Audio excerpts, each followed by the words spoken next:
Hello everyone. I'm very glad that you listened to my story. Please give me a follow and like the video if you enjoyed it.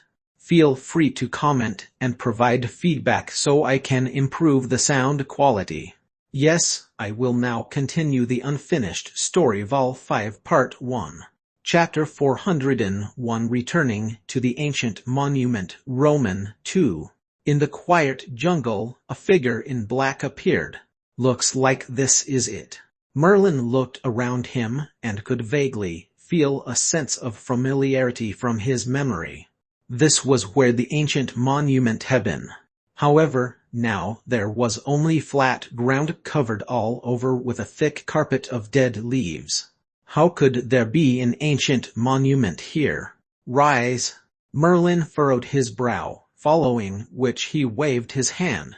Instantly, the fallen leaves were quickly spun by a whirlwind, drifting to the sides. An empty clearing appeared on the ground. In the clearing, there was a small dirt mound. Merlin's eyes brightened, for after this mound appeared, the feeling in his heart became even stronger. The ancient monument must be here. Only for some unknown reason it had sunk in, leaving only a small part above the ground. If I hadn't come here before, it wouldn't have been easy to find. Merlin mumbled to himself. He had already discerned that this small dirt mound was where the ancient monument had been, only for some reason, it had gradually sunk underground and was covered by the fallen leaves.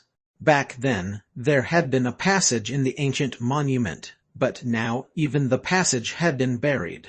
Nonetheless, this did not faze Merlin. Novel full open up, Merlin roared out in a low voice. His figure leaped forward in an instant, becoming a black flash as the energy in his entire body exploded furiously. Rumble! The loud sound reverberated in the jungle. Merlin was currently using the pure strength of his body. He was already very strong. In one strike, the loose soil immediately collapsed inward and revealed a deep-reaching passage which headed downward. So, there's a passage. A smile tugged at the corner of his mouth. In the past, he had entered through the passage. Now, he had merely gauged the vicinity of the passage to directly force a way in. Damp air came from within the deep passage. Although dead leaves and loose dirt covered the passage, there was still moisture which seeped inside. Merlin entered the passage and felt a cool, gloomy force. He knew that there were patent spiders and other guardian monsters in the ancient monument, but with his current abilities, he should be able to easily deal with even the strongest guardian monsters. Squeak, squeak! Indeed, in a short moment, Merlin heard a strange noise up ahead, following which patent spiders appeared in the passage one after another, blocking Merlin's path. These patent spiders had incomparably vibrant colors. Each of them had a large frame. Upon seeing Merlin, a blood-red look flashed in their eyes, and they appeared overjoyed. In their eyes, Merlin was a delicious feast. HMPH. Merlin snorted coldly. A raging layer of flames immediately flared up around him. Wherever the fourth-level spell incinerating fire went, the patent spiders had no way of withstanding it, each being burnt to ashes. Perhaps to the Merlin of the past, these patent spiders were formidable, but to the current Merlin, they were barely worth a mention. Wherever he passed by, the patent spiders were reduced to ashes. How weak! Soon enough, the patent spiders were all burned to ashes. Merlin continued forward, and he quickly reached a flame-shaped statue. This flame-shaped statue was lifelike and detailed, especially when Merlin arrived near it. It began to twist gradually, and a beam of firelight shot out wildly from the statue. This firelight rapidly took shape, and it was the flame sprite that he had met back then in the ancient monument. The flame sprite was surrounded by a furious burning blaze. As it saw Merlin, a stunned expression crossed its face. Following that, the flame sprite carefully sized Merlin up and asked in a bewildered and uncertain voice, "I remember you. Back then in this ancient monument, your wizard Merlin who cultivated fiery collapse. You've already become a 4th level spellcaster." The flame sprite found it hard to believe. How long was Merlin gone? At most, it had been a mere few years' time, and back then, Merlin was only a 1st level spellcaster. Merlin shook his head lightly. "I'm still not yet a 4th level spellcaster, only I've managed to construct a 4th level fire type spell." "You've constructed a 4th level fire type spell?" The flame sprite's eyes brightened as fluctuations emerged around it. Anyone could clearly see that it was ecstatic. "Which is to say, you've come here now to cultivate the 2nd form of fiery collapse?" "That's right. I'm here to cultivate the 2nd form of fiery collapse. The treasures that enable me to do so can only be found here in the ancient monument." Merlin did not deny this. Once he had cultivated the 2nd form of fiery collapse, it would be a great blessing to the flame sprite as well. This was because once fiery collapse had reached the 2nd form, the binding of the entire ancient monument would gradually vanish, ultimately allowing the flame sprite to achieve freedom. This was the opportunity that the flame sprite had dreamed of. Perhaps because the flame sprite was overjoyed, it flitted around constantly, and a scorching force could vaguely be felt in the air. Yes, the day is finally here. I've waited such a long time, and now I have a chance to escape at last. Wizard Merlin, I'll bring you to the obstacle. Only after clearing that obstacle can you obtain the various treasures within for the cultivation of the 2nd form of fiery collapse." The flame sprite could wait no longer to bring Merlin to attempt the obstacle. Merlin nodded. Previously, when he first cultivated fiery collapse, he had to go through an obstacle as well. Naturally, this time, in order to cultivate the 2nd form, he also had to complete an obstacle. Merlin did not know much about this ancient monument. He merely knew that it was left behind by a great spellcaster named Wizard Dowland. According to Merlin's conjecture, Wizard Dowland should also be a great wizard. Only a great wizard would have the ability to leave behind such a massive ancient monument and set up various spells and techniques within which lasted even after 1,000 years. Most spellcasters would have no way of achieving this. The flame sprite quickly brought Merlin through many passages until they came before a stone room. Inside the stone room, there was a gray monster which resembled a hedgehog currently in a deep slumber. Snap! The hedgehog-like monster seemed to have sensed the arrival of Merlin and the flame sprite and gradually woke up. A puppet. Seeing this hedgehog-like monster, Merlin could feel its lifeless force as well as traces of severe energy. Only those puppets would emit such a force. This hedgehog monster before him was a powerful puppet. Buzz! Without warning, the eyes of the hedgehog puppet flashed with a red glow as if it had come alive. Thereafter, its cold eyes flicked open and fixed upon Merlin. Chapter 402 Pursuit. Chapter 402 Pursuit. The hedgehog was merely a puppet, but in the instant that its eyes flicked open, Merlin could clearly feel a boundless surge of fire element fluctuations. This meant that the powers of this puppet were rather terrifying. After all, during the spellcaster's most glorious era, even a puppet would be a formidable presence. There were even puppets which went against the natural order and were evenly matched with great wizards. However, those type of puppets had long vanished, and no one was able to obtain such a fearsome puppet anymore. The full abilities of the hedgehog puppet before his eyes were only equivalent to a 6th level spellcaster. Wizard Merlin, be careful. This hedgehog puppet is powerful indeed. The flame sprite softly warned Merlin once again, for it had an unparalleled familiarity with a hedgehog puppet. The flame sprite hoped that Merlin would complete this obstacle and obtain the treasures for the cultivation of fiery collapse so that it would be set free, but it was unable to command this puppet.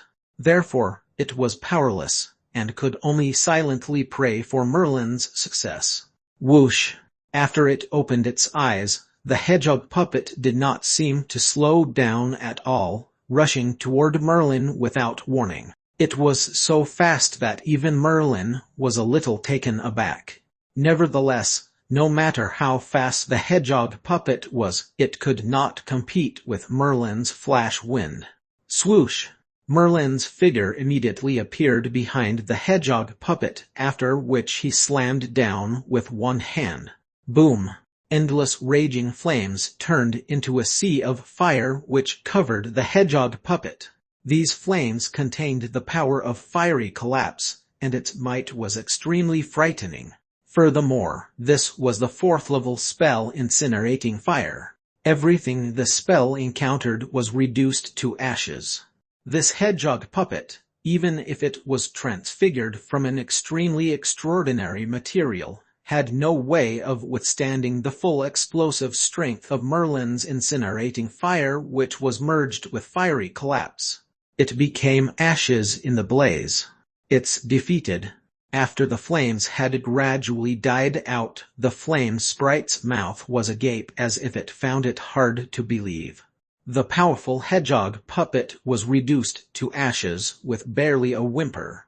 However, after having seen Merlin's incinerating fire and fiery collapse which was combined into the spell, the flame sprite sensed that its own fire element seemed to be stirring.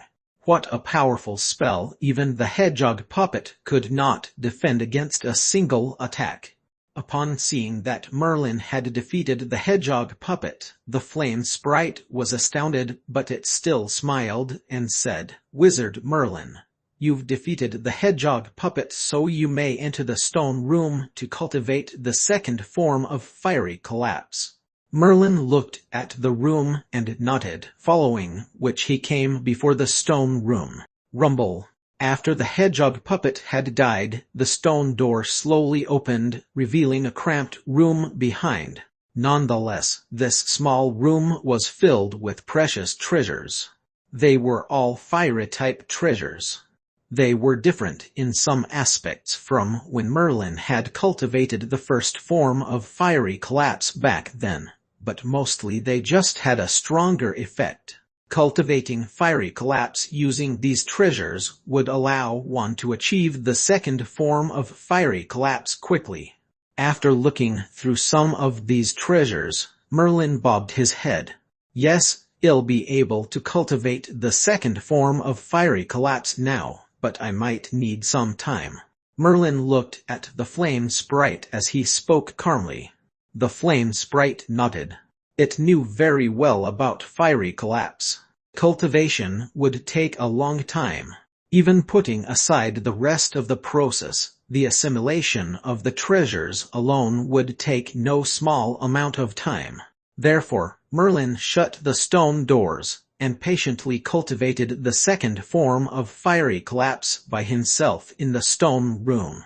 The flame sprite waited outside and would immediately know if anything happened.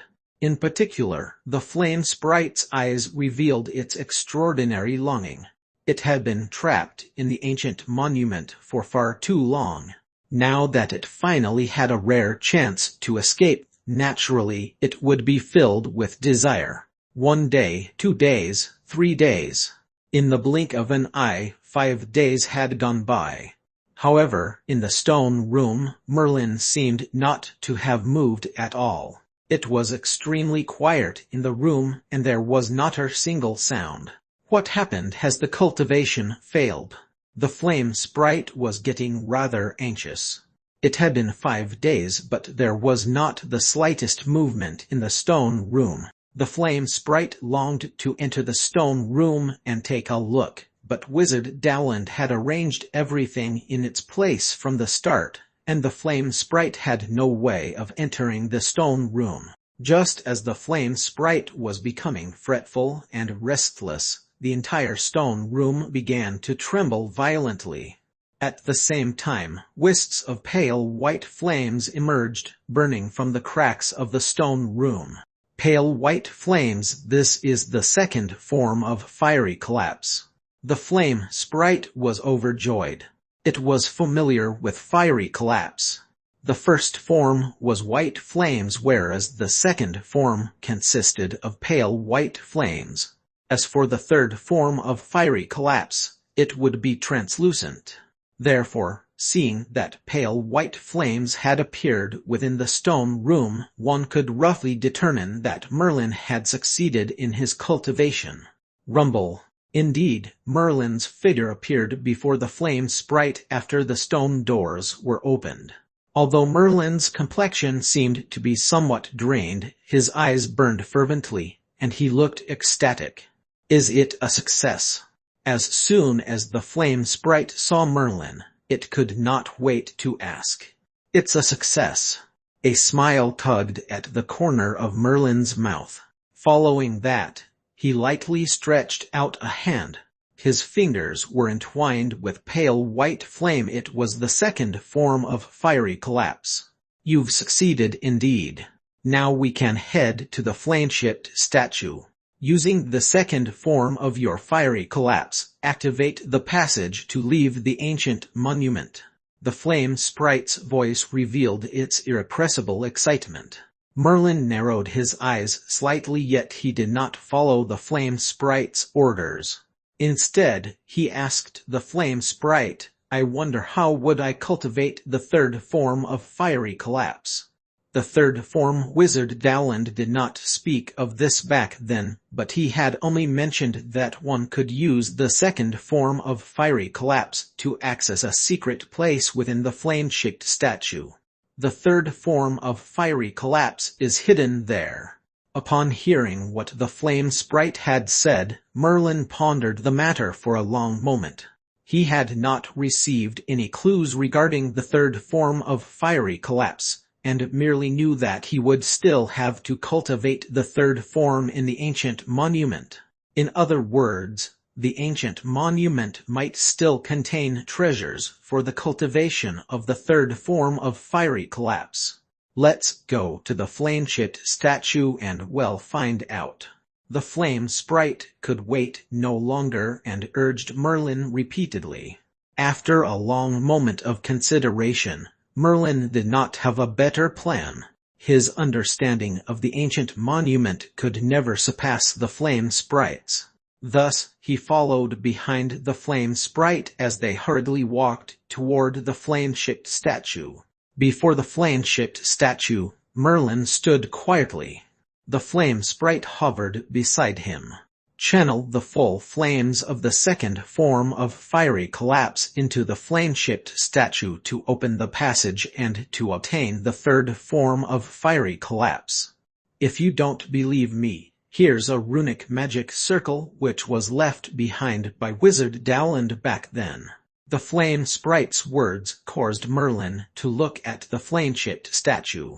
There were a few mysterious runes, which true enough, mentioned that the third form of fiery collapse was linked to the flame-shaped statue. Although he still harbored some suspicions, Merlin did not overthink it and began to extend his fair palm. Immediately, pale white flames surged out rapidly from his palm. The flames burned furiously, containing terrifying might in every wisp.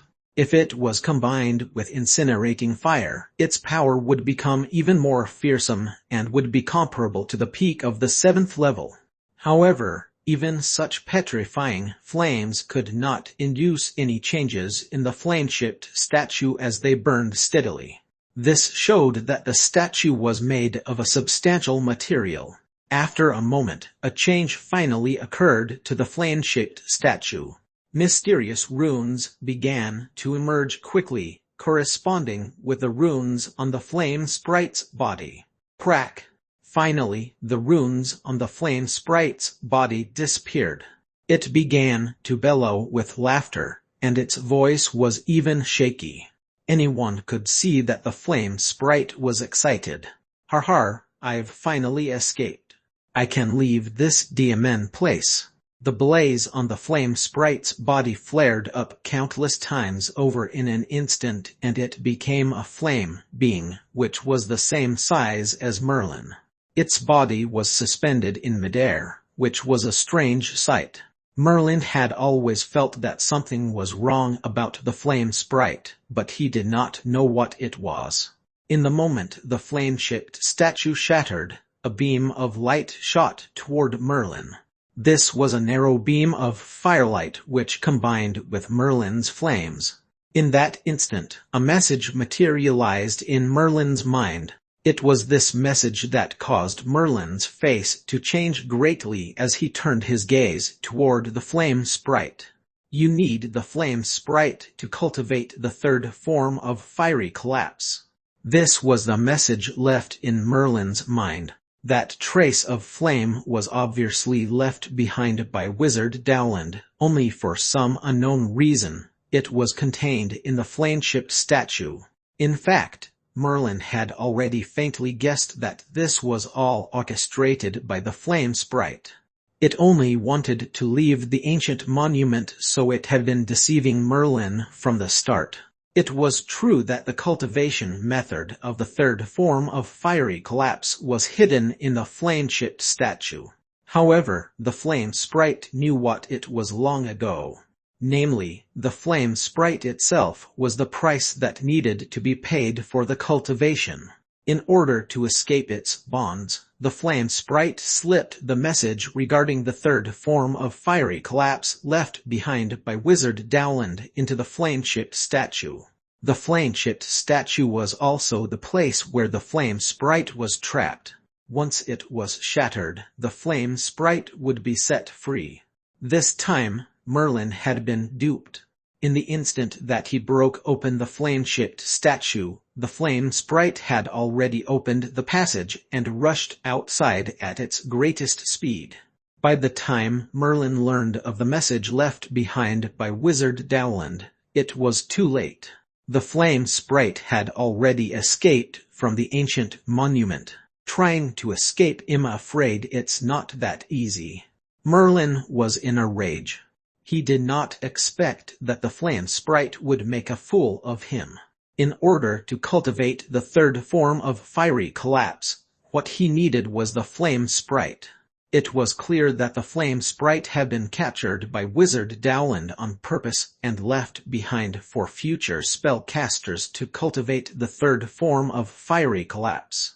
It was just that the flame sprite had somehow learned of Wizard Dowland's plan and made meticulous preparations. Ultimately, Merlin had fallen for its trick, unwittingly releasing the flame sprite. Swish! Merlin's figure quickly flew through the passage as he gave chase. In terms of speed, he would not lose to anyone. As long as he could still sense the flame sprite's presence, he did not need to worry about losing track of it. However, the flame sprite was also unbelievably fast. As soon as Merlin had rushed out of the ancient monument, he saw that the flame sprite had flown into the air, fleeing into the distance at top speed. Rainbow wind. Merlin narrowed his eyes as his body gradually floated into the air as well, following which he transformed into a rainbow beam, chasing after the flame sprite into the distance. One was in front, one was behind. The two figures had incredible speed. Merlin was able to lock onto the flame sprite's force. No matter where it fled, it could not escape Merlin's pursuit. Go on and run. I'll see how far you can run. Merlin was furious. The flame sprite was key to cultivating the third form of fiery collapse. Once it was gone, it would be impossible for Merlin to cultivate it. Having been fooled by the flame sprite, Merlin was incomparably sullen. He did not say a word, only chasing after the flame sprite silently. This isn't good. If we keep on flying like this, I'll be caught in the end. The flame sprite glanced behind toward Merlin, full of agitation. It had initially thought that after a hard-won escape from the binds of the ancient monument, it could live its life in leisure, resuming its free life once again. It had now successfully escaped from the binds of the ancient monument and had even left the ancient monument. Nevertheless, it could not obtain true freedom and liberty. Merlin's presence bitterly chasing from behind was enough to make the flame sprite experience a tremendous amount of pressure. However, the flame sprite could do nothing else but escape, regardless of everything.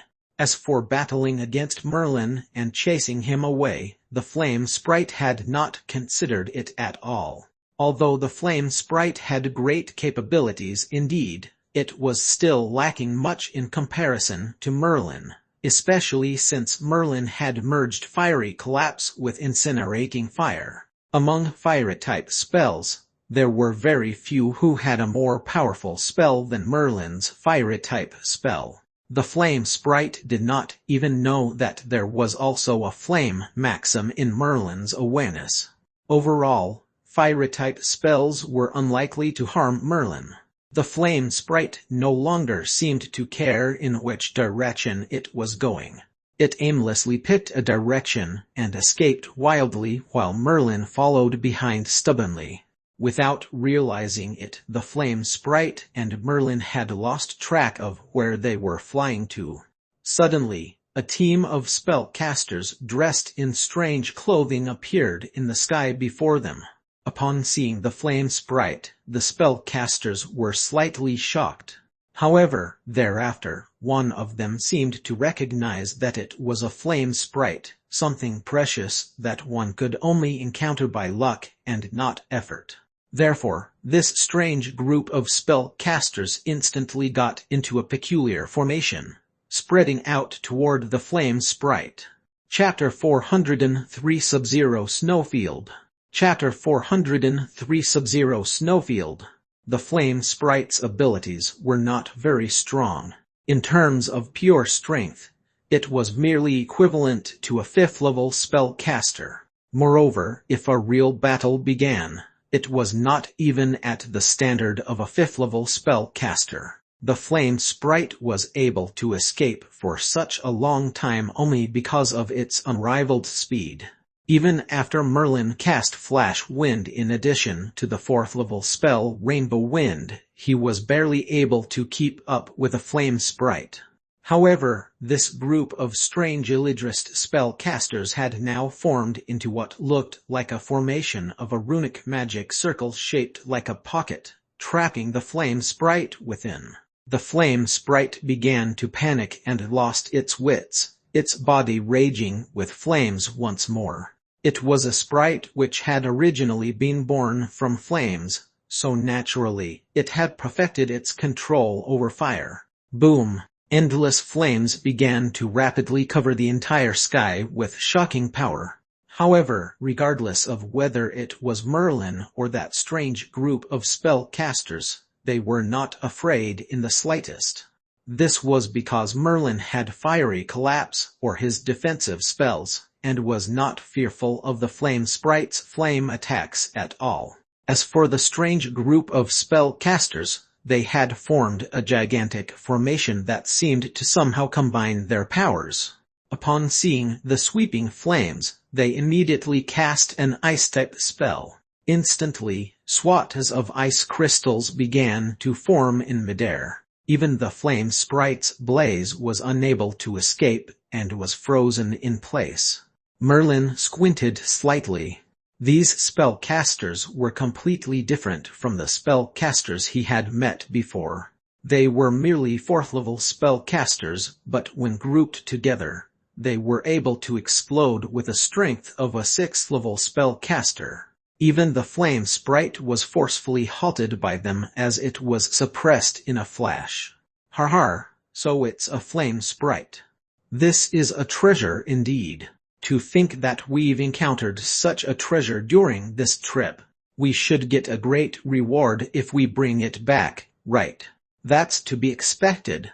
A treasure like the flame sprite can only be found through sheer luck. It is our great fortune to be able to encounter it. However, there's still someone there. What do we do? These fourth-level spellcasters only seemed to notice Merlin now. Following that, the leading spellcaster waved one hand. Kill him. It's his bad luck that he has met us. However, before they could move, Merlin had struck. He had noticed the ruthless look on their faces and knew that they must have killed a certain number of spellcasters. Their vicious nature was revealed in each of their eyes. Spellcasters like these were significantly different from the spellcasters Merlin usually met. It was as if he had arrived at an entirely new world. Darkness, illusory death. Merlin did not hold back, and a blood-red light flashed over his body. The number of people he had killed was not few either. Seeing that they were about to attack, he did not need to spare their lives.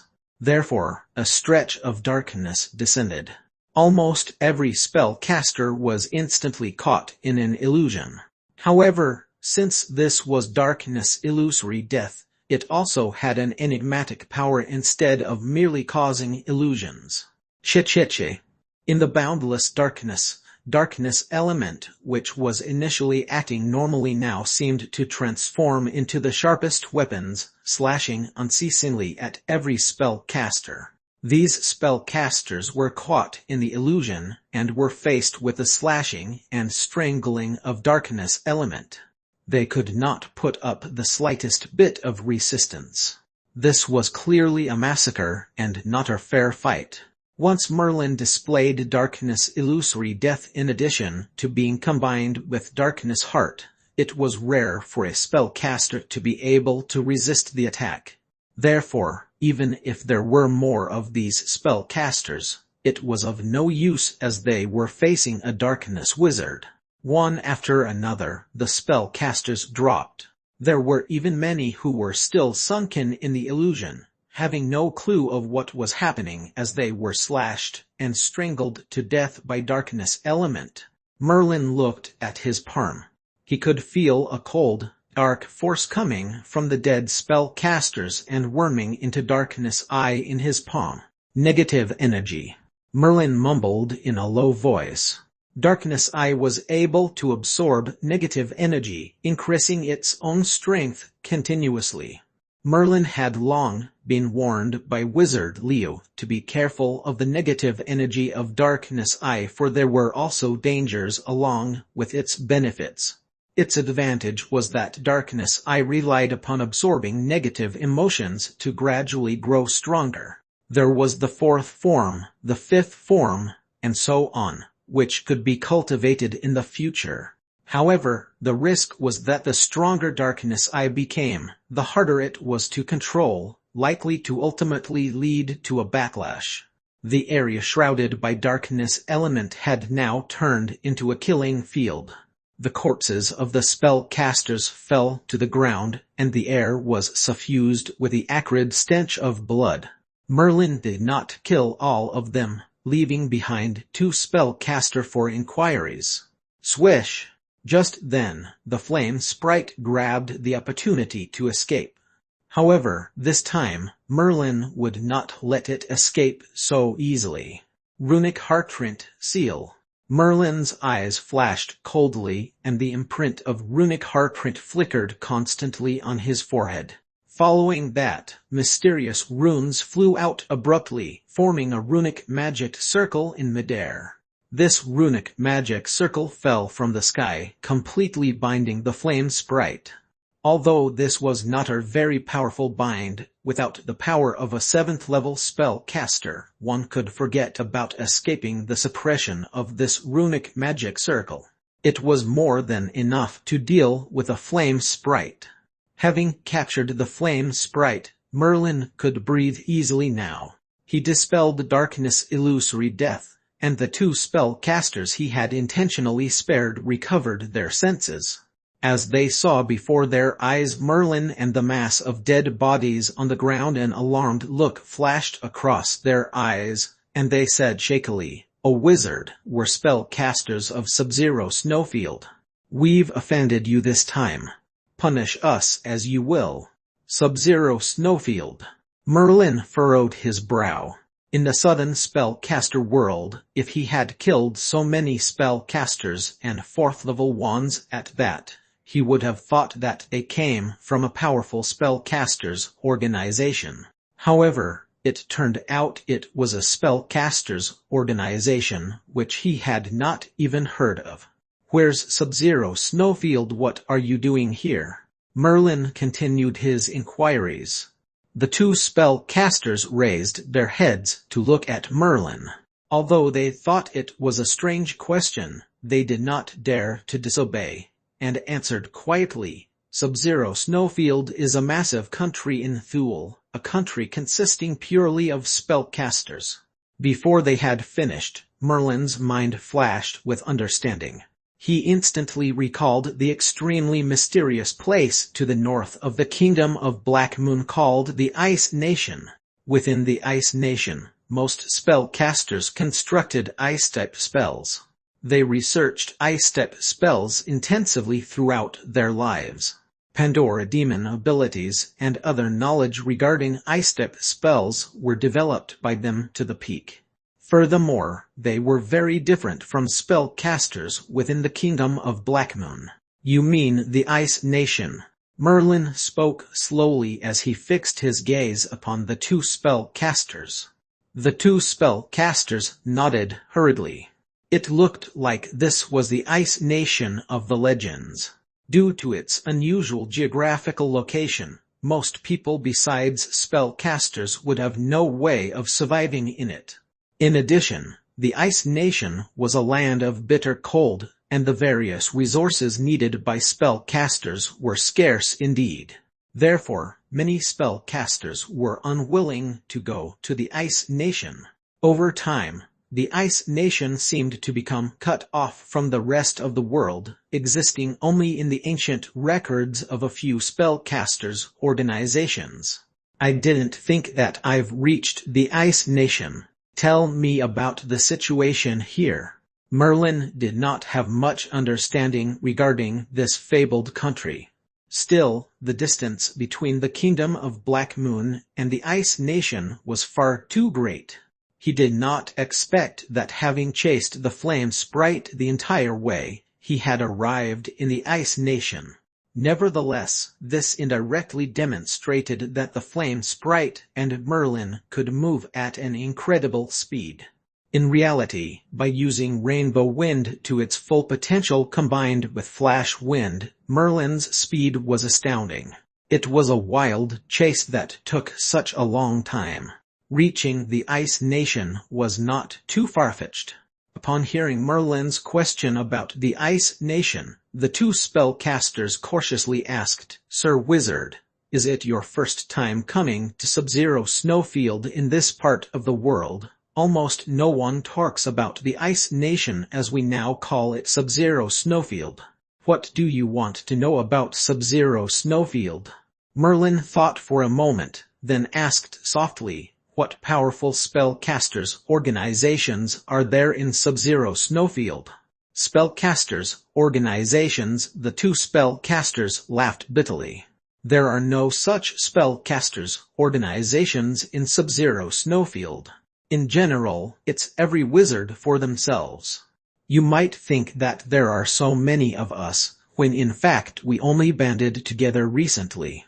Gradually, as the two spellcasters gave a detailed explanation, Merlin began to have a rough idea of what Sub-Zero Snowfield was like. Sub-Zero Snowfield was a peculiar place. Here, there was nothing that could be called a treasure, and the various resources needed by spellcasters were almost depleted. Therefore, ever since the spellcasters' most glorious era, almost no one was willing to come here. For the following thousands of years, a few spellcasters began to gather here for various reasons, gradually forming Sub-Zero Snowfield. Although Sub-Zero Snowfield was established and spellcasters gathered here, there was not a single spellcasters' organization.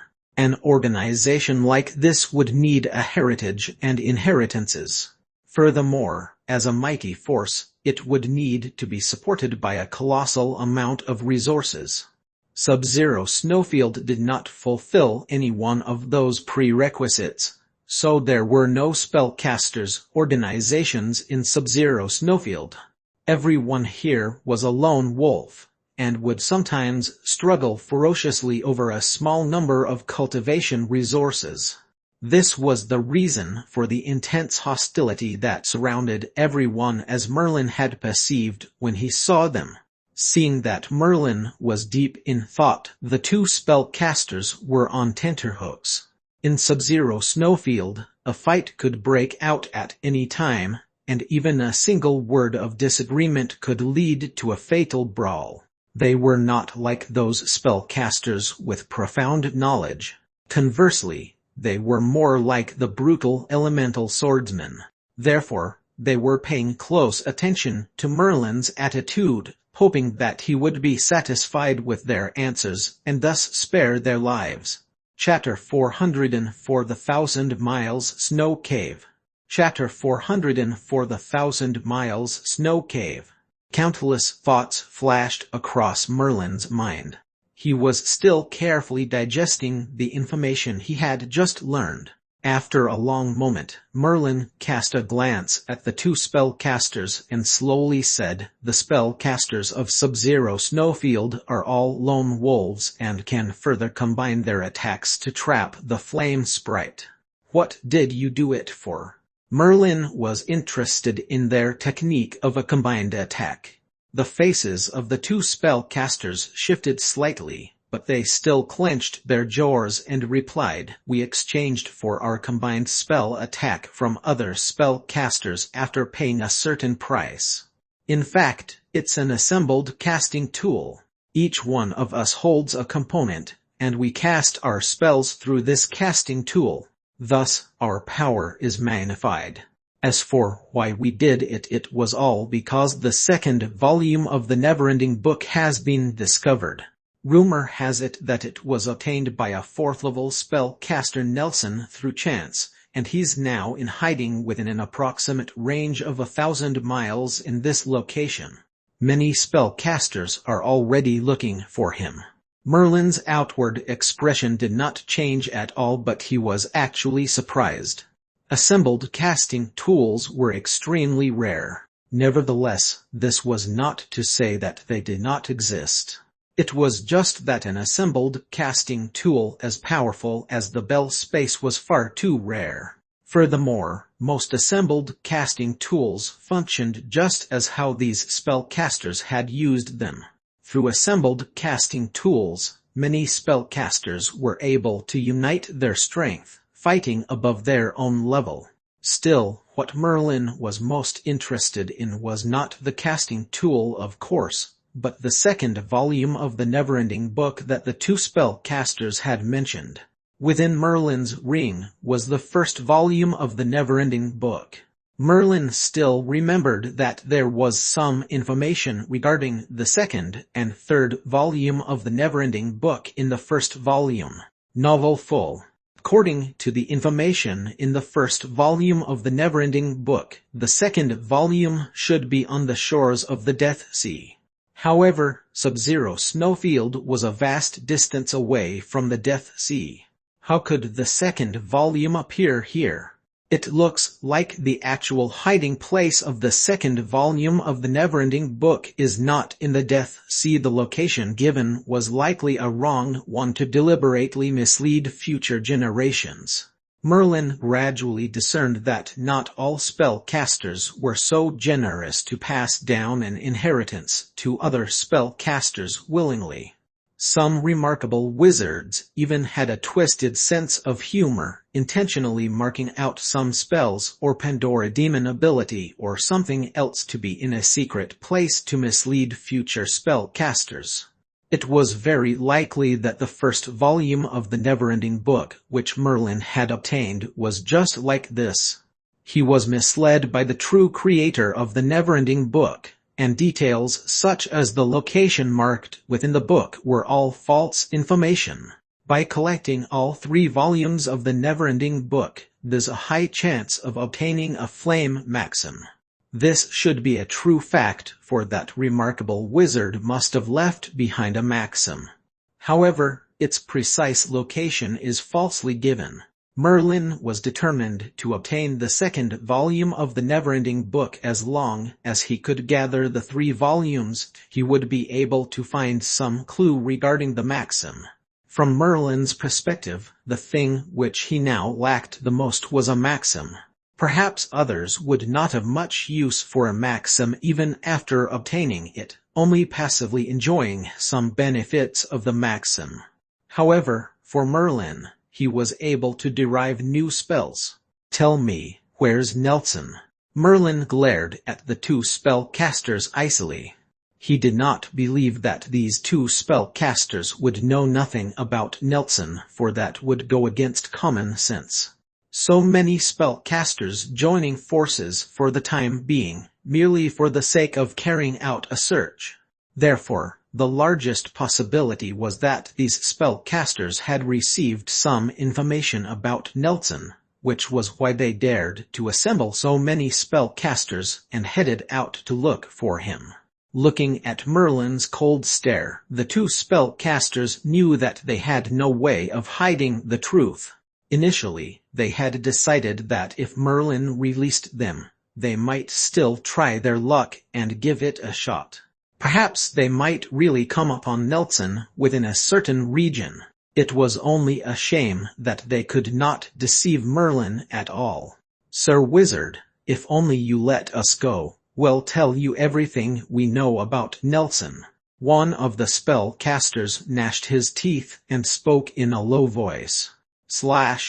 As soon as that spellcaster spoke, Merlin raised one hand.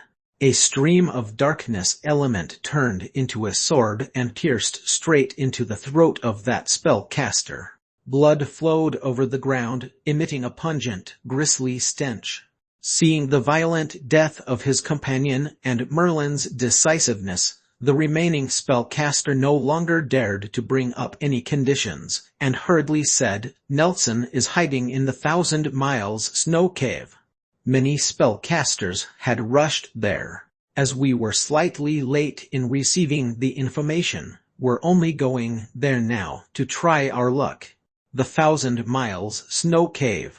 Merlin nodded thoughtfully, following which the runic heartprint on his forehead rapidly set out a binding runic magic circle which immediately restricted the remaining spellcaster. "I'm not familiar with Sub-Zero Snowfield, so you would have to lead the way to the 1,000 Miles Snow Cave."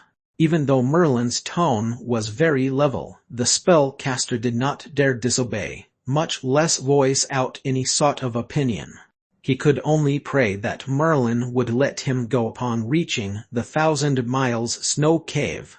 Following that, Merlin directed his gaze at the flame sprite which was suppressed by the runic magic circle.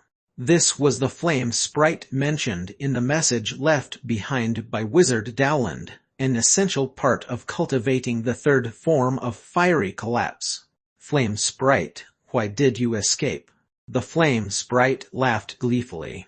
"If I don't escape, then should I have waited for you to use me in the future for the cultivation of the 3rd form of fiery collapse?" It looked like the flame sprite had known Wizard Downland's arrangement, which was why it schemed to escape. If it was not for Merlin, it would have already successfully escaped the ancient monument. Nonetheless, Merlin did not plan to refine the flame sprite immediately. He would have to wait until he became a 7th level spellcaster to do so. Only after he was able to fulfill the conditions of cultivating the 3rd form of fiery collapse would he refine the flame sprite. "Confine!" Merlin cried out hoarsely.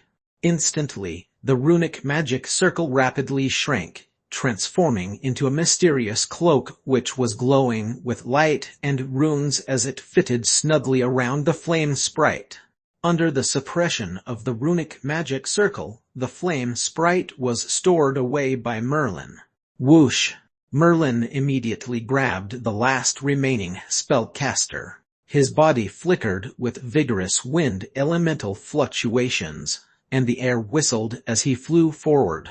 The spotless snow blanketed the entire canyon, but at the top of the canyon, there were many spellcasters who had gathered.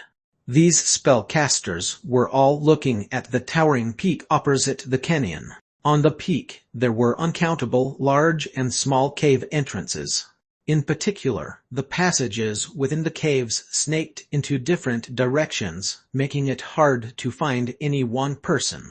That fellow Nelson had entered the 1,000 Miles Snow Cave for 5 days by now, yet there's not been a single sign of him. The 1,000 Miles Snow Cave lives up to its name indeed.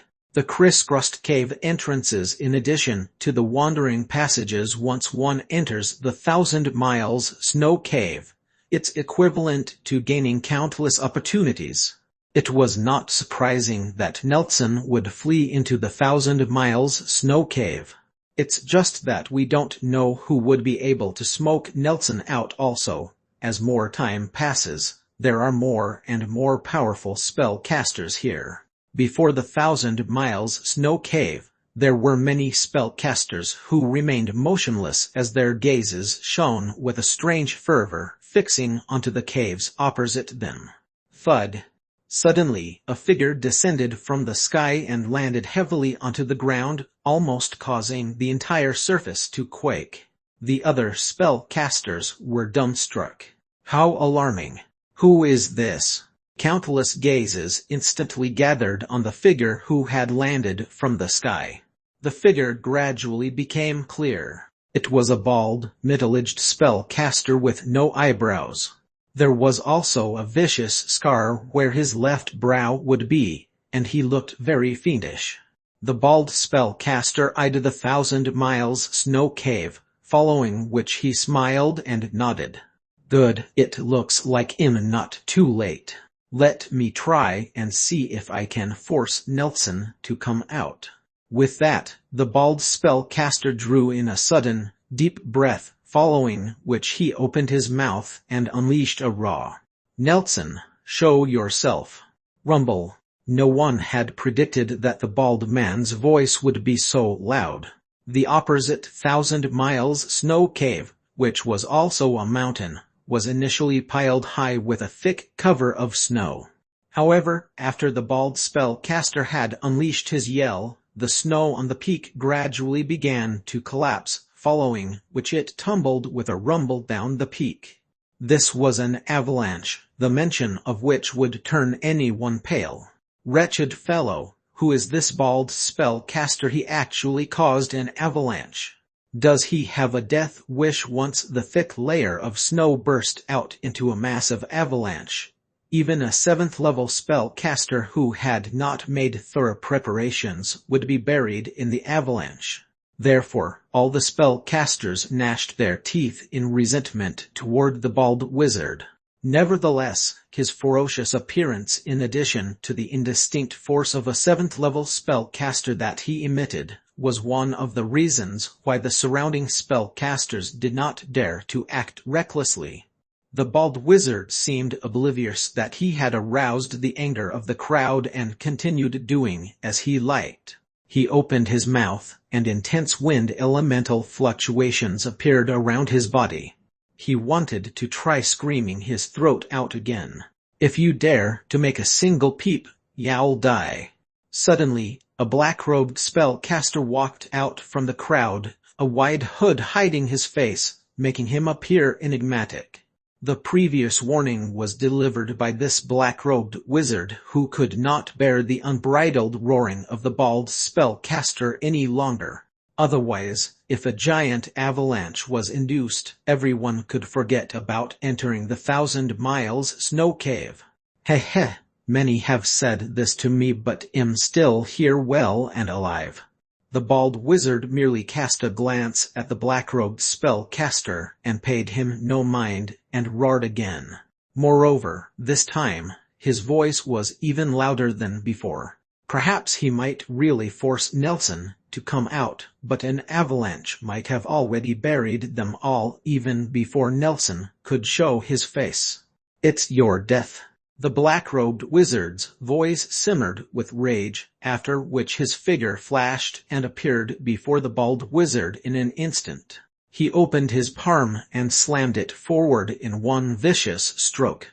One could even catch a glimpse of a strange, blood-red eye blinking unceasingly in his palm. Chapter 405 Dark Fire Incarnate Eye. Chapter 405 Dark Fire Incarnate Eye. The bald wizard was a 7th-level spellcaster who was deemed untouchable in Sub-Zero Snowfield. When he sensed the intimidating aura coming from this black-robed wizard and saw the blood-red vertical eye in the center of his palm, the bald wizard suddenly felt a dreadful chill in his bones, like plunging into ice-cold water. This sense of imminent death had not been felt by the bald wizard for a very long time. Ever since he became a 7th-level spellcaster, he slaughtered all spellcasters who had previously offended him, and his brutal reputation was feared by many. When he heard that someone had gotten hold of the 2nd volume of the never-ending book, the bald wizard immediately rushed over. He had little to no interest in the 4th to 6th level spells inside the 2nd volume of the never-ending book, as his true intention was to find some information about the 3rd volume. What the bald wizard was ultimately seeking was the legendary 3rd volume of the never-ending book, which supposedly contained many Pandora demon abilities. It was because if a 7th level spellcaster did not have any Pandora demon ability, his powers would be vastly inferior to others.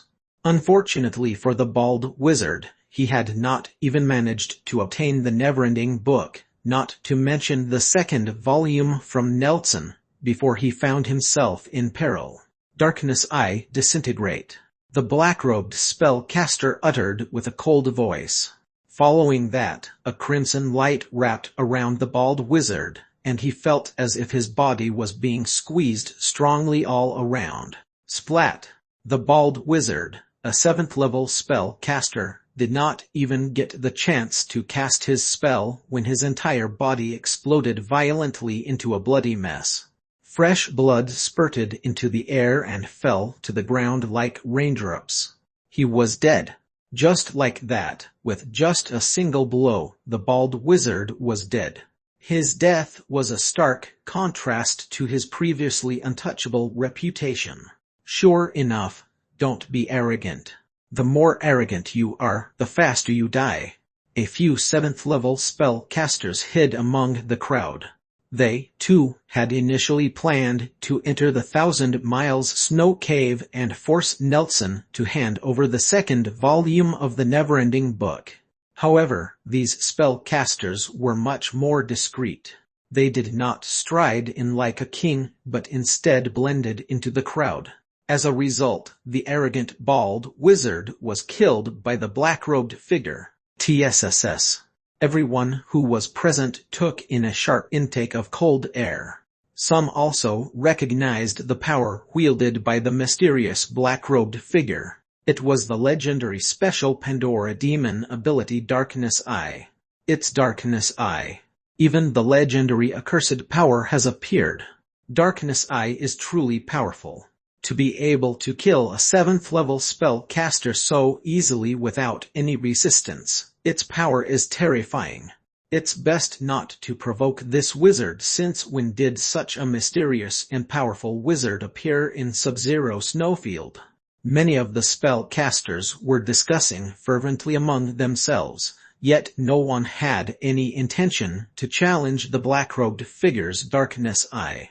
The power level displayed by the black-robed figure was fitting for Darkness Eye. True enough, Darkness Eye has stopped its backlash, or perhaps, after I've constructed the 4th level Darkness spell, Darkness Heart had finally managed to properly achieve the 2nd stage, so the negative energy emitted by Darkness Eye are absorbed by Darkness Heart, and converted into Darkness-type magic power. The black-robed figure mumbled to himself. He was none other than Merlin, who came from afar. Merlin's darkness heart went through another transformation after combining with the 4th level darkness spell Darkness Illusory Death. The resulting power from the combination was particularly terrifying. Moreover, the existence of Darkness Heart made it difficult for the negative energy emitted by Darkness Eye to affect Merlin. Therefore, Merlin no longer suffered from its backlash while wielding the 3rd form of Darkness Eye, nor did he need the Flame Maxim to help suppress Darkness Eye.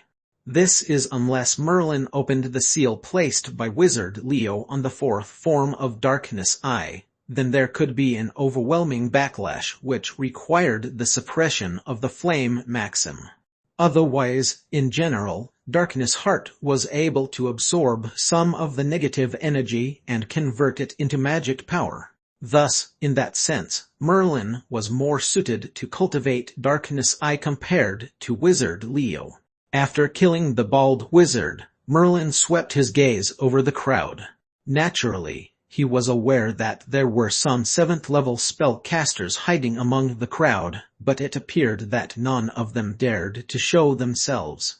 Merlin's viciousness earlier had made them extra cautious toward him. After all, Sub-Zero Snowfield was not like the southern spellcaster world. Here, it was the survival of the fittest, so it was normal for a powerful spellcaster to kill a weaker spellcaster. Unless there was a major conflict of interest, no one was willing to provoke a powerful wizard like Merlin. The 1,000 Miles Snow Cave, is it? Merlin narrowed his eyes. He could sense the deep horror within the 1,000 Miles Snow Cave. Inside, there were a countless number of intersections and endless passages. It would be very difficult to find someone hiding inside the cave. Whoosh! Merlin rose into the air and entered the 1,000 Miles Snow Cave. Finally, he's gone. We can also go in now, but make sure we don't run into a confrontation with such a person. Once they saw that Merlin had entered the 1,000 Miles Snow Cave, the more powerful spellcasters began to emerge from the crowd.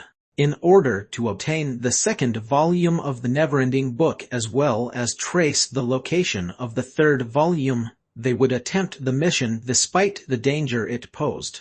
In the blink of an eye, numerous spellcasters had entered the 1,000 Miles Snow Cave, each manipulating their respective abilities to search for the elusive Nelson, who was holding the 2nd volume of the Neverending Book. Inside the 1,000 Miles Snow Cave, Merlin was fully engaging his mind power. Although mind power of the peak of the 5th level was not considered particularly powerful, within this crooked, crisscrossed cave, even a stronger mind power would not be of any additional help. Merlin was merely engaging his mind power to observe his surroundings. Inside the cave, it seemed that the deeper he ventured, the colder it became. In fact, the speed at which Merlin's ice-type spell model was accumulating magic power began to accelerate rapidly. I wonder where Nelson hid. Additionally, the spellcasters who came into the 1,000 Miles Snow Cave much earlier may have found some of Nelson's tracks. If I can find their tracks, then I can find Nelson. Merlin knew that searching for someone in such a complex environment was an uphill task, hence following others was as good as any plan. Thus, Merlin began to carefully examine some of the footprints left behind in the cave. Following the muddled footprints, he gradually ventured deeper into the 1,000 Miles Snow Cave. Rumble. Suddenly, the entire cave seemed to shake, and a burning smell filled the cave passages, accompanied by scorching heat. Fire-type spells. There was a trace of uneasiness on Merlin's face because he knew that in Sub-Zero Snowfield, ice-type spells were more commonly found. Due to environmental factors, it was extremely rare for spellcasters to construct fire-type spells. Even if there was, they usually originated from outside of Sub-Zero Snowfield. However, the fire element's fluctuations were beyond the level of an average spellcaster, and could only be cast by a 7th level spellcaster. Maybe someone has found Nelson. Merlin did not hesitate and began to head in the direction of the fiery-type spell explosion. The wind element flashed around his body and he transformed into a colorful ray of light, flying forward inside the pitch-black cave. At the same time, a countless number of spellcasters, too, like Merlin, flew toward the direction of the fire element's fluctuations.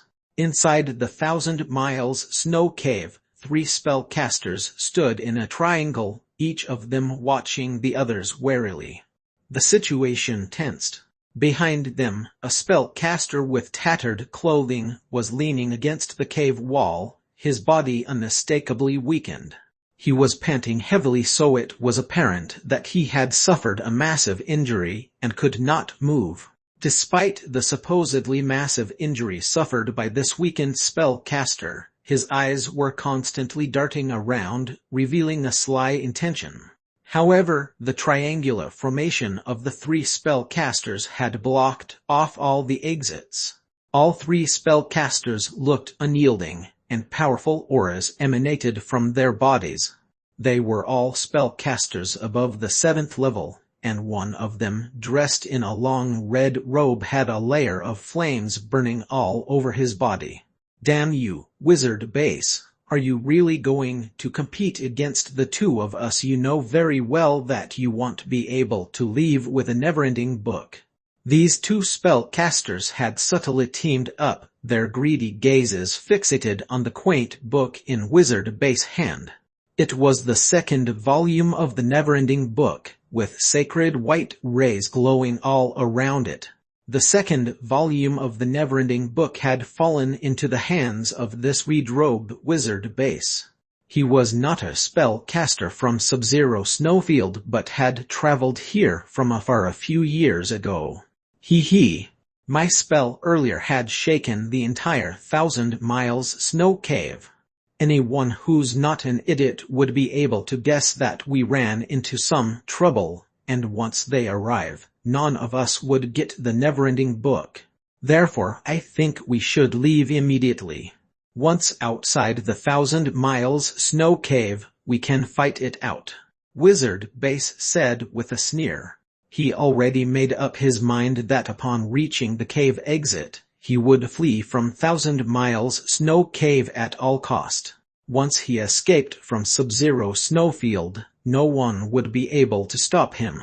Otherwise, in the face of the combined effort between 2 7th-level spellcasters, he would be exhausted to death inside the 1,000 Miles Snow Cave, never to make it out. Wizard Base was betting on the chance that these 2 7th-level spellcasters had absolute confidence of blocking him at the exit. Otherwise, they might rather wait until more spellcasters arrived and snatched the 2nd volume of the never-ending book amidst the chaos. However, waiting for the chaos was a risky option, as they did not know how powerful the other spellcasters inside 1,000 Miles Snow Cave were. If an 8th or 9th level spellcaster appeared, then they definitely would not stand a chance. Let him go. The 2 spellcasters dared not delay any longer. By allowing Base to escape, they still had a big chance to obtain the 2nd volume of the never-ending book. Whereas if they waited for the other spellcasters to join in the scuffle, it would be chaos, and no one could be confident of obtaining the never-ending book. Wizard Base's plan was successful. His figure flashed and flew directly toward the cave exit. Fiery collapse. An icy voice sounded, and at the same time, pale white flames began to burn fiercely, turning the pitch-black passage almost as bright as day. From within the burning flames, a black-robed figure could be faintly seen standing in front of Wizard Base. Chapter 406 Dark Fire Incarnate AI. Chapter 406 Dark Fire Incarnate Roman 2. Fire. Wizard Base was momentarily stunned. He was extremely proficient in fire-type spells and had constructed his own spells until he became a 7th level spellcaster. Fire-type spells, in particular, was one of his strongest element. Yet, looking at the pale white flames released by the black-robed wizard, he felt a sense of acute danger. It felt as if once he came into contact with the flames, there would be catastrophic damage. It was a feeling which Wizard Base had not felt in a very long time. Retreat. Wizard Base did not hesitate and retreated backward. After all, he was a 7th level spellcaster with lightning-fast reflexes. The moment the thought formed in his mind, a spell had been released. His figure retreated backward in a flash and away from the burning flames. 7th level spellcasters derived spells that were best suited for them. So the level of compatibility was very high, with some even achieving 100% compatibility. Merlin, too, had been constructing 4th level spells with 100% compatibility. There were no essential differences between self-derived 4th and 7th level spells, but very few spellcasters could derive new spells at the 4th level.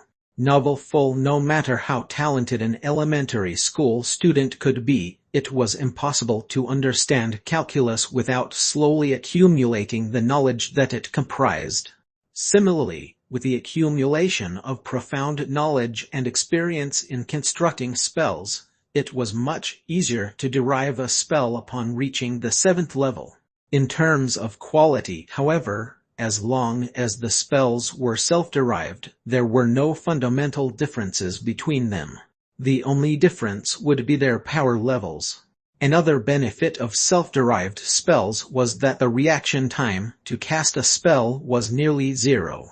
On the other hand, previous spells, due to lack of perfect compatibility, would have a slight time lag.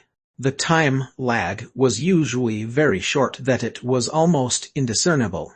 Nevertheless, in a life-or-death moment, that tiny time lag was enough to determine the outcome of a battle. If Wizard Base had not been a 7th level spellcaster, there was no way he could have escaped the attack of Fiery Collapse earlier. Who the heck? Wizard Base was still a little nervous as he watched the black-robed figure gradually emerge from behind the pillar of flames. Hand over the never-ending book.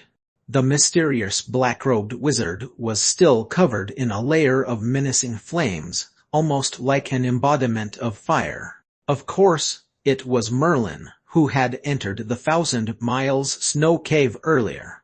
Merlin had followed the strong fire element's fluctuations and rushed here. Unexpectedly, he was the first to arrive and witnessed the exchange between Wizard Base and the 2 other 7th level spellcasters.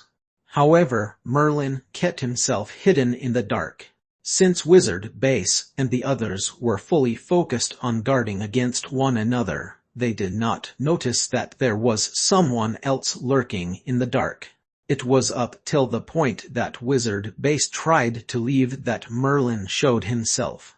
Since the never-ending book was in Wizard Base hands, Merlin decided to act immediately.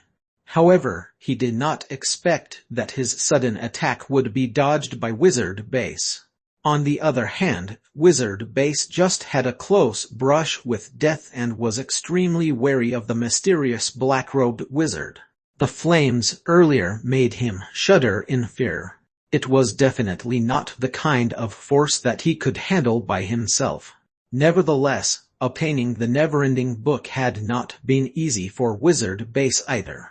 He had to track down Nelson for many days and nights to obtain the never-ending book, and even devised a plan to stop 2 7th level spellcasters from attacking. Unpredictably, in the end, he was just 1 stroke short of success. Heh, you're not the only one who wants the never-ending book.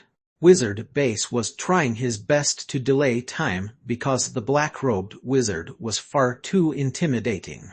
He did not have the confidence to challenge the black-robed wizard alone, so the best he could do was to delay time and wait for the other spellcasters to arrive.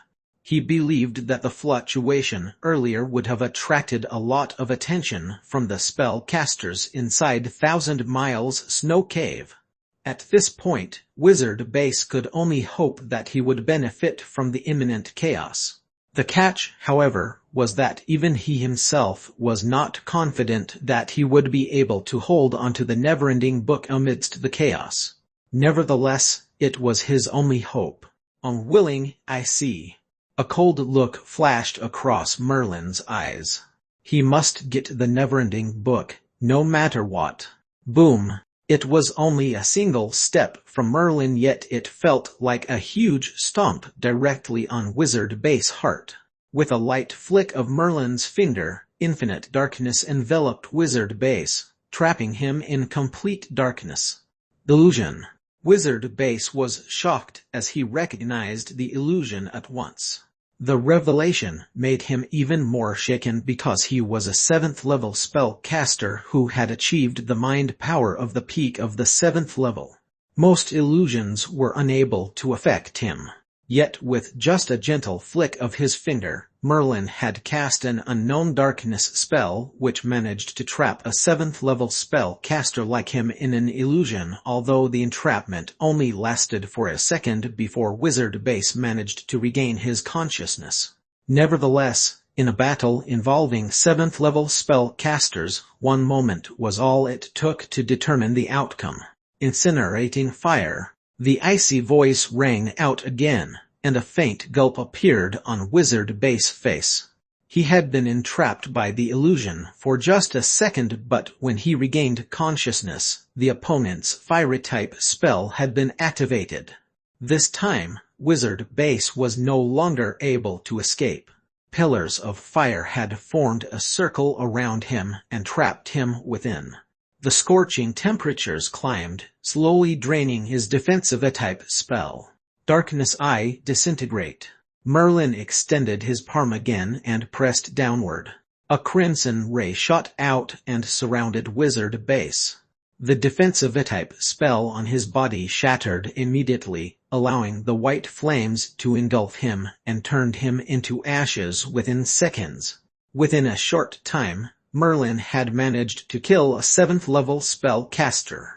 It shook the other two 7th level wizards to the core.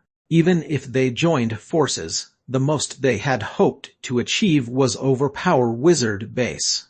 It was downright impossible for them to kill him. Contending and killing were two completely different concepts. Usually, the intention to kill required a person to be much more powerful than his opponent and had an absolute advantage over him in order to succeed. Despite Merlin using only a short period of time to kill Wizard Base, he had already used Fiery Collapse, Darkness Illusory Death, and Darkness Eye, all three of which were his strongest abilities. It was with these three strongest abilities that he was able to kill Wizard Base in such a short time, as it was not easy to vanquish a 7th level spellcaster. Once he killed Wizard Base, Merlin caught his opponent's ring in his hand and examined it with his mind power. Very quickly he found a quaint book shrouded in a sacred aura. Lo and behold, it was the second volume of the never-ending book. It was exactly the same aura that he sensed previously while obtaining the first volume, which proved that it was indeed the never-ending book. Merlin kept the ring securely and turned around but narrowed his eyes again the next moment. Apparently, while he was examining the ring, the two remaining 7th level spellcasters had blocked his way out. What, you want the never-ending book in my hands as well? A chilling look flashed across Merlin's face. Two 7th level spellcasters were indeed more troublesome to handle. Even so, it was just a minor inconvenience, as he was confident that he would be able to eliminate these two 7th level spellcasters within a short period of time. It was for the sake of the never-ending book, especially combined with the second and third volumes, to get the maxim left behind by the mysterious wizard. That was Merlin's true purpose. Therefore, Merlin would not easily give up on the never-ending book, regardless of the obstacles. Just as Merlin's murderous intent began to build up and was about to act, jovial laughter reverberated from inside the cave. Har har, not too late. Swish! When the sound faded, a burly middle-aged wizard slowly emerged from the passage and gazed at Merlin and the other two 7th-level spell casters. Seeing the weakened wizard leaning on the cave wall behind Merlin, a joyful look appeared on his face. "Nelson, I see, that means one of you have gotten the never-ending book." The middle-aged wizard did not emit a particularly dangerous vibe, but the two spell casters' expression changed rapidly upon seeing him. In a low voice, they said, "Mad Wizard Mabundo. Oh, there are people who still remember me. Not bad, not bad. It must be rare to find such a loyal and kind wizard who is willing to do good deeds like myself." The spell-caster known as Mad Wizard said with a twinkling smile, yet it sounded extremely sarcastic in the ears of those two spell-casters. Both their faces showed a weird expression. Mad Wizard Mabundo was a shameless, unscrupulous wizard whom many spell-casters were unwilling to go against. This was because Mabundo would do whatever it took in order to win. Normally, this was not frowned upon, but Mabundo disregarded even the basic dignity of wizards. He even used various despicable tactics such as poisoning and sneak attacks. In other words, there was nothing he would not do. Once, he even dressed up as a woman. The fact that a wizard like him dared to claim to be loyal and kind literally made the two spell-casters who knew him to feel ashamed to be called spell-casters.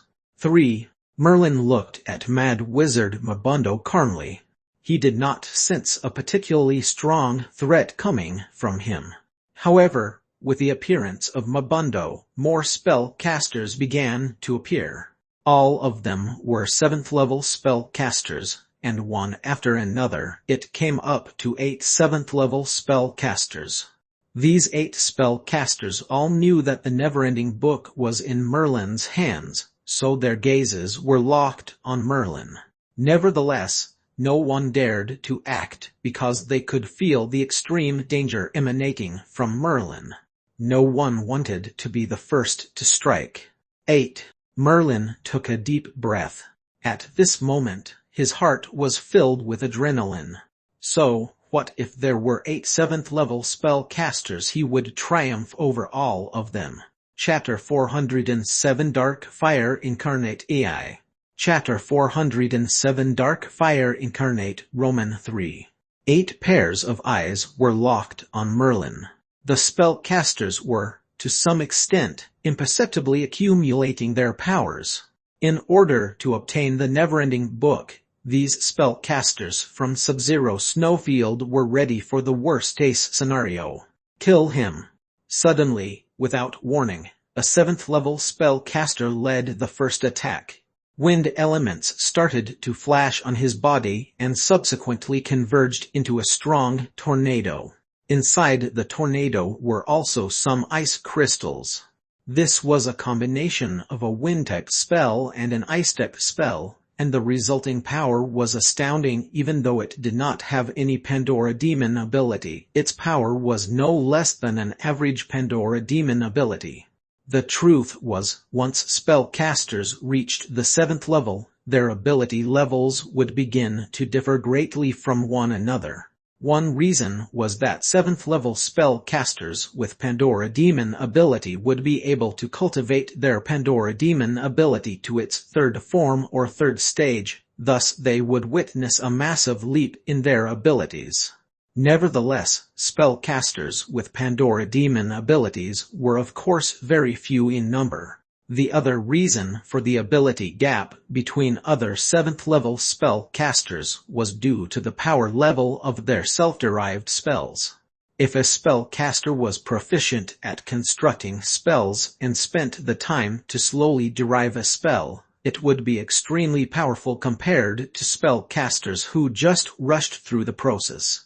This spellcaster who led the first attack had derived a very powerful spell, one beyond the level of an average 7th level spellcaster. Crash, crash, crash. A huge tornado filled with ice crystals as sharp as jagged rocks hurtled violently onto Merlin's body. Merlin, however, was ready for the attack and already cast rippling armor. When hit, rippling armor released waves after waves of ripples that dispersed continuously, thus reducing the impact of the attack. The power of rippling armor was rock solid, but with the infusion of Pandora Demon ability Fuse Earth, its defensive power was even more impenetrable. It was impossible for a 7th level spell to break the defense of rippling armor. Even the most powerful 7th level spell would only end up consuming more of Merlin's magic power. This was of course unless the spell contained a Pandora Demon ability, but then again, that would no longer be considered a mere 7th level spell. The ripples on rippling armor gradually weakened and disappeared, which meant that the attack had been completely dispersed without causing any harm to Merlin. Swish!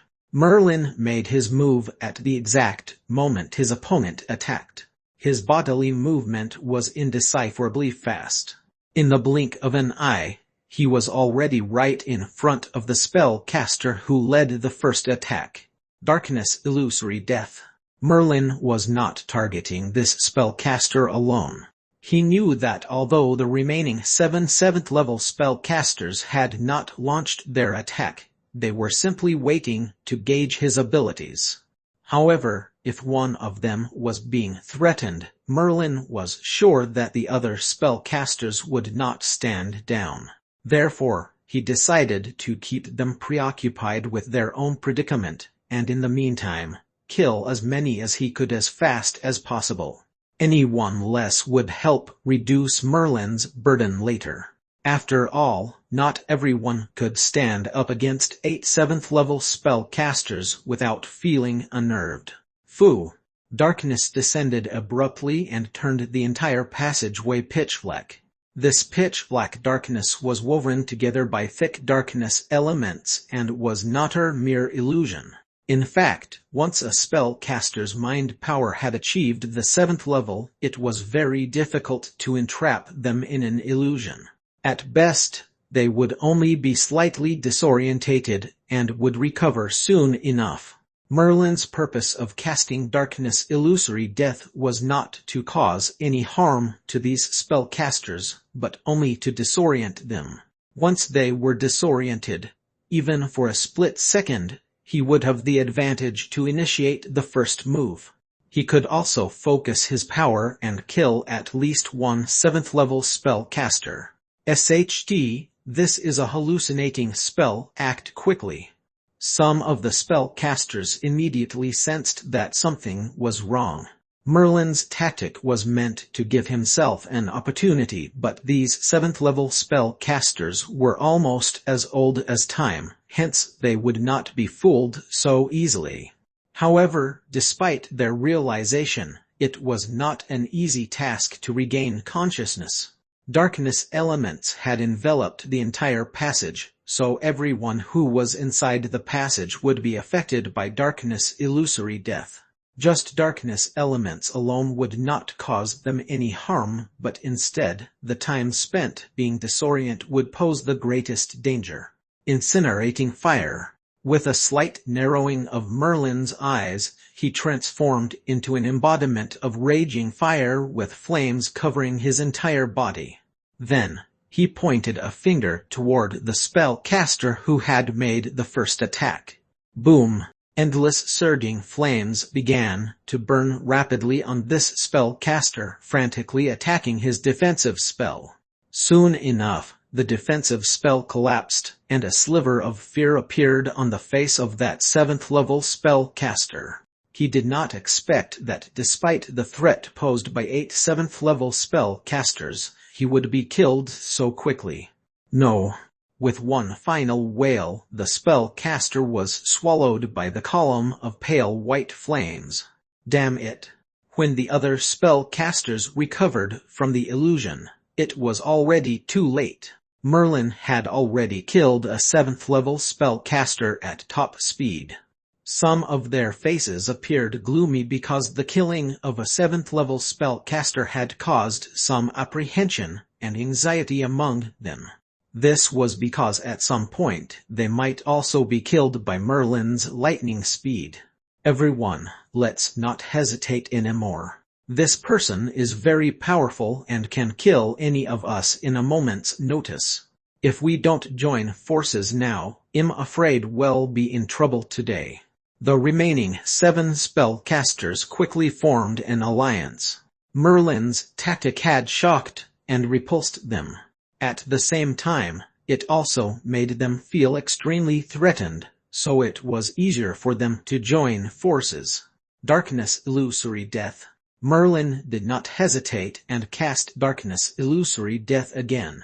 For a moment, darkness elements filled the entire cave, but this time, these 7th spellcasters were prepared for it. They released their mind power at full blast, their concentration locked on Merlin. Their strong mind power managed to pierce through Darkness Illusory Death, and the darkness elements gradually collapsed and disappeared. Merlin's attack did not work. On the contrary, these 7 7th level spellcasters released a party platter of attacks as spells filled the air and began to rain heavily on Merlin. Merlin's rippling armor emitted a huge glow, and at the same time, Merlin gently extended his palm. This time, everyone could clearly see the oddity in his palm. A blood-red vertical eye seemed to be embedded in Merlin's palm. The eye was blinking continuously, and whoever crossed gaze with this blood-red eye felt a heart-faltering sense of fear in their hearts that could not be dismissed. Is that the legendary Darkness Eye from the Great Legend of Darkness? Even though the spellcasters in Sub-Zero Snowfield were isolated from the rest of the world, there were occasional spellcasters who came to them from the outside, so naturally, they knew of the legendary infamous Darkness Eye. It was an accursed power, and any spellcaster who cultivated the Darkness Eye would not have a pleasant outcome awaiting them. Yet, every spellcaster who cultivated Darkness Eye had been incomparably fearsome. Darkness Eye represented something far more terrifying. Wherever Darkness Eye appeared, darkness and murder would follow. Darkness Eye Dispel. Faced with the endless spell attacks, Merlin dared not act carelessly. He did not want rippling armor to withstand so many 7th level spells. Even though rippling armor was powerful enough to withstand the attacks of 7th level spells, there were too many spells. So he was afraid that his replenishment of magic power might not be able to keep up with its consumption. In that situation, it would be dangerous for him. If rippling armor disappeared, no matter how strong he was, Merlin would be decimated into fine powder by that barrage of spells. Therefore, Merlin wielded the 3rd form of Darkness Eye so that it could at least reduce, if not completely dispel, the attacks from the 7 opponents. A crimson ray flew forward and transformed into a large net, aggressively tackling the barrage of incoming spells. The crimson ray glowed bright red as the attacking spells began to weaken, with some even fizzling completely. Facing Darkness Eye, many spells could not contend against its strength. Even the strongest spells would only cause Darkness Eye to consume some additional magic power at most. With Darkness Eye blocking the barrage of spells head-on, Merlin began to feel a great amount of pressure. At the same time, the blood-red eye in his palm seemed to be emitting a mournful wail. Although the 3rd form of Darkness Eye was capable of withstanding 7th level spells with ease, it could only hold up for a short while in face of such a constant siege. Crack! Finally, the crimson light ray split apart. The blood-red eye in Merlin's palm appeared to be gravely injured and became lethargic. Even the crimson ray faded slightly. Darkness Eye was indeed gravely injured, as its 3rd form was incapable of withstanding so many 7th level spell attacks. However, Merlin could also distinctly feel that there was a stronger force within Darkness Eye which was trying to break free of its bindings. This force, once released, would not allow any of these 7th-level spellcasters to escape unscathed. In fact, even an 8th-level spellcaster was not a noteworthy opponent. In his heart, Merlin knew very succinctly that the vicious force inside Darkness Eye should not be released. It was the 4th form of Darkness Eye which had been sealed by Wizard Leo. Once the seal was broken, an unparalleled force would burst forth from within. Back then, Wizard Leo had used the 4th form of Darkness Eye to kill a powerful 8th-level spellcaster. However, despite having obtained unparalleled power, Wizard Leo paid a heavy price for it. Not only had his body become skin and bones, but he was also killed by the backlash from Darkness Eye when he wielded the 4th form for the 2nd time. Unless it was the last resort, Merlin would not break open the 4th form of Darkness Eye. It was his final trump card, one that he would not use unless and until he was faced with a life-or-death situation and had no other way out. Right now, the spell attacks had been greatly weakened and his ripping armor had not shown any indication of failure. The spells were still landing relentless on the armor, but all they did was stir up waves of ripples on the armor. "It's my turn." Merlin withstood the first wave of attacks from the 7 spell casters, and now the runic heartprint began to appear subtly in between his eyebrows. Chapter 408 Dark Fire Incarnate If. Chapter 408 Dark Fire Incarnate Roman 4. Fire. With Merlin's low growl, raging flames began to pour out and melded into a pack of huge flaming dragons. These dragons then flew toward the 7 spellcasters. Merlin's incinerating fire was on par with the peak power of a 7th-level spell, so these spellcasters did not dare to overlook it and began to cast their individual spells to resist its attack.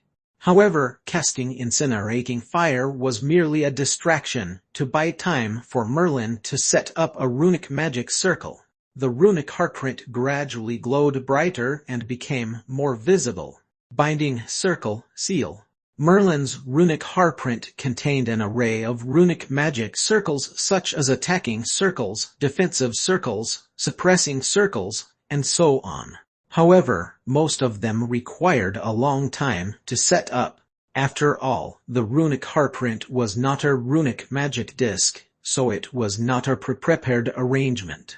The runic heartprint was created by the great wizard Fidel's profound understanding of runes. It was capable of storing countless numbers of runic magic circles, and these could be set up by a completely rune-illiterate spellcaster. Nevertheless, truly strong runic magic circles still required a long time to be laid out, thus Merlin could only search for a relatively suitable runic magic circle that only required a short time to be set up. Novel full, of course, the binding circle was still strong enough to bind a 7th-level spellcaster. Flecks of mysterious runes emerged from the runic heartprint and rapidly coalesced into a mysterious runic magic circle. Following a point from Merlin's finger, the runic magic circle flew toward one of the 7th-level spellcasters. SHD, it's a runic magic circle. This bastard can also cast runic magic circles. These 7th-level spellcasters became even more flabbergasted. The techniques wielded by Merlin far exceeded the limits of an average spellcaster. Moreover, the power of his Pandora demon abilities, spells, and now runic magic circle were all extremely powerful, making it seem like Merlin would not be defeated despite the odds of 7-1. In addition, these spellcasters did not seem to have noticed that Merlin was not actually a 7th-level spellcaster or even a 4th-level spellcaster. If they knew the truth, he would have been just another worthless low-level spellcaster in their eyes. Boom! The runic magic circle slammed down mercilessly and transformed into an invisible cage, confining one of the spellcasters within. Breaking a runic magic circle, too, required a long amount of time. Therefore, when Merlin saw the effectiveness of the first runic magic circle, he began to repeat his steps. Relying on the power of the runic heartprint, he set up another binding circle and imprisoned another spellcaster. Damn it, since when did such a powerful spellcaster emerge in Sub-Zero Snowfield? Not only does he have powerful spells, but he also has mysterious Pandora demon abilities and can set up powerful runic magic circles in a short time. Who could defeat him? The remaining spellcasters appeared in despair and lost their will to fight. In the first place, their temporary alliance was a fragile one which was formed for a common goal only.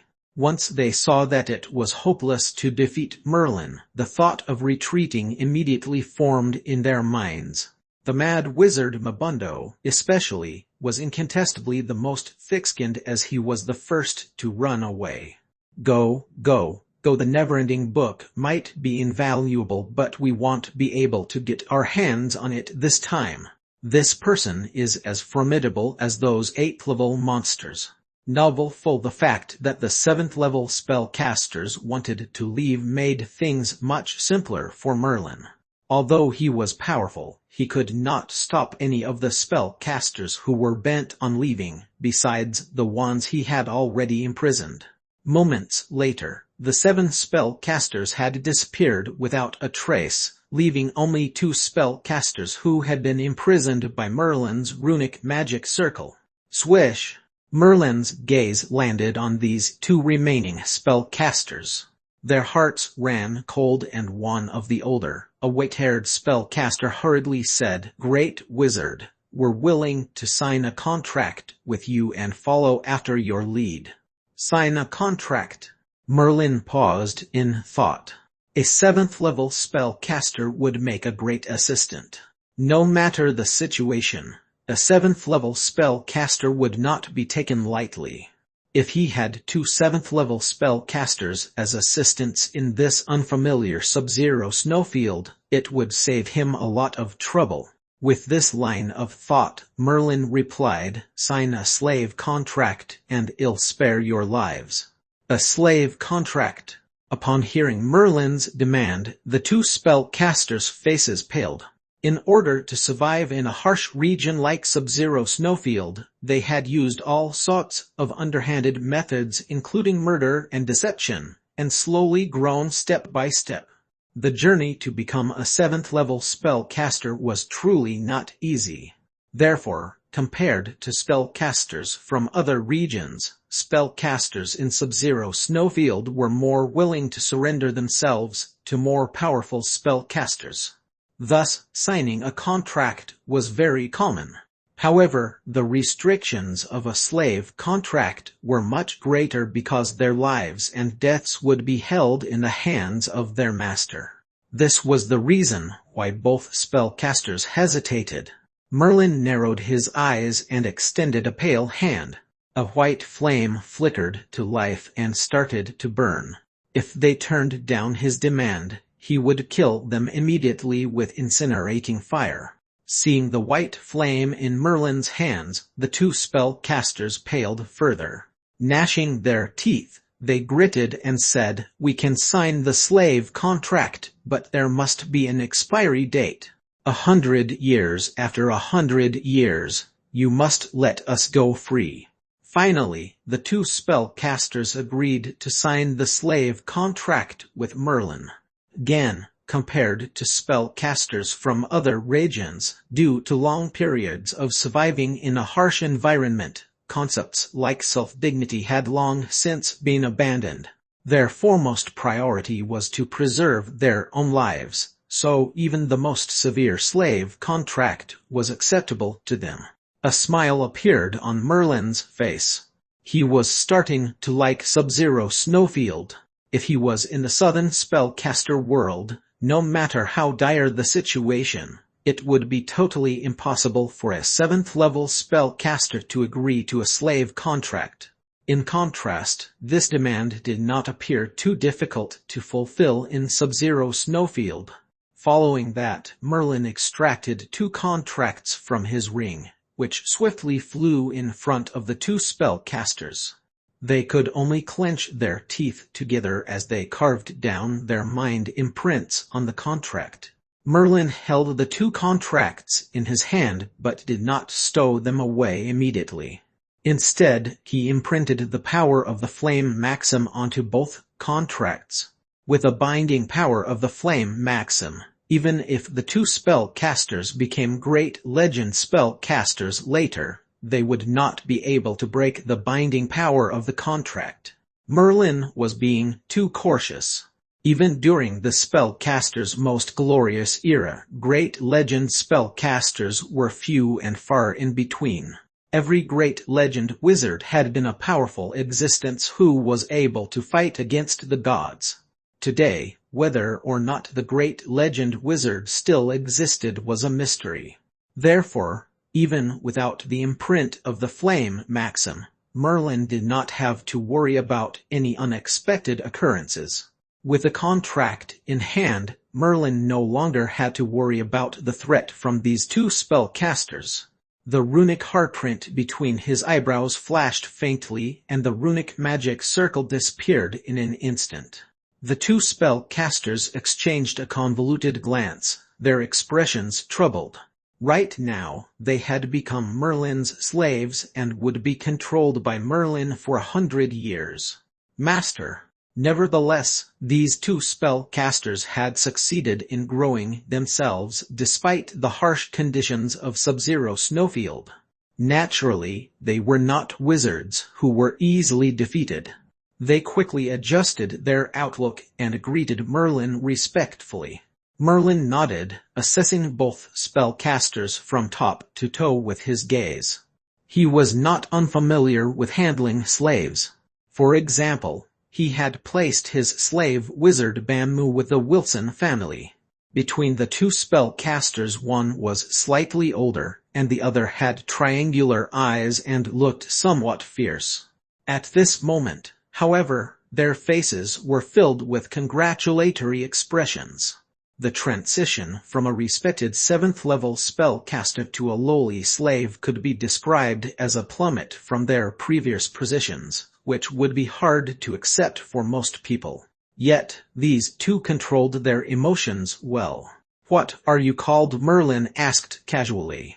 The older spellcaster hurriedly replied, "Master, my name is Ernie." The fierce-looking spellcaster also spoke respectfully, "Master, my name is Watson." "Ernie, Watson, you 2 lead the way. We can leave the 1,000 Miles Snow Cave now," Merlin said in a deep voice. He had obtained the 2nd volume of the Neverending Book, so it was not necessary to remain inside the 1,000 Miles Snow Cave any longer. Otherwise, if some 8th-level or 9th-level spellcasters came along, then Merlin would be in danger.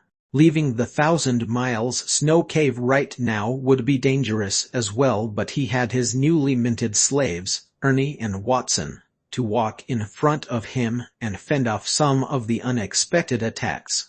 Ernie and Watson exchanged a helpless glance but had no choice. They, too, knew that it was extremely dangerous to walk in front of Merlin right now. Perhaps another powerful spellcaster was just lurking around the next corner in the dark, waiting for Merlin to appear and launch a violent attack on him. Since the 2 of them were walking in front, they would have to block any surprise attacks for Merlin. In the dark, silent cave, Merlin followed behind Ernie and Watson and carefully sensed for movement in his surroundings. At the same time, Ernie and Watson also dared not lower their guards because if there was an attack, they would be the first to be sacrificed. Ernie and Watson were well familiar with the underhanded tactics of spellcasters in Sub-Zero Snowfield, so they were extremely cautious. Their mind power was constantly engaged to watch out for any movement around them, and they had cast defensive spells around themselves. They would rather expend their magic powers than to save it without the spell. Although they were extremely watchful and cautious, they did not encounter any attacks all the way until they saw the light at the cave exit. The closer they inched to the exit, Ernie and Watson heightened their guard. Suddenly, both Ernie and Watson stopped in their tracks. Ernie grounded his teeth a few times and said in an almost begging voice, "Master, there'll definitely be many wizards waiting to ambush us at the cave exit right now. It's very dangerous for us to leave. You two go ahead." Merlin sighed deeply and then commanded in a still voice. Obviously, he was sending Ernie and Watson to test the waters and bear the first wave of attacks. Ernie and Watson did not have a choice since they had signed the slave contract and their lives rested in Merlin's hands. Naturally, they did not dare disobey his orders. "Damn it, let's just sprint out as fast as we can." They exchange a look of resigned determination at one another. Merlin was rendered speechless watching their behavior. All they were going to do was to leave the cave. Was there really a need to look as if they were walking to the gallows? Following that, strong elemental fluctuations flashed on their bodies. Like a spark of electricity, they zoomed out of the cave. Chapter 409 Dark Fire Incarnate V. Chapter 409 Dark Fire Incarnate V. Rumble, rumble. Before wizards, Ernie and Watson could even exit the cave, the entire cave was shaken by a huge bombardment, like the entire structure was quaking. Flames, ice crystals, tornadoes, almost every spell conceivable had been concentrated to full power and aimed straight at the mouth of the cave. The power levels of the spells were also vastly different. There were 5th, 6th, and even 7th level spells. Under the siege of so many spells, the previously determined looks on wizards, Ernie and Watson changed rapidly into despair. With speeds faster than before, they flew back into the cave. "Master, there's really no way to go out." Wizards, Ernie and Watson hung their heads bitterly. They really dared not dash out again. If the horrible wave of attack resumed and landed on their bodies, no matter how many layers of defensive spells they wore, the impenetrable barrage of spells would kill both of them in an instant. The mere recall of the horrible attack still left some residual fear in them. This was the reality of Sub-Zero Snowfield. As long as there was a common enemy, regardless of whoever it was, these spellcaster would join forces. Ernie and Watson could just imagine that hundreds of spellcasters joining forces outside, waiting for Merlin to appear and launch a vicious attack on him. The scale of attack earlier had shocked even Merlin, as he was not sure if he would be able to withstand it. "What do we do now? We can't just hide in here."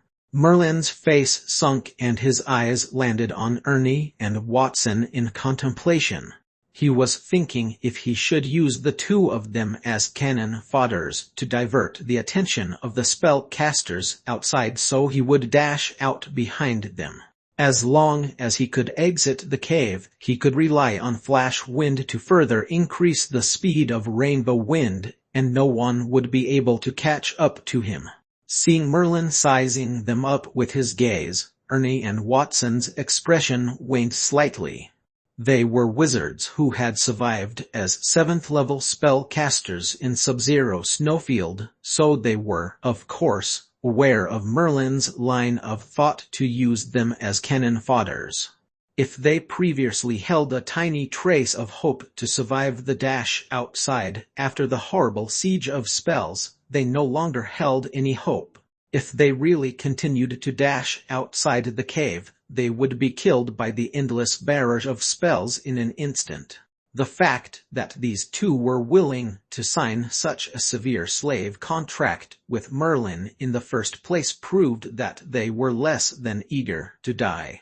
Therefore, Before Merlin could speak, Wizard Ernie said, "Master, we can't just dash out like that. We might be killed by those hiding at the mouth of the cave itself." Since some of the 7th level spellcasters managed to escape earlier, they must have spread the word that the Neverending Book was with Merlin. That was why so many people had joined forces to kill Merlin, as it was their only hope to obtain the Neverending Book. "What ideas do you have?" Merlin asked slowly.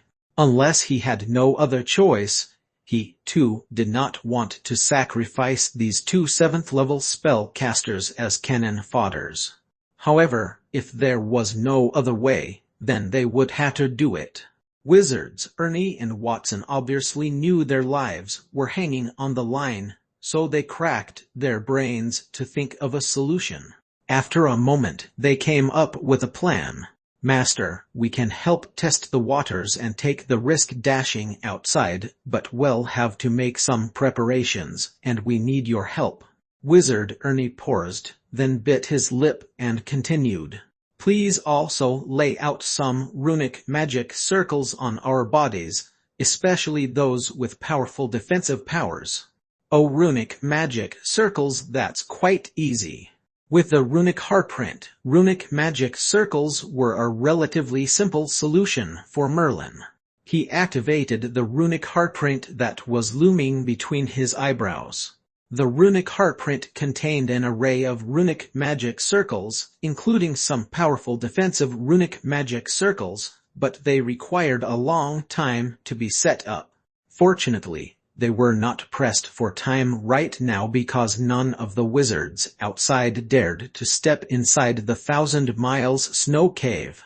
Therefore, Merlin had plenty of time to slowly arrange the runic magic circles on Wizards Ernie and Watson.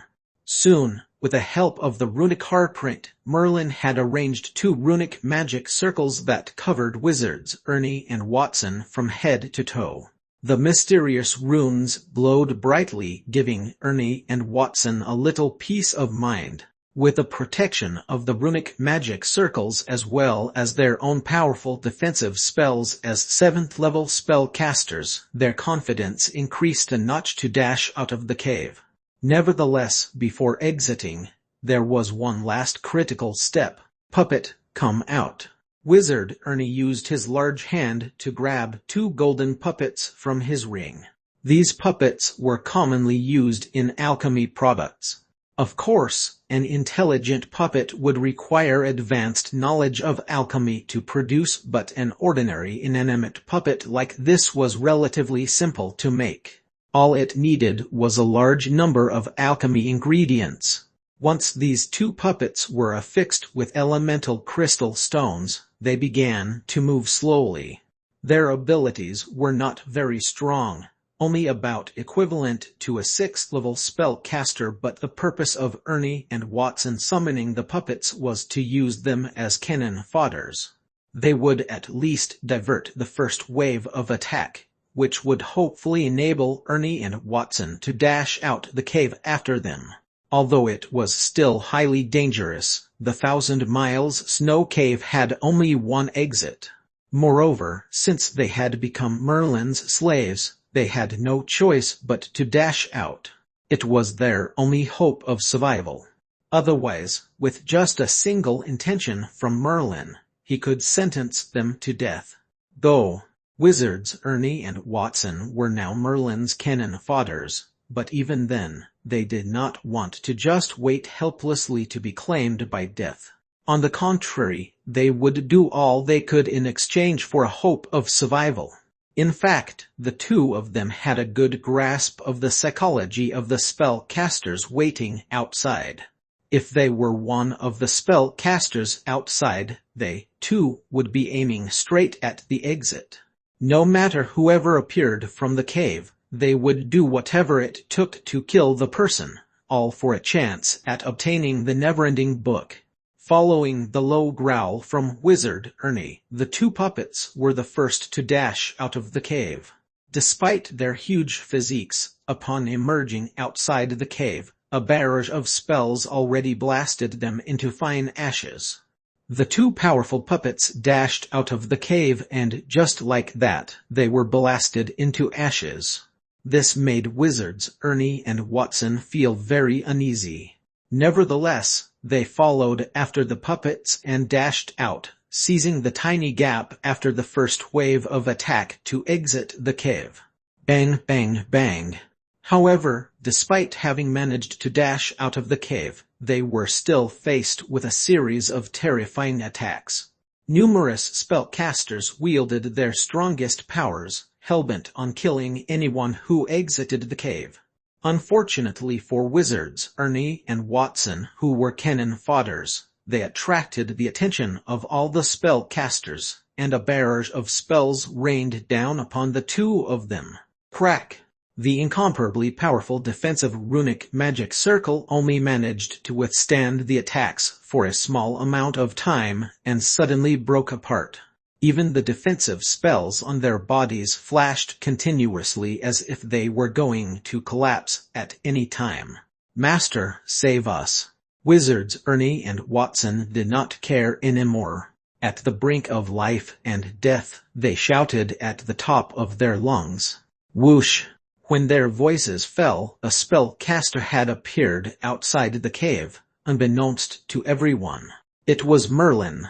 While Ernie and Watson were occupying all the spellcasters' attention, nobody noticed that there was still one more spellcaster left inside the cave. It was their real target, Merlin, who also held the never-ending book. After Merlin exited the cave, he saw a dense group of spellcasters gathered below, driving Ernie and Watson into a dangerous situation. Humph!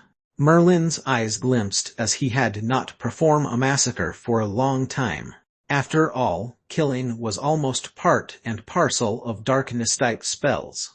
Additionally, spellcasters who cultivated darkness-type spells for an extended period tended to be more or less affected. Darkness illusory death.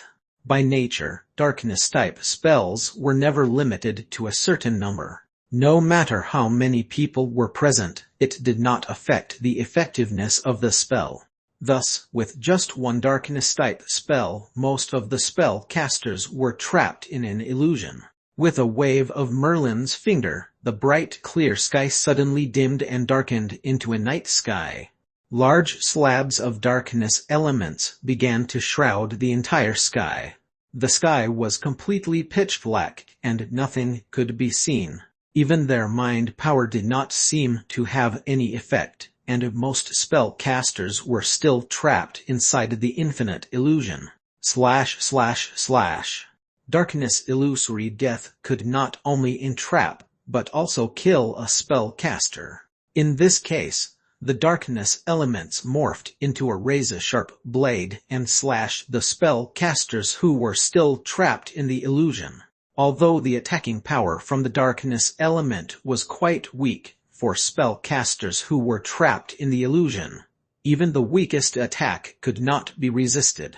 Therefore, from the moment Merlin wielded darkness illusory death, numerous spellcasters were slaughtered. The stench of blood and death rose into the air and lingered. Merlin activated Darkness Eye. He could clearly feel the negative emotions grow as the number of deaths increased, which were subsequently absorbed greedily by Darkness Eye.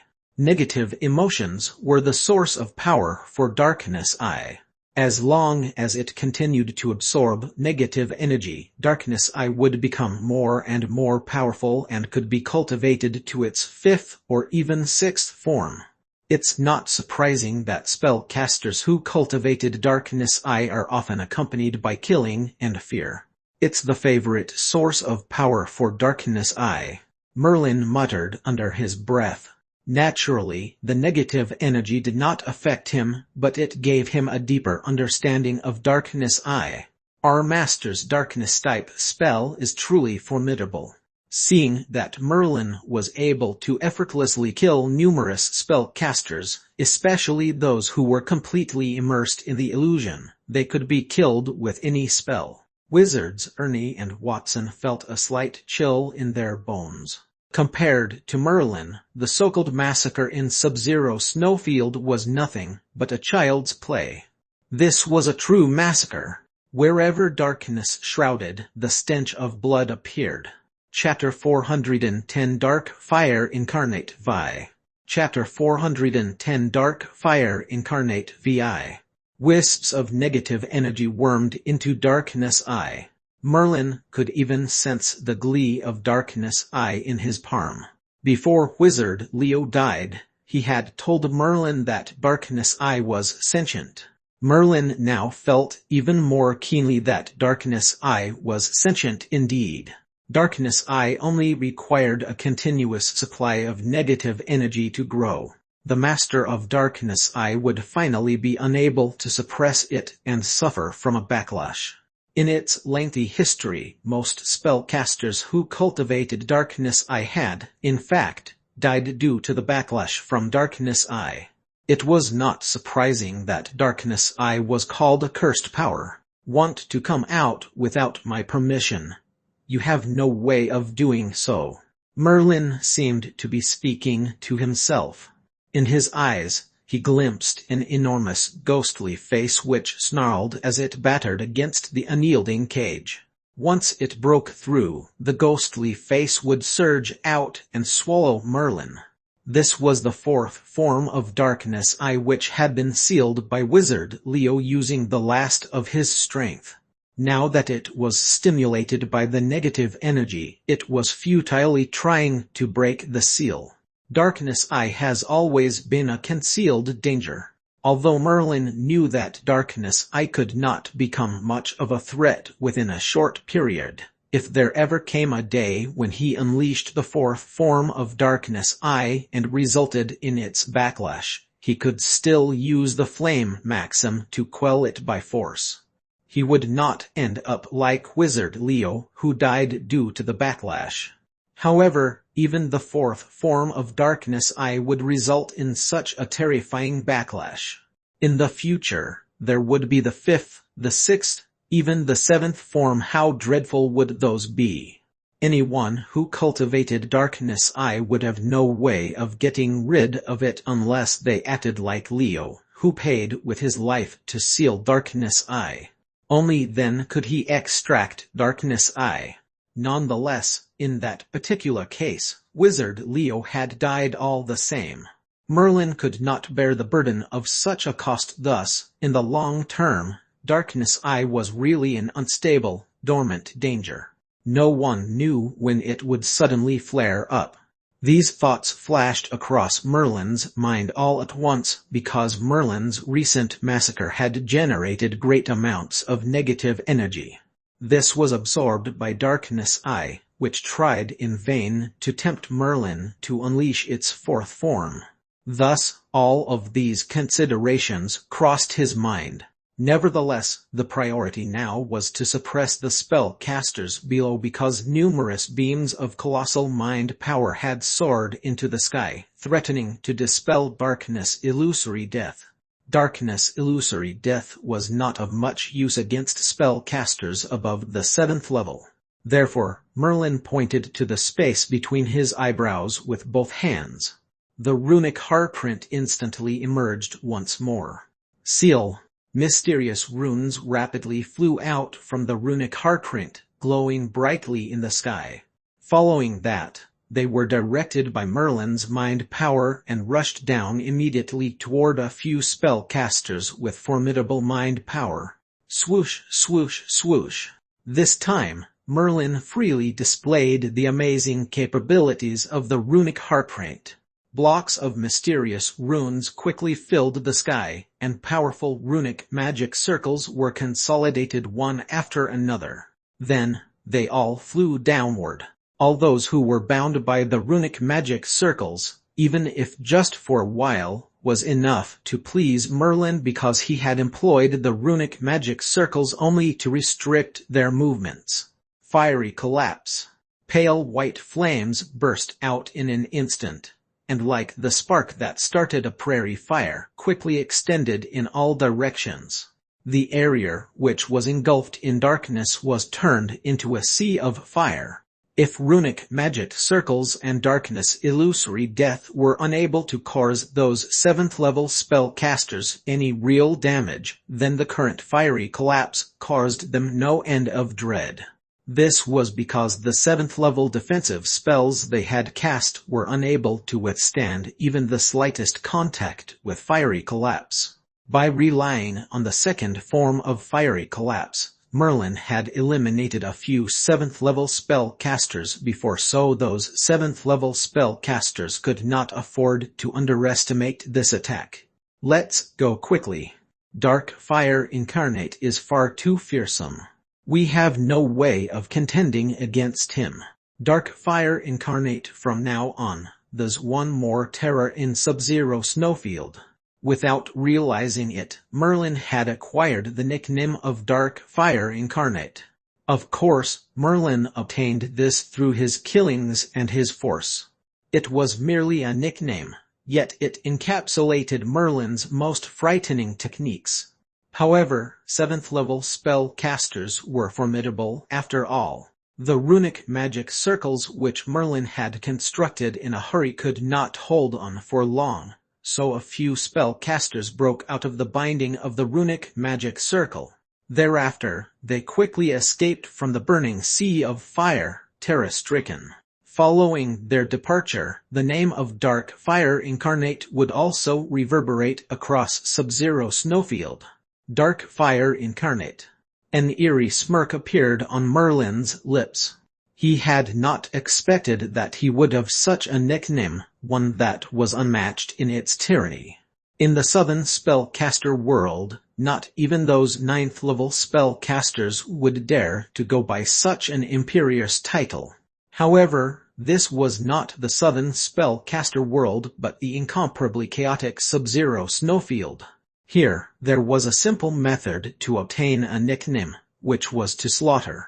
It was just like in the case of that mad wizard Mabundo, who was malevolent and unscrupulous but with powerful abilities. Once he began killing, he had no mercy, so he achieved the label of Mad Wizard, making spellcasters clenched their jaws when they mentioned him. Master. Just then, Ernie and Watson hurried to Merlin's side. Their current appearance was rather pitiful. They had fled from the caves previously. Although they used 2 puppets to withstand the first wave of attack, they were still in a dangerous situation as they were bombarded by countless spells. If Merlin had not appeared in time and cast darkness illusory death inundating all the spellcasters here, Ernie and Watson would have been in a less favorable situation. Buoyed by the elated adrenaline of having narrowly escaped death, their minds could think of nothing else when they saw Merlin's godlike display of might. Master, we spotted Mad Wizard Mabundo escaping earlier. Heh, only Mad Wizard Mabundo could instigate so many spellcasters to attack. Upon mentioning Mad Wizard Mabundo, an expression of rage flashed across Wizard Ernie's face. It looked like Mad Wizard had made him suffer in the past. Master, do you want us to hunt down Mad Wizard Mabundo? Wizard Ernie currently appeared to be incomparably disconcerted, yet he wanted to chase after Mad Wizard Mabundo. It must be a matter of pride. Merlin could tell that although Mad Wizard Mabundo's powers were not that great, he had many tricks up his sleeve. Moreover, he was treacherous and cunning, being able to stay on in Sub-Zero Snowfield without trouble despite offending so many. Naturally, there must be something special about him, and he would not be that easy to kill. There's no need to create further trouble. Come on, we can't stay here any longer. Merlin looked at the utter state of disorder that stretched across the front of the 1,000 Miles Snow Cave. The stench of blood pervaded the air. He knew that they must not linger on here. If they did so and attracted 8th-level spellcasters, they would be in danger.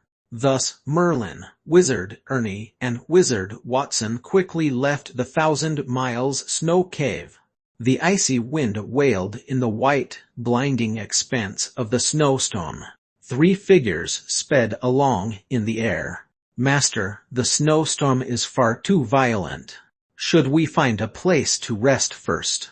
These 3 individuals were Merlin and his 2 7th-level slaves. They were flying aimlessly, only wanting to leave the 1,000-miles snow cave as far behind as possible. They did not expect to encounter such a huge snowstorm in their journey. The forces of nature were still beyond spellcasters. Even a great wizard would become helpless when faced with certain powers of nature. Only the great legendary wizards had the ability to shift even the weather and the landscape. Merlin nodded in assent. There was really no point in continuing their flight with such a powerful snowstorm, so they found a cave which was relatively dry as a temporary shelter from the snowstorm. The climate of Sub-Zero Snowfield was so unpleasant that even spellcasters found it hard to take.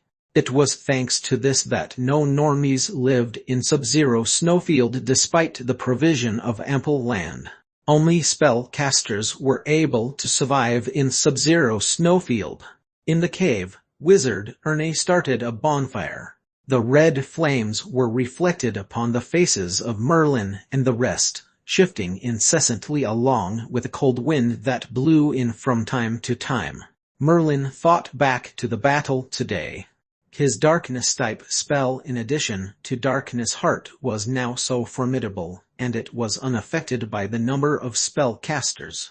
Perhaps other spellcasters would be afraid of the joined forces of countless spellcasters. In such a case, even 7th-level spellcasters could be overwhelmed and killed. However, with Merlin's darkness-type spell, he could place everyone into an illusion no matter how many of them. Besides the darkness-type spell, the might of fiery collapse had also increased. The second form had improved its powers greatly, reaching the peak of a 7th-level spell, which was also its limit. Any spell that was not on the 8th level would be unable to block the scorching of fiery collapse. It was because of Merlin's powerful darkness-type and fire-type spells that he was named Dark Fire Incarnate by the many spellcasters of Sub-Zero Snowfield. Still, other than these spells, what pleased Merlin was the use of the runic heartprint. The runic magic circles created by the runic heartprint had miraculous strength. He was able to contend against 8 7th-level wizards, defeat them, and even turn 2 7th-level spellcasters, Ernie and Watson, into his slaves. He could not have done all this without the runic heartprint. The functions of runes did not merely include attacking, defending, and binding, which were not that different from most spells. They could further be used to create runic magic circles to be used to teleport over long distances. Nonetheless, this would require runic magic circles that were set up in advance. The one-way teleportation could only be carried out after the 2 magic circles were mutually activated. Otherwise, if one traversed through space aimlessly by carelessly using a runic magic circle, one was very likely to become trapped in a spatial gap, which was akin to seeking one's own death. The only exception was spatial-type spells. Only then would one be able to freely traverse space. Nevertheless, even then, one would need to use up an inconceivable amount of magic power, which most spatial wizards could not endure. Novel full. Ever since Merlin had arrived at Sub-Zero Snowfield, he discovered that the runic magic circles he created here were unable to react with the runic magic circles surrounding the dark magic region. In other words, he had no way of teleporting there directly. He would still have to rely on flight to return to the vicinity of the dark magic region in order to locate the runic magic circles to enter the dark magic region. Sub-Zero Snowfield is a good place indeed. At the moment, the southern spellcasters must have descended into chaos. It looks like I should stay in Sub-Zero Snowfield for a period of time and set up some runic magic circles for emergency use. All these thoughts crossed Merlin's mind. Although Sub-Zero Snowfield was disorderly, this could not be more suitable for Merlin. Moreover, he was able to avoid getting involved with a conflict between the southern spellcaster world and Osmu. Thus, he should leave behind a few concealed runic magic circles in Sub-Zero Snowfield. In the future, if he encountered danger, he would have the chance to escape in this direction through the runic magic circles set up by the runic hardprint. If Merlin had set up a few hidden runic magic circles in Sub-Zero Snowfield beforehand, he would not have to force his way out of the 1,000 Miles Snow Cave, and could instead bring Ernie and Watson directly to the runic magic circle, teleporting their way out. Novel full. This was a frightening characteristic of a runologist, who was unmatched in their ability to escape. According to Merlin's understanding, that mad wizard Mabundo, who had offended many spellcasters, including a great number of powerful ones, was himself a runologist who was highly accomplished in runology. It was by relying on runic magic circles that Mabundo had escaped from being killed repeatedly, surviving up until now. At last, Merlin set out a runic magic circle in the cave. He did not keep this a secret from Ernie and Watson. They were Merlin's slaves, so Merlin controlled their every gesture and every word. Even if they knew that Merlin had arranged a runic magic circle here, they would not dare to mess it up, to say nothing of telling others. Therefore, the other two might as well pretend that they knew nothing, and closed their eyes to restore the magic power they had used up today. Chapter 411 True and False Clues. Chapter 411 True and False Clues. Phew. Merlin let out a long sigh. He had not only set up a runic magic circle in this cave but also left the cave, braved the snowstorm, and created runic magic circles at a few other hidden locations. In this manner, Merlin had placed runic magic circles in Sub-Zero Snowfield. Based on the great power of the runic hardprint, Merlin was able to perceive any runic magic circle he had set as long as it was in Sub-Zero Snowfield. In the future, even if he encountered any danger, he could instantly create a runic magic circle and teleport here. This was an effective method of survival. After he had set up the runic magic circles, Merlin found that the snowstorm had not ended. Thus, he could only stay in the cave, using this opportunity to review the second volume of the Neverending Book, which he had just acquired. Opening the Neverending Book, he was greeted with 4th level to 6th level spells. It was a dazzling array of spells which was far more comprehensive than the first volume of the Neverending Book that Merlin had obtained back then. Not bad. The 4th to 6th level spells within this second volume of the Neverending Book could be used to populate the database of the Matrix. With that, Merlin activated the Matrix and began scanning and recording the 4th to 6th level spells of the Neverending Book into the Matrix. Merlin was very strict about the spells he placed into the database of the Matrix. He would not populate the database with spells which were too simple or even full of flaws. Only when the various spells used were of a certain quality would the derived spells be more refined and have greater power. Therefore, ensuring the quality of spells within the database was crucial. Nevertheless, Merlin knew that the true form of the Neverending Book was not like this. Previously, the first volume of the Neverending Book which he obtained had only revealed its true form after the Black Cat Didymos had deciphered the runes. Only then did Merlin learn the secret of the Neverending Book. Thus, in order to learn the secret of the third volume of the Neverending Book, he would have to decipher the runes hidden in the Neverending Book. In the past, Merlin would be helpless when faced with this, having to rely on the black cat Didymos to decipher the runes in the never-ending book. However, now that Merlin had the runic heartprint, the mystical heartprint created by the great wizard Fidel with his blood and sweat, he was able to decipher even the most complicated, obscure runes.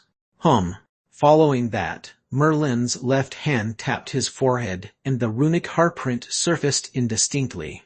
As expected, after the runic heartprint appeared, Merlin could view the hidden, dense runes in the second volume of the never-ending book. So, there's a runic magic circle after all. Runic heartprint decipher.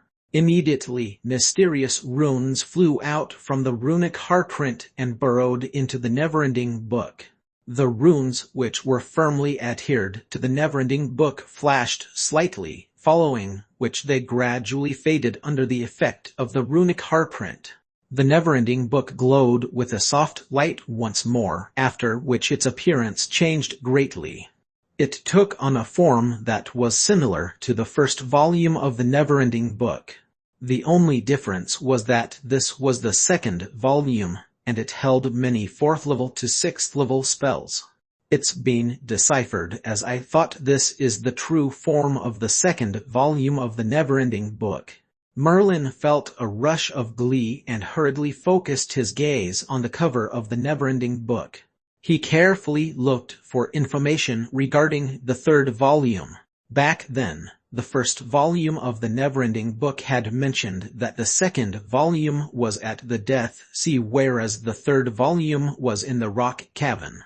However, the second volume of the never-ending book had now appeared in Sub-Zero Snowfield. Merlin could not help but doubt the veracity of the information regarding the other volumes that was presented in the first volume. On the cover of the second volume of the never-ending book, there was also information about the third volume. The third volume of the never-ending book is located in the mysterious Black Desert. Any spellcaster who possesses the second volume of the never-ending book will be able to detect the third volume in the Black Desert. Once all 3 volumes of the never-ending book have been compiled, one will have the chance of retrieving a maxim I had left behind. The cover of the second volume of the never-ending book contained the words left by the great wizard who had created the never-ending book. However, this time, Merlin did not believe these words. Conversely, an odd expression had crossed his face. The first volume of the never-ending book mentioned that the third volume was in the rock cavern, but now the second volume claimed that it was in fact in the mysterious Black Desert. Merlin had heard of neither the rock cavern nor the Black Desert. Still, based on their names alone, he knew that both places would not be a walk in the park. Between them, one of them was surely false, or maybe both were. If Merlin had not obtained the second volume of the never-ending book, he might have truly believed that the third volume was in the rock cavern. If someone had received only the second volume, they might have gone to the Black Desert in search of the third volume. Nonetheless, the more Merlin thought about it, the more he felt that the never-ending book was hidden in neither of these places. These 2 locations were likely false information that the great wizard had intentionally left behind back then. As for the great wizard's purpose in doing so, he could not guess at the moment. It might merely be a cruel prank played by that wizard or a spontaneous scheme. Still, no matter what the goal was, Merlin would no longer believe that it was in these 2 places. Regardless of whether it was the rock cavern or the Black Desert, Merlin would not go. It's a shame that there are only false clues in the never-ending book. Merlin shook his head helplessly. He took out the first volume of the never-ending book, comparing both volumes. Other than the spells, there was nothing different between them. Swoosh! Suddenly, just as Merlin placed the 2 volumes of the never-ending book together, they began to emit a gentle glow which quickly shrouded both volumes. Merlin's mind power could distinctly feel that the two volumes of the never-ending book were slowly merging together. This mystical transformation somewhat stupefied Merlin. The 3 volumes of the never-ending book must surely hold some secrets. Merlin thought that the 3 volumes of the never-ending book were far too enigmatic. Moreover, the wizard must have been a great legendary wizard to be able to leave behind a maxim. It was not surprising that the never-ending book left behind by a great legendary wizard would have strange features. The merging process took only a short time. Soon enough, the light of the never-ending book gradually dissipated, and what was before Merlin's eyes was a volume that appeared more mysterious, filled with an alarming, terrifying force. This force was very likely left behind by that great legend who created the never-ending book. Since they've merged into one volume, what changes are there? With a reach of his hand, Merlin held the transformed never-ending book in his palm. This volume was made by an unknown material which twinkled with a faint golden light. Even the words seemed to contain fantastic magic, making the words unforgettable in just a glance.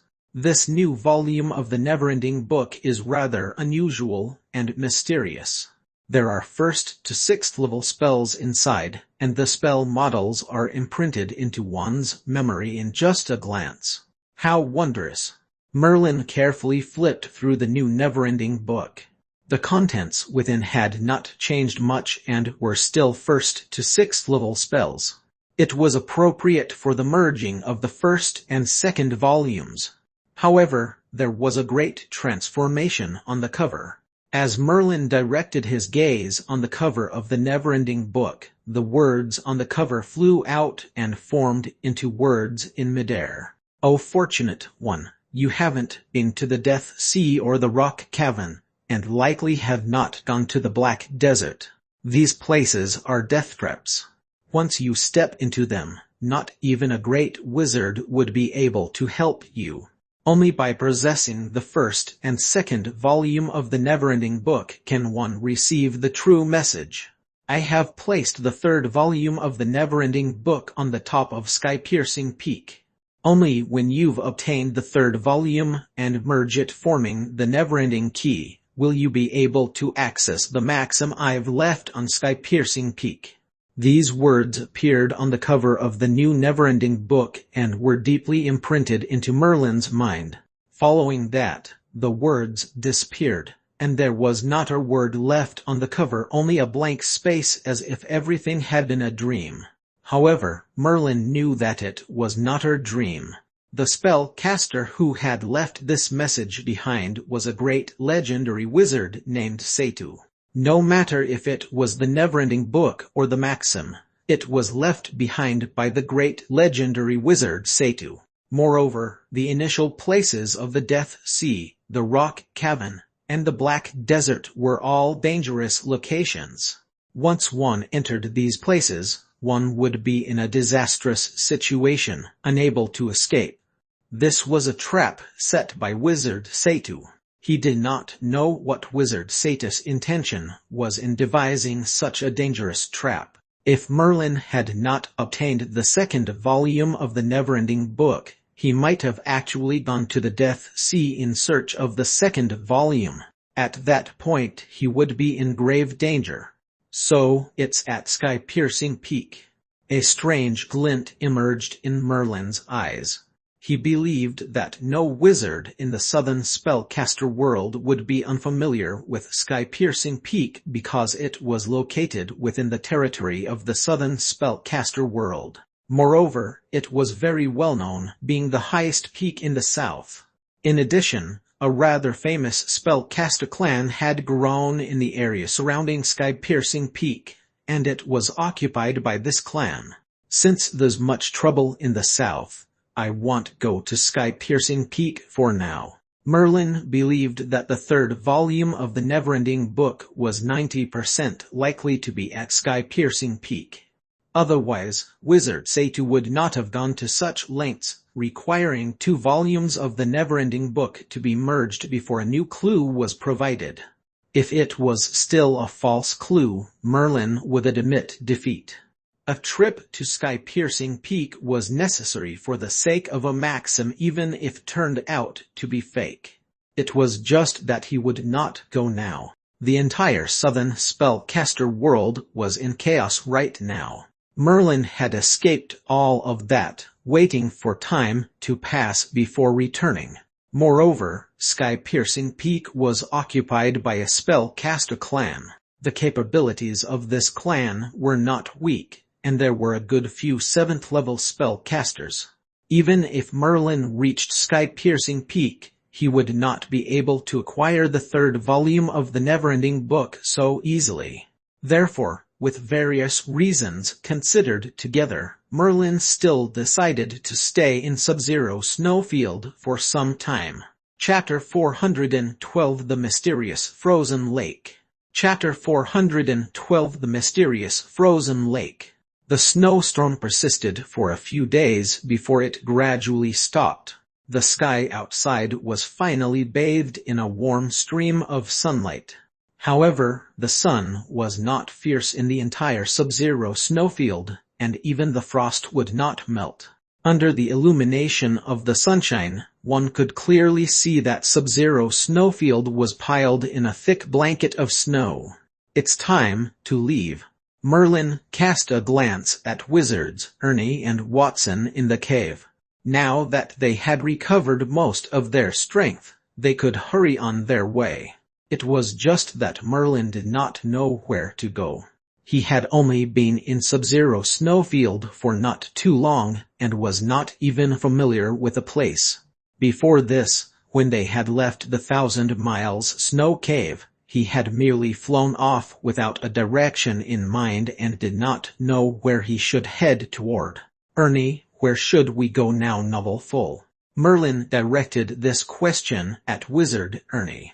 Wizard Ernie, despite appearing relatively old, had a lively mind. He was fond of trying to figure out Merlin's thoughts and was rather similar to Wizard Bamu in terms of personality. Master, if you don't mind, let's go to where I stay first. Ernie spoke carefully. Naturally, he understood what Merlin meant.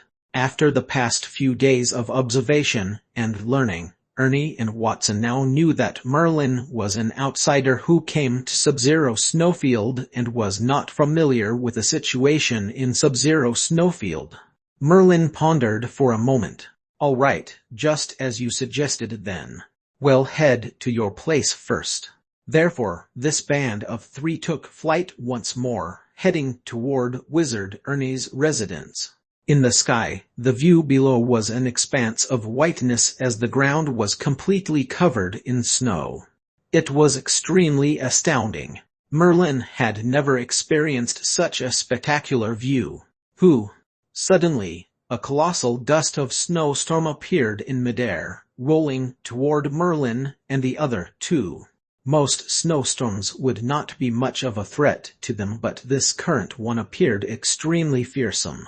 Even Merlin was stunned to his core. Keep away from it, move. The runic heartprint between Merlin's brows abruptly flickered once more. Merlin quickly set up a simple runic magic circle to block the snowstorm in front. Crack!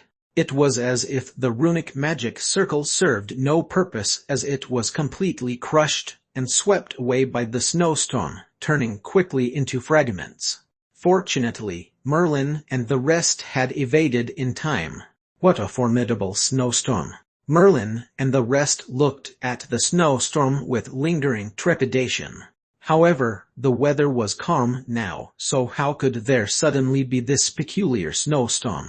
Moreover, even though this snowstorm was powerful, its range did not cover a large area. Conversely, it only covered a very small region. That's not right. It's not a snowstorm. Merlin narrowed his eyes slightly. He sharply perceived that this snowstorm contained an extremely veiled trace of elemental fluctuations.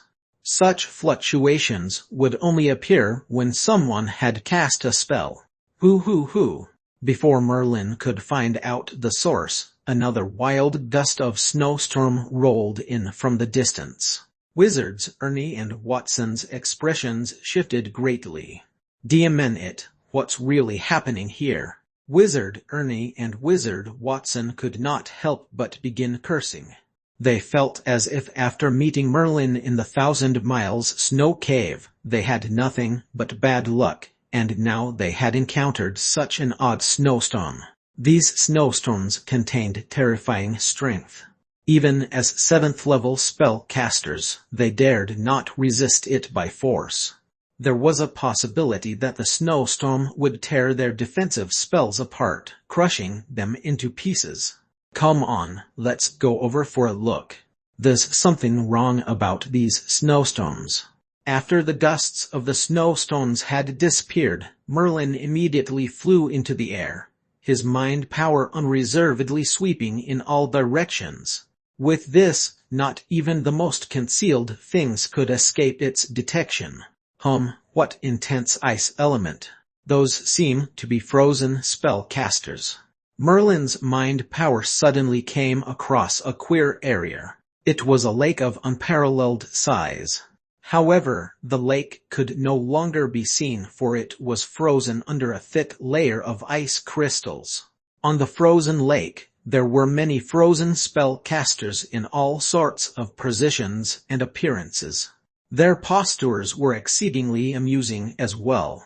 Nonetheless, upon closer look, one could see that their current postures were, in fact, a reproduction of how they normally moved. Still, on this frozen lake, these spellcasters were frozen in place, dead forever. The ice sculptures left behind merely preserved the postures of their final moments. There were even shards of ice crystals which had shattered upon falling to the ground. It must be those who tried flying across the lake, not expecting to be frozen, and ended up falling. There's something weird about this lake. Merlin's expression turned solemn.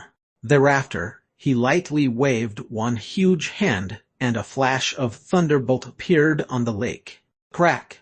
He was not surprised in the slightest that even the thunderbolt was frozen immediately, shattering on the ice as it fell. Merlin drew in a deep breath, becoming even more apprehensive of this lake. It should be known that although his Thunder-type spell was not merged with Pandora Demon ability, and he had not constructed a 4th-level one, its might should not be underestimated. Now, it was frozen in place instantly. As he considered this, Merlin wanted to investigate the true nature of this lake even more. Thus, his gaze landed on Wizards Ernie and Watson. Novel full. Ernie and Watson, upon seeing that Merlin was staring at them, immediately erupted into grievances deep in their hearts. This frozen lake was so terrifying. Who knew whether they could withstand its effects and avoid being turned into an ice sculpture? However, they could only carry out this perilous task. Why did they have to be Merlin's slaves? A slave's duty was to fulfill their master's every wish, including acting as cannon fodder. Nevertheless, Wizards Ernie and Watson had agreed to become Merlin's slaves because they were hoping to survive. Now that they were facing such a dangerous lake, they were very unwilling to take the risk. Therefore, Wizard Ernie cautiously suggested, "Master, it seems like there's nothing interesting to investigate about this lake. It's far too dangerous. We'd better leave quickly." "Leave?" Merlin's icy glare swept across Ernie and Watson, following which his tone became even more chilly, causing both of their hearts to tense up. A slave possessed a slave's intuition.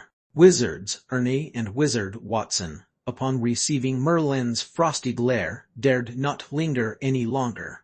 They hurriedly began to cast their defensive spells, gnashed their teeth furiously, and flew toward the lake.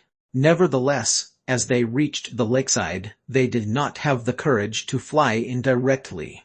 Instead, they summoned a few alchemy puppets from their rings. These alchemy puppets did not possess the slightest life force, and were only half complete, and could not even be activated. However, they shared a common point, which was being made of extraordinary material. As a result, they were extremely durable and difficult to destroy, and their sturdiness was capable of withstanding the peak of a 6th level spell without being damaged. With that, Ernie and Watson got ready to let the alchemy puppets to give it a try so that they could be better prepared. Go forth. They flung the alchemy puppets with all their strength. In an instant, as soon as the alchemy puppets approached the overhead vicinity of the lake, they were immediately frozen and dropped from the sky. Crack, crack. The 2 alchemy puppets, made of incomparably durable material, was unable to defend against the freezing of the lake. They dropped from the air and instantly shattered into fragments. Seeing that even the sturdy alchemy puppets could not withstand the power of this strange lake, wizards, Ernie and Watson turned green in the face. They looked toward Merlin. However, Merlin still wore the same cold expression, causing them to fall into supreme despair. Demon it, why am I, Ernie, so unlucky? Never mind that I've met a wizard who was so strong, but he caused us such a mess. Although it's a lowly state to be a slave, there's still a day where I'll finally win back my freedom. Why did we have to encounter such a peculiar and dangerous place on our journey? Ernie was foul-mouthed and appeared very unwilling. Still, since they were already Merlin's slaves, they dared not disobey Merlin's commands, and could only put on a bold front as they slowly walked toward the lake. Whoosh! By the time they had rushed to the center of the frozen lake, they had each cast their defensive spells. The frigid cold conditions immediately assailed the surface of their bodies, freezing their defensive spells in an instant. Although their spells were not shattered for now, as the ice crystals thickened, they felt an increasing pressure as if their spells would fracture at any second. Once their defensive spells were shattered or they had exhausted their magic power, they would be not far from death, likely to end up like those ice sculptures on the frozen lake. Merlin narrowed his eyes slightly. He was sensing the extreme chill of the lake, which only seemed to have absolute dominance over spells below the 7th level, freezing them instantly. However, once it was a 7th level spell, the frigid cold conditions of the lake could not do much besides releasing a terrifying chill. This would freeze Wizard Ernie and Wizard Watson to death, and it was completely depleting their magic power. Under the assault of the frigid chill, Wizards Ernie's and Watson's magic power was placed under a great strain.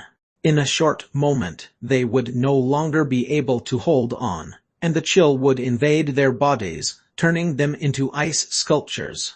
The 7th level is the limit. The frigid chill of this frozen lake must be at its limit. 7th level spells can defeat it. Merlin glanced at Wizard Ernie and Watson, who were casting spells in desperation, no longer calculating how much energy was being consumed.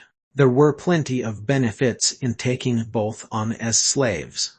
At the very least, when they encountered future dangers, he could send them ahead to bear the brunt. If they were in a perilous area, he could let them forge ahead. Merlin was able to save himself much trouble by having 2 slaves with such powerful abilities, and he did not have to take a risk. Even if they were cannon fodders, Wizards Ernie and Watson were high-grade cannon fodders. They would not die so easily and could likewise bring Merlin plenty of benefits. It was just like how they came across this mysterious lake this time around. Merlin did not need to risk himself to try it out, for Ernie and Watson had already tested out the limit of the frigid chill of the frozen lake. Fiery collapse. Since Merlin now knew the limit of the frigid chill of the frozen lake, he no longer hesitated. He raised a hand and pointed abruptly at the frozen lake. Instantly, in the air above the lake, which was as spotlessly white as a mirror, dense pale white flames appeared and burned furiously. Boom! After Merlin had unleashed the flames, the entire frozen lake began to tremble violently as if a fearsome power had been residing in the frozen lake and was now gradually reviving. Chapter 413 The Ice Goddess. Chapter 413 The Ice Goddess. The frozen lake was melting quickly, and a burst of cracking sounds rang out. Merlin immediately withdrew fiery collapse. Ernie and Watson retreated rapidly until they were far away from the frozen lake. Rumble. The frozen lake was still swaying. The surface of the lake, which was initially as glossy as a mirror, began to split open as deep fissures appeared. A ferocious gust of chilly wind suddenly whistled from within, sweeping out from the cracks and gradually fading after it came out. "There are stairs." Wizard Ernie suddenly pointed at the crack in the middle on the frozen lake. Indeed, a faintly discernible flight of jade stairs could be seen in the crack. "Master, there's something strange about this frozen lake. I've never heard of this in Sub-Zero Snowfield. Who knows, it might have been left behind from a distant past. Since there are stairs, there must have been someone living there. Perhaps it was left behind by a powerful spellcaster." As he spoke, Wizard Watson's eyes twinkled with enthusiasm. If it was left behind by some great spellcasters, then it was an ancient monument. Although Sub-Zero Snowfield was extremely barren, ancient monuments would occasionally appear. From these ancient monuments, they could obtain alchemy, spells, or even precious Pandora demon abilities of the legends, greatly boosting the abilities of spellcasters. This would happen from time to time. Now that they were looking at such a peculiar frozen lake, with its flight of stairs, naturally, one could not help but think of an ancient monument. "Both of you walk ahead. Go in for a look first." Merlin seemed to have come to a decision and spoke to Wizards Watson and Ernie. Wizards Ernie and Watson exchanged a glance in a powerless manner. They were being dispatched as cannon fodders once again, walking into the dangerous unknown of these stairs. No one knew what hazards they would encounter inside. However, they were now Merlin's slaves. This was what they were supposed to do, and they were aware of this. Therefore, they began to heed Merlin's orders, and slowly went down the stairs within the crack. Merlin followed behind them both, gradually advancing toward the stairs.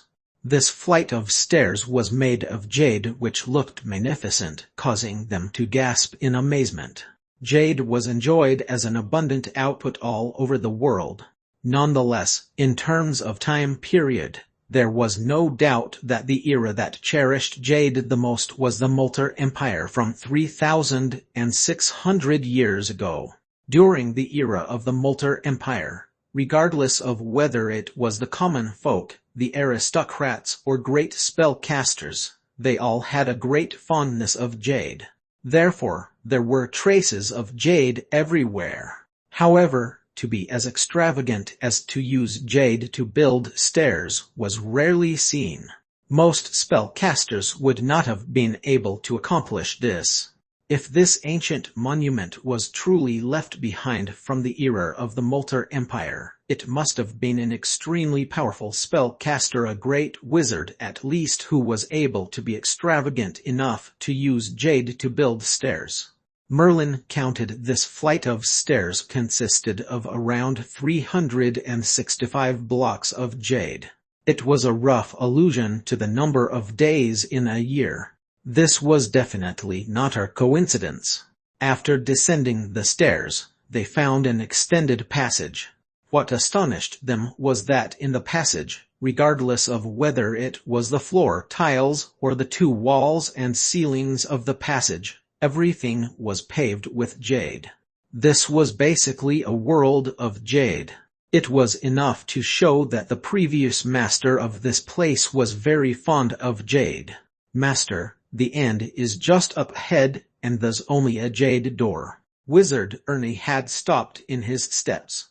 During this period, they had vigilantly observed all their surroundings. No one knew what sort of dangers lay hidden in the ancient monument. Nonetheless, it looked like they still had not met any dangers, only a jade door. This door was blocking their path, and they could only move ahead by opening the door. Break down the jade door by force. Merlin instructed wizards Ernie and Watson.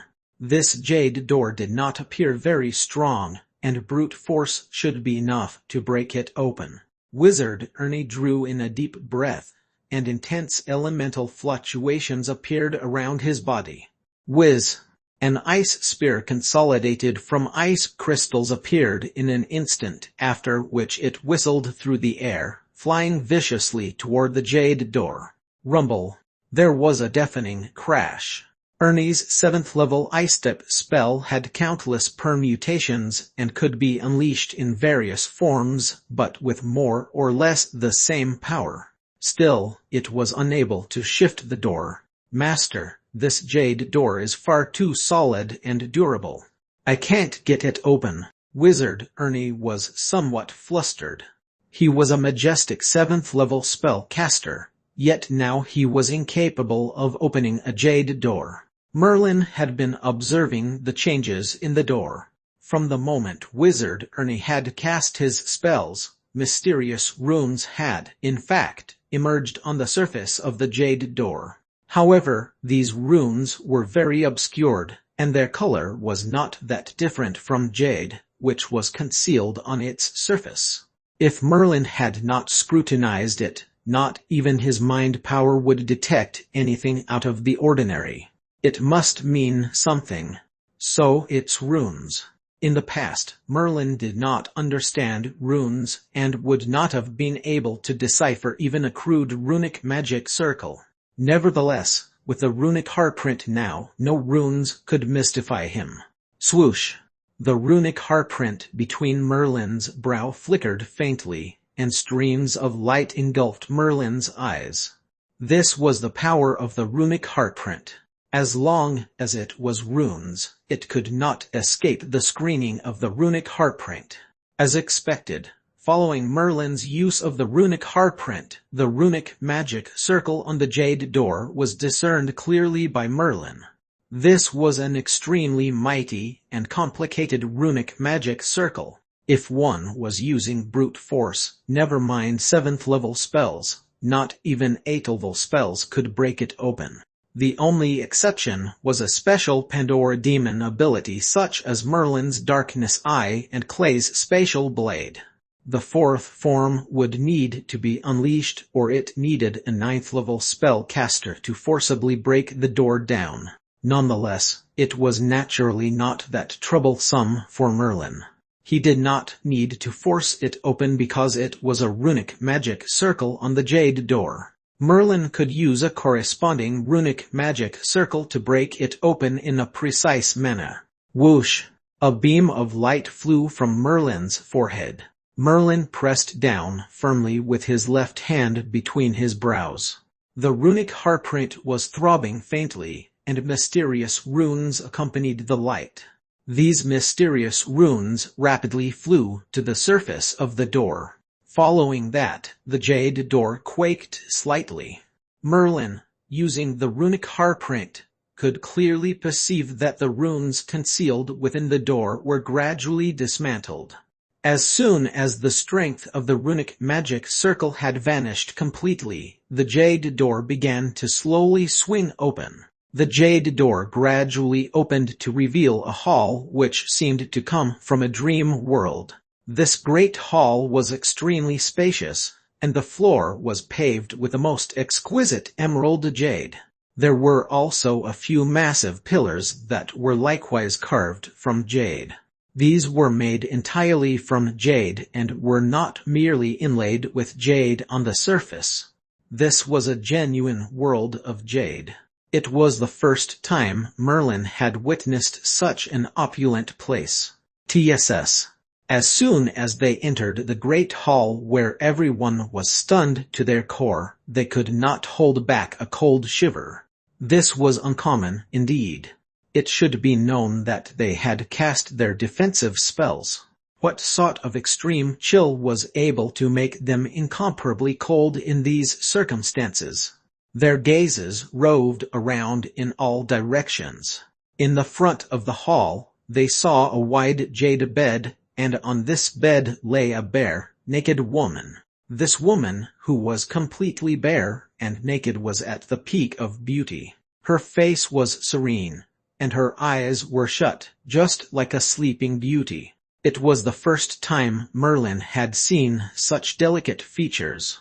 Regardless of whether it was Avril or Karais, there were more or less a few flaws, spoiling their aesthetic looks. Still, this was what they possessed as real humans, and was extremely normal. However, the naked woman lying on the bed before his eyes was perfect from head to toe, without the slightest flaw. It was impossible for a person who was so flawless to exist. Moreover, although the woman's body was completely bare, it aroused neither lust nor longing. Conversely, there was a sense of holy purity, as if one should prostrate oneself in worship. The Ice Goddess. Suddenly, a fine light shone in Wizard Ernie's eyes, and he seemed to tremble all over. Wizard Ernie, do you recognize this woman? Merlin looked at Wizard Ernie in suspicion. This aged wizard's personality was similar to Bamus, but Wizard Ernie was bolder.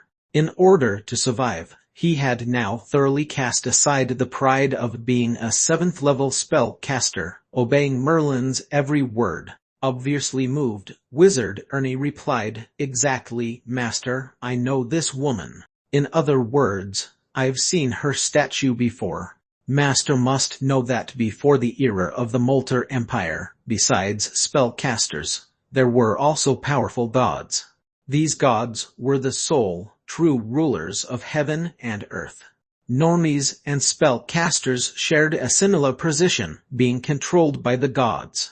However, following the subsequent founding of the Molter Empire, great wizards showed up one after another among spellcasters. Spellcasters entered their most glorious age, and there were even legendary wizards who were able to kill gods, especially those honored legends. They were even more powerful and scary, leading great wizards to wipe out and suppress countless gods, then banishing many of them. In the end, they've won the glory of spellcasters. As for the appearance of this woman, it's the same as one of the many gods I've seen before in an ancient book. She's called the Ice Goddess, who controls ice and frost, and she's in Thule. We're in Sub-Zero Snowfield. Is that not in Thule? Wizard Ernie seemed rather worked up. He had never thought that he would be able to see one of the gods who had been killed, suppressed, or sent into exile by great wizards in the legends. Gods and spellcasters were completely different. If a god was said to be innately powerful, possessing great strengths from birth, then their chances of growing stronger in the future were far too slim. The only way for these countless gods to advance was to absorb the faith of living creatures. From there, they received and relied upon the power of faith. These gods were truly immortal, and could gradually increase their strength over 1,000 years, 10,000 or even longer. However, spellcasters were different. A genius spellcaster could become a great wizard in over a decade, and there were even those who could form a maxim and become a great legend in a mere 20 years. Gods and legends were more or less the same. The gods' greatest ability was their absolute control over elements. This was an innate gift, so when faced with spellcasters below the level of legend, the gods had an overwhelming advantage. However, once a spellcaster had become a legend and consolidated their own maxim, they gained the ability to contend against a god.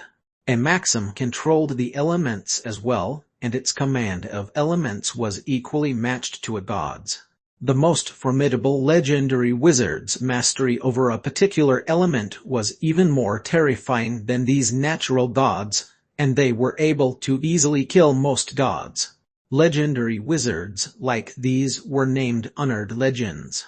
Back when Merlin had been in the ship of Nicolar and obtained the flame maxim, only then did he gain a simple understanding of the relationship between gods and spellcasters. However, even then, he had not seen a god with his own eyes.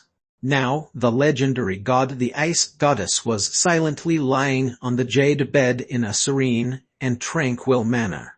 Chapter 414 The Legend of Ice. Chapter 414 The Legend of Ice.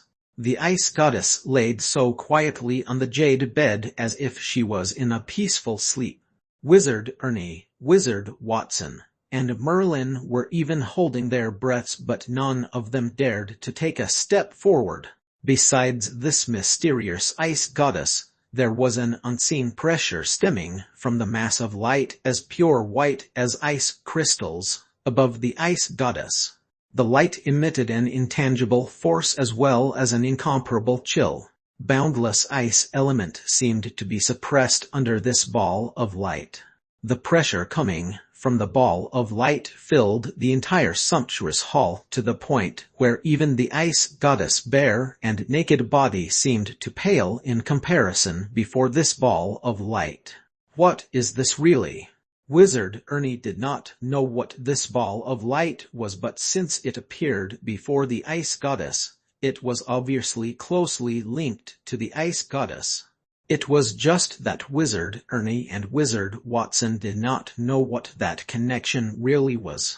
Conversely, it was Merlin whose eyes suddenly sharpened as a realization swelled up and stormed his thoughts. Maxim. It was a maxim. Only legendary wizards could create a maxim.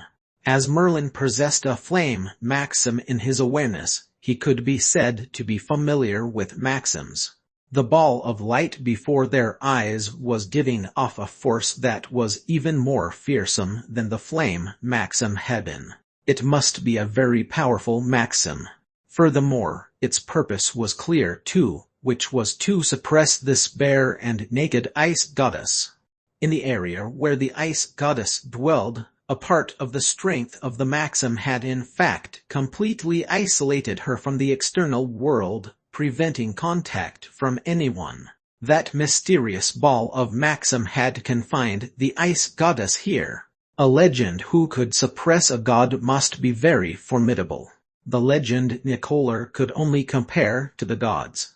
It was difficult for natural gods to increase their strength, and they were often incapable of progressing one step even in 1,000,000,000 years. However, if they enjoyed the faith of many living beings and gathered the power of faith, their divinity was consolidated. The stronger their divinity, the more they were immortal. A god with divinity would never die. This was the true reason they were so difficult to deal with. Therefore, when the spellcasters seized the chance to rise, they had merely banished most of the gods instead of killing them thoroughly. This was because natural gods, especially those who possessed divinity, was near impossible to kill. The Ice Goddess before them must also be a god with divinity. Otherwise, that great legendary wizard would not have confined her here. Naturally, Merlin was not looking at the Ice Goddess but the mysterious maxim. He did not think that he would stumble across a maxim by chance, and one which was far stronger than the maxim the legend Nicolar had left behind. Merlin had an intense desire for maxims now. With a maxim, even if he was not able to control it, it would still supply the matrix with energy, following which Merlin could derive new 4th-level and even 5th-level spells. However, as he looked at the white expanse of the maxim, and the Ice Goddess suppressed beneath it, his face shifted uncertainly, for he felt a vague sense of danger in his gut. Watson. Merlin flashed his gaze at Wizard Watson. Wizard Watson slightly turned blank, following which his face took on a pained expression. Merlin had asked for him, surely for something unpleasant. Nevertheless, he was now Merlin's slave and was completely powerless. He could only respectfully arrive at Merlin's side. "Master, what are your orders?" "Go and take a look in front of the ice goddess, and see what danger is there." Merlin bluntly ordered Wizard Watson to test out for any danger. However, this blatant use of Wizard Watson as a cannon fodder resulted in the change on Wizard Watson's expression, where it darkened slightly. Wizard Ernie was somewhat rejoicing. It was a good thing he was usually more quick-witted and had always carried out Merlin's orders in a thorough manner. Thus, now that they had encountered such danger, he dodged a bullet at last, and it was Wizard Watson who was sent ahead to scout. Although Wizard Watson was reluctant, he could do nothing else. He could not disobey Merlin's order, for Merlin, who had the slave contract in his grasp, was in control of his everything. Whoosh! Watson clenched his jaw and directly transformed into a light wind. Instantly, he dashed toward the ice goddess. The wind whistled and blustered, appearing rather mighty. If there were any runic magic circles or anything of that sort, it would have been triggered. However, even after this enormous gale, there did not seem to be any runic magic circle. Wizard Watson felt a rush of gleeful relief. It looked like there was no danger, so he heaved a sigh of relief and prepared to stop. Just then, a figure gradually projected from the white ball of light hovering over the ice goddess. This figure was dressed in a long white wizard robe, and he looked to be full of a noble presence. The instant he appeared, the entire hall seemed to dim in comparison. Wizard Watson was slightly shocked and hurriedly retreated, staring at the projection in alarm. At this point, the projection began to speak slowly. "I wonder which wizard had stumbled across the sealed site. This is the forbidden area where I had spent immense effort, through great difficulty, to suppress the ice goddess. The ice goddess has plenty of believers in Thule, and through the constant accumulation of hundreds and thousands of years, her divinity was unparalleled in strength.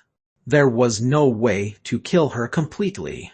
Thus, I could only create a maxim and confine her here forever. In the future, when no one believes in her anymore, her divinity will fade day by day before finally vanishing completely, and she would die naturally. The ice goddess is extremely powerful, so leave quickly." As soon as the projection finished speaking, it quickly dissipated as if it had never emerged. Only Wizard Ernie and Wizard Watson were left, staring dumbly at the ball of light in midair. They knew nothing about legendary wizards, and were not even clear about what a maxim was. After all, after spellcasters had enjoyed their most glorious era, they had quickly deteriorated, and many inheritances were buried in the long river of time. "Leave." A cold smirk tugged at the corner of Merlin's mouth. He had come across a maxim after much difficulty. How could he possibly let it go so easily? As for the powerful ice goddess, she would be terrifying if she awakened. However, it had been a few thousand years, and even Thule had been turned into the current sub-zero snowfield. There were no normies at all, so how could there be people who believed in the ice goddess? After such a long period without followers, the ice goddess divinity had vanished long ago. The current ice goddess did not have a single ounce of life force in her. Evidently, this was simply a corpse, and the god who had once caused endless headaches to a great legend was long dead. Therefore, even if Merlin seized the maxim, the ice goddess would not revive. When Merlin had obtained the legend Nicola's maxim, he had received some memories as well. Therefore, he had a basic understanding of natural gods and legendary wizards. Although Merlin was not worried about the revival of the ice goddess, taking the maxim was another problem.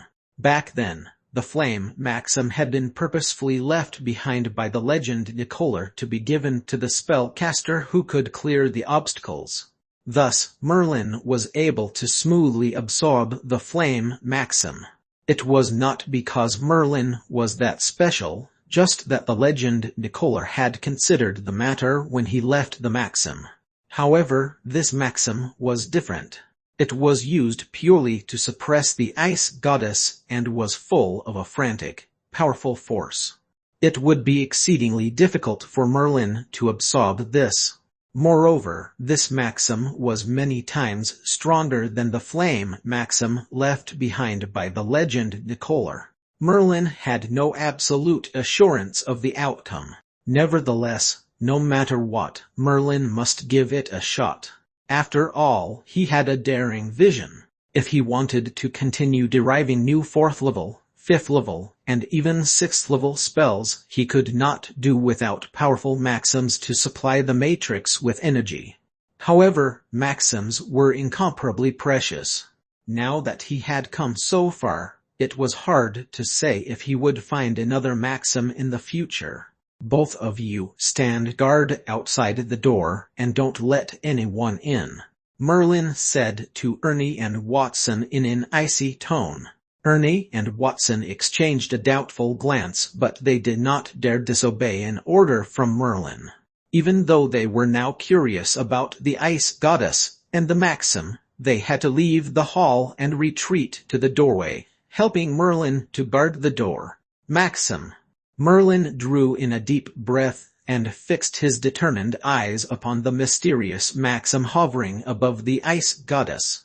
Following which, in one big stride, he came before the maxim. By this point, he was able to clearly see the features of the ice goddess. She was perfect indeed, without any flaw. It was just that ordinary humans could never be perfect, and even the powerful legendary wizards were not perfect. Only natural gods could look so perfect because they were the darlings of heaven and earth. Therefore, they could become gods and were perfect from birth, far above the rest. Still, it was not necessarily a good thing. For one, it was far too challenging for them to level up to the extent that they were finally surpassed by spellcasters on all fronts.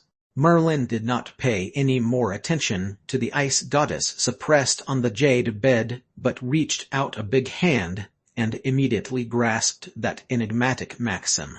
Crack! As he was holding the maxim, Merlin learned that this was an ice maxim. Not all legendary wizards would have been able to use an ice maxim to suppress the ice goddess who had complete control over ice element. To be able to completely transcend a natural god in terms of controlling an element, only great honored legends could do so. The ice maxim before him could be used to suppress the ice goddess, which meant that the master of the maxim was the great legend of ice. So, it's a maxim left behind by the great legend of ice. Merlin was blown away. Honored legends were extremely powerful. If most legends were able to contend against gods, then honored legends were totally able to vanquish and suppress natural gods. In the spellcaster's most glorious era, the legend of darkness, the legend of fire, the legend of ice, and so on were among the greatest spellcasters, leading countless formidable wizards to banish numerous gods. In this manner, the spellcaster's most glorious era was achieved. However, Merlin did not think too much of it in the present. The moment he grabbed the ice maxim, his entire body seemed to become frozen. It was a feeling that was countless times more terrifying than any attacks from ice-type spells he had experienced in the past. Merlin could even sense that his thoughts were freezing up in that instant. Chapter 415 Seizing the Maxim. Chapter 415 Seizing the Maxim. The power of the ice maxim exceeded Merlin's expectations. The very moment his hand wrapped around the ice maxim, everything seemed to come to a complete stop. If he was an ordinary person, it would be futile to even attempt to seize the maxim, as it would be a suicide mission. Even without anyone's control, the maxim contained insurmountable power. The fact that this maxim was strong enough to suppress the ice goddess for thousands of years by itself was a testament to its power. Moreover, an honored legend's maxim was not the same as ordinary maxims. In order for a spellcaster to be known as an honored legend, he must first be able to produce an ultimate maxim, namely the strongest maxim of one of the elements. Only after producing an ultimate maxim, the spellcaster was worthy to become an honored legend. This also meant that their ability to control the particular element had surpassed the gods. This ice maxim was one of those ultimate maxims. When Merlin took the risk to seize the maxim, he was immediately attacked by it. His entire body became frozen, and all the power of the maxim shifted to suppress Merlin. The ice goddess body, on the other hand, without the suppression of the ice maxim, swiftly decomposed and eventually turned into dust scattered across the jade bed. Just as Merlin had predicted, the ice goddess had long since lost her divinity, and was nothing but an ice-cold corpse that had died a long time ago. Once the ice maxim ceased its suppression, the corpse began to decompose and turned into dust. Merlin did not pay any attention to the disappearance of the ice goddess, as he was in a rough spot himself. He had fallen into a grave situation. The power of the ice maxim was too overwhelming, so all his strength and abilities were rendered useless in an instant. Finally, the flame maxim inside Merlin's body flickered to life. Sensing the suppression of the ice maxim, the flame maxim leapt up with urgency. A blazing heat spread rapidly all over Merlin's body. Two auras, one hot and one cold, began to struggle for dominance inside his body. Merlin regained his consciousness, but his heart was filled with fear. Losing his consciousness for a split second earlier was like a nightmare. He knew that if the flame maxim had not been there, he would have been suppressed by the ice maxim forever. This time, it had been too risky for him to rush into seizing the ice maxim. It was a completely different experience from receiving the flame maxim.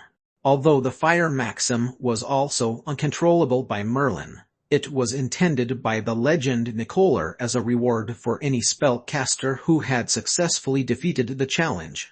Therefore, despite Merlin being unable to control the flame maxim, it still would not cause him any harm.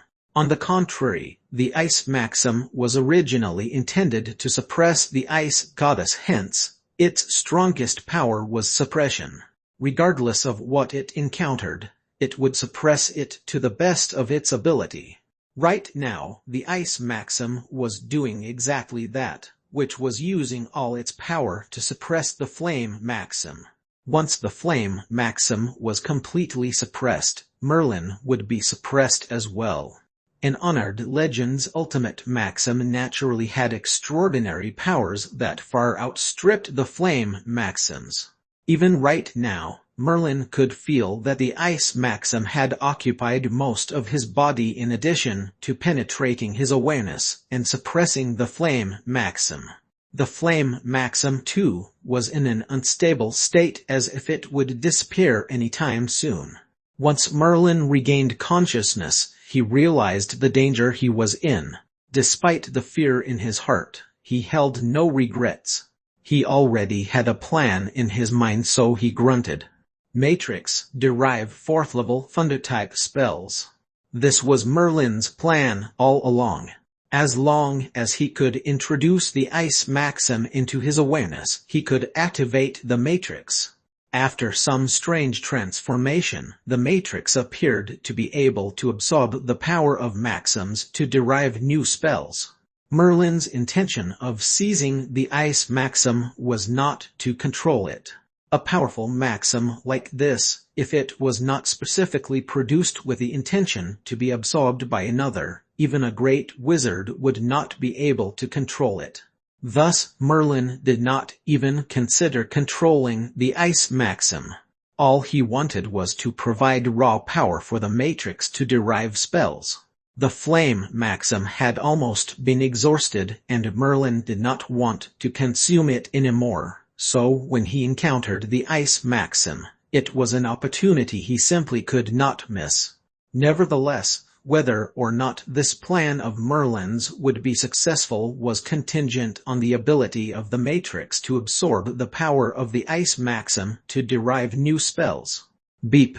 Derivation successful. A total of 286 fourth-level thunder-type spells have been derived.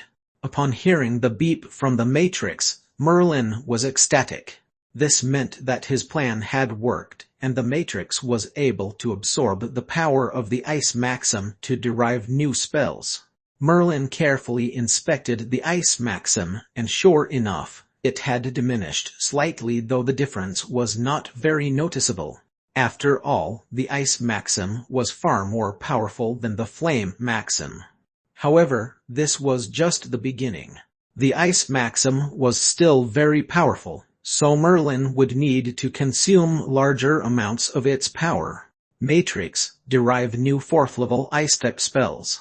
This was already the last of Merlin's fourth-level spells.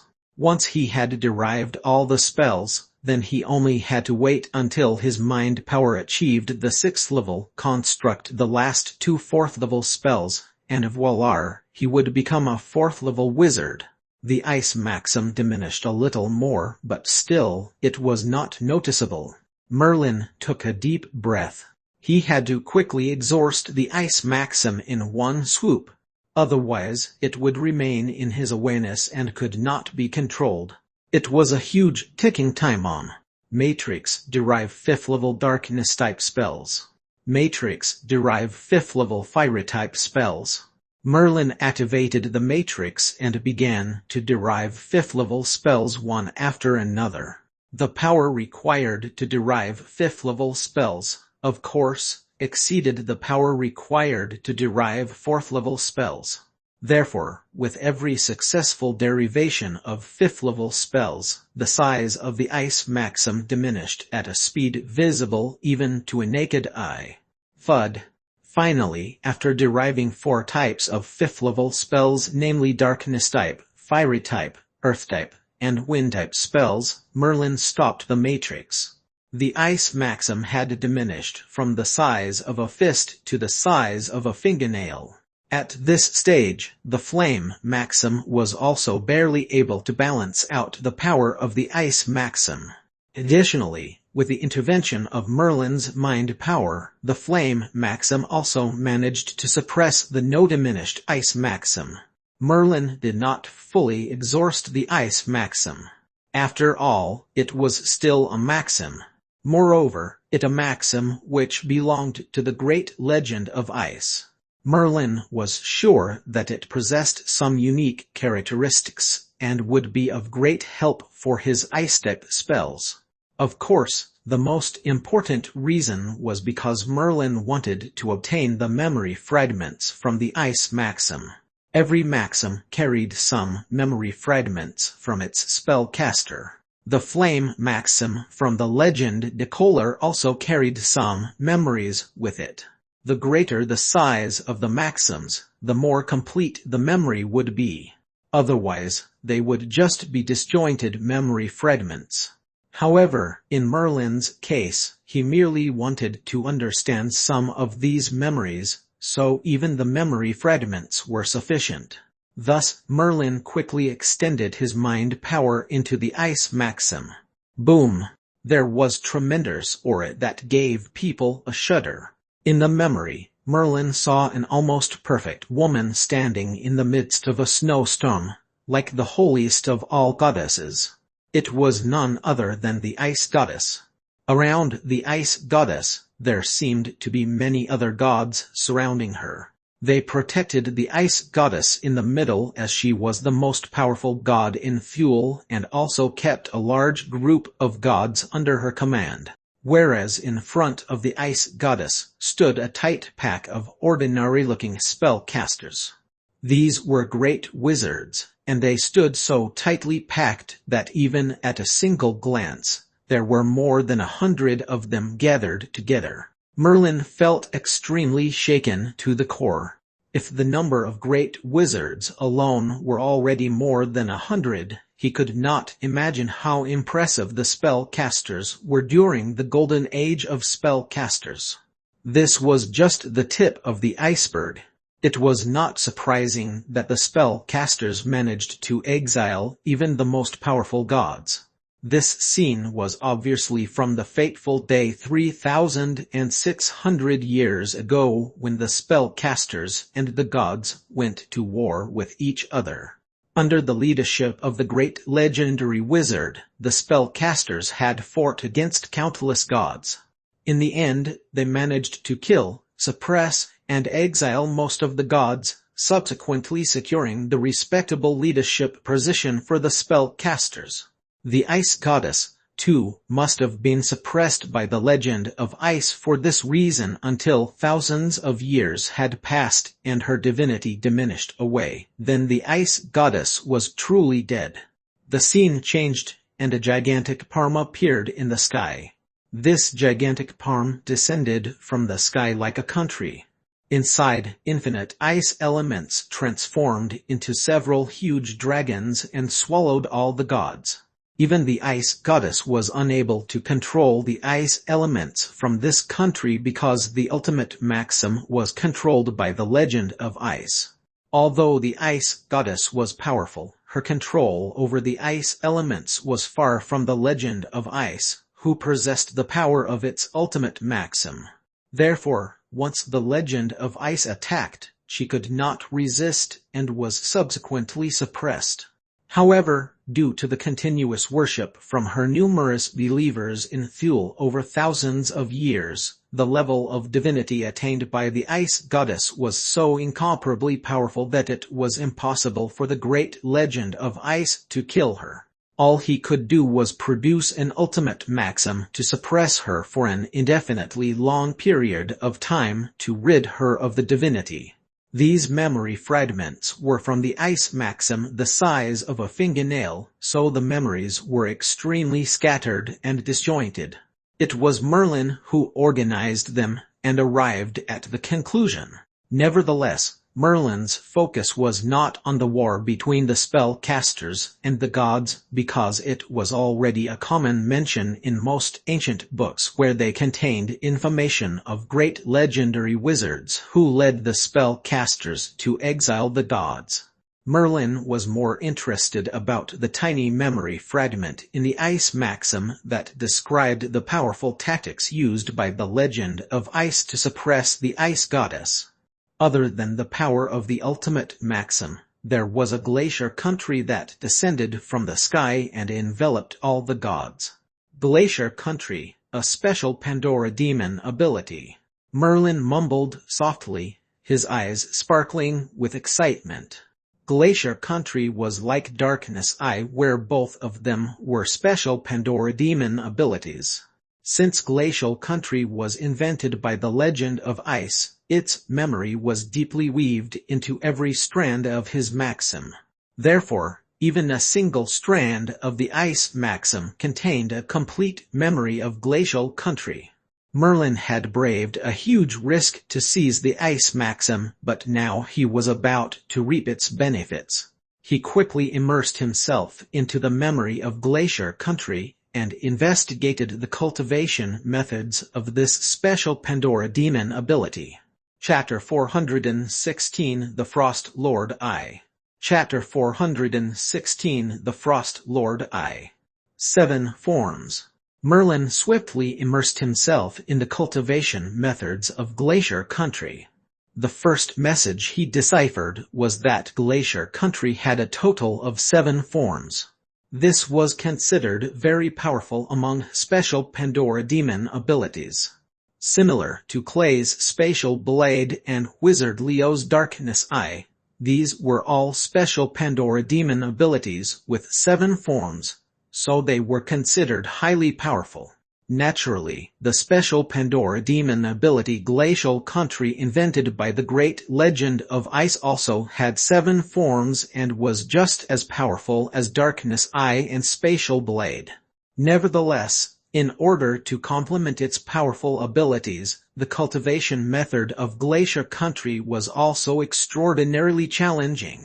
Furthermore, Merlin had never cultivated any special Pandora demon abilities.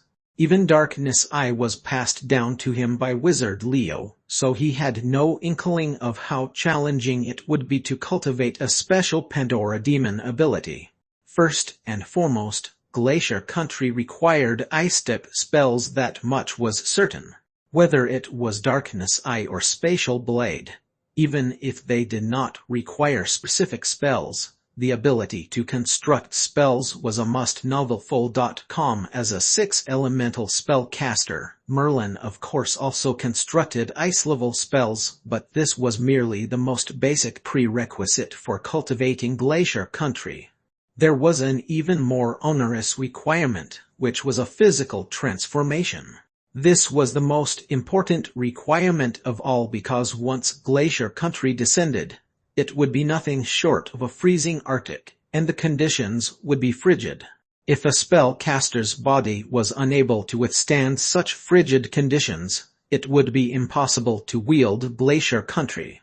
Physical transformation was the most arduous challenge for spellcasters because their bodies were usually their weakest trait. Seeing that cultivating Glacier Country required physical transformation, Merlin thought about Wizard Leo.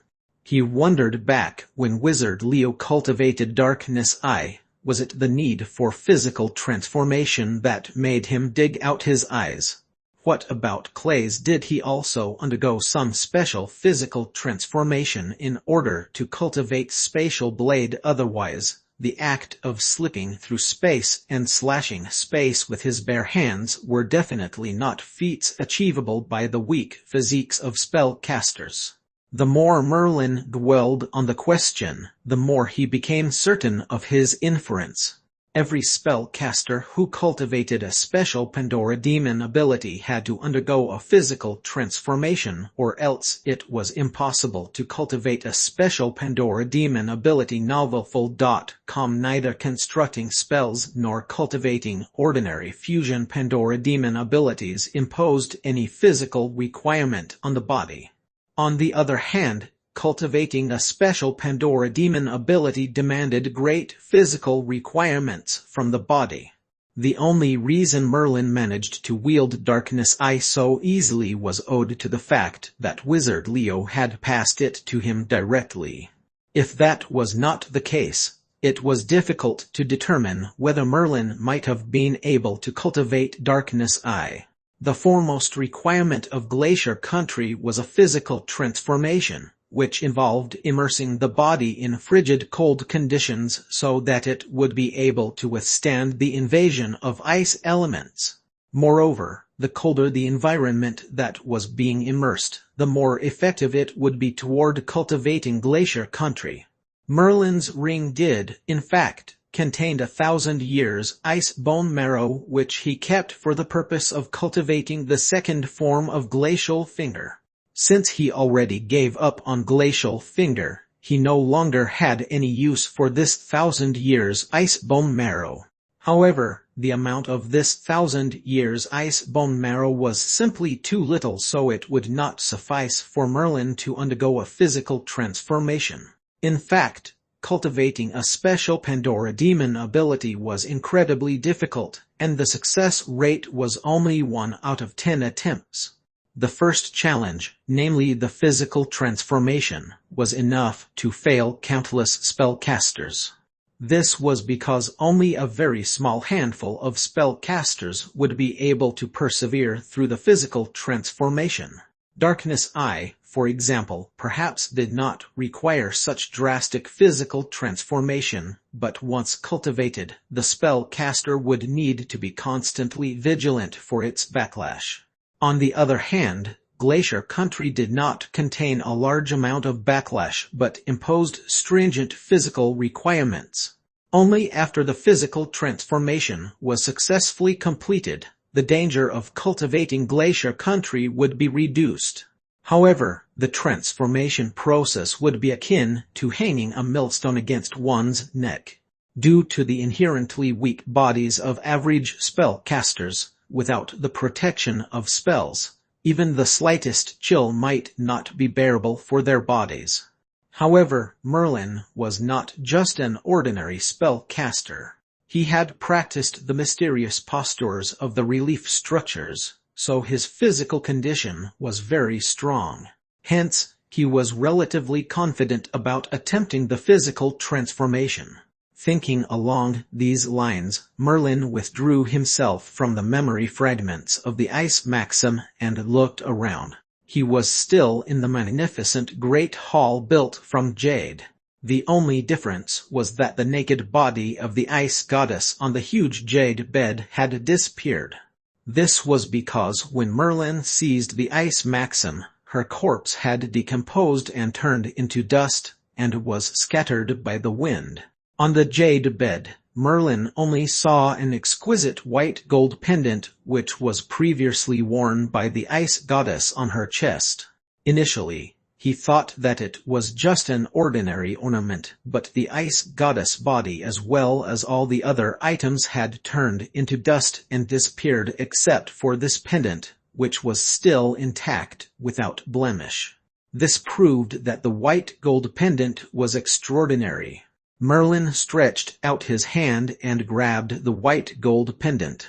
The moment the pendant touched his hand, Merlin felt a cold aura gradually permeate into his body, and concentrated ice elements immediately gathered around the pendant. Besides speeding up the formation of ice elements, it also gradually improves the body's condition to allow it to bond better with ice elements. Merlin's heart was filled with delight. This pendant was perfect for his current situation. In order to cultivate Glacier Country, he first had to undergo a physical transformation so that his body could endure frigid cold conditions. Right now, this white gold pendant would help him slowly improve his physical form as well as increase his affinity to ice elements. While these features might not have any immediate benefits, over a long period of time, they would be extremely helpful for him to train his body to withstand frigid conditions in the future. This pendant was called the Goddess Blessing, and was originally made by the ice goddess to be given to her believers. After she was suppressed by the legend of ice, this pendant was all that was left. Merlin hung the Goddess Blessing on his neck and took a deep breath, then exited the magnificent Great Hall. Outside the Great Hall, wizards Ernie and Watson were waiting anxiously, eager to see what was happening inside. Neither the ice goddess nor the mysterious ball of light was a sight that they had ever witnessed with their eyes. Nevertheless, they were Merlin's slaves, so they did not dare disobey his orders. They could only hold back their curiosity and stand guard outside the Great Hall. "Master." Upon seeing Merlin, their spirits rose. "Let's go. This place is going to collapse soon." Merlin did not even turn back as he headed straight for the exit, leaving a stunned Watson and Ernie staring at his back. Going to collapse. They did not believe that this mysterious place was about to collapse, but just as Merlin's words fell, the entire passage began to shake violently. The magnificent Great Hall rapidly collapsed, and large chunks of rocks were about to fall on them. Wizards Ernie and Watson were astounded. It looked like Merlin's words were not to be taken lightly. This place was indeed about to collapse soon, so they hurriedly followed him. Rumble, rumble. When Merlin, Ernie, and Watson walked out of the mysterious underground passage and returned to the frozen lake. The entire lake began to thaw. Thick layers of ice began to rapidly break apart and melted into a large river. Previously, the river water had been frozen solid and, thus, was not flowing. At this moment, following the massive cracks in the ice layers, the frost began to melt and rapidly converged into a strong gush of water, running downstream, forming a real, flowing river. Merlin had already anticipated this transformation. When the legend of ice used the ice maxim to suppress the ice goddess at the bottom of the lake, her natural affinity toward the ice elements as well as the powerful ice maxim attracted ice elements to the lake. Gradually, the lake's surface froze and turned into the mysterious frozen lake. Moreover, following the passage of time, the ice maxim at the bottom of the lake might have leaked some of its powers, therefore causing all kinds of strange and bizarre occurrences around the lake. Now that Merlin had seized the ice maxim, and the ice goddess was irrevocably dead, the mysterious frozen lake would naturally cease to exist. Instead, in its place, was just a plain, ordinary river. Seeing the transformation of the mysterious frozen lake take place in the blink of an eye, Wizard Ernie and Wizard Watson exchanged a look. They knew that Merlin must have done something inside the Great Hall to trigger this transformation. Nonetheless, despite their envy, they did not dare to conceive any ill intention toward Merlin. As his slaves, their lives were completely in Merlin's grasp. "Master, are we going to continue the journey?" Ernie asked cautiously. Previously, they were heading toward Ernie's residence but had come across this mysterious frozen lake on the way there. As a result, Merlin obtained an unexpected find. Merlin did not answer immediately. Instead, he asked Ernie and Watson, "In Sub-Zero Snowfield, is there some item or place that can improve a spellcaster's physique in order to be able to withstand the invasion of frigid blasts?" "Improve physique, withstand the cold invasion." Wizard Ernie and Wizard Watson bobbed their head in unison. "There's only one place with that effect. It's the Frost Pond belonging to the Frost Lord." The Frost Lord. Merlin's eyes frowned slightly. This moniker was quite unique, and it was the first time he heard of it. The moniker also did not sound like it belonged to a spellcaster. "Who's the Frost Lord? What's the Frost Pond?" Following Merlin's inquiries, Watson and Ernie explained in detail. The Frost Lord was indeed not a spellcaster but had evolved from a snow sprite with thousands of years of experience. Its abilities were unfathomable. Some said it was on par with a 7th-level spellcaster, while others said it was comparable to an 8th or 9th-level spellcaster. Regardless, the Frost Lord was extremely mysterious and powerful. Although most spellcasters knew that the Frost Lord was only a snow sprite, none of them dared to offend the Frost Lord. Therefore, the Frost Lord designated an area where various types of snow sprites could inhabit freely. Some spellcasters who were favored by the Frost Lord were also able to enter this strange area. As for the Frost Pond, it was built by the Frost Lord over a long period of time. According to rumors, the Frost Pond could be used to nurture some of the snow sprites. Additionally, spellcasters who were favored upon by the Frost Lord could also enter the Frost Pond. Once baptized, it would instantly improve one's physique and increase one's affinity with ice elements to beyond imaginable levels. As a result, the power level of ice-type spells would increase many folds. The Frost Pond actually has such a unique effect. Very well, I'm going to visit the Frost Lord. Once Merlin learned the information about the Frost Lord, he could not wait to get going. If the Frost Pond truly had that rumored effect, then he had a very high chance of cultivating Glacier Country. Naturally, Merlin did not want to miss this opportunity. Therefore, leading two thoroughly confused slaves, Ernie and Watson, he flew swiftly toward the Frost Lord's designated area. Chapter 417 The Frost Lord I. Chapter 417 The Frost Lord, Roman 2.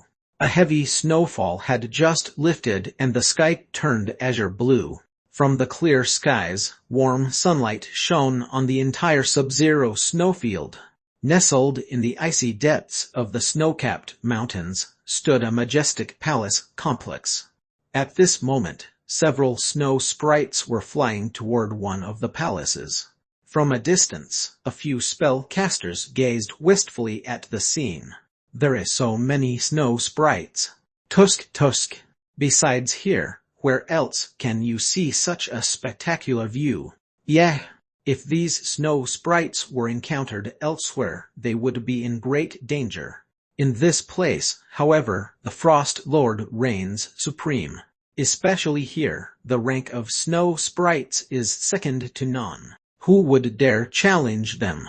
Today is probably the day the Lord Master opens the Frost Pond, so these snow sprites are rushing to accept the Frost Lord's test to get an opportunity to be baptized in the Frost Pond.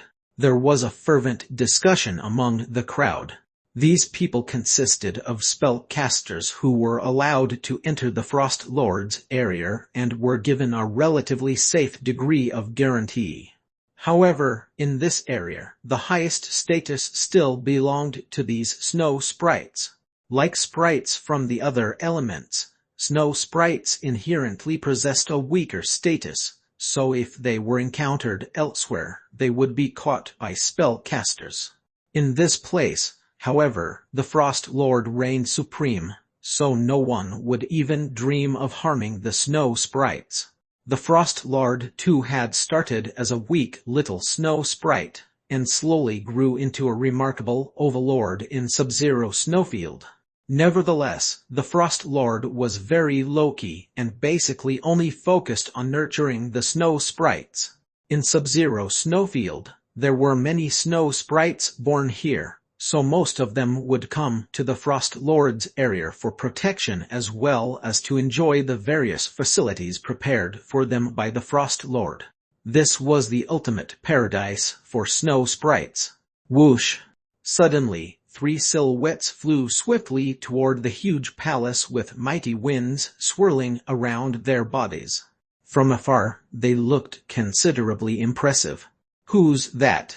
Is someone trying to provoke the Frost Lord? Many of the spellcasters were astonished. After all, the Frost Lord had lived in Sub-Zero Snowfield for many years and was yet to be provoked by anyone. According to rumors, there had been spellcasters who attempted to catch some of the snow sprites, but ultimately their fates were unbeknownst to anyone. In short, the Frost Lord was extremely low-key, to the extent that no one knew its true abilities. However, that also did not mean that it was not powerful. However, it was still unheard of for someone to provoke the Frost Lord so brazenly. The three silhouettes in the sky landed in front of the palace with a mighty swoop. Ernie, Watson, you two go ahead and negotiate with the Frost Lord on what are the conditions that will allow me to be baptized in the Frost Lake. These three people were of course Merlin accompanied by wizards Ernie and Watson. They arrived directly in front of the Frost Lord's palace. Merlin must first use the Frost Lord's Frost Pond to improve his body and his physique in order to cultivate Glacier Country. Us again. Wizards Ernie's and Watson's expression paled. Initially, they thought that after signing a slave contract with Merlin, they would just find a peaceful place to construct their own spells where 100 years would pass by quickly enough. However, beyond their wildest expectations, in just a short period of time, they had already faced one dangerous situation after another. Moreover, in every single instance, Merlin had sent them to carry out the most dangerous missions. The Frost Lord was definitely not someone to be provoked. Although both Ernie and Watson were 7th-level spellcasters, they knew that they amounted to nothing in the eyes of the Frost Lord. In this case, the Frost Pond was the most precious treasure which belonged to the Frost Lord and was only ever allowed to be used by the Snow Sprites. Never before in history had the Frost Pond been opened to be used by a spellcaster. Thus, they were quite certain that this impending negotiation with the Frost Lord would not allow them to escape unscathed. However, since it was Merlin's orders, they had no choice but to obey. They flew directly into the palace. The moment they crossed the palace doors, a few snow sprites flew out. Upon spotting Ernie and Watson, they shrieked loudly, "Stop! Who are you? How dare you enter the forbidden area? The great Lord Master will surely punish you severely for this. Leave now." The snow sprites were fearless in this place.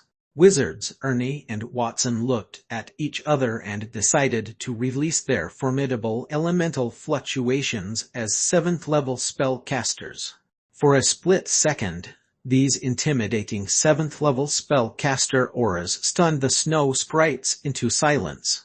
7th-level spellcasters. These are 7th-level spellcasters.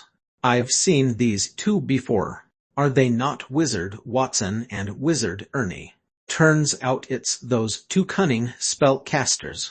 HMPH, they were never good news in Sub-Zero Snowfield to begin with. Nothing but a bunch of wicked, abominable spellcasters.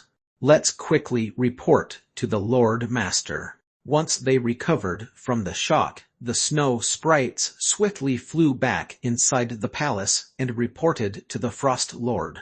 Ernie and Watson stepped backward and spoke with a trace of embarrassment. "Master, let's just wait here. I'm sure the Frost Lord will be coming out soon." Merlin looked at Wizards Ernie and Watson coldly. As for the thoughts that were running through their heads, Merlin knew it as clear as day. While the two of them dared not defy his orders, they also would not execute his orders uncompromisingly. Unlike Wizard Bamu, Wizards Ernie and Watson were unwilling to put themselves in unnecessary danger. Waiting outside was obviously much safer compared to entering the palace because no one knew what the Frost Lord had prepared inside the palace. They did not dare enter the palace but also dared not defy Merlin's orders. Thus, they came up with such a ruse to attract the Frost Lord outside. Creak. Soon enough, the main door of the palace slowly creaked open and a flock of snow sprites flew out. The surrounding temperature dropped radically, causing everyone to shudder. Right in the center of these snow sprites, like the moon cradled by the stars, was a lady covered in a long, snowy white robe, similar to a wizard's robes. This delicate-looking yet stone-faced lady was the Frost Lord. Merlin was not that much surprised because snow sprites had no gender to begin with. Even if they became as powerful as the Frost Lord, this fact would still be unchanged. All the Frost Lord did was transform itself according to its own preferences. Therefore, even if it turned into a man right this instant, Merlin would not be surprised. "Wizard Ernie, Wizard Watson, why have you trespassed into my forbidden expanse?" The Frost Lord's gaze was locked on Wizard Ernie and Wizard Watson. After all, they were not unknown entities but 7th-level spellcasters in Sub-Zero Snowfield. Despite being far from comparable to the Frost Lord's abilities, it would not regard them lightly. "Hee, Frost Lord, this time it's not us who are looking for you but our master, Wizard Merlin." There was a smile on Wizard Ernie's face. At this juncture, he no longer had anything to worry about, since it was an unchangeable fact that he had become Merlin's slave, and the news would soon spread throughout Sub-Zero Snowfield in a matter of time anyway. He might as well acknowledge it now. Perhaps, It would even help him gain some favor with Merlin. Your master. The Frost Lord paused slightly but seemed to recall something in its head and glanced at Merlin with a half-smile.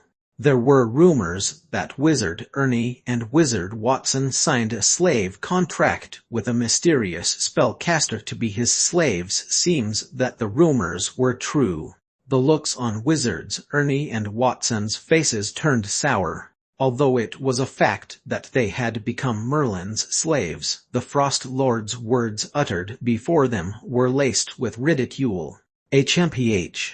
Frost Lord, the reason our master came today is to ask for your permission to use the Frost Pond. Tell us, what are the conditions that you may grant our master to use the Frost Pond? Wizard Ernie asked quietly. Just as he ended the question, and the Frost Lord was yet to answer, a few snow sprites began to shriek in a shrill voice. No, no, you wicked, abominable spellcaster. How dare you try to suggest to the Frost Lord to use the Frost Pond? That's solely for the use of the snow sprites. We'll never allow despicable spellcasters like you to use it. Get out from the Lord Master's land. Wizard Ernie's face glowered. In talking to the Frost Lord. Woe are you to speak up, you little cretin. Following that, Wizard Ernie's gestured with his hand, and a large icy palm appeared to grab the snow sprite. Although Wizard Ernie was not particularly powerful, he was still a 7th level spellcaster. So, even a simple gesture from his hand was not a blow that could be endured by an average spellcaster, not to mention a snow sprite. Furthermore, despite the Frost Lord's nurturing of the many snow sprites, none of the snow sprite besides itself had been able to achieve the level of a 7th level spellcaster. There were, however, a number of them that were comparable with a 6th level spellcaster. Between 6th and 7th level laid a huge hurdle, not only for snow sprites but also spellcasters. Merlin had once found a flame sprite whom he had trailed after in the ancient monuments. It had lived in the ancient moment for countless years and yet remained at the level of a 6th level spellcaster, unable to move forward. This was enough to show the massive gap to achieve the 7th level. Especially for these elemental sprites, it was even more arduous to achieve. Crack! The large icy palm cast by Wizard Ernie was shattered into smithereens with just gentle touch from the Frost Lord. In terms of control over the ice elements, a 7th level spellcaster like Wizard Ernie was still far beneath the Frost Lord. After all, the Frost Lord was inherently a snow sprite. Once a sprite was able to break through its shackles, its control over its own element would increase many folds, and the power of its spells would become incredible beyond imagination. This was also the reason why the extent of the Frost Lord's abilities was so unfathomable. After shattering Wizard Ernie's spell, the Frost Lord's tone was frosty. Wizard Ernie, Wizard Watson, and this Wizard Merlin, the Frost Pond belongs to the snow sprites. It's impossible to allow you to use it. Please leave. The Frost Lord immediately rejected Merlin's request as it was impossible for him to use the Frost Pond. Swoosh! Merlin lifted his gaze and stared directly at the Frost Lord. Chapter 418 The Frost Lord AI. Chapter 418 The Frost Lord Roman 3. With a wave of Merlin's hand, Wizard Ernie and Wizard Watson understood immediately and retreated behind Merlin. All of you step back. Let me find out just how formidable is this dark fire incarnate who recently appeared in Sub-Zero Snowfield. The Frost Lord also gestured the snow sprites to retreat to safety. At this moment, its voice changed faintly and became more androgynous sounding. Boom! Merlin slowly rose into the air, and blazing flames began to rage all over his body. Then, A huge fire burst forth and transformed into a pack of flaming dragons, making it appear as if the entire sky was lit with fire. Under the scorching hot temperatures, the palace complex, which was situated on a snow-capped mountain, began to quiver dangerously. Large quantities of snow and ice melted into streams of water that gushed down the mountains. Merlin's flame was fiery collapse, which was already inherently powerful, but here, it was the natural opposing force to the snow sprites. Therefore, once his flames were released, the countless number of snow sprites were unable to withstand and scattered into the palace. Inside the vicinity of the palace, there seemed to be specific runic magic circles that protected them. Therefore, once the snow sprites were inside the palace, the flames were no longer a threat to them. Merlin was now standing in the midst of the flames like a holy statue of fire, regarding the Frost Lord with an unnerving stare. The Frost Lord took a deep breath, and the originally slender body began to transform rapidly. Its body expanded swiftly like a balloon that was being inflated. Thud! The Frost Lord's expanded body was about 4 to 5 meters high, almost the size of a small giant. 2 pairs of wings sprouted on its back, and weltoned muscles covered its entire body. Even its face was frightful, a far cry from the delicate beauty it displayed earlier. This is Frost Lord's true form. Merlin's eyes narrowed into slits as he flicked a finger. Flick! An animated fire tongue spewed out in an instant and split into thousands of tiny little fire tongues that soared through the air toward the Frost Lord. These flames did not contain a single trace of black smoke, so it looked unusually clean. However, the power they contained would make any person shudder in fear. Every tiny little fire tongue was capable of exploding with unparalleled force, sufficient to severely injure a 7th-level spellcaster. Once Merlin's fiery collapse had been fully merged with his incinerating fire, a derived spell plus a Pandora demon ability, its resulting power was almost equivalent to the ultimate limit of a 7th-level spell. Ice freeze. A low growl sounded. In an instant, the Frost Lord's voice became a very powerful and intimidating male-sounding voice. Compared to the matchless beauty it had displayed earlier, even Merlin could not help the slight upturn in his lips. It seemed that the gentleless Frost Lord did not comprehend that such a drastic change in demeanor would be stomach-churning for most people. The Frost Lord's current form was that of a giant with wings. With a slight motion of its finger, the surrounding air temperature began to plunge immediately. At the same time, a watery mist began to appear and turned into ice crystals, subsequently multiplying in the direction of the thousands of tiny little fire tongues. Crackle, crackle! The sound of fire and ice crackled against one another as their forces continued to intertwine with one another.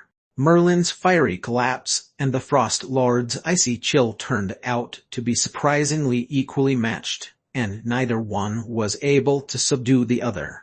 This was far beyond Merlin's expectations as well as the expectations of the Frost Lords. Originally, the power of Merlin's flames had already achieved the ultimate limit of a 7th-level spell. Anyone below the level of an 8th-level spellcaster was no longer an opponent to him. However, right now, the Frost Lord was able to compete with him as an equal. Once a snow sprite broke through its 7th-level shackles, its abilities would be greatly improved. Furthermore, its control over ice elements would be frightening, so it would simply be a walk in the park to achieve the ultimate limit of the 7th level. Similarly, if the fire sprite managed to break through to the 7th level, its control over fire elements would also be fearsome. This was the advantage held by the sprites.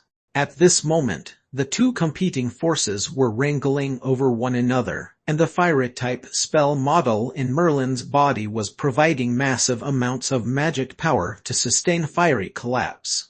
Colossal columns of fire blazed powerfully, tinting the entire sky a fiery hue of orange and red. The small giant which had been transformed from the Frost Lord flapped its wings almost imperceptibly, and many long icicles began to form in midair. Following that, the Frost Lord lifted a gigantic icicle in his hands and slammed it violently in Merlin's direction.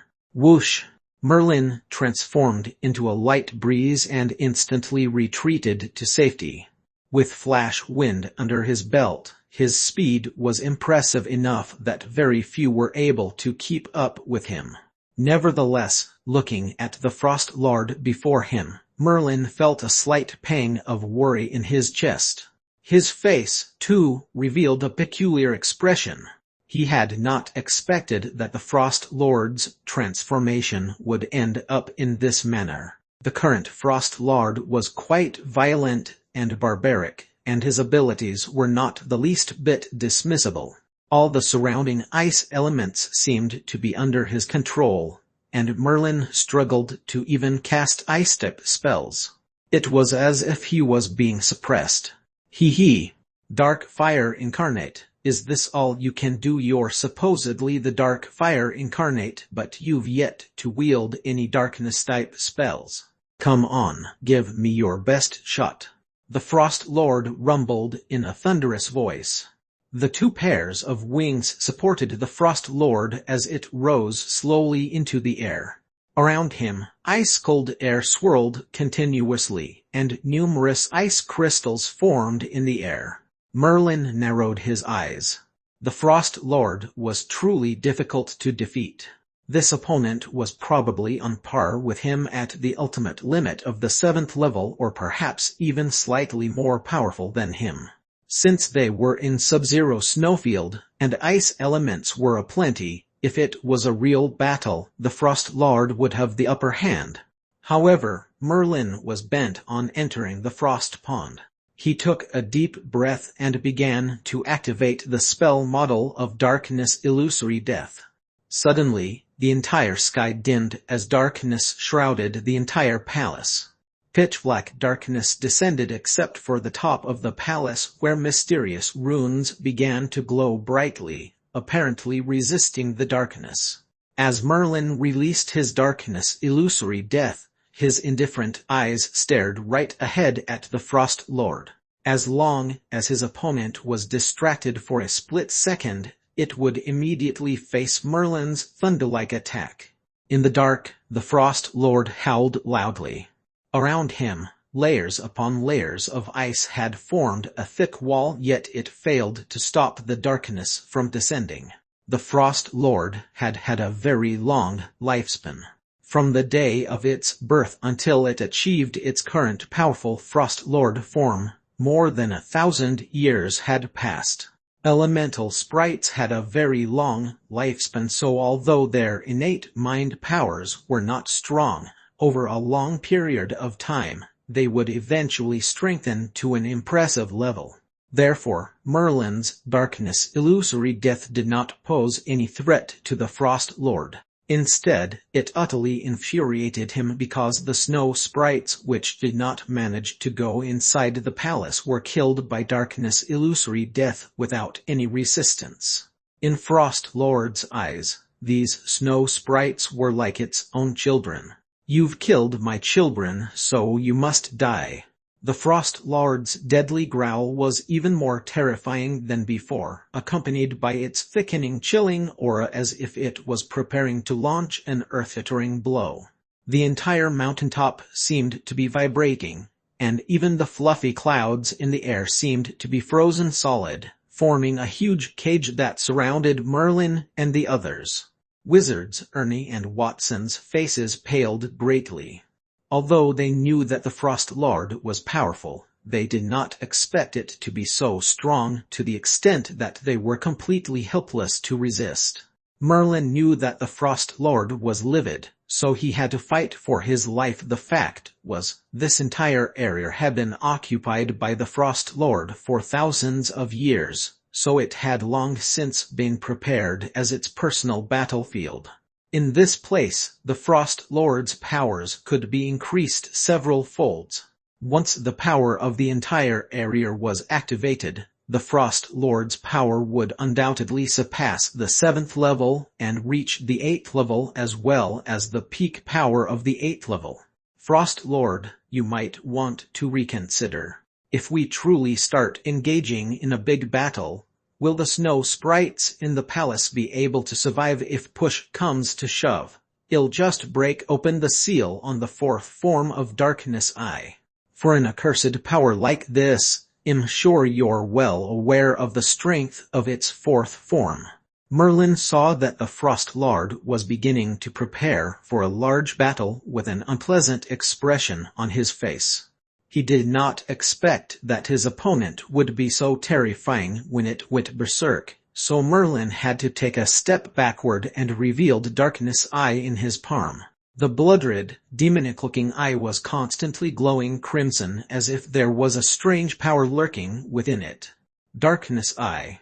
Although the Frost Lord only snarled softly, due to its gigantic size, its snarl was like a peal of thunder reverberating across the sky. As for Darkness Eye, there were a few higher-order spellcasters who did not know about it. Even in the remote Sub-Zero snowfield, many of the spellcasters have heard of the legend of Darkness Eye. It was an accursed power that contained unparalleled power as well as the embodiment of darkness. The blood-red eye in Merlin's palm appeared to be very spirited. Even Merlin himself could sense the excited mood of Darkness Eye. Darkness Eye was longing for a battle, longing for a bloodbath, and longing for the flood of negative emotions. Only negative emotions would be able to help it to grow stronger. More than anything, it longed for Merlin to uncover its seal and release the 4th form of Darkness Eye once again. However, as long as it was not the last resort, Merlin would not do it. Crackle, crackle. A sinister-sounding laugh became faintly audible, and behind Merlin, a huge fuzzy ghostly face filled the sky, staring coldly at the Frost Lord. Darkness Eye seemed to have arrived at its Armageddon's call. If the Frost Lord activated the power of the entire area, Merlin would have no choice but to break open the seal of the 4th form of Darkness Eye.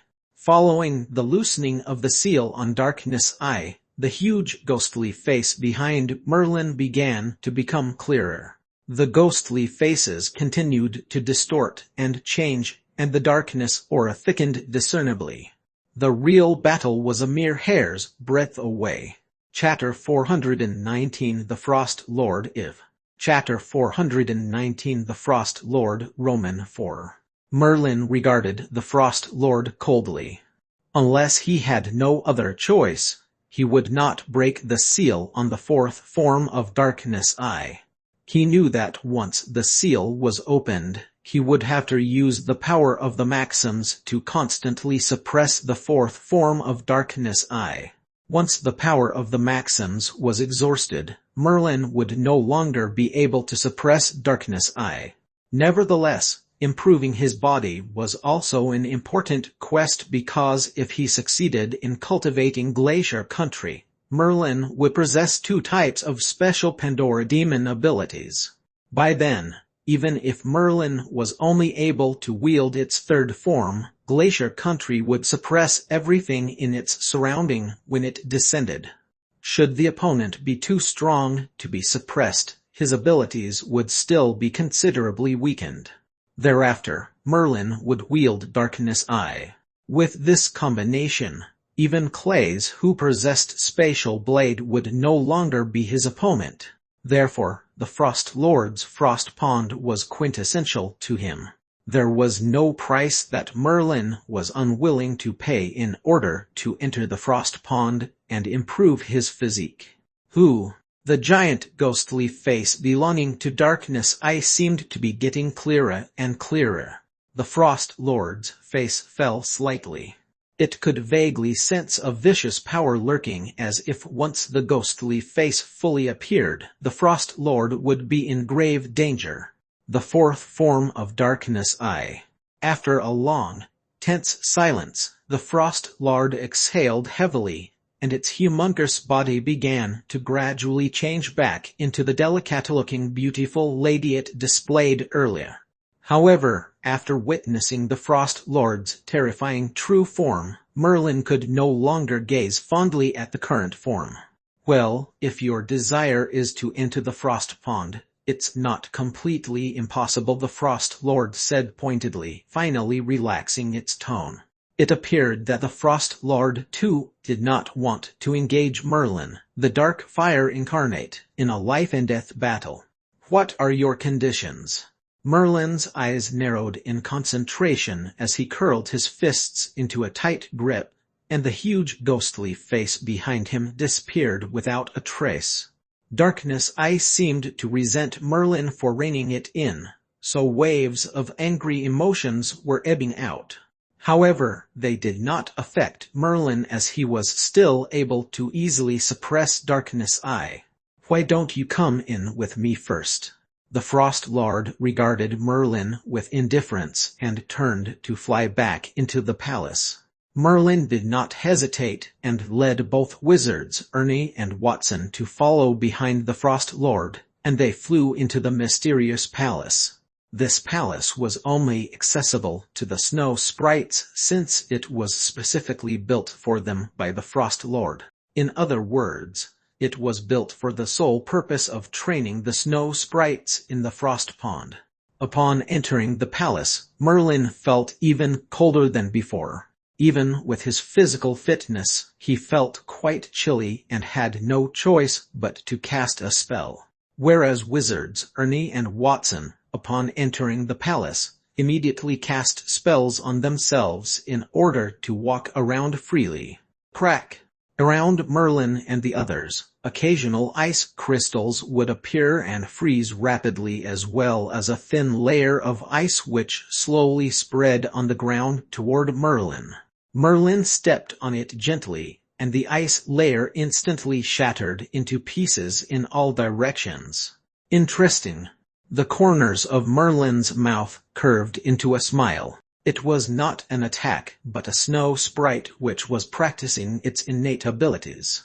These snow sprites were mostly equivalent to a 4th-level spell caster. It was unknown how many snow sprites the Frost Lord had gathered in the palace. In Sub-Zero Snowfield, the Frost Lord was like a banner that attracted a countless number of snow sprites. We're here. Quickly, the Frost Lord came to a stop. Merlin and the others looked ahead and saw a huge pond with a few snow sprites inside, appearing to be enduring great suffering. These snow sprites were either completely unaware that strangers had arrived by the pond or were aware but too preoccupied in their own predicaments to care. The surface of the frost pond looked extremely calm, but the icy aura emitting from it caused Merlin to feel a sense of astonishment. It was a level of extreme chill that he had never encountered before, almost like there was a special kind of power hidden in the frost pool. Gulp, gulp.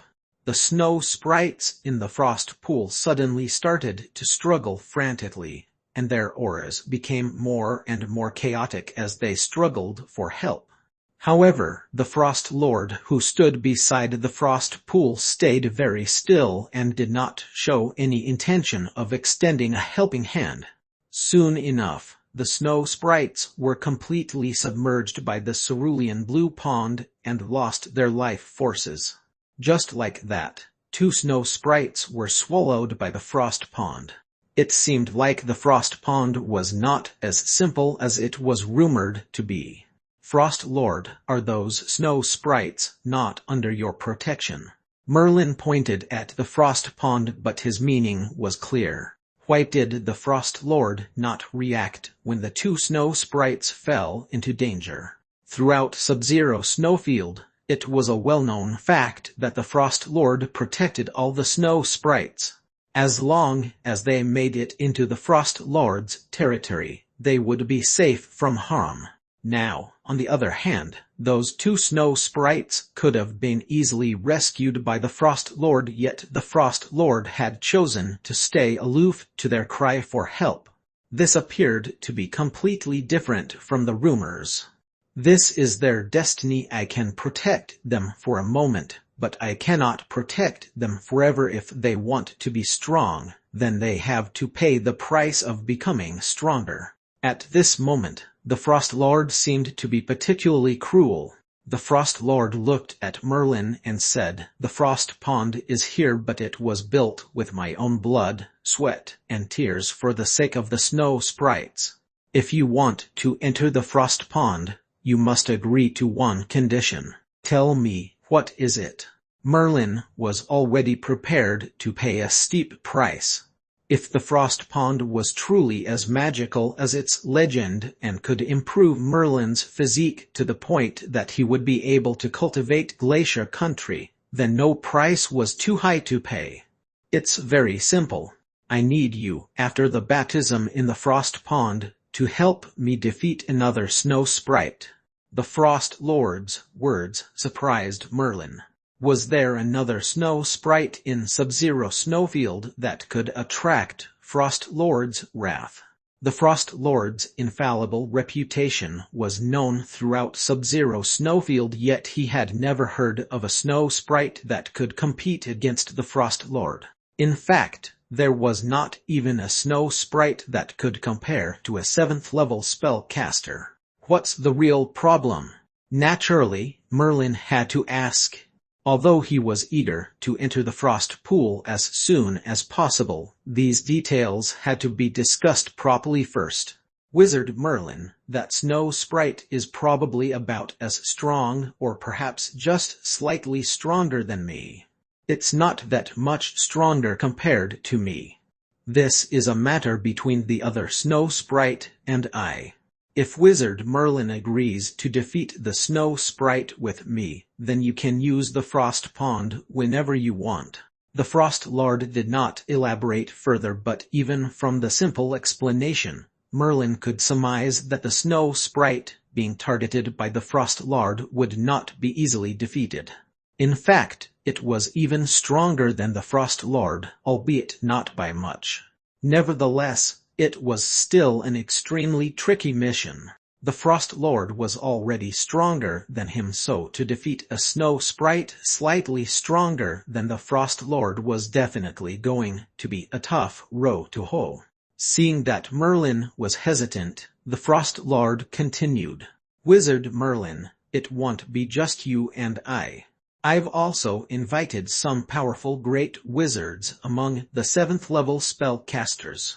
Surely, to be labeled powerful by the Frost Lord was no average Joe. He did not expect the Frost Lord's plan to be so comprehensive and well-prepared, and even invited along some powerful spellcasters.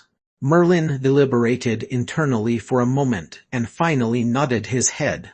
As long as he was able to cultivate glacier country, no price was too great to pay. Moreover, it was only to defeat a snow sprite that was comparable to the Frost Lord. Very well, let's sign a contract.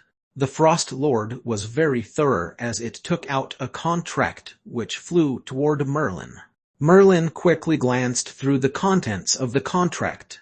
It was according to what the Frost Lord had said earlier and did not contain any traps. So it was safe for him to sign it. Merlin imprinted his mind power onto the contract, and the Frost Lord kept it. Satisfied, the Frost Lord nodded at Merlin. "Wizard Merlin, please go ahead. The Frost Pond is now open for you to use, though I must remind you, the Frost Pond is very dangerous, and its frigid blast is unparalleled. Although it can help improve a spellcaster's physique, the effects are not as good as the spellcaster's original bodies are too weak to begin with." Merlin clearly understood the Frost Lord's heavily laden words. Entering the Frost Pond came with a certain degree of risk. Even the snow sprites were completely submerged by the Frost Pond, and would remain in the Frost Pond forever. What more the spellcasters' weak bodies? Merlin stripped off his black wizard robes, revealing a very well-proportioned figure. From the outside, Merlin did not look strong at all. In fact, he looked even a little on the thinner side. After taking off his clothes, however, the curves on Merlin's body would be envied even by powerful elemental swordsmen. Within those taut, rippling muscles packed a formidable mass of power waiting to explode. Frost Lord, please be rest assured. Since I'm the one who came to you, I'm prepared for any eventuality. Moreover, how would a mere frost pond be my downfall? Merlin took a deep breath and jumped into the chilly frost pond. Crack! The moment Merlin jumped into the frost pond, the entire surface of the frost pond froze instantly. Especially the spot where Merlin had jumped in. It was condensed into a thick layer of ice, effectively trapping the tip of Merlin's forehead, which was just emerging onto the surface. Chapter 420 Level Up, 4th Level Spellcaster. Chapter 420 Level Up, 4th Level Spellcaster. The frost pond was frozen in an instant, and Merlin's movements also seemed to stop momentarily. Wizard Ernie and Wizard Watson gazed at the frost pond unblinkingly. As Merlin's slaves who had signed a slave contract with him, their instincts were most finely attuned to him. Based on their instincts, Merlin's mind imprint had not disappeared from their slave contracts, which meant that he was not dead. Crack! Suddenly, the ice crystals on the frost pond shattered into pieces, and Merlin's figure reappeared in the frost pond. His body was enveloped with a layer of icy aura, which continuously pervaded into his body. A look of agony appeared on his face. Of course, it was impossible for the frost pond to freeze Merlin inside, but once his body entered the pond, endless icy aura began to help Merlin transform his body. With the icy aura pervading the body, an average spellcaster would not have been able to withstand the extreme cold and would die. Merlin, however, had practiced the postures of the mysterious relief sculptures, so his body was extremely durable. Therefore, despite the invasion of the icy aura destroying his body beyond recognition, the regenerating ability of Merlin's body kicked in and mended the destruction. Every time the icy aura destroyed a part, his body would quickly regenerate and subsequently be destroyed by the icy aura once again. It was in this endless cycle of repeated destruction and regeneration that, without realizing it, Merlin's physical transformation had been more than halfway completed. His body was now able to withstand the invasion of frigid blasts, and his affinity with ice elements achieved a formidable level only second to the snow sprites. Snow sprites were, in essence, snow spirits. Where there was an extremely high concentration of ice elements that produced a spark of awareness, a sprite was formed. Naturally, they had unimaginable levels of affinity with the ice elements, whereas Merlin was merely a spellcaster. At this moment, nonetheless, he possessed a level of affinity to ice elements that was only second to these snow sprites. This also implied that Merlin's immersion in the frost pond to undergo a physical transformation was a huge success. However, it was also a very painful process. The continuous cycle of destruction and regeneration was beyond anything that anyone could imagine. It was only through sheer determination that Merlin had managed to endure it. Splash! Merlin abruptly opened his eyes and stood in the middle of the frost pond. His body was still swirling with dense icy aura, but there was no trace of discomfort.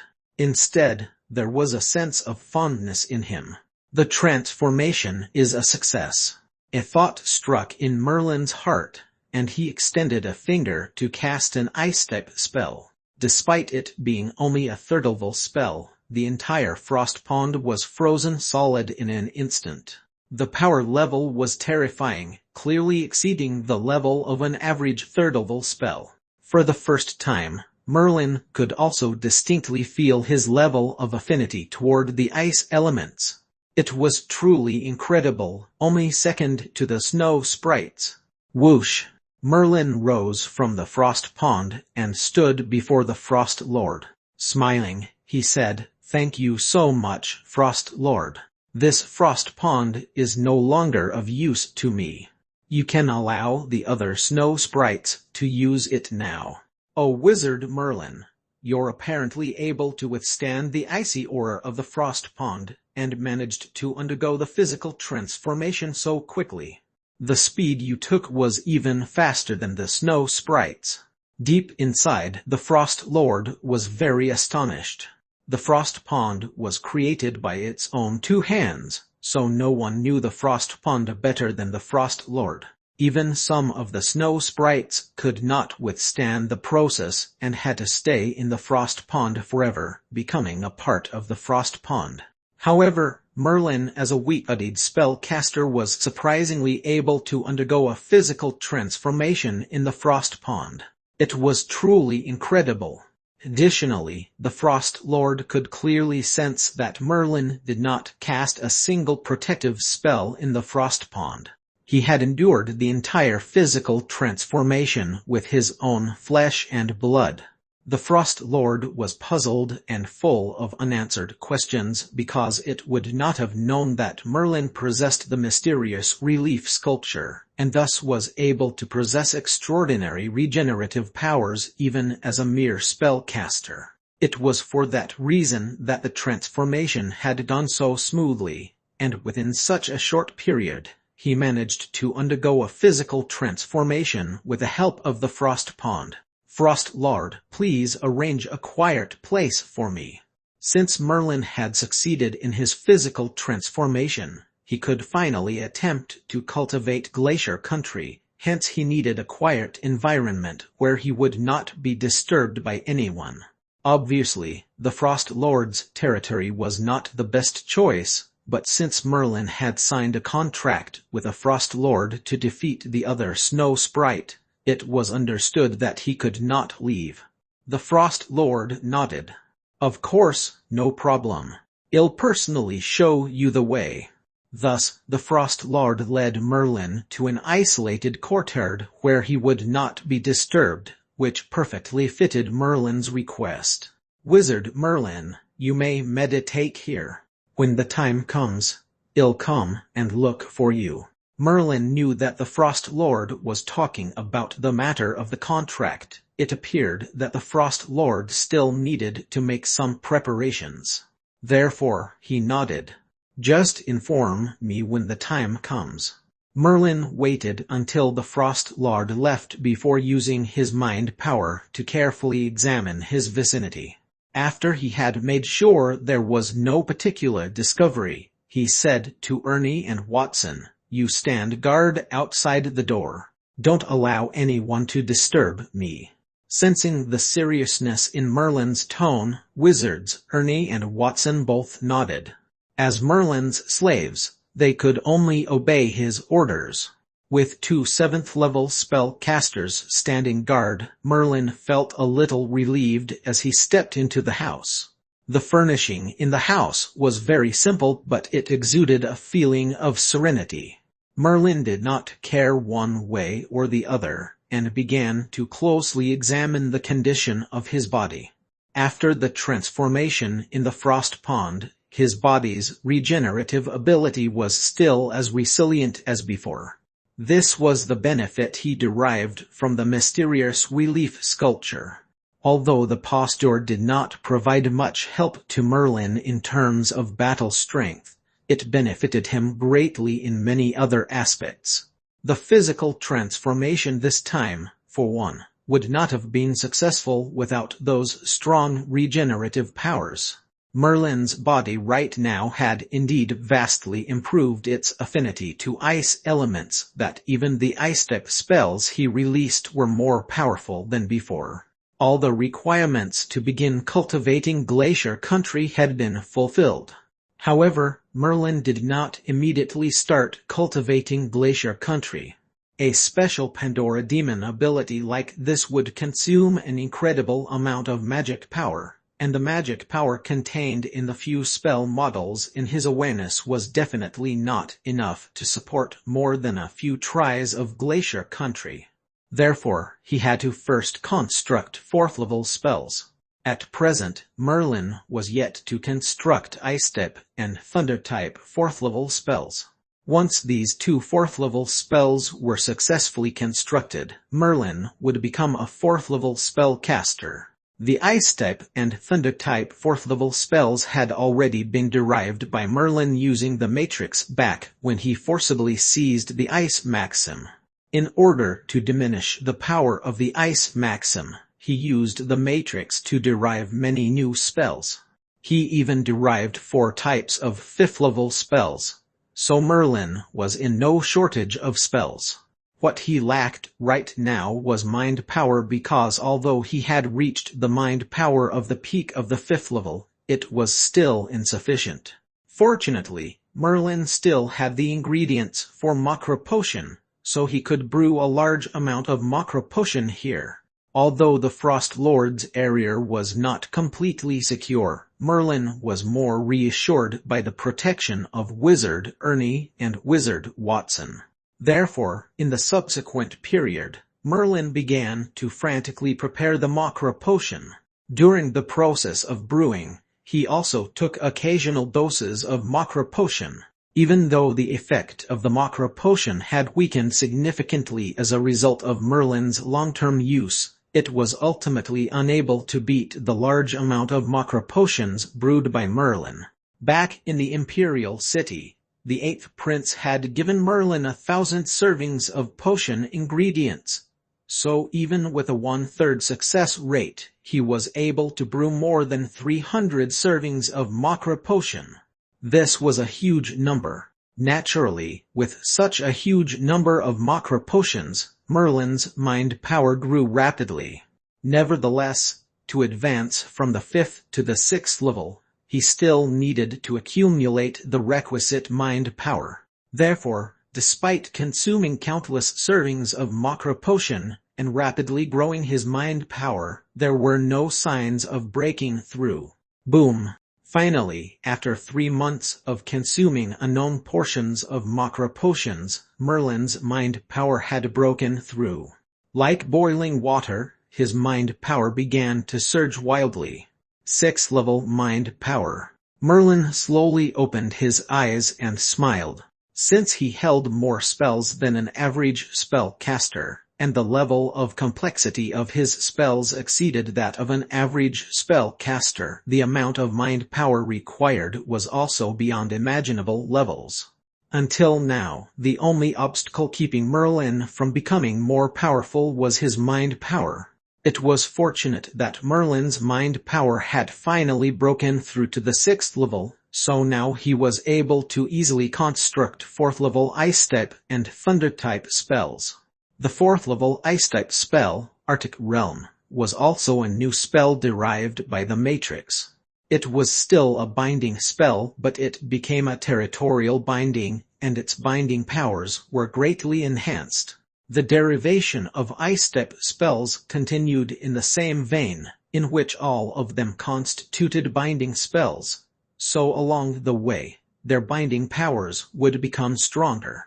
With Arctic Realm, Merlin became more confident to cultivate Glacier Country. Furthermore, the spell model of Arctic Realm was very stable and had accumulated a large amount of magic power, enough to power Glacier Country many times over. Therefore, it would be completely sufficient to be used in a battle.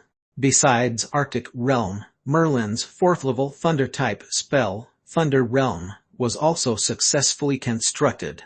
This was a large-area offensive spell. When a spell reached 4th level spell, its range of attack was key. Even incinerating fire was a large-area offensive spell as a result of the gradual evolution of spells. Spells that attacked a single target was becoming rarer and rarer. During the spellcaster's most glorious era, a single gesture from the great spellcasters was enough to destroy countless mountains and valleys. This was made possible because all the spells they constructed were Lardirir spells. Boom! When the final two fourth-level spells were successfully constructed, all the spell models in Merlin's awareness vibrated gently, followed by a subtle feeling flooding in his awareness. All the spell models began to rotate frenziedly, and countless elements gathered chaotically on Merlin's body as if a black hole was engulfing all the elements. From this moment on, Merlin had finally leveled up to a fourth-level spellcaster. Chapter 421 Glacier Country. Chapter 421 Glacier Country. Becoming a fourth-level spellcaster was a significant point of divergence. If he was in the dark magic region, he would have been able to build his own wizard tower and teach his own students. On the career path of spellcasters, he would have become a highly qualified wizard. However, for Merlin, the benefits he sensed from becoming a fourth-level spellcaster was much more than these. The moment the last two fourth-level spells were successfully constructed, a shockwave rippled through his entire awareness. The spell models, which had been tilted dangerously, were restored to perfect balance and became as still as a pond. All the spell models in his awareness came together as a whole, which released an impressive level of mind power. With a current level of mind power, Merlin could even try to construct a fifth-level spell. Furthermore, Merlin discovered that the spells he cast now seemed to have a holistic feeling to them.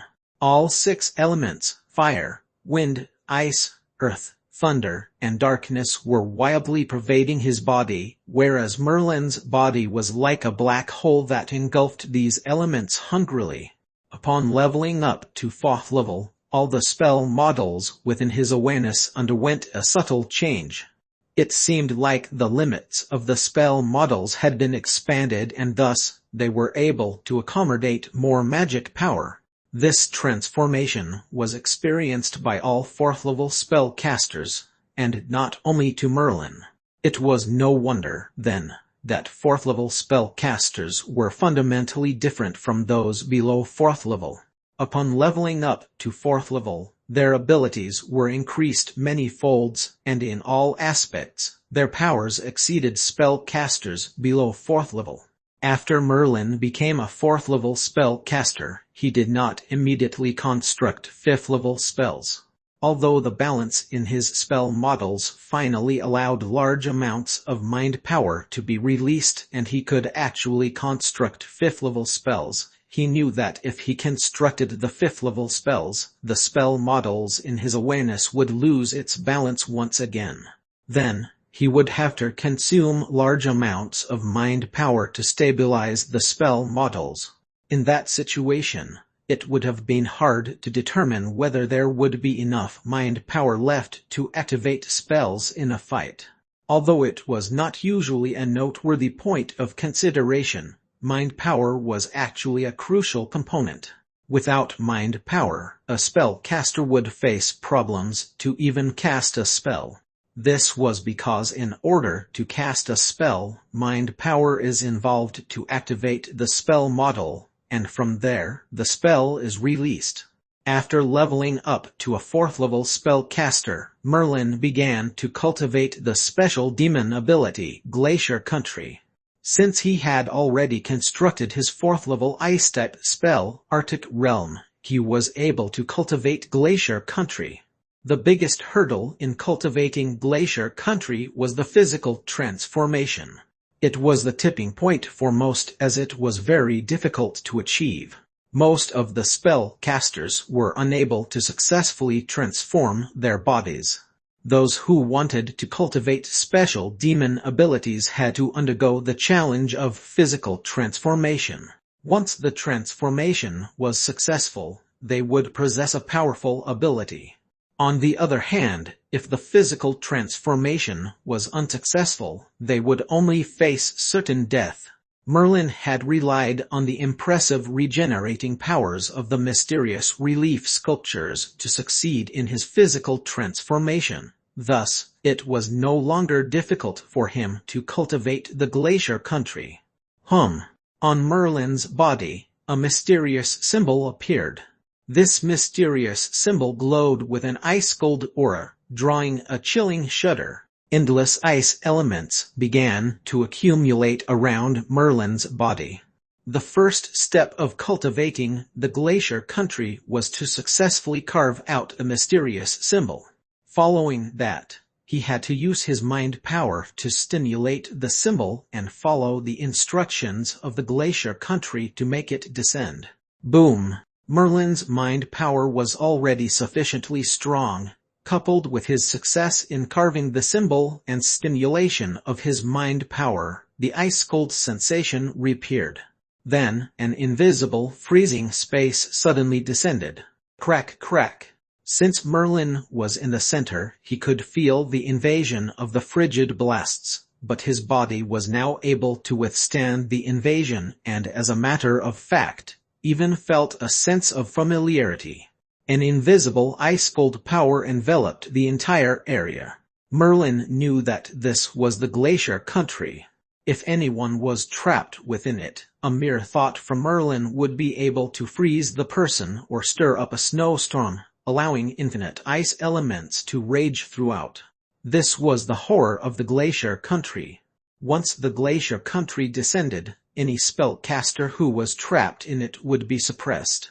In some instances, the spellcaster would not even be able to wield half of his power. The most important function of the glacier country was to suppress, limit, and bind. However, this was only the first form of the glacier country. Its binding ability was not too strong, and its effect on an average 7th-level spellcaster was also mediocre. The glacier country also had 7 forms.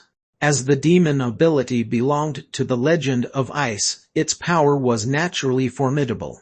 Nevertheless, it would not be easy to cultivate its 2nd, 3rd, or more powerful forms. Merlin's Darkness Eye was already cultivated by Wizard Leo to its 4th form, except that Wizard Leo had sealed the 3rd and 4th forms. Later on, Wizard Leo passed it down to Merlin, hence Merlin being able to wield the 3rd form of the Darkness Eye. In fact, if Merlin resisted the backlash of the Darkness Eye in the future, he would immediately be able to wield the 4th form of the Darkness Eye. The glacier country, on the other hand, was different. Merlin had to cultivate it step by step from its 1st form onwards. The cultivation of glacier country was similar to other special demon abilities, which required an understanding of ice. Merlin's understanding of fire was truly comprehensive. Since he had a fiery-type maxim, he always had a profound understanding of fire. In contrast, Merlin's understanding of ice-type spells was no different from a beginner. If he had to understand the essence of ice in order to improve the glacier country to its 2nd and 3rd forms, it would take an indefinite period of time. It could possibly take years, or maybe even decades. After such a long time, Merlin was not sure if the glacier country would still be useful to him. Thinking along those lines, Merlin became frustrated. However, when he sensed the ice maxim that was being fully suppressed by both the flame maxim and his mind power, he had a stroke of genius. If it was an understanding of ice that he needed, there was no one who was more profound than the ice maxim itself. After all, it was the ultimate maxim that belonged to the Legend of Ice and was the strongest maxim of its element. Thus, Merlin wielded the glacier country again, and the invisible glacier country descended. This was just its 1st form, so it was invisible and had a very small range. Naturally, its power was not very strong.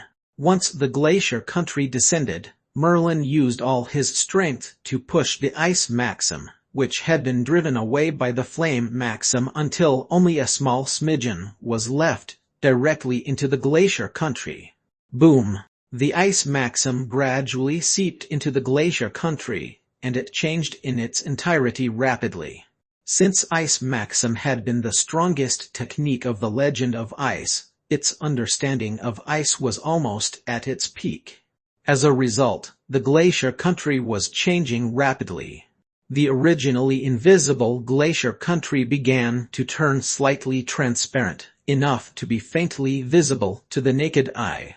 This was the second form of the glacier country. Merlin could also clearly sense that its binding power had increased in strength. Nevertheless, the glacier country was still evolving. Soon, it became translucent, and the landscape of the glacier country became apparent to the naked eye. It was like a realm of ice and snow, with drafts of frigid blasts whirling in the air. Its binding power was strong enough to suppress any spellcaster. Even the powers of special demon abilities would be weakened inside the glacier country. This was the third form of the glacier country. Merlin could clearly sense that the ice maxim was being consumed rapidly, as if it would be completely exhausted quickly enough. This was Merlin's limit, the third form of the glacier country. Retract. Merlin immediately activated the flame maxim to drive the ice maxim out of the glacier country. Without the ice maxim, the glacier country stopped changing its form. The third form. Finally, Merlin's glacier country stopped changing. He was now able to maintain the third form of the glacier country for about an hour. It was considered a long time enough to kill any enemy that could cross his path. Of course, this was also Merlin's limit. If it was the fourth form, Merlin might not even be able to support it, or perhaps his magic power would be depleted in the first instance and his spell models would collapse. The evolution of every form of special demon abilities was onerous and worsened substantially with each subsequent evolution. The evolution from its first form to its third form took only a very short period of time, but it was not due to Merlin's cultivation. Instead, it had occurred by deception, because Merlin used the ice maxim to deceive the glacier country into unlocking its third form. Nevertheless, this deception would only be made possible if a spellcaster had, like Merlin, accidentally obtained the ice maxim, as well as was been eligible to cultivate the glacier country.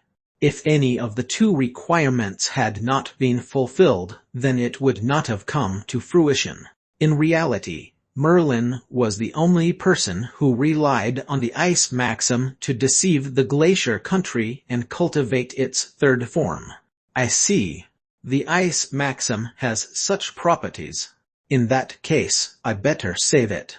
Merlin did not expect that the ice maxim, which was being forcefully suppressed by the flame maxim to prevent it from creating chaos in his awareness, had such properties. It was actually able to help cultivate the glacier country quickly too. Therefore, he should preserve the ice maxim and not exhaust it, so that he could use it again when he was ready to cultivate the fourth form of the glacier country. The translucent state of the glacier country was big enough to cover an area of a few hundred meters. Moreover, Merlin could also condense it further and reduce its coverage area, but it would consume significant amounts of mind power. If the coverage area of the glacier country was reduced, its power would be increased. After successfully cultivating the glacier country, Merlin opened his eyes. He had been in the Frost Lord's area for 3 months now. It was time to take a break. Thus Merlin stood up, opened the door, and calmly walked outside. Chapter 422 Sorrow. Chapter 422 Sorrow. On the other side of the door, wizards Ernie and Watson were still standing respectfully as they remained vigilant to their surroundings. As Merlin's slaves, They did not dare defy any of his orders. Since Merlin requested them to stand guard, it must have been important. However, in contrast to Wizard Ernie's careful diligence, Wizard Watson's attitude appeared to be more slipshod. From inside the house, Merlin was able to observe all the happenings outside. Within this period, he also developed a certain understanding of both Ernie and Watson. Although Wizard Ernie was quite old, his personality was cautious and adaptable. Upon becoming Merlin's slave, he fully discarded all his pride as a 7th-level spellcaster. People like Ernie might not become high achievers, but in Merlin's eyes, these were the type of people he needed.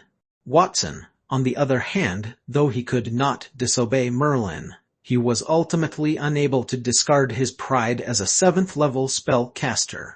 Wizard Watson's attitude could be considered to be normal.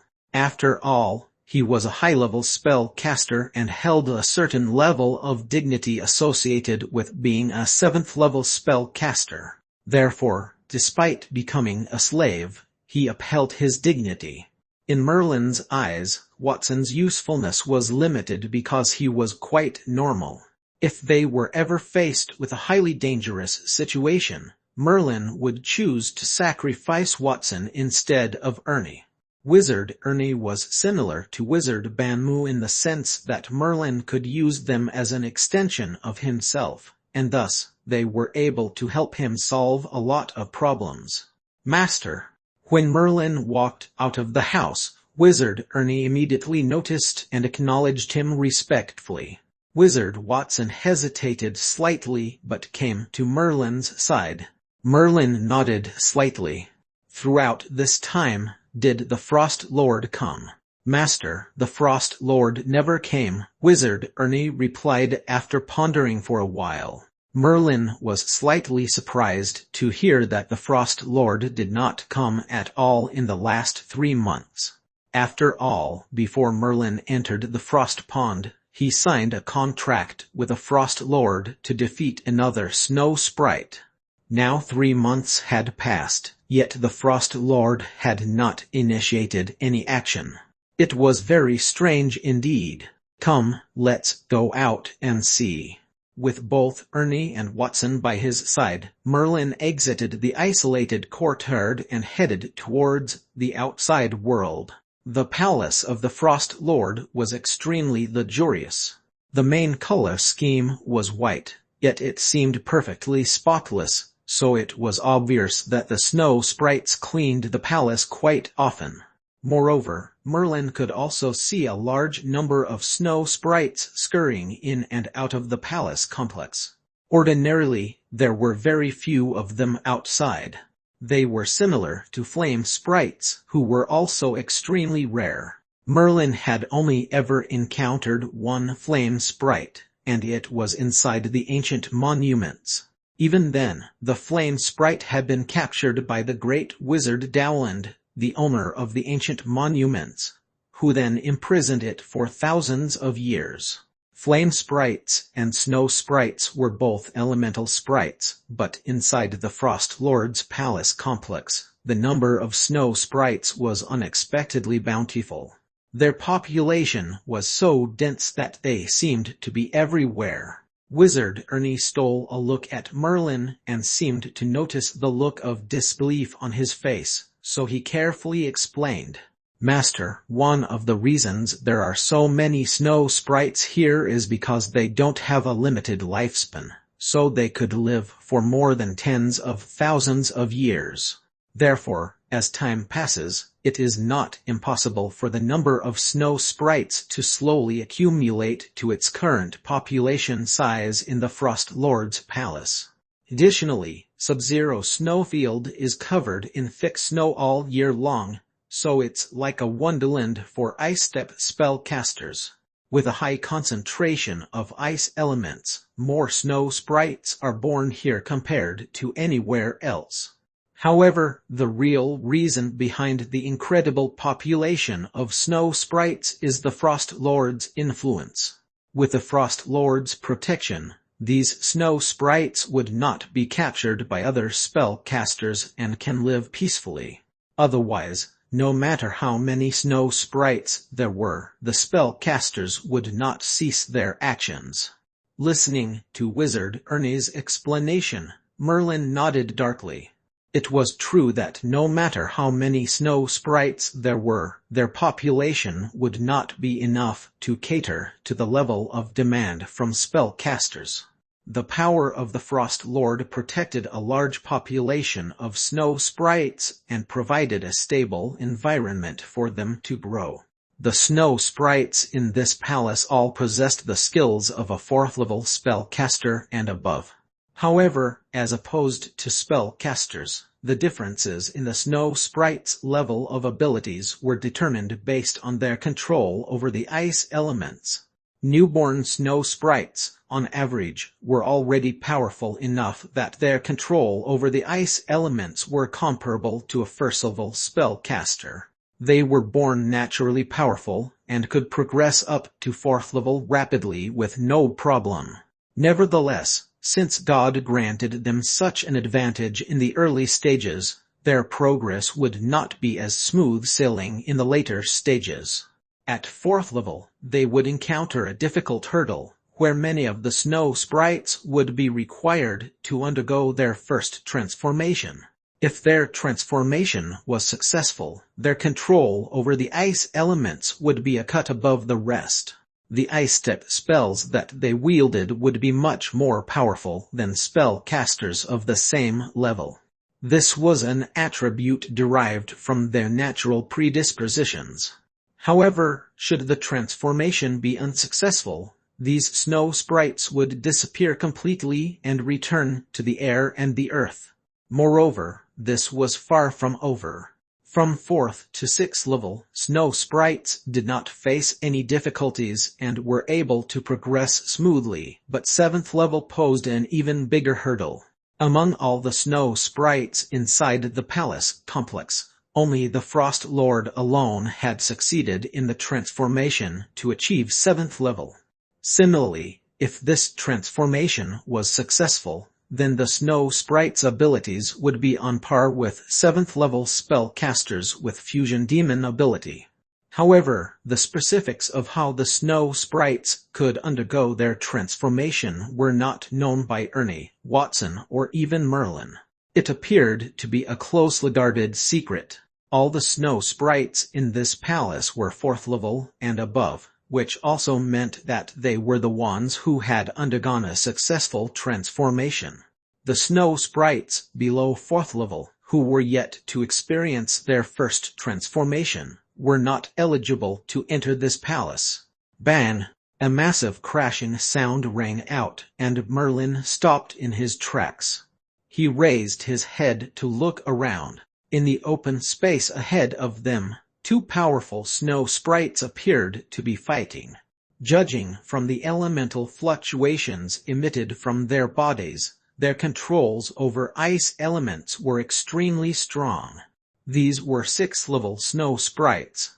These 2 powerful 6th level snow sprites must have been fighting for a long time, and it was not a training spar, but a life-or-death battle. Merlin frowned slightly and began to quietly observe the scene.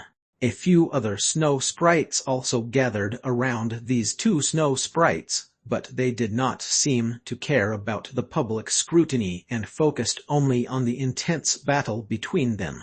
They controlled the ice elements and released a litany of powerful spells, wildly attacking each other. Time and time again, both snow sprites injured themselves, causing their body to turn slightly translucent. Once they turned completely transparent, they would collapse into nothing. The collapse of a snow sprite was equivalent to its death. The fight was a battle of death, but the other snow sprites surrounding them seemed like they were witnessing a common routine. They did not act other than simply observing the vicious battle between these 2 snow sprites. Gulp. Finally, one of the snow sprites seized the opportunity while its opponent's attention was diverted. It cast an ice freeze to freeze its opponent, and then with a wide opened mouth, it violently devoured its opponent. Yes, devoured, as in a snow sprite just swallowed another snow sprite whole.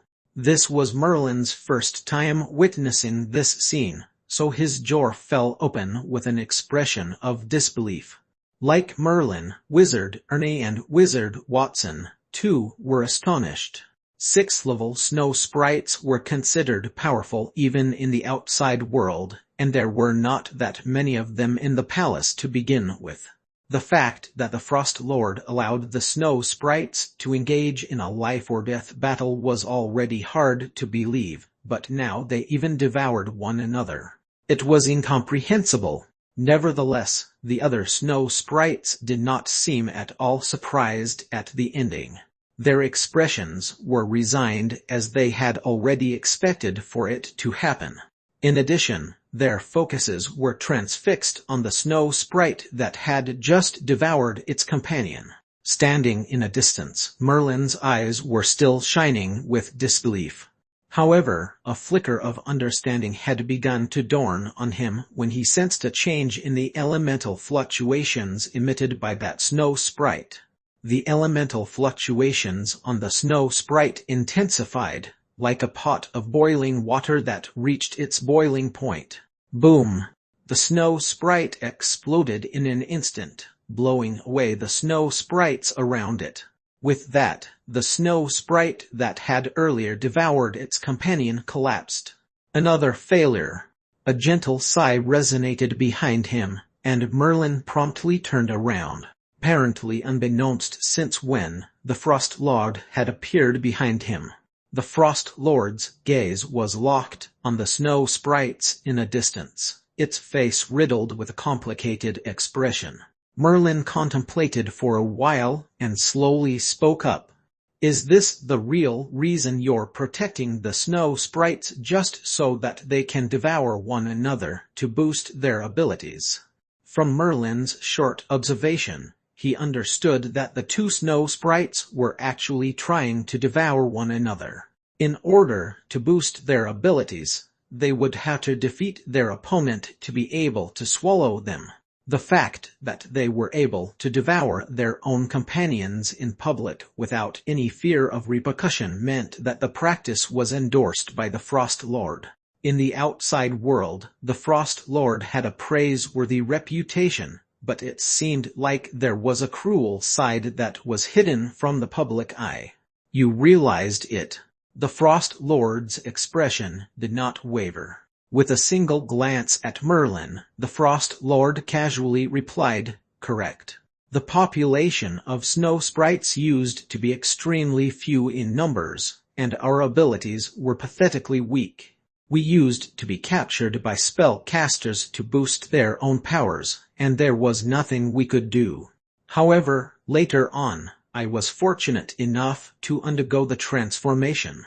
Through lots of experience, I found out that there was only one way for snow sprites to transform to 7th level, which is to devour a snow sprite of the same level. It's so cruel to devour your own companions to transform regardless. It is our only option. Right now, the snow sprites only have me to fend off the spellcasters, but if I'm no longer around, the remaining snow sprites would revert into vulnerable prey for the spellcasters once again. Therefore, more snow sprites must achieve 7th level, and for that purpose, they must transform. Thus, I built the Frost Kingdom, so that the snow sprites will be protected in this place. Large numbers of snow sprites thronged this place upon hearing the news because they would enjoy some peace for a while. However, if they want to transform and become stronger, they would have to devour their companions. It's just that, over such a long period of time, I'm still the only snow sprite that had managed to transform after devouring a companion. The rest have all failed. The Frost Lord looked at the snow sprites in a distance, a concealed sorrow on its face. Chapter 423 Wizard Blackmurk. Chapter 423 Wizard Blackmurk. Merlin kept silent. Apparently, It was truly arduous for snow sprites to transform themselves and to enhance their abilities. It was also inexplicably cruel that they had to devour their own companions to have a chance at transformation. The flame sprite that Merlin was currently suppressing had not undergone any transformation despite surviving countless years in the ancient monuments. As such, its abilities did not grow. Perhaps it was because there were no other flame sprites around for it to devour, thus it could not transform.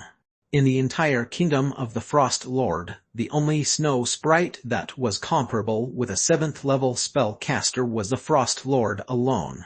All the other snow sprites, despite their attempts to transform, had not succeeded. Merlin suddenly recalled that the Frost Lord had made him sign a contract to defeat another snow sprite that was also equivalent to a 7th level spellcaster. Previously, Merlin had wondered why the Frost Lord would want to defeat such a powerful snow sprite, but now he realized the Frost Lord had a very important purpose.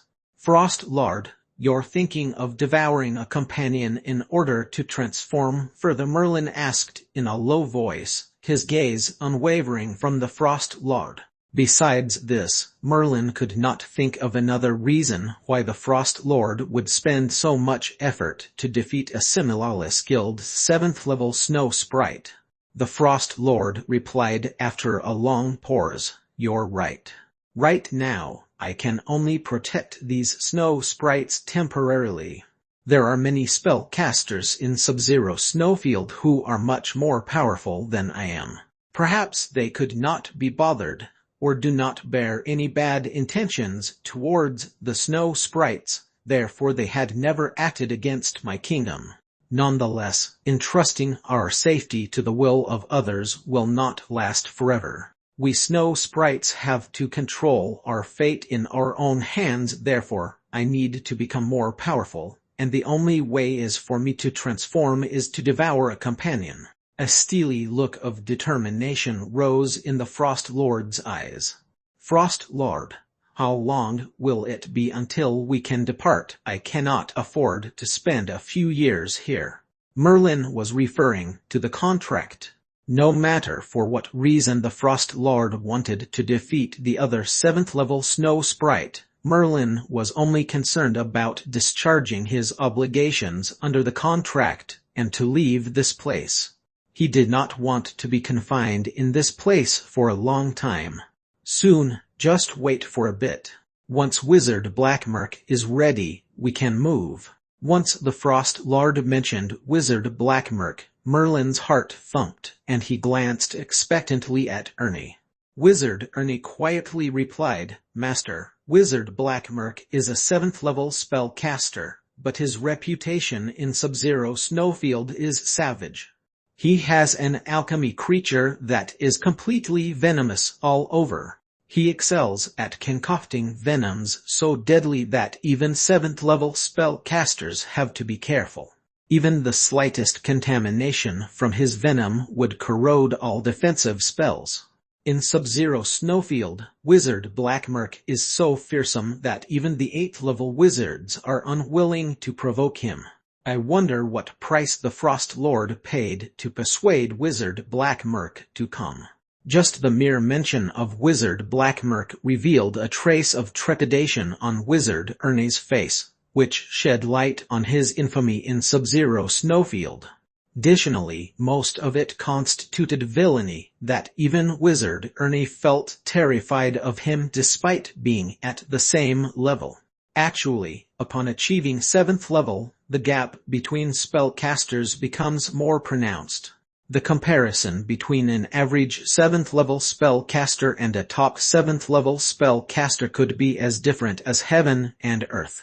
Merlin and many other spellcasters might be able to cross levels and vanquish average 7th level spellcasters, but the top 7th level spellcasters had an arsenal of powerful spells and were also supported by fusion demon abilities. This league of top 7th level spellcasters were truly formidable that even Merlin was not a worthy opponent. Wizards Ernie and Watson were considered average 7th level wizards. They had neither powerful spells nor Pandora demon abilities, so in comparison, they were far from the powerful 7th level spell casters. This Black Merc was obviously not an average 7th level spell caster, so much so that even Wizard Ernie was terrified of him. Suddenly, a gentle breeze whooshed past, then immediately followed by vortex forming in the sky. Its effects were so distinctive that even a first-level spellcaster would be able to sense that the change was brought about by someone controlling the wind elements. Merlin squinted slightly. Someone was coming. The Frost Lord looked at the vortex in the sky and its lips curled into a mysterious smile. It said slowly, "We just mentioned Wizard Black Merc, and he's here. Looks like we don't have to wait too long. We can depart soon." The Wizard Black Merc mentioned by the Frost Lord was apparently arriving now. Someone who was specially invited by the Frost Lord would surely be quite outstanding. In addition to Wizard Ernie's trepidation at the mere mention of his name, Black Merc must be extraordinary. Hence, Merlin also expanded his mind power to observe his surroundings. Soon, a small black dot appeared in the distant sky. Amidst a vortex with unparalleled force stood a blue-robed old man looking down in disdain. Whoosh! The old man landed in just one stride. Every step he took seemed to be shrouded by black smog. At the same time, behind him was an indistinguishable monster that was 3 meters tall and dark as night. A nasty stench lingered after every step, and its body was covered with a strong, corrosive venom. It was the alchemy creature that was covered in venom. The venom even made Merlin feel threatened. Skr. Wizard Black Merc led the alchemy creature forwards, and wherever they stepped was filled with a foul stench. Looking bizarrely creepy, it was accompanied by a trace of black smoke. A pitch-black, tar-like sticky substance oozed out and rapidly corroded the pure white ice crystals. Hee, Frost Lord, I came as promised. Black Merc grinned slightly as he led the alchemy creature to stand before the Frost Lord. His glance swept over Merlin and the others but did not stop on them, his attention fully tuned to the Frost Lord. The Frost Lord's face twitched slightly as it threw a repulsive gaze at the alchemy creature behind Black Merc. In a deep voice, the Frost Lord said, "Wizard Black Merc, let me introduce to you the Dark Fire Incarnate who recently sent waves in Sub-Zero Snowfield, Wizard Merlin. This time, I've invited Wizard Merlin to join us in challenging Paolo, the Dark Fire Incarnate." Black Merc was momentarily stunned, then he shifted his gaze onto Merlin. Black Merc's gaze was aggressively penetrating as if he was trying to see through Merlin's entire body. Nevertheless, Merlin was not at all afraid of Black Merc, so both their gazes met and began to challenge one another midair. HMPH. What is this Dark Fire Incarnate nonsense? He's not but a mere dark wizard. How dare he call himself an incarnate Frost Lord? I don't care whom you invite along, but people who aren't powerful enough should not be weighing us down. It will only embarrass us. Bang! The alchemy creature behind Black Merc took a violent lurch backward, and its huge body broke the ice layer. Following that, accompanied by a foul stench, it leaped forward like a flash of lightning straight at Merlin. On the other hand, Black Merc stretched out a scarlet tongue and licked his dry chapped lips with a cruel glint in his eyes. Merlin's eyes narrowed but did not panic. Instead, he gently extended a finger and made a small tapping gesture. Roar! Flames, endless flames, formed a wall of fire and blocked the alchemy creature from advancing. When black venomous substance was shot out of the alchemy creature, it would immediately be burned to ashes by the pale white flames without a trace. Oh, interesting. This was the first time Blackmurk had met Merlin. Although he had previously heard of Merlin, they were all rumors. Apparently, rumors about the Dark Fire Incarnate was already widespread in Sub-Zero Snowfield. In Sub-Zero Snowfield, there were many spellcasters with fierce reputations like Merlin, so Blackmurk did not care to know. However, the one thing that caught his attention was the rumor that Merlin had obtained the second volume of the Neverending Book. In the second volume of the Neverending Book, he would be able to find the third volume of the Neverending Book. The reason Blackmurk had not pursued it back then was because he was entangled in another matter, but now that he met Merlin here, he would not hold back any further. Thus, he directly ordered the alchemy creature to attack. Half of Blackmurk's abilities actually rested upon the alchemy creature. As long as a single dab of venom managed to contaminate Merlin's body, Blackmurk believed that it was enough to induce a headache for any 7th-level spellcasters. This was also the reason why Blackmurk had been able to have such a fearsome reputation in Sub-Zero Snowfield. The venom-covered alchemy creature inspired fear among the 7th-level spellcasters. "Knock it down," Blackmurk snorted. He had injected so much effort into this alchemy creature that it was almost invincible. Regardless of what attack befell the alchemy creature, it did not cause too big of an impact. The same was true of Merlin's flames.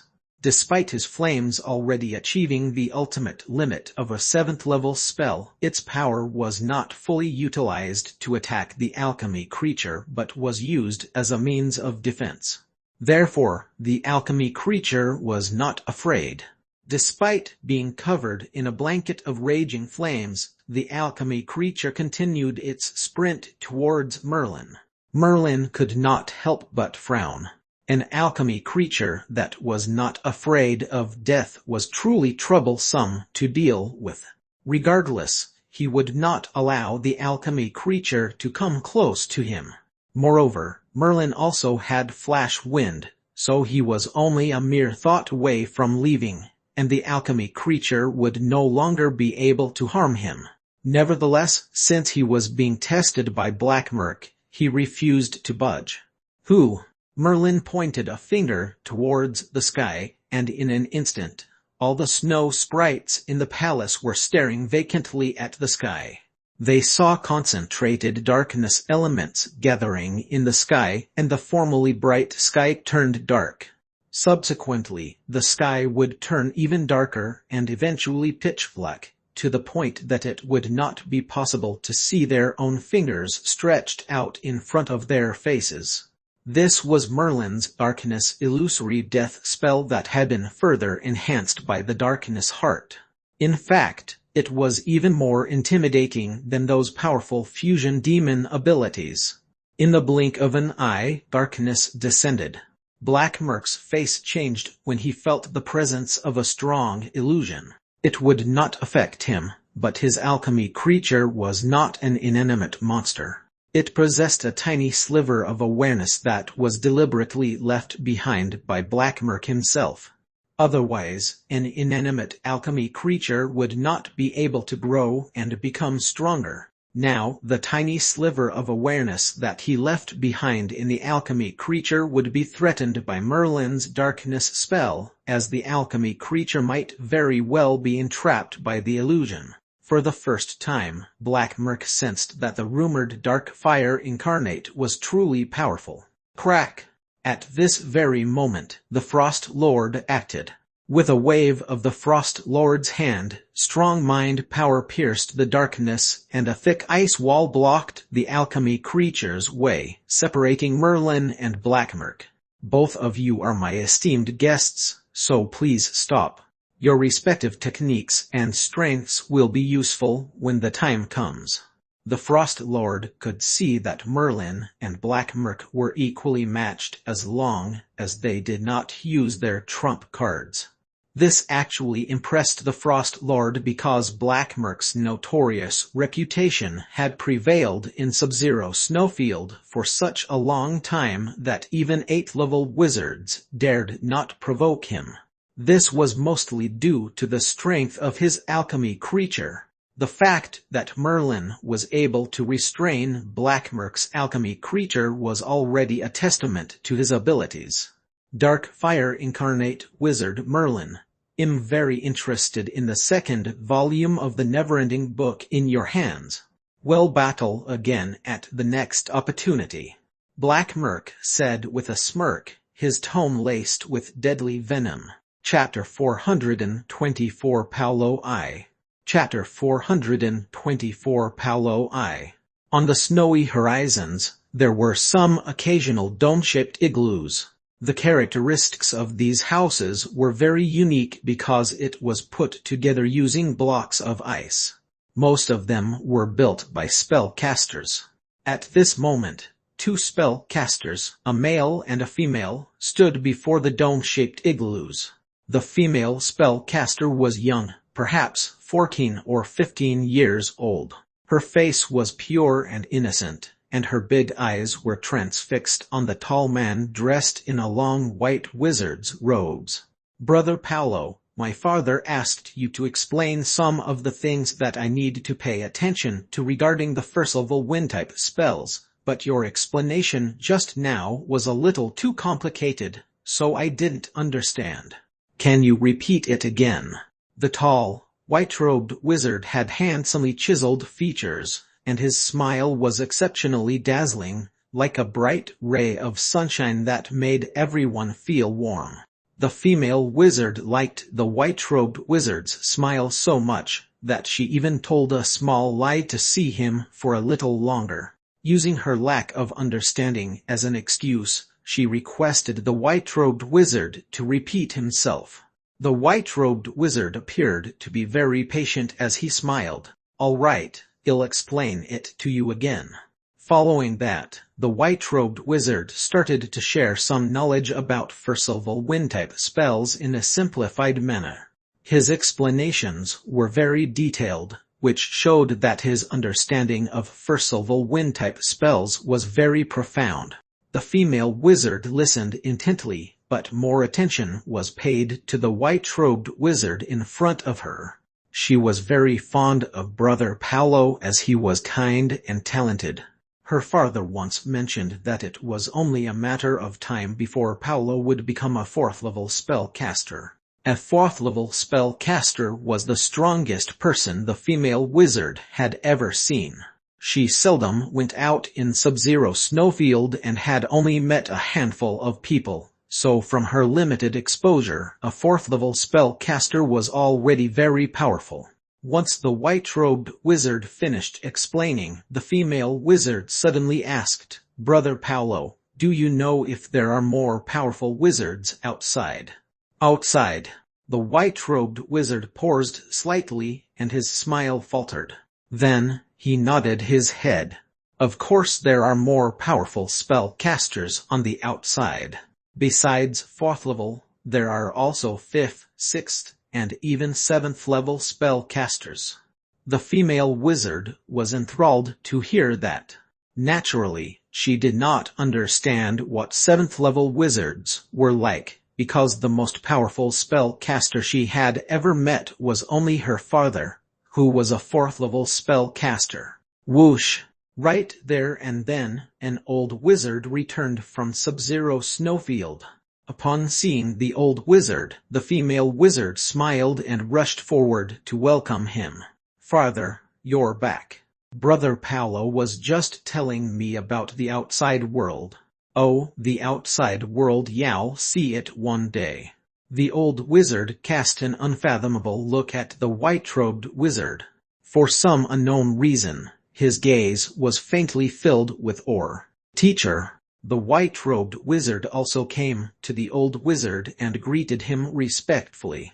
If the old wizard was the white-robed wizard's teacher, then the awe-filled gaze was all the more incomprehensible. Nevertheless, The odd look in the old wizard's eyes was fleeting and was soon replaced with a calm expression. He nodded. "Paolo, you." Before he could finish, however, Paolo's expression changed drastically. The old wizard seemed to realize what was happening and quickly raised his head. The previously clear sky had suddenly turned dark. Moreover, the darkness seemed to be condensing even further. Concentrated darkness elements seemed to be gathering in frenzy. My, how unexpected. The 7th level snow sprite Paolo is actually hiding here as a teeny-weeny spellcaster. From the infinite darkness, a figure slowly emerged. The figure was dressed in a black robe, and his features were childlike. He looked very young, except for a pair of harrowing, battle-scarred bottomless eyes that caused people to be involuntarily spellbound. "Who are you?" After a lengthy pause, the white-robed man stood up abruptly, and the smile disappeared from his face. Instead, it was replaced by an icy look. The old wizard, on the other hand, was now hunched behind the white-robed man as he murmured in a low voice, "Master." Just a moment ago he was the white-robed wizard's teacher, but in the blink of an eye, the teacher had become a slave.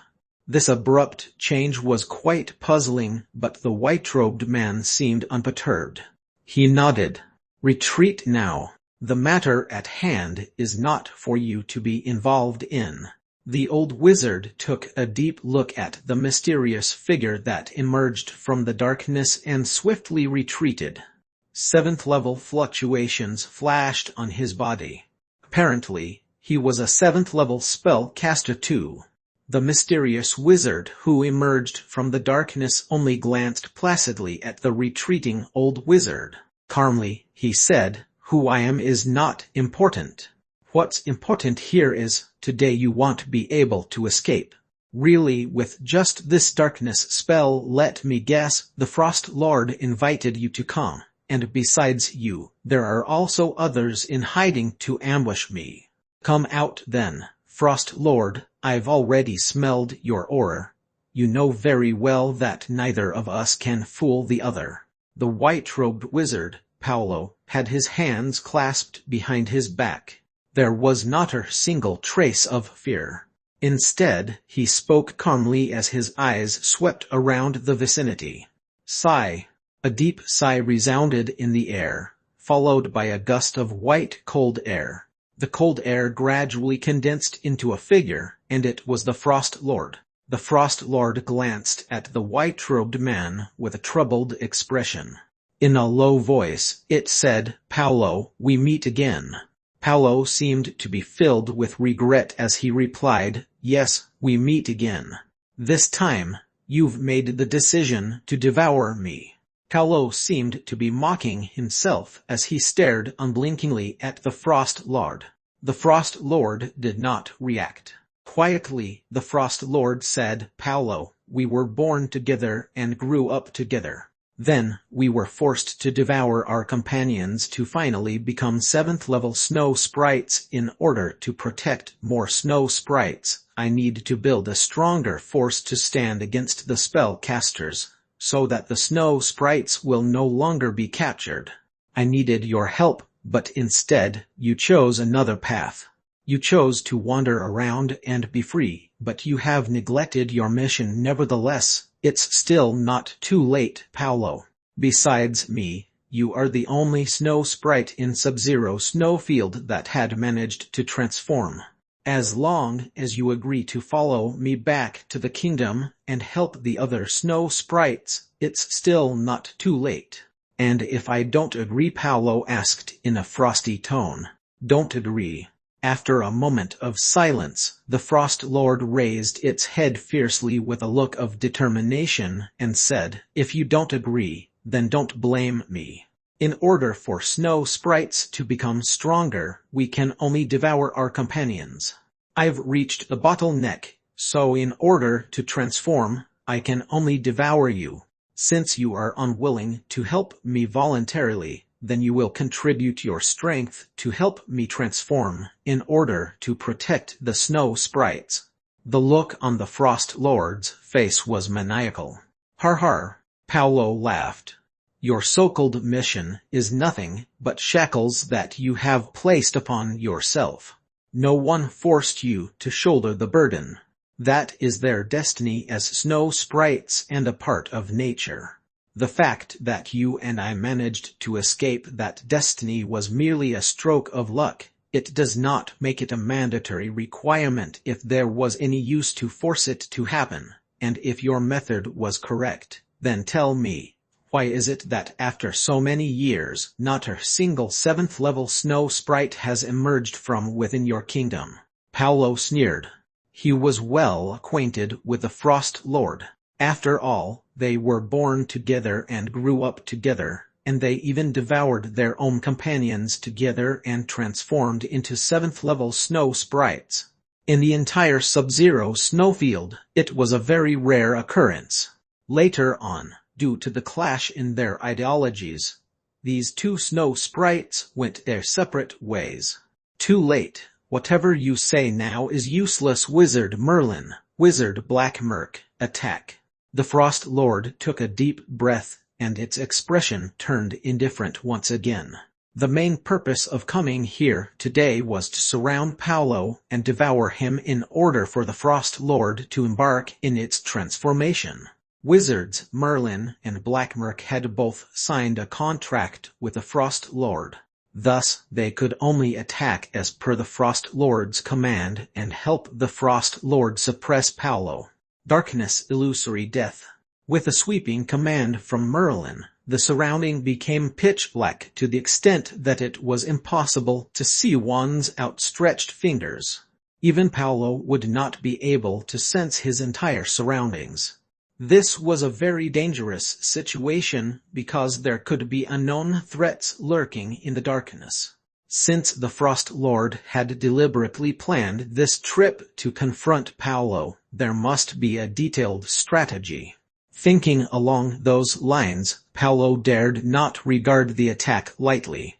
He frantically activated his mind power because it was the most direct way to break through the illusion.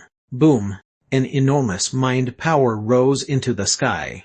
Merlin's darkness spell was unable to counter mind power above 7th level, so Paolo was immediately able to observe his surroundings. However, by looking clearly at his surroundings, Paolo found himself in grave danger. A huge, gangly, pitch-black alchemy creature that was emitting a foul stench was headed straight towards Paolo, its hands outstretched to smash him to death. The alchemy creature's speed was unmistakably fast, and because of Merlin's darkness-type spell, Paolo did not notice it until now. It was too late for him to escape. He could only face it head-on. Ice freeze. Paolo extended a finger and a thick wall of ice appeared before him. When it came to the control over ice elements, spellcasters of the same level were still far from comparable to the elemental sprites. Therefore, despite being cast in a hurry, Paolo's ice-type spell was still quite powerful. Crash! The alchemy creature slammed its palm onto the thick wall of ice, and there was a hissing sound. It was the venom eating away at the ice crystals, and soon enough the ice crystals corroded away and revealed a gaping hole. The venom-covered alchemy creature reappeared on the other side, and its crimson gaze was locked on Paolo. Paolo's face paled. He remembered rumors of a spellcaster who was similar to the alchemy creature in front of him. Wizard Black Merc. With Paolo's gasp, Wizard Black Merc showed himself. He was controlling the alchemy creature from afar as it battled Paolo. Even Merlin had to admit that compared to any spellcaster, the venom-covered alchemy creature was much tougher to defeat. Any spellcaster would be hard-pressed to fight a venom-covered alchemy creature because even the slightest contamination from the venom would land them in a place of no return. Chapter 425 Paolo I. Chapter 425 Paolo Roman II. Rumble, rumble, rumble. The alchemy creature's steps were so fast that it seemed to be flying. Despite its huge stature, all that could be seen was a slight blur and the residual black smoke left in its wake. This smoke was extremely poisonous, and the slightest contamination would be a disaster. Paolo's face was completely serious now. With a slight push of both his hands, endless streams of cold air began to pour out. His control of the ice elements was equally matched with a Frost Lord, but far exceeded spellcasters of the same level. Crack, crack, crack. The ground was almost entirely frozen by ice crystals, but in the blink of an eye, the white ice crystals turned black again. This was because the alchemy creature flew forward swiftly, and with a single step from the monster, venom spurted out and corroded the ice crystals. Black Merc, I'm actually eager to see how strong is your alchemy creature. Paolo was relatively passive. After being forced to retreat multiple times by the alchemy creature and forced into a corner, only then did he react in anger. With a leap backward, his body began to expand rapidly. Just like the Frost Lord, Paolo swiftly revealed its true form. Its body began to swell rapidly and became even taller and bigger than the alchemy creature. In addition, Paolo's body was covered with rippling muscles and was surrounded by a brutal aura. Upon revealing its true form, Paolo's control over the ice elements grew even stronger. With a clutch of his hands, a huge ice rod appeared in the air. It was as thick as a pillar, and it swung heavily towards the alchemy creature. Thud! The alchemy creature, who was initially having the upper hand, flew and slammed heavily onto the ground. Fortunately, the alchemy creature had been transfigured by Wizard Black Merc with meticulous effort, so its ability to recover was extremely strong. This small injury would heal quickly and would not cause much damage to the alchemy creature. Nevertheless, this was far from the end. It also proved that Paolo in its true form had a terrifying control of the ice elements. In fact, Paolo might even be slightly more powerful than the Frost Lord.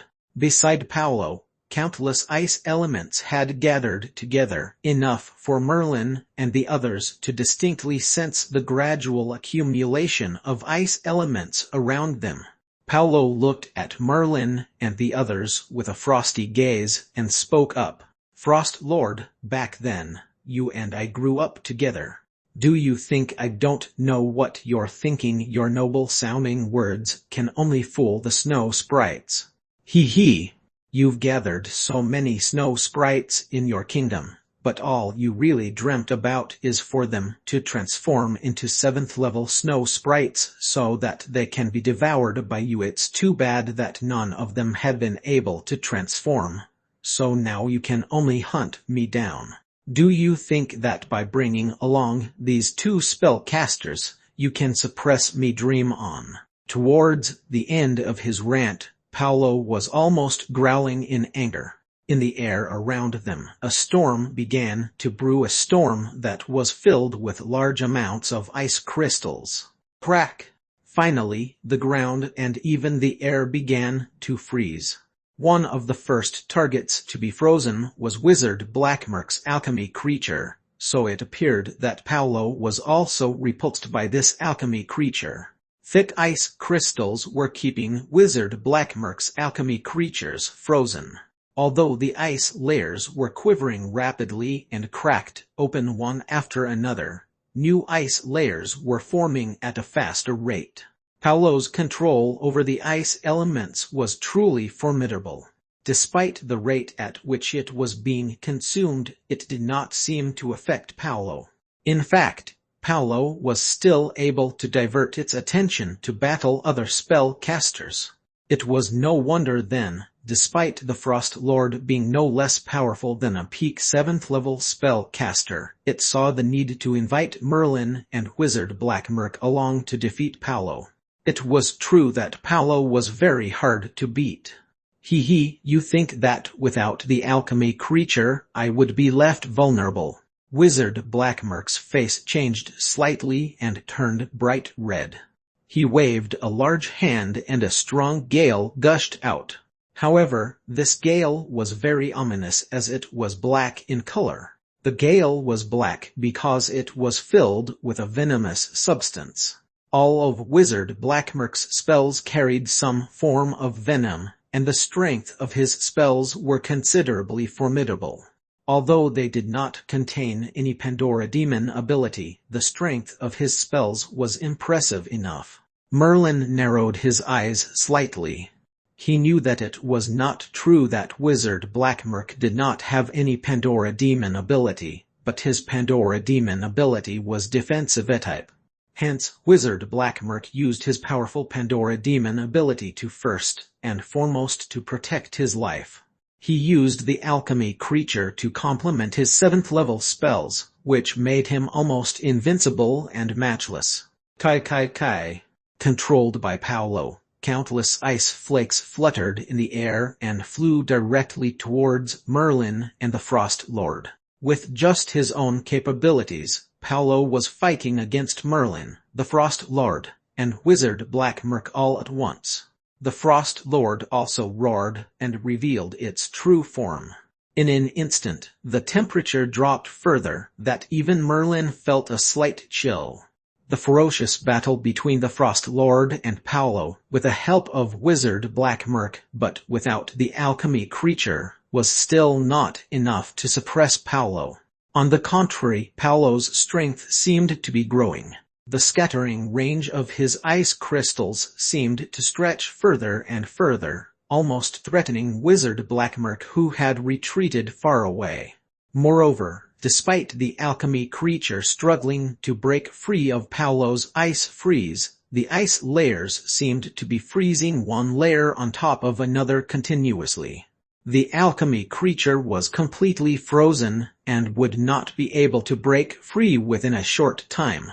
It would be difficult to only rely on Wizard Blackmerk and the Frost Lord to suppress Paolo. Dark Fire Incarnate, are you planning to just be a bystander? Wizard Blackmerk was getting enraged. Since he had an existing rift with Merlin, he could not allow Merlin to just watch the fight unfold while he fought tooth and nail with Paolo. The Frost Lord also growled. Wizard Merlin, act now, don't forget the contract. Merlin stared into space. In fact, he was already feeling a slight pressure from the contract. If he did not act now, the force of the contract would descend. This type of power would appear anywhere at any time, as long as a contract had been signed, and could not be defied even by the strongest spellcasters. Incinerating fire. Merlin took a deep breath, and pale white flames began to pour out from his body. As opposed to his darkness spells, the fire-type spells would have a greater effect on snow sprites like Paolo. As expected, the raging flames began to melt the ice crystals and turn them into water vapor, disappearing without a trace. With a gradual spread of the flames, it greatly reduced Wizard Blackmerk and the Frost Lord's burden. However, that was not all. Merlin also guided the flames towards the ice crystals that was keeping the alchemy creature frozen in place. With the help of Merlin's flames, the alchemy creature was able to break free from its bindings in an instant. There was a loud roar as the alchemy creature leaped out of its bindings. Seeing that the alchemy creature had escaped its bindings, Wizard Blackmerk was overjoyed. Immediately he took control of the alchemy creature and joined in the siege on Paolo. With the addition of the alchemy creature, Paolo was instantly at a disadvantage. Considering Merlin's flame spell, Paolo was already vaguely suppressed. He could only fight back but could no longer attack. The Frost Lord was the most aggressive of the lot and was almost going all out. It was eager to devour Paolo and perhaps transform to 8th level, then it would become one of the most powerful forces in Sub-Zero Snowfield. It was important to note that once the Frost Lord achieved 8th level, It would not be on par with an average 8th level spellcaster, but instead comparable to the top 8th level spellcasters with fusion demon ability. A spellcaster like that, even during the golden era of spellcasters, would be considered a truly powerful one. During the most glorious era of spellcasters, all of them possessed spells of unimaginable power at a snap of their fingers. This was because the spellcasters back then were all cultivating Pandora demon abilities, and also fused it into their spells. Only spellcasters of that level were considered a normal spellcaster. Otherwise, they would be considered as weak spellcasters or spellcasters without potential. Regardless of their levels, they would not be respected. Once the Frost Lord managed to break through to 8th level, it would equivalent to those 8th level wizards with fusion demon abilities. Its power would be unrivaled. Thus, it was no wonder that it was so eager, and almost spared no cost in conscripting Wizard Blackmerk and Merlin to defeat Paolo. Whoosh! Suddenly, a wild gust of wind appeared, and the old wizard just now materialized beside Paolo. The old wizard's face was anxious as he whispered, "Master, you better go, you're not their opponent. I'll hold them off." "You..." Paolo suddenly saw the female wizard behind the old wizard, and its gaze softened. Back then, Paolo had found this old wizard when it was wandering Sub-Zero Snowfield alone. Paolo saved the old wizard's life and, in return, used him to hide its identity. However, the old wizard continued to regard Paolo as his master, volunteering himself as its slave. Right now, he had come to fend off the attacks from the Frost Lord and the alchemy creature to protect Paolo. "Leave him afraid, there's no chance." Wizard Blackmerk grinned sinisterly. With a stretch of his hand, a large black fog came into view and shrouded the old wizard. In an instant, the old wizard's body began to wither rapidly. His 7th level defensive spell was unable to resist the corrosion of the venom. Soon, there was no longer any trace of life on the old wizard. An ordinary 7th level wizard was not worth mentioning in the books of Wizard Blackmerk. It did not matter how many 7th level spellcasters came to Paolo's aid, as long as they did not possess any demon ability. Paolo's face suddenly etched into a smile, and a frightening aura flared up from his body. The ice elements seemed to be even more aggressive than ever before. "Frost Lord, I initially did not want to devour a companion, but you forced my hand, har har. You wanted to devour me, but let's see, in the end, who will devour the other." Paolo's body actually swelled up again, and became more than 5 meters tall. It turned into a fierce, horrifying monster that was covered with a thick layer of icy armor. No matter how much the alchemy creature tried, it was unable to break the defense. Without breaking the icy armor, it did not matter how venomous the substance on the alchemy creature was, because it was unable to harm Paolo. In addition to the spell attack from Wizard Blackmerk, every single attack from the alchemy creature packed a great force, but still, Paolo chose to resist them face-on. Obviously, Paolo was wielding a mysterious ability that was able to resist such a powerful siege. Nevertheless, there must have been some repercussions, because Paolo seemed to turn crazy. His eyes were bloodshot and were focused on the Frost Lord alone. With a giant lurch, it came in front of the Frost Lord. Then, with a grasp of Paolo's hand, the entire surrounding was instantly frozen. Comparing their control over the ice elements, the Frost Lord was not as formidable as Paolo. Therefore, once Paolo turned savage and managed to withstand the alchemy creature and Wizard Blackmerk's attacks, it smoothly caught the Frost Lord in its hand. "Paolo, you want to devour me." At this moment, the Frost Lord was terrified. It did not imagine that it would face the fate of being devoured. The Frost Lord was born together with Paolo, and they grew up and became 7th-level snow sprites together. Yet the Frost Lord had always been more ambitious and more cunning compared to Paolo.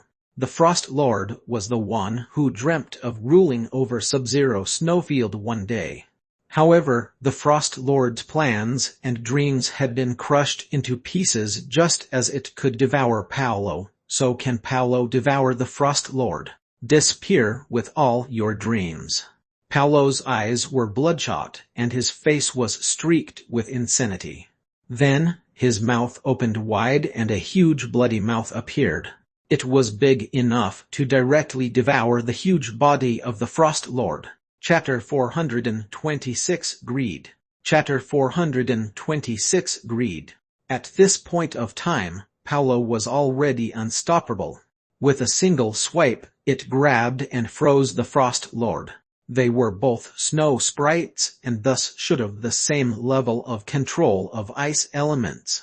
However, for some unfathomable reason, Paolo seemed to be more powerful in its control of ice elements than the Frost Lord.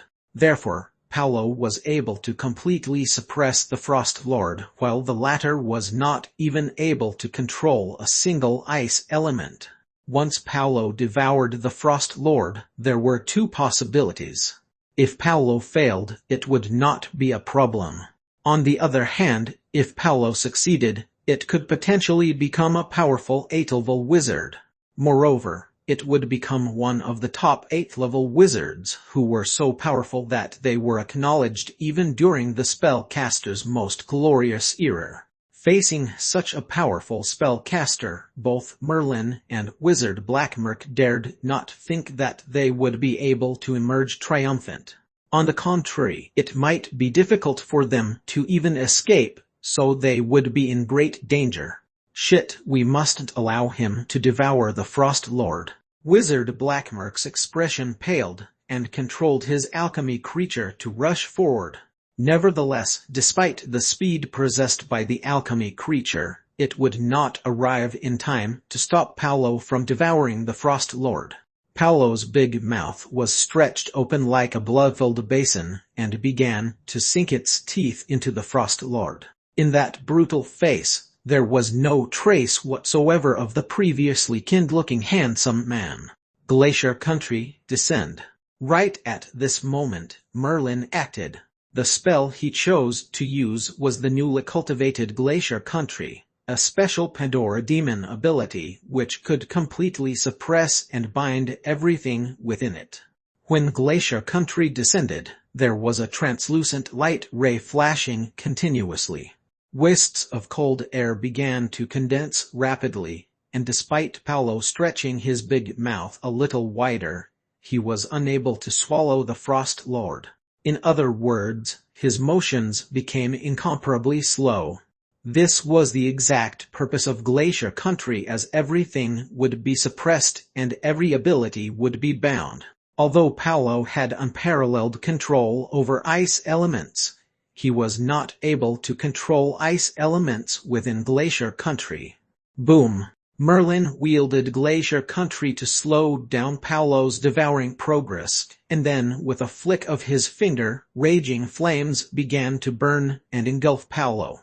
Despite the thick layers of ice crystals protecting Paolo, he was unable to resist the two-pronged attack from Merlin's Glacier Country and incinerating fire. Since Merlin succeeded in mastering Glacier Country, he could now rely on its powers to suppress and bind his opponents, while he used other attacking spells to complement his strategy.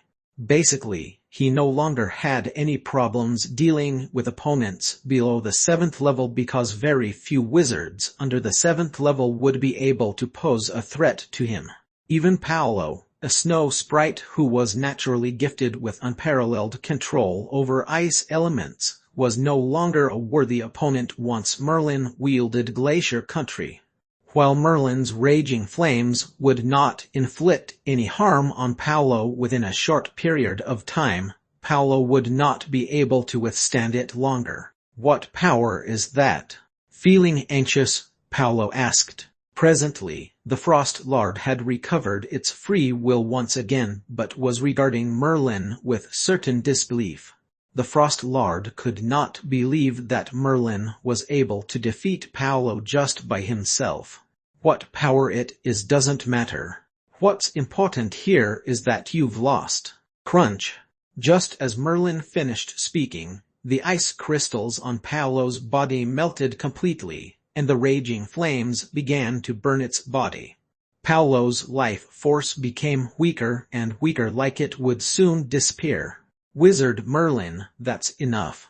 The Frost Lord waved its hand and stopped Merlin from releasing more flames. A cold draft extinguished Merlin's flames. Paolo's body had gone limp. He was a hair's breadth away from death. At this moment, the female wizard suddenly rushed forward to Paolo's side. With a pleading look, she said to Merlin, "Sir Wizard, please let my brother go. He's not a bad guy and had never harmed anyone. Please let him go." Merlin's expression did not change at all. He could already see Paolo's true nature when he chose to hide. Although Paolo was obviously much stronger than the Frost Lord, it never intended to devour the Frost Lord, which spoke volumes of his character. The Frost Lord carefully approached Paolo. This was the best opportunity for the Frost Lord to devour Paolo. Paolo looked at the female wizard with a smile on his lips. He whispered, "It's too bad I didn't have the chance to bring you to see the outside world, but you know what? There's nothing beautiful about the outside world, unlike this idyllic place." The female wizard gazed at Merlin and the others with rage and hatred. Suddenly, Merlin felt as if he had become the anti-peace anarchist. Nevertheless, the spellcaster universe would never be able to accept such a peace-loving person like Paolo, snow sprite or not. Crack! With a wave of the Frost Lord's hand, the female wizard was frozen in place. Then, it opened its mouth wide and, without a trace of hesitation, swallowed Paolo's entire body. A violent gust of ice elements began to gather wildly around the Frost Lord, causing a terrifying storm to rage around them. Even the thick layers of ice appeared to be breaking apart. The condition of the Frost Lord after devouring Paolo was extremely unstable. An ominous aura seemed to be brewing in the air. Simply because the Frost Lord managed to devour Paolo did not mean that its transformation would be successful. There was another possibility, which was a failure. Snow sprites who failed to devour their companions would completely disappear and die. The journey of the snow sprites is much harder than the spell casters. Merlin mumbled under his breath. In the Frost Lord's kingdom, Merlin had witnessed many snow sprites devouring each other, but none of them had succeeded. Even at the Frost Lord's level, it still had to rely on devouring another to grow stronger. Moreover, even after devouring, its fate was still unknown. The journey of spellcasters was already filled with all kinds of danger, but compared to the snow sprites, they were considered much more fortunate. Isn't the journey of spellcasters also filled with danger now? I don't know whether I should call you Dark Fire Incarnate or Wizard Merlin. Beside Merlin, Wizard Blackmurk spoke with a strange expression on his face, his gaze unwavering from Merlin. Merlin ignored Wizard Blackmurk, but kept his eyes vigilant on the latter's movements, especially the alchemy creature. This alchemy creature had left a deep impression on Merlin when it fought against Paolo. Truly, to deal with this alchemy creature was no easy feat for any average spellcaster. It was very resilient, and almost half of Wizard Blackmurk's abilities rested entirely on this alchemy creature. Why does Wizard Blackmurk have a word of advice for me? Merlin knew that the Wizard Blackmurk before him was extremely dangerous, so he did not dare lower his guard. His entire body was tensed and ready to counter any sudden attacks from his opponents. Wizard Blackmurk stood behind the alchemy creature, and his eyes squinted slightly. In a sinister tone, he said, "Rumors have it that the Dark Fire Incarnate obtained the second volume of the never-ending book. It's very simple. I'm interested in the second volume of the never-ending book, so I would like to read it. What do you say, Dark Fire Incarnate? You want the second volume of the never-ending book?" Merlin's blood ran cold. He did not expect that after he had demonstrated such powerful abilities, it still did not deter Wizard Blackmurk's greedy heart. "Go!"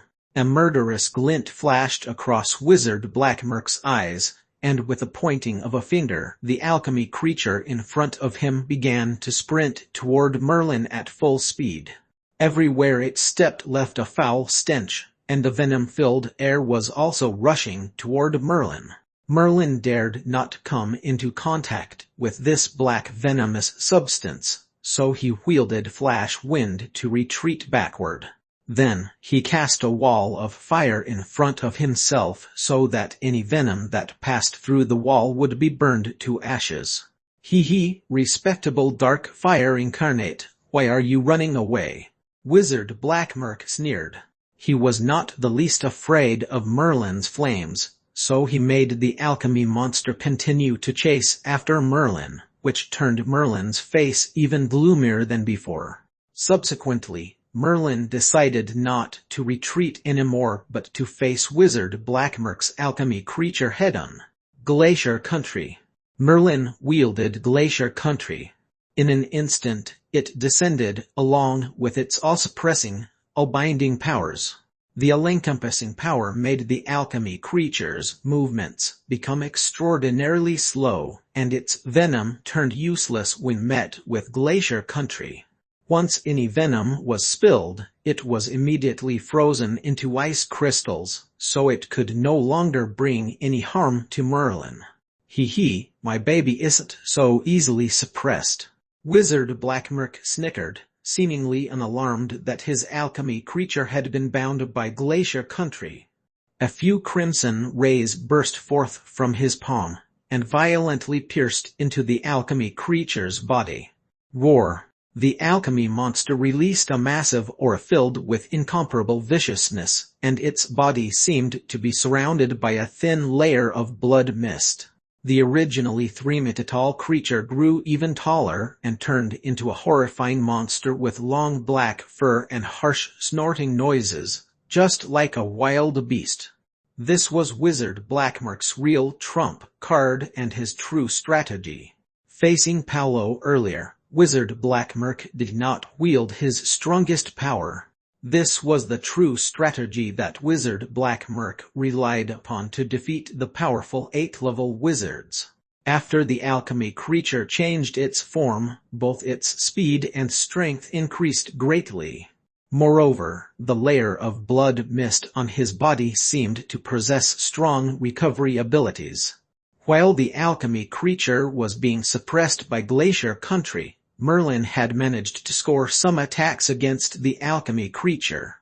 However, under the effects of the blood mist, it recovered quickly as good as new. In addition, the alchemy creature was roaring as it continued to rush toward Merlin, albeit at a slower speed. If this was the alchemy creature's speed under the suppression of Glacier Country, how much faster would its actual speed be without any suppressing or binding powers? Looking at the alchemy creature drawing closer, Merlin's gaze also flashed steel. It's just an alchemy creature, why can't it be killed? Thus, Merlin extended his right hand and revealed his palm. Inside, a blood-red demonic eye was blinking gently, emitting a faint crimson glow. It was a peculiar sight. Chapter 427, Where Did They Come From? Chapter 427, Where Did They Come From? Darkness Eye Dispel. Darkness Eye in Merlin's palm immediately emitted a crimson light, which quickly shot out and engulfed the alchemy creature. At the same time, a huge ghostly face appeared above Merlin's head, letting out a dim, sinister laugh. The frantic, onrushing momentum of the alchemy creature came to an abrupt halt. It seemed to have suffered a great blow and began trembling like a leaf. Moreover, the skin all over its body began to ulcerate, and a great force seemed to tear it apart. The third form of darkness I was extremely frightening, especially in addition to the suppression of glacier country. It was a simultaneous attack from two special Pandora demon abilities, and not even Clays would have been able to withstand it.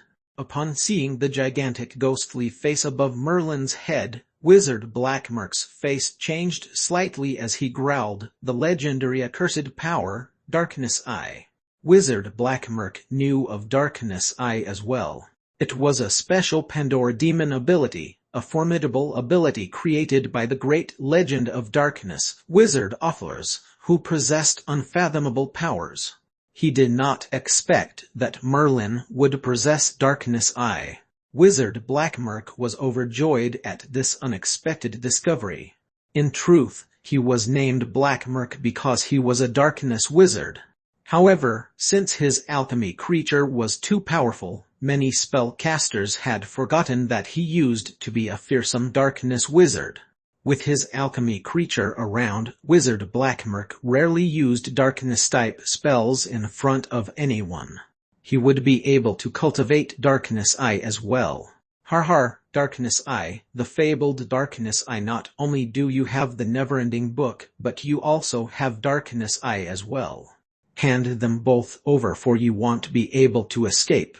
Wizard Blackmerk seemed untroubled in the slightest that Merlin possessed Darkness Eye.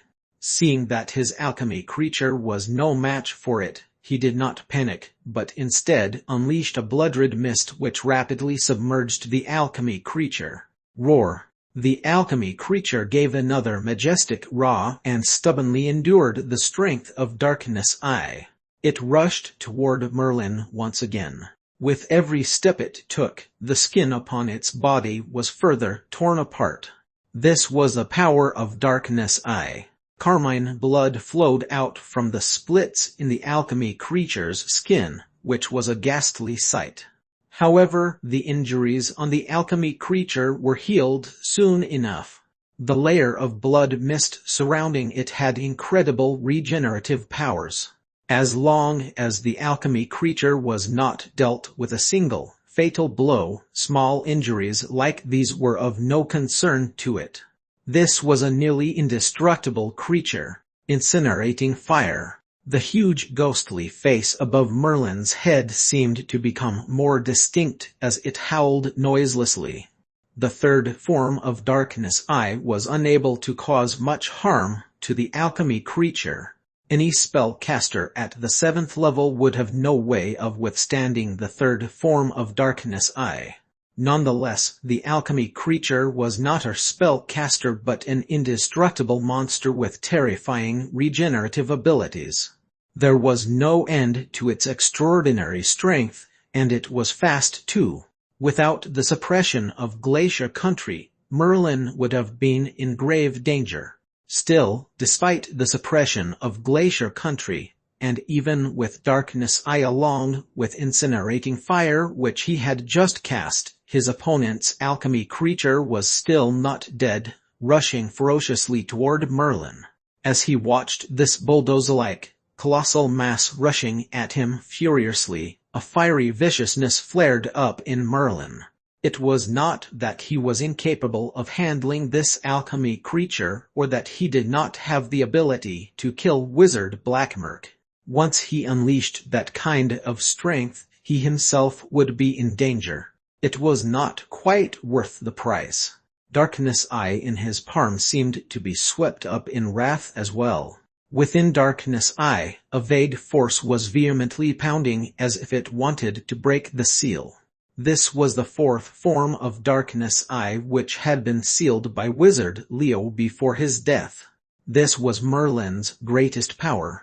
Once he released the fourth form of Darkness Eye, neither the alchemy creature before his eyes or Wizard Blackmerk would be a match for him. He would be able to dispose of them with no difficulty. Nevertheless, This was a double-edged sword. Merlin knew very well that since he currently did not have the ability to control the fourth form of darkness there was a chance that it would instantly swallow him up. Perhaps Merlin could momentarily suppress the fourth form of darkness with the strength of the maxim, but there was not much power left in there. If he continued using it to suppress the fourth form of darkness which could cause exhaustion, Merlin would be at risk as well. He had witnessed Wizard Leo's deathbed condition. Even Wizard Leo, having wielded darkness for so long, was unable to hold off the backlash of the fourth form of darkness How could Merlin possibly do it? Therefore, if it was not her last resort, and if the situation was not thoroughly desperate, Merlin would not dare to release the fourth form of darkness Retreat. Merlin did not hesitate in the slightest. At this point, even if he was unwilling to retreat, he had no choice. Faced with a seemingly indestructible alchemy creature which clearly possessed the strength of the 7th level, and being unable to harm it, Merlin still could not release the seal of the fourth form of darkness He could only withdraw for now. Swish! Merlin possessed flash wind which had unparalleled speed. Thus, in one flash he transformed into a rainbow beam, shooting off into the distance. He was rather inconspicuous in the white expanse of Sub-Zero Snowfield. He's escaped. Wizard Blackmurk was briefly taken aback, but he reacted quickly. He immediately led his alchemy creature with a cold smile on his face. Wind elemental fluctuations emerged around him, and he instantly gave chase. At the moment, there were only 3 of them left: the Frost Lord who had just swallowed Paolo, Wizard Ernie, and Wizard Watson. The Frost Lord was currently in an unstable state. No one knew whether it would be successful in swallowing Paolo, for it needed a period of time to merge. However, regardless of its success, the Frost Lord's contract with Merlin and Wizard Blackmurk had ended, and there was no connection left between them. As for Wizards Ernie and Watson, they exchanged a glance and seemed to be at a loss. Naturally, they had their own residences in Sub-Zero Snowfield, but they were now Merlin's slave, and could only follow behind Merlin. However, now that Merlin had fled, they did not know whether to chase after him.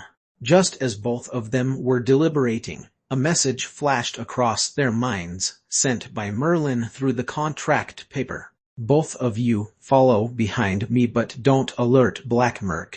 After I've shaken him off, he'll join you. Upon receiving Merlin's message, Ernie and Watson could only fly toward Merlin powerlessly.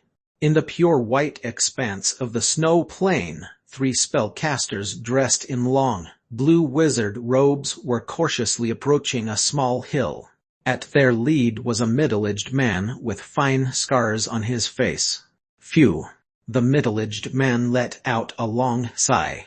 He squinted slightly at the small hill before him and retrieved a map from his ring. Following that, he said while feeling moved, "Found it. I've finally found it. This is where the ancient monument is. I've searched for it for over 30 years in Sub-Zero Snowfield, and I've finally found it today, har har." "Gustin, you're sure the ancient monument is here?" Behind the middle-aged man, a spellcaster with a full beard asked doubtfully. "He, look at the map. This is really where the ancient monument is. I got this map more than 30 years ago, and have dreamed of finding this ancient monument every day to obtain the treasure within. Har har, I shall become a lord of a region in Sub-Zero Snowfield. The endless resources are enough for me to become a great spellcaster, rest assured, for if you follow me, you'll surely become a formidable spellcaster as well." These few spellcasters were here to search for a fabled ancient monument. They had relied on that old map in Gustin's hand. Gustin had received this ancient map over 30 years ago.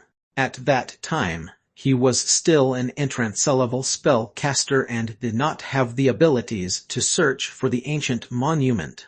Now, he had become a third-level spellcaster and could finally look for it. Therefore, with two of his best friends, he began on a journey to locate the ancient monument. After much trials and tribulations, they had come across the general vicinity where the ancient monument was, in this wasteland. Gustin, since we've found the ancient monument, let's go in quickly. Let's see if the path stated on the map is real or not. The other two spellcasters were still half-doubtful even now. In Sub-Zero Snowfield, maps of ancient monuments, like the one in Gustin's hand, were a dime a dozen. There was a constant supply of these maps, most of which carelessly manufactured by spellcasters with ulterior motives in order to swindle some elemental crystal stones. If Gustin had not been so persistent, they would not have been willing to go on this crazy trip with him. Now that they had finally found the place where the ancient monument was on the map, they wanted Gustin to have no more illusions about this. Thus, they urged Gustin to follow the method on the map to access the ancient monument. Gustin's heart burned fervently.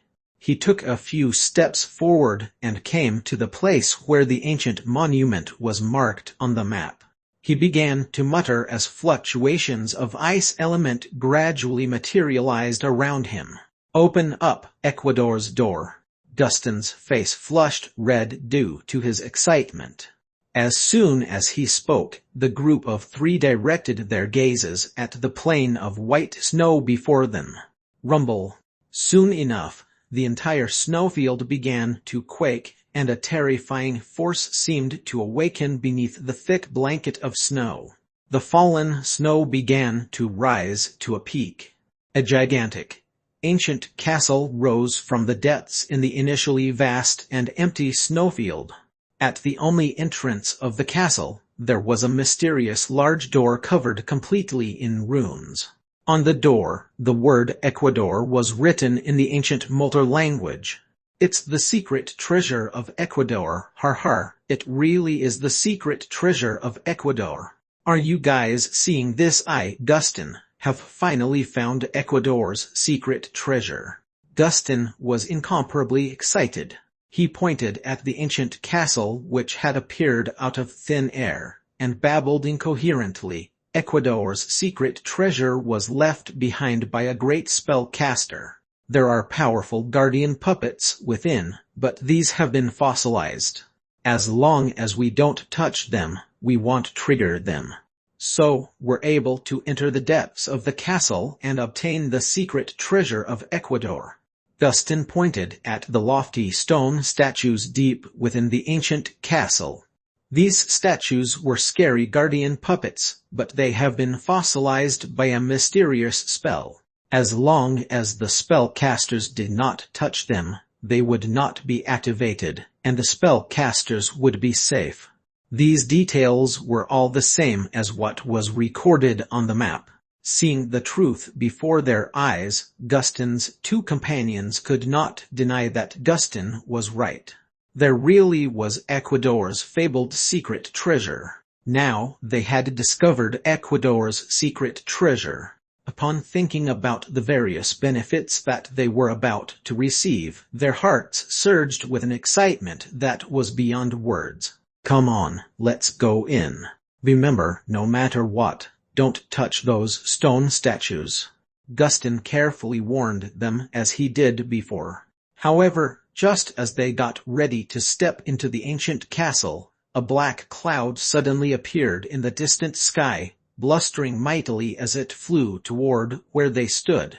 Behind the black cloud, there was a vague outline of a terrifying human figure that was burly and sinister, who extended one large hand and hit the cloud greatly.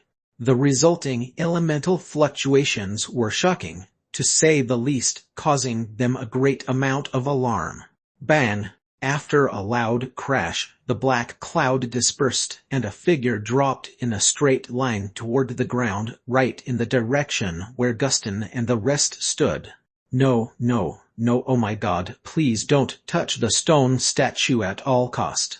Gustin had begun to yell in terror. The map stated that the guardian puppets of Ecuador possessed frightening powers. Once they were awakened, they would kill all intruders. That figure who had been smacked down was falling toward those stone statues. Boom! A massive crash rang out as the figure dropped pathetically to the ground, immediately sending those statues flying. The entire snowfield seemed to quake all at once. Swish! The figure who had dropped to the ground did not seem to be hurt, leaping up suddenly. It was a young wizard dressed in a black robe, but his eyes had abnormally unfathomable depths. At the moment, his face was incomparably icy and filled with rage. Black Merc, do you really think I won't dare to kill you? The black-robed young wizard extended one fair palm. In his palm was a blood-red eye which blinked incessantly, producing an eerie sight. At the same time, an enormous, hazy, ghostly face gradually materialized behind the young wizard. The hazy, ghostly face grew more solid and clear, accompanied by bursts of sinister laughter which echoed all around. We're done for. The legendary unrivaled guardian puppets of Ecuador will wake up, and we'll all die. Gustin was trembling all over. He looked at the stone statues which had been knocked all over the place, and his face turned purple. He was gripped by dread. The map had clearly stated that once Ecuador's guardian puppets were awakened, no one would be able to defend themselves against the merciless and powerful guardians. All intruders would be killed. Now that the stone statues were sent flying by the crash, how could they not have been touched? Gustin appeared to be brimming with resentment as he glared at that fearsome young wizard. The enormous, ghostly face above the young wizard's head seemed to indicate that it would not be wise to provoke him. It was just that Gustin had no idea where did these people come from. Chapter 428 The Guardian Puppets Awakened. Chapter 428 The Guardian Puppets Awakened. High up in the clouds, a gigantic alchemy creature which was pitch black from head to toe softly landed on the ground. Standing behind the alchemy creature was Wizard Blackmerk, whose cold and pacifying gaze fixed onto Merlin as he laughed mirthlessly. Wizard Merlin, after fleeing for so long, surely you understand that you have no way to escape hand over Darkness Eye and the never-ending book. These two wizards were Merlin and Wizard Blackmerk. Merlin had cast Flash Wind and his speed was incredible. However, he did not expect that Wizard Blackmerk was not slow as well, and he seemed to possess a special speed casting tool. By relying on the casting tool, Wizard Blackmerk was merely marginally slower than Merlin and was able to catch up in the end. Throughout this period, not even Merlin knew how long he had been fleeing. He did not even know where he was going, and flew aimlessly until he reached this place. Even since Merlin had obtained Darkness Eye, he had never fled so desperately as he had done now, hunted down by someone. Now it looked as if he could not shake off Wizard Blackmerk. Even if he would pay a certain price for releasing the seal on the fourth form of Darkness Eye, he did not care about that now. Cackle, cackle. The giant ghostly face above Merlin's head suddenly became clear and distinct as it unleashed bursts of sinister, petrifying laughter. The crimson eye in Merlin's palm began to glow with an eerie, blood-red light, shrouding half the sky, and lighting it up in blood red. The ghostly face above Merlin's head became clearer and clearer, and one could see faintly that it was a crimson apparition with disheveled hair. Although its outline was clear, its features were still hazy, which was to say that it was shifting constantly as the appearance of the ghostly face was transforming every second. If one looked closely, one would see that these faces belonged to those who died due to darkness eye. Among them was Wizard Leo's face. Merlin had now descended into an extraordinary state. He felt a power, a formidable power he had not felt in a long time. The strength of this power made him feel as if he could deal with any threat. Merlin had experienced the power of a legend for a brief time when he controlled the ship of Nicolar. Only then had he felt so powerful. Of course, when he had used the flame maxim to control the ship of Nicolar, his capability far surpassed his current state, but that feeling of immense power was similar. Besides this feeling of power, there was also a sort of brutality in him that wanted to wipe out everyone he saw. This was the negative energy that accompanied the unleash of the fourth form of darkness eye. Merlin was currently incapable of suppressing it effectively and could only let it out. Your alchemy creature is unafraid of dying. A peculiar smirk appeared over Merlin's lips. He gradually rose into the air, after which he pointed at the alchemy creature in the distance. Bam! At the start, the tenacious alchemy creature could not be killed no matter what. Merlin's incinerating fire, in addition to the force of Glacier Country, was unable to deal with the alchemy creature. However, after Merlin pointed, it now grimaced in pain. The huge ghostly face above Merlin's head was transforming at an increasing speed, followed by bursts of menacing laughter. A tremendous force seemed to tear the alchemy creature apart. Rip! The alchemy creature was viciously torn into two by an unseen force, yet Merlin still felt that there was not enough bloodshed. He pulled furiously with both hands, and the imposing bulk of the alchemy creature was immediately ripped into shreds. The spray of blood splattered all over the ground, emitting a pungent, horrid smell. No, how could this be? Seeing that the alchemy creature was easily killed without any resistance by Merlin's hands, Wizard Blackmurk was struck by momentary disbelief. He had transfigured the alchemy creature himself. So naturally, he knew that without the peak of the 8th level strength, one would be incapable of causing his alchemy creature any harm. However, his alchemy creature was ripped apart alive by Merlin in a cruel and bloodthirsty manner. It was unable to put up any resistance at all. Even though he was astounded to his core, Wizard Blackmurk reacted very quickly. Fluctuations of wind element appeared over his body, following which he pointed, and a wild gust of gale roused a windstorm. The storm rumbled toward Merlin while he quickly escaped at the back. Trying to escape. The unfathomable depths of Merlin's eyes turned crimson. He raised his palm, with the eerie blood-red eye pointed in Wizard Blackmurk's direction. Then he commanded softly, "Control deprive." Who? The gale vanished and the wind elements quietened down. Wizard Blackmurk suddenly felt as if he could no longer mobilize a single shred of magic power. No element would comply with his command.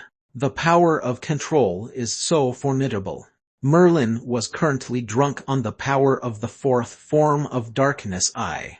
He was able to control the power of elements, and elements themselves, in addition to stripping the power of elements too. Therefore, even 8th level spellcasters, when faced with the fourth form of darkness eye, would have no way of controlling the elements. Back then, Wizard Leo had relied on the fourth form of darkness eye to exterminate 2 8th level wizards. At last, Merlin now tasted the greatness of the fourth form of darkness eye for himself, the power to control elements under the control power of the fourth form. Wizard Blackmurk could not put up the slightest bit of resistance. He was now a prisoner of Merlin's for Merlin to deal with as he wished. Fire. Merlin's expression was icy as his body brimmed with a murderous force. He pointed an effortless finger at Wizard Blackmurk. Instantly, Wizard Blackmurk's body was caught in raging flames. In the midst of frantic, pitiful wails, the troublesome Wizard Blackmurk of Sub-Zero Snowfield was reduced to ashes just like that. However, the tyranny in Merlin's heart had not yet faded. He directed his furious gaze at the three strangers on the ground. Dustin and the rest watched with their mouths agape, trembling all over as they fixed their eyes upon Merlin in midair. The fearsome battle between Merlin and Wizard Blackmurk had far surpassed their framework of understanding. Moreover, now that Merlin had disposed of Wizard Blackmurk through merciless methods, his attention had shifted to them. Naturally, Dustin and the rest were filled with dread. Screech, screech, screech. Suddenly, a peculiar, disturbing sound came into their ears. It was abnormally ear-piercing in the vast snowfield. Dustin saw that the stone statues, lying about in disorder, had begun to vibrate. He suddenly recalled the warning of Ecuador's secret treasure. Once someone touched those stone statues, the fossilized guardian puppets would be awakened. At that point, the unrivaled guardian puppets would wipe out all intruders. Evidently, the transformation of the stone statues had occurred because those terrifying guardian puppets were awakening. Oh no, the guardian puppets are waking up. We're all going to die. Dustin bit his lip furiously. He was more afraid of the legendary guardian puppets than he was of Merlin. People were usually more fearful of the unknown, and spellcasters were no exception. Those stone statues were an unknown entity. No one knew how terrifying the guardian puppets would be after the stone statues had been transformed. Swoosh! Merlin's attention was attracted to the peculiar sounds coming from the stone statues. However, his consciousness was slightly sober now. He had been affected by the intense negative emotions and had descended into a brief frenzy. Oh no, the fourth form of darkness I had produced a huge amount of negative emotions. I have no way of suppressing it effectively, and will face its backlash soon. Merlin seemed able to perceive the glee of darkness I. He had no wish to become a second Leo, dying from the backlash of darkness I. Although he had broken the seal on the fourth form under inescapable circumstances, things were not at their worst yet. Flame Maxim, suppress. Merlin mobilized and gathered all his mind power. At the moment, he had no way of activating the Ice Maxim. Only the Flame Maxim, under the full force of his mind power, could be shifted slightly in his awareness. Fortunately, the Flame Maxim seemed to have made Merlin's awareness its territory. The invasion of darkness I promptly induced the suppression of the Flame Maxim. The tremendous power of the Maxim immediately suppressed the backlash force of the fourth form of darkness I. In that instant, the large, ghostly face above Merlin's head was still there, but it seemed to let out a series of miserable shrieks. Merlin was still able to wield the power of the fourth form of darkness I, but now he could control it completely. It was just that he would have to consume the power of the Maxim at all times. This was the price he had to pay for unleashing the fourth form of darkness I. Screech, screech. The stone statues were still making that strange noise. Merlin stared at them. Only now did he carefully observe his surroundings. He noticed that this mysterious ancient castle had something mystical about it, as if an enigmatic force was hidden within. Boom! The statues exploded and rock fragments flew everywhere.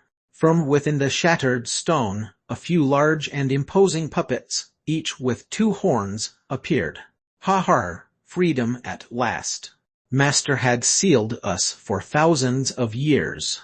Today, some fools have finally touched us, setting us free. These stone statues all looked the same, and there were many of them.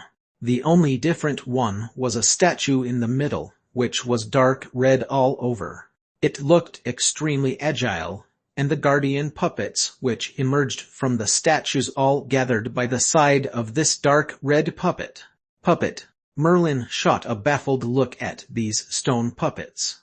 He recalled some ancient books he had seen in the dark magic region, some of which mentioned that during the spellcaster's most glorious era, when alchemy was developed to its pinnacle, many techniques of transfiguring puppets were discovered, using all sorts of materials. Among these, one could use the most common materials to transfigure powerful puppets. For instance, rock, wood, and so on, could be turned into powerful puppets in the hands of a great alchemist. These puppets were built completely from stone and were clearly puppets described in the ancient books. However, that sort of alchemy technique was lost to the ages. Gunners. The unrivaled Ecuador's guardian puppets have awakened. We'll all be killed by them. Gustin could only mumble this over and over, his eyes filled with despair as he looked at the stone guardian puppets. Not bad, not bad. There's still someone who knows of our power. We're the great guardian puppets of Ecuador. All of you intruders must die. The dark red stone puppet let out a sharp hiss, following which it directed the army of stone puppets to press down Merlin like a raging flood. The ensuing tremor was not a small one, for it seemed to make the vast snowfield quake. The thick blanket of snow melted, revealing the black floor beneath. The unrivaled guardian puppets of Ecuador. An odd expression crossed Merlin's face. As far as he could tell, there were many of these guardian puppets indeed, but they were far too weak. Glacier country, descend. A burst of light flashed, and an icy chill engulfed the entire ancient castle. The translucent glacier country descended in an instant. Chapter 429 Dimension. Chapter 429 Dimension. Crack, crack. Bursts of freezing noises sounded. The white sweep of frost was easily frozen in place where the guardian puppets had been transformed from stone statues. Moreover, as Merlin's glacier country was in its third form, its might was comparable to the peak of the 7th level. It was an extreme chill. The guardian puppets were merely made from ordinary stones, so when they were frozen by the ice crystals, many guardian puppets were unable to withstand it. Cracks ran over the surface of their bodies, splitting them apart. Fire. Merlin stretched out a palm. In that instant, a colossal palm of pale white flames appeared out of thin air in the midst of the white chill in the sky, then smacked down with a whistling noise. Boom! A tremor made the land and distant hills quake. Merlin's spell was now extremely terrifying. A single gesture of his was similar to those powerful great wizards during the spellcaster's most glorious era, filled with fearsome might. If this palm had smacked down upon a city, it would have been easily destroyed. Gustin watched with mouth agape as these so-called unrivaled guardian puppets were smashed to smithereens under one strike from Merlin's flame palm, turning into a pile of rubble. Not yet dead. Merlin stood in midair and saw that among the devastation on the ground, the giant puppet with dark red all over was still intact. However, it was scorched black entirely, and its gaze toward Merlin revealed its utmost fear. Merlin had no wish to leave behind any of these puppets and prepared to attack once more, killing off the last of them. The dark red guardian puppet seemed to understand Merlin's actions and immediately yelled, "O mighty Sir Wizard, I'm a puppet transfigured by the great legend Ecuador.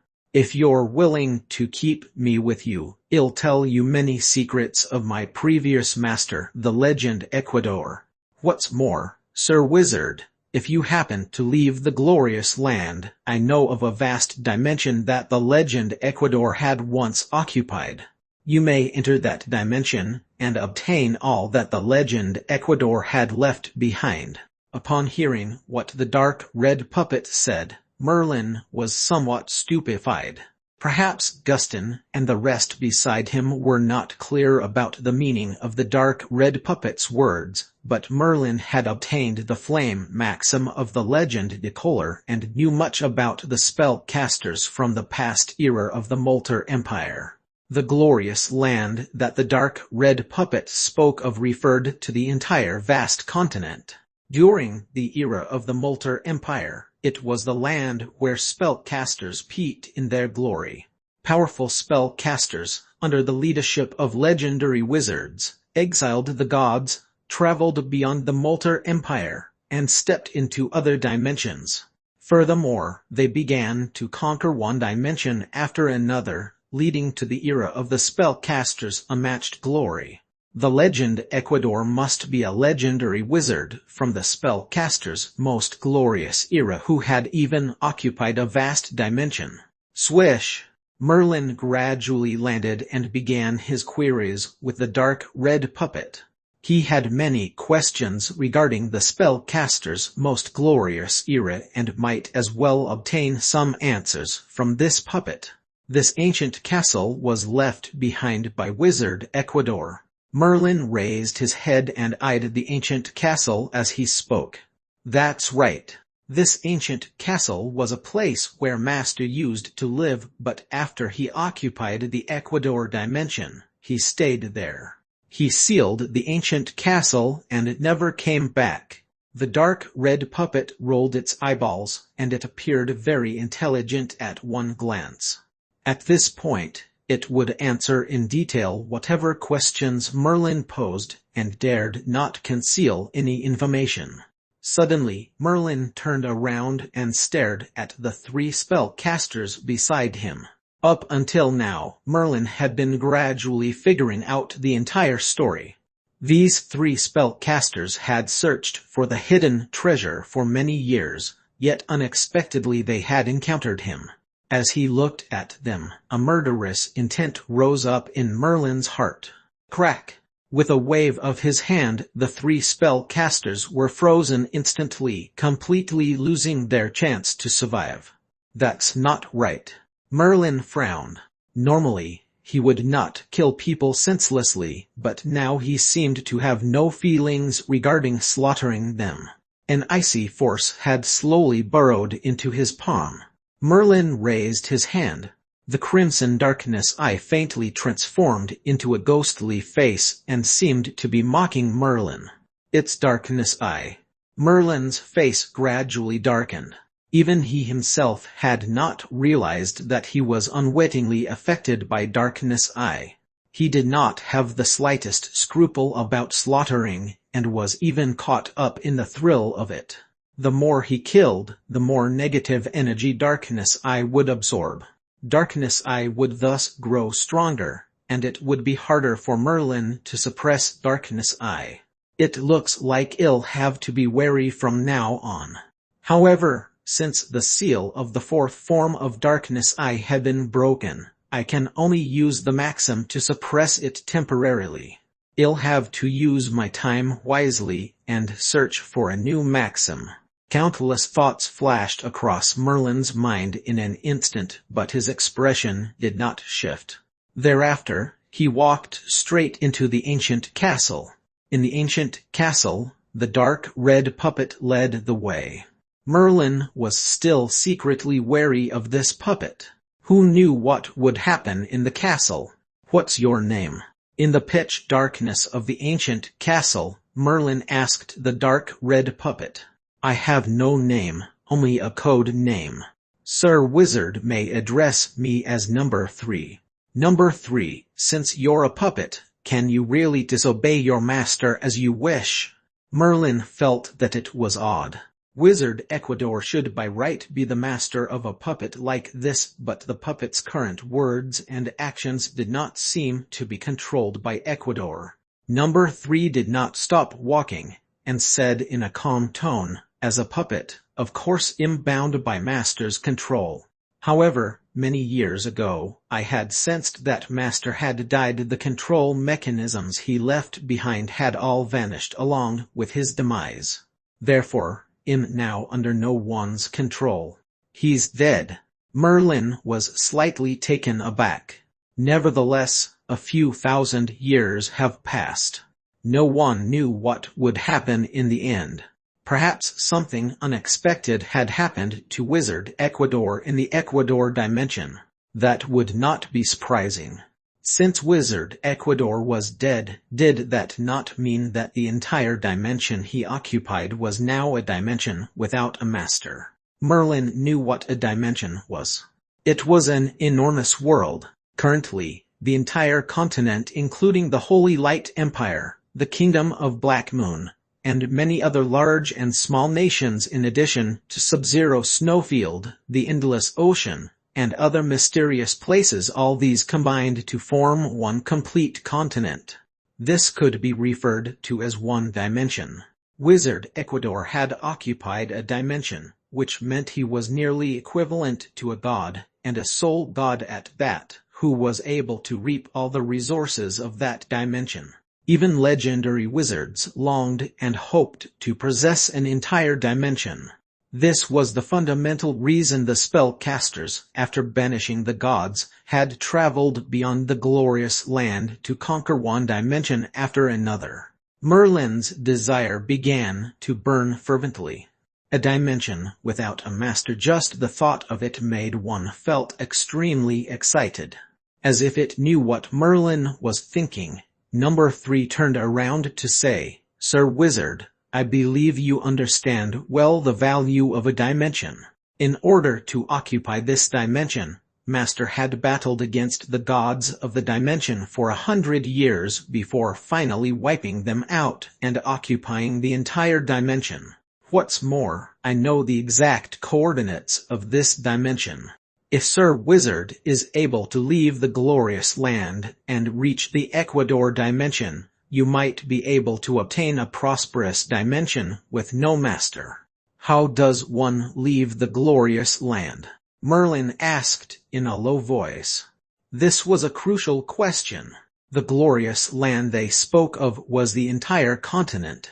Even with the position Merlin was in, he had never heard of how to leave this continent and travel into other dimensions.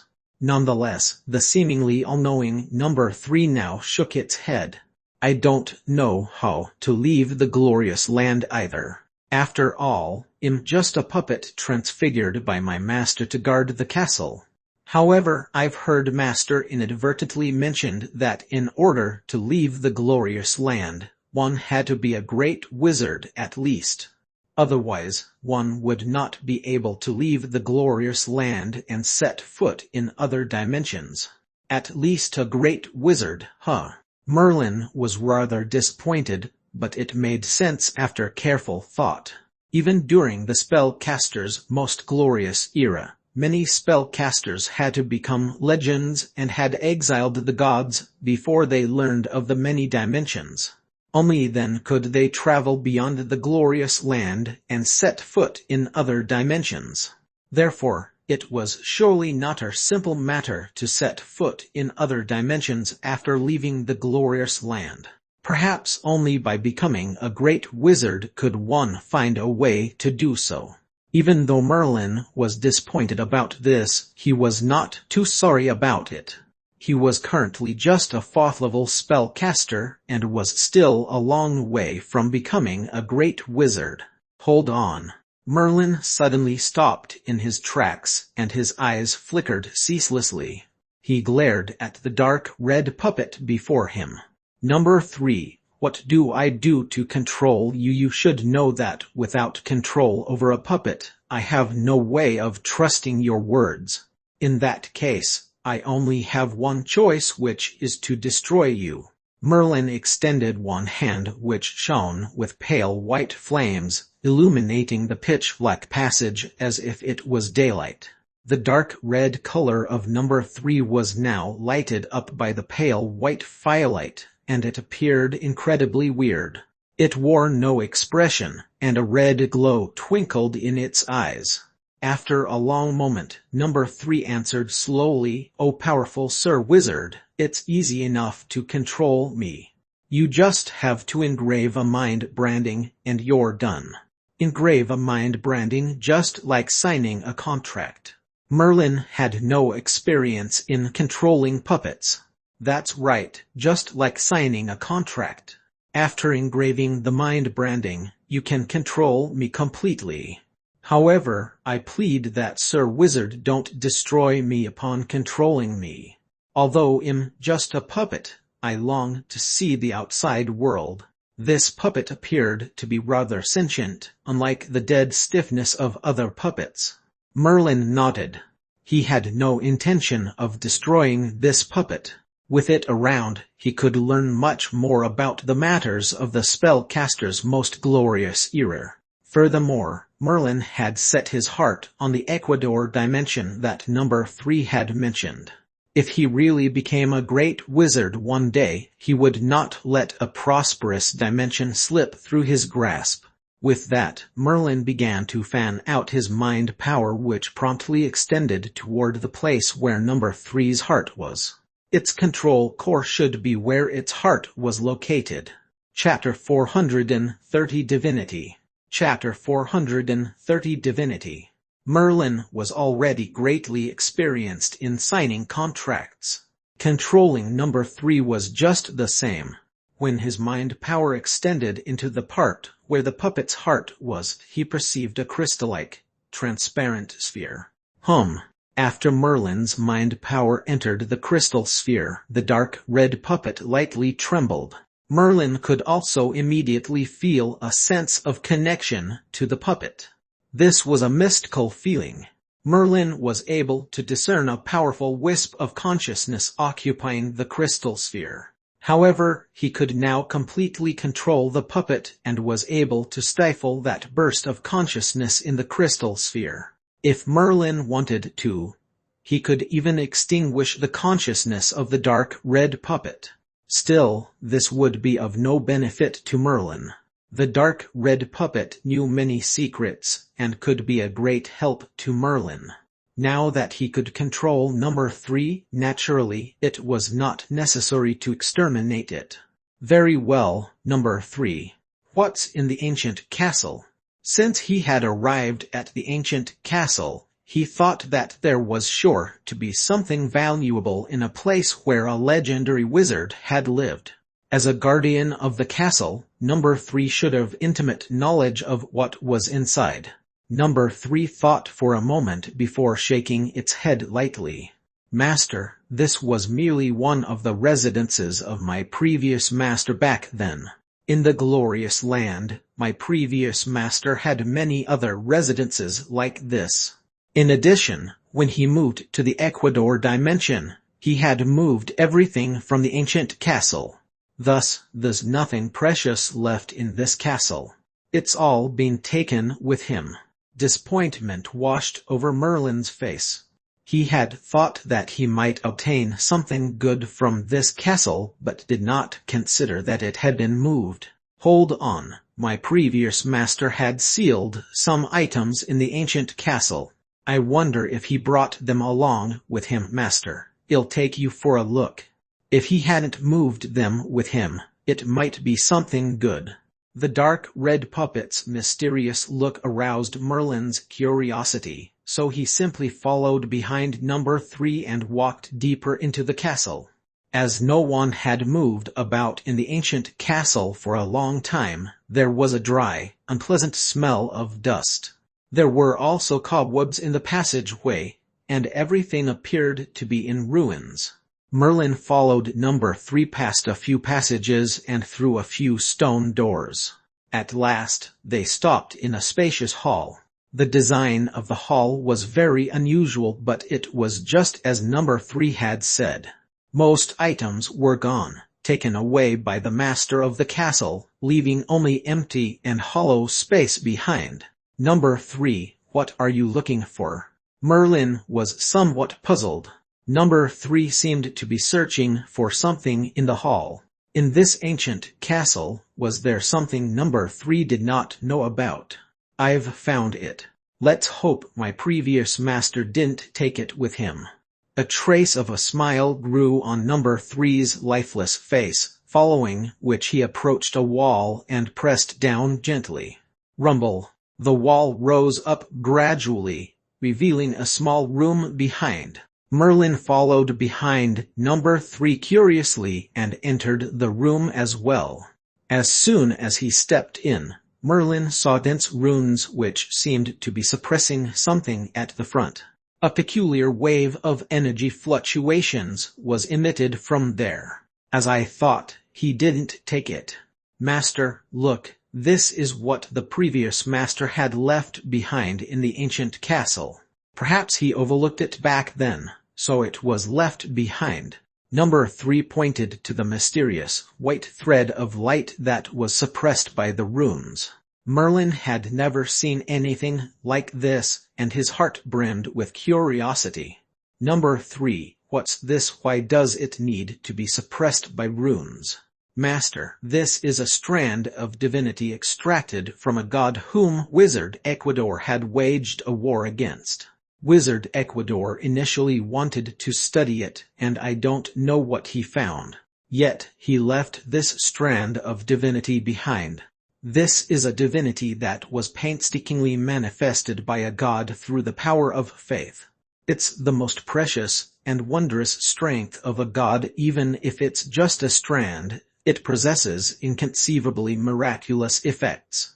Divinity can be used to heal any injuries or even sharpen one's sensitivity toward some elements. In short, this divinity is all-powerful. Even those great honored legends had studied this divinity of gods. Merlin fixed a firm gaze upon that white thread suppressed by runes. It was divinity, the divinity of the legends. Gods drew upon the power of faith of living beings to consolidate this divinity. This was a power that belonged only to the gods. Gods who had divinity were extremely fearsome and were indestructible. Without eliminating their divinity, a god would not die. The ice goddess that Merlin encountered had still possessed divinity. Therefore, even the great legend of ice could only temporarily suppress her and slowly drain her of her divinity.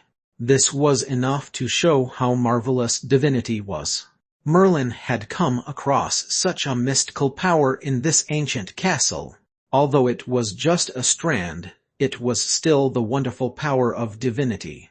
Master, in order to get this divinity, you have to get past the runic magic circle that my previous master had hastily set up. Although he had set up this runic magic circle offhandedly, it won't be easy to break. In fact, number 3 did not need to tell him this. Merlin saw that the complexity of these enigmatic runes far surpassed any runic magic circles he had previously seen. Even a rune wizard would need to exhaust all efforts to unravel runes which had been set up hastily by a legendary wizard. I can give it a shot. Merlin appeared very solemn. The runic heartprint emerged between his brows. The complicated runic magic circle, under the effect of Merlin's runic heartprint, gradually revealed all its intricacies. I can break through it, but it'll need time. Through the power of the runic heartprint, Merlin discovered that although this was a complex runic magic circle, it could still be broken. In terms of attainments in runology, the great wizard Fidel was terrifying indeed. Many legendary wizards, including rune wizards, were even unable to compare to the great wizard Fidel in runology. As for the runic heartprint, it was the life work of the great wizard Fidel, condensing comprehensively his understanding of runology. Therefore, even a runic magic circle set up by the legendary wizard Ecuador could be broken. Merlin positioned number 3 to stand guard outside. In the room, he began to slowly unravel the runic magic circle through the power of the runic heartprint. This was a process that demanded great effort and attention. Merlin's mind power was nearly exhausted, and he had to recover quickly to continue breaking the runic magic circle. In this manner, after repeating this for a few days, and the final rune had vanished under the effect of the runic hairprint, that white, thread-like strand of divinity was finally no longer under the suppression of the runic magic circle. The divinity hovered in midair, emanating waves of peculiar fluctuations. Without the suppression of the runic magic circle, the mystical fluctuations of the divinity grew more intense. Swoosh! With a swoop of his hand, Merlin grabbed the divinity. This strand of divinity did not look very special, and there was merely a very faint trace of the godly might. However, this trace of godly might, after a long passage of time, had faded to nothing long ago, and was of no threat to Merlin. Looking at the strand of divinity in his hand, countless ideas flashed across Merlin's mind. According to rumors, divinity was all-powerful, and even gods attached great value to divinity. Wizard Ecuador had used this divinity only for study because, even though it was miraculous, the extent of its benefits to a legend was limited. Perhaps only a great amount of divinity would serve a purpose for a legendary wizard. Nonetheless, to Merlin, there were many functions for this. The current matter of importance was to increase his mind power. Merlin's mind power had just reached the 6th level. As the effects of Makra potion had gradually diminished, it was somewhat unrealistic for Merlin to rely upon Makra potion to quickly boost his mind power in the future. Therefore, with this strand of divinity, Merlin could try and see if this all-powerful divinity would increase his mind power. It was simple enough to use divinity, one just had to wrap one's mind power around it. According to rumors, it was all-powerful, but rumors were rumors after all. How it was really like, whether it could increase mind power, these were all unknown. What Merlin wanted to do now was to test it out. As he thought of this, Merlin drew in a deep breath and mobilized his mind power to promptly surround the divinity. Using just his thought, the strand of divinity disintegrated into spots of light which quickly burrowed into Merlin's body. Merlin immediately shut his eyes and carefully sensed for the effects of divinity. Why is there nothing? After a moment, Merlin did not feel anything different. His mind power did not grow in the slightest. Was the divinity ineffective? However, the divinity had disintegrated indeed. This was a sign it had been used. Once it was used, it would disappear. Although it was merely a strand of divinity, it should still serve some function for 6th level mind power no matter what. Just then, Merlin suddenly felt as if he had been completely submerged in hot water. A cozy, warm feeling diffused throughout his body, following which his mind became dazed. During this hazy period, his mind power was like a sapling, rapidly growing at a speed that was mind-boggling. It's working. Merlin had only this one thought in his head. From the exterior, one could see that Merlin was shrouded in a warm, white glow. He wore a serene expression, and a smile stretched across his face.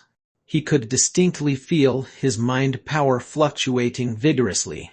With every fluctuation, his mind power would grow even greater. The white light persisted over Merlin's body for a time. After some time, Merlin's mind power was still increasing, but the white light covering his body had gradually faded. Following the disappearance of the white light, that full-body warmth vanished as well. His conscious mind gradually sobered up, and his mind power stopped growing.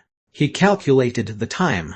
From the moment that divinity had vanished until the recovery of his consciousness, it was not even an hour. In such a short time, how much could his mind power grow?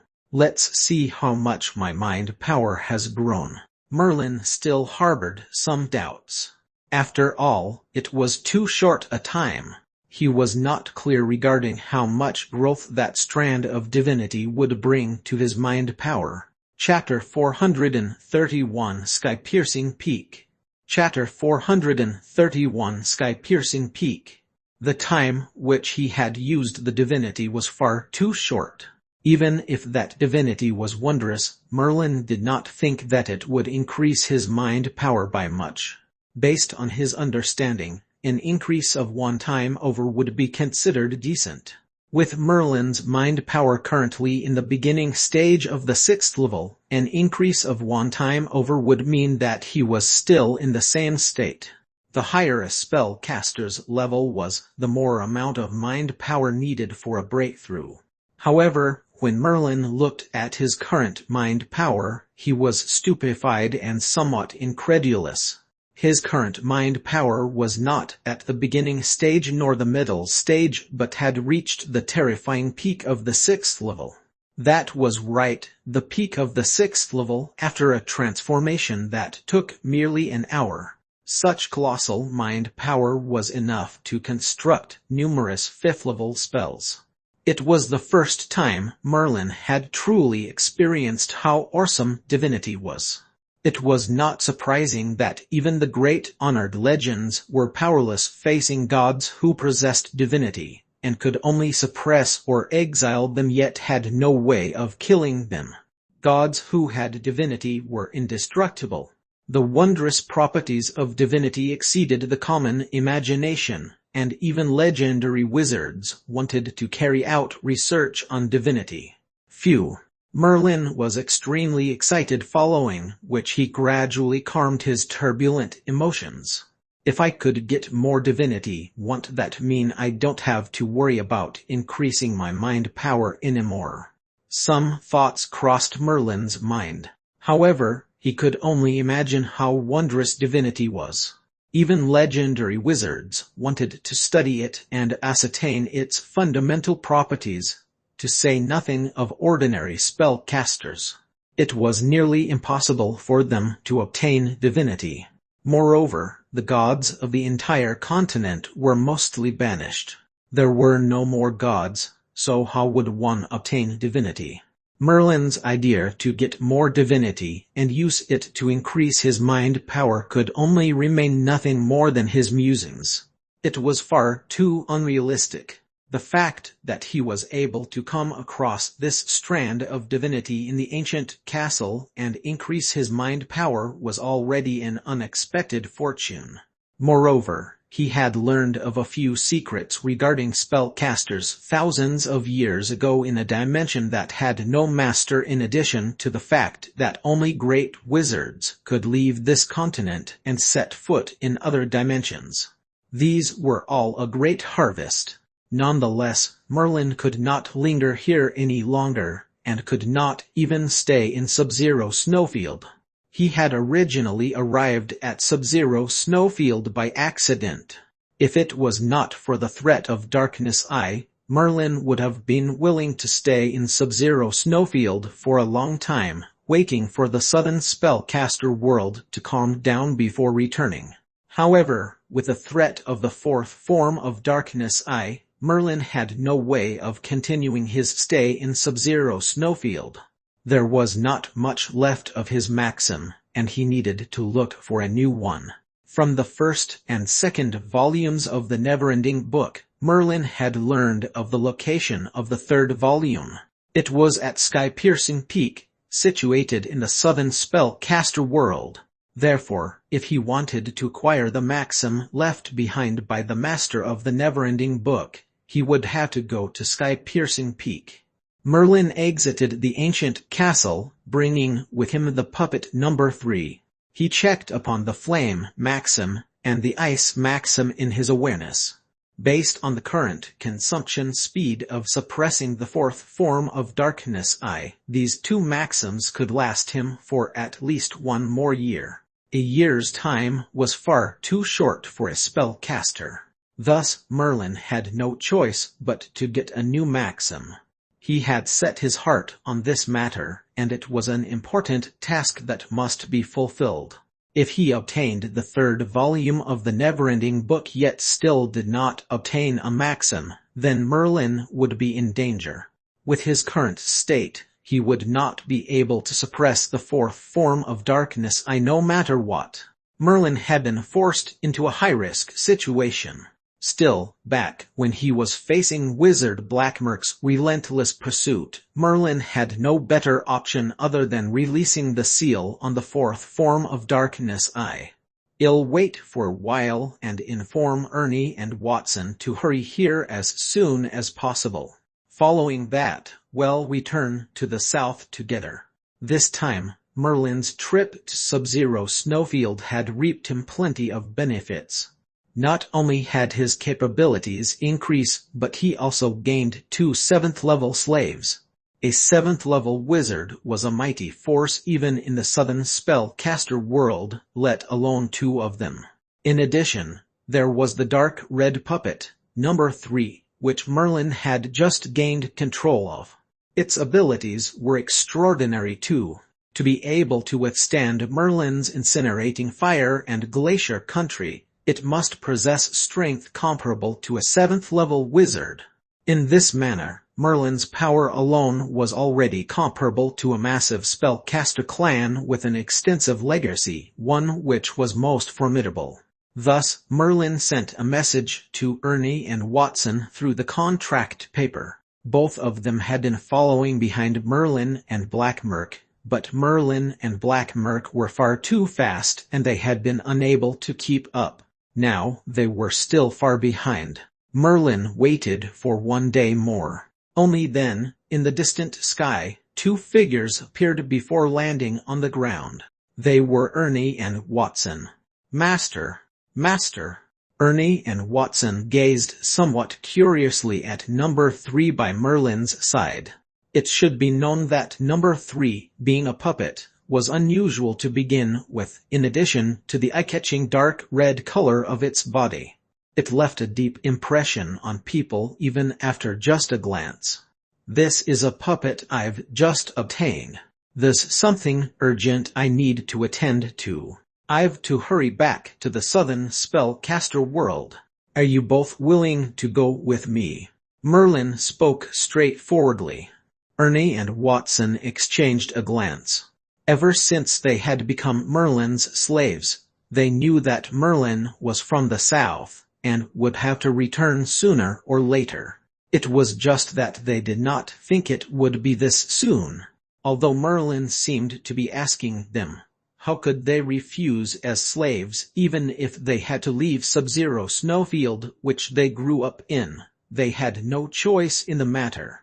We're willing to accompany Master. Upon hearing their agreement, Merlin nodded. Following that, he delayed no longer. Wind elements surged around his body and engulfed the 3 of them, and they flew off quickly into the distance. In the late autumn, the dense woods were piled thick with fallen leaves. The withered, yellow leaves spun to the ground as if to herald the arrival of late autumn. There was even a slight chill in the mountain woods. In this unfrequented area, a magnificent peak soared through the clouds, causing onlookers to click their tongues in amazement. This was Sky-Piercing Peak, the most famous peak in the south. There seemed to be no way to measure its height, for it was rumored to pierce through the clouds. Only those powerful spellcasters would dare to reach the top of the peak. At the foot of the mountain, there were blocks of buildings as well as a huge castle. This looked to be a small city with a dense population, and people went in and out constantly. However, this was not a small city, and there was no such city established in the depths of the mountains. In this mountain forest, which was isolated all around, only spellcasters could possibly set up a bustling town here. This was the Mill clan who controlled Sky-Piercing Peak. The Mill clan was considered a sizable force in the southern spellcaster world. As a spellcaster clan, they had a long heritage, but their resources were still lacking in comparison to other spellcasters' organizations. Thus, though they were well established, they were merely a spellcaster clan.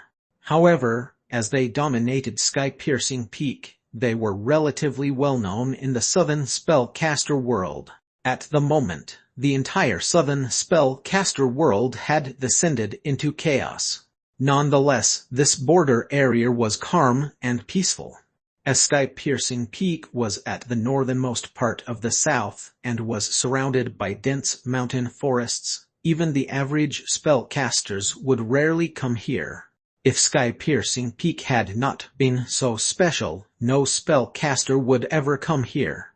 Thus, though the southern spellcaster world was in chaos, it was still calm as always around here. In the quiet mountain forest, birds were chirping. A small woodland critter would occasionally tread by softly, resulting in intermittent rustling sounds. Whoosh! From thin air, 4 figures suddenly descended quickly. These 4 figures seemed to be led by a black-robed young man who was in the middle.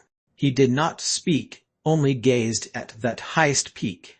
Master, to think that there's really such a unique peak in this world. It's my first time seeing such a high peak. Wizard Ernie spoke, moved by the sight. Indeed, such a high peak would be difficult to find in Sub-Zero Snowfield. Wizard Watson was just like Ernie. Both of them had only been in Sub-Zero Snowfield since young and had never stepped foot beyond that land. Naturally, they had never gazed upon such a majestic peak like Sky-Piercing Peak. In fact, it was Merlin's first time at Sky-Piercing Peak. Although he was astounded deep down, he did not move or speak, and his expression did not shift at all. At all times, he was paying attention to the changes in the first and second volumes of the Neverending Book. There was a special connection between these volumes of the Neverending Book. Once they were close to each other, some changes would occur. According to the clue provided by the first 2 volumes of the Neverending Book, the 3rd volume, along with a maxim left behind by the master of the Neverending Book, should be on Sky-Piercing Peak. Master, there's a spellcaster clan up ahead. Ernie swept across the area with his mind power and immediately knew of the situation in Sky-Piercing Peak. If they wanted to enter Sky-Piercing Peak, the spellcaster clan below the peak would inevitably be alerted by their presence. That's the Mill clan.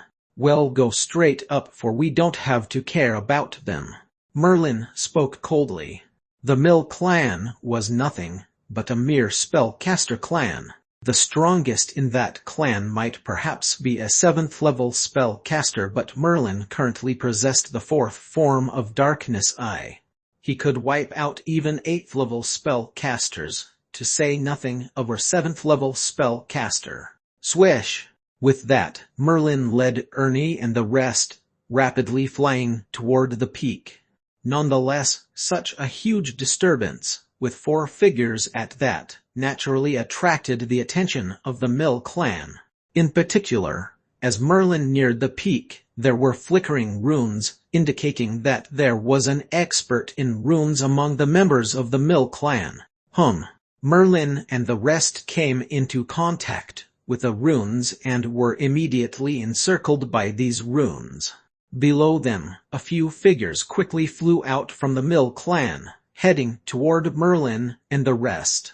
Chapter 432, 3rd volume of the Neverending Book I. Chapter 432, 3rd volume of the Neverending Book I. Who are you? This is a restricted area. You're not allowed to come near Sky-Piercing Peak. Leave now. The few figures in the distance were yet to arrive, but their voices had traveled ahead of them. They were spellcasters from the Mill clan, and their tones were brutish. At this moment, Merlin and the others had accidentally triggered a runic magic circle, so they were surrounded by it. Although the runic magic circle had been meticulously laid out by the Mill clan, its workmanship was quite shoddy and thus did not contain a lot of power. Merlin could not be bothered to use the runic heartprint, so he simply used spell power to break it open forcefully. Incinerating fire. A wisp of fire flew out from Merlin's finger and subsequently burned bigger and bigger. In the blink of an eye, a large fire was raging around them. The pale white flames emitted a frighteningly high temperature. Under the intense burning of incinerating fire, the runic magic circle glowed dimly and disappeared. Whoosh! Merlin and the others appeared once again at the base of the mountain. The few figures flying toward them from afar were slightly astonished. Naturally, they were aware of the runic magic circle that surrounded sky-piercing peak.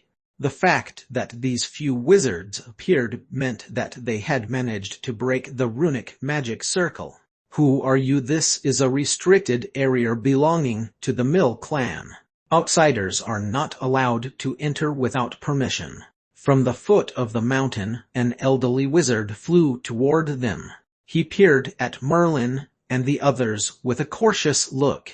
Merlin regarded the spellcasters from the Mill clan coldly and said, "I need to enter Sky-Piercing Peak."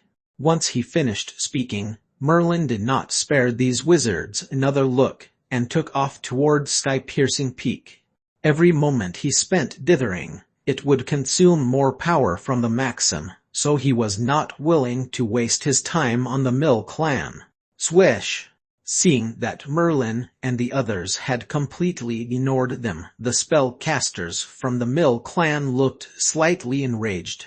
Before they could utter another word, they sensed that the elemental fluctuations emitted by wizards Ernie and Watson. 7th level. A trace of shock appeared on the face of the elderly wizard. These were 7th level spellcasters.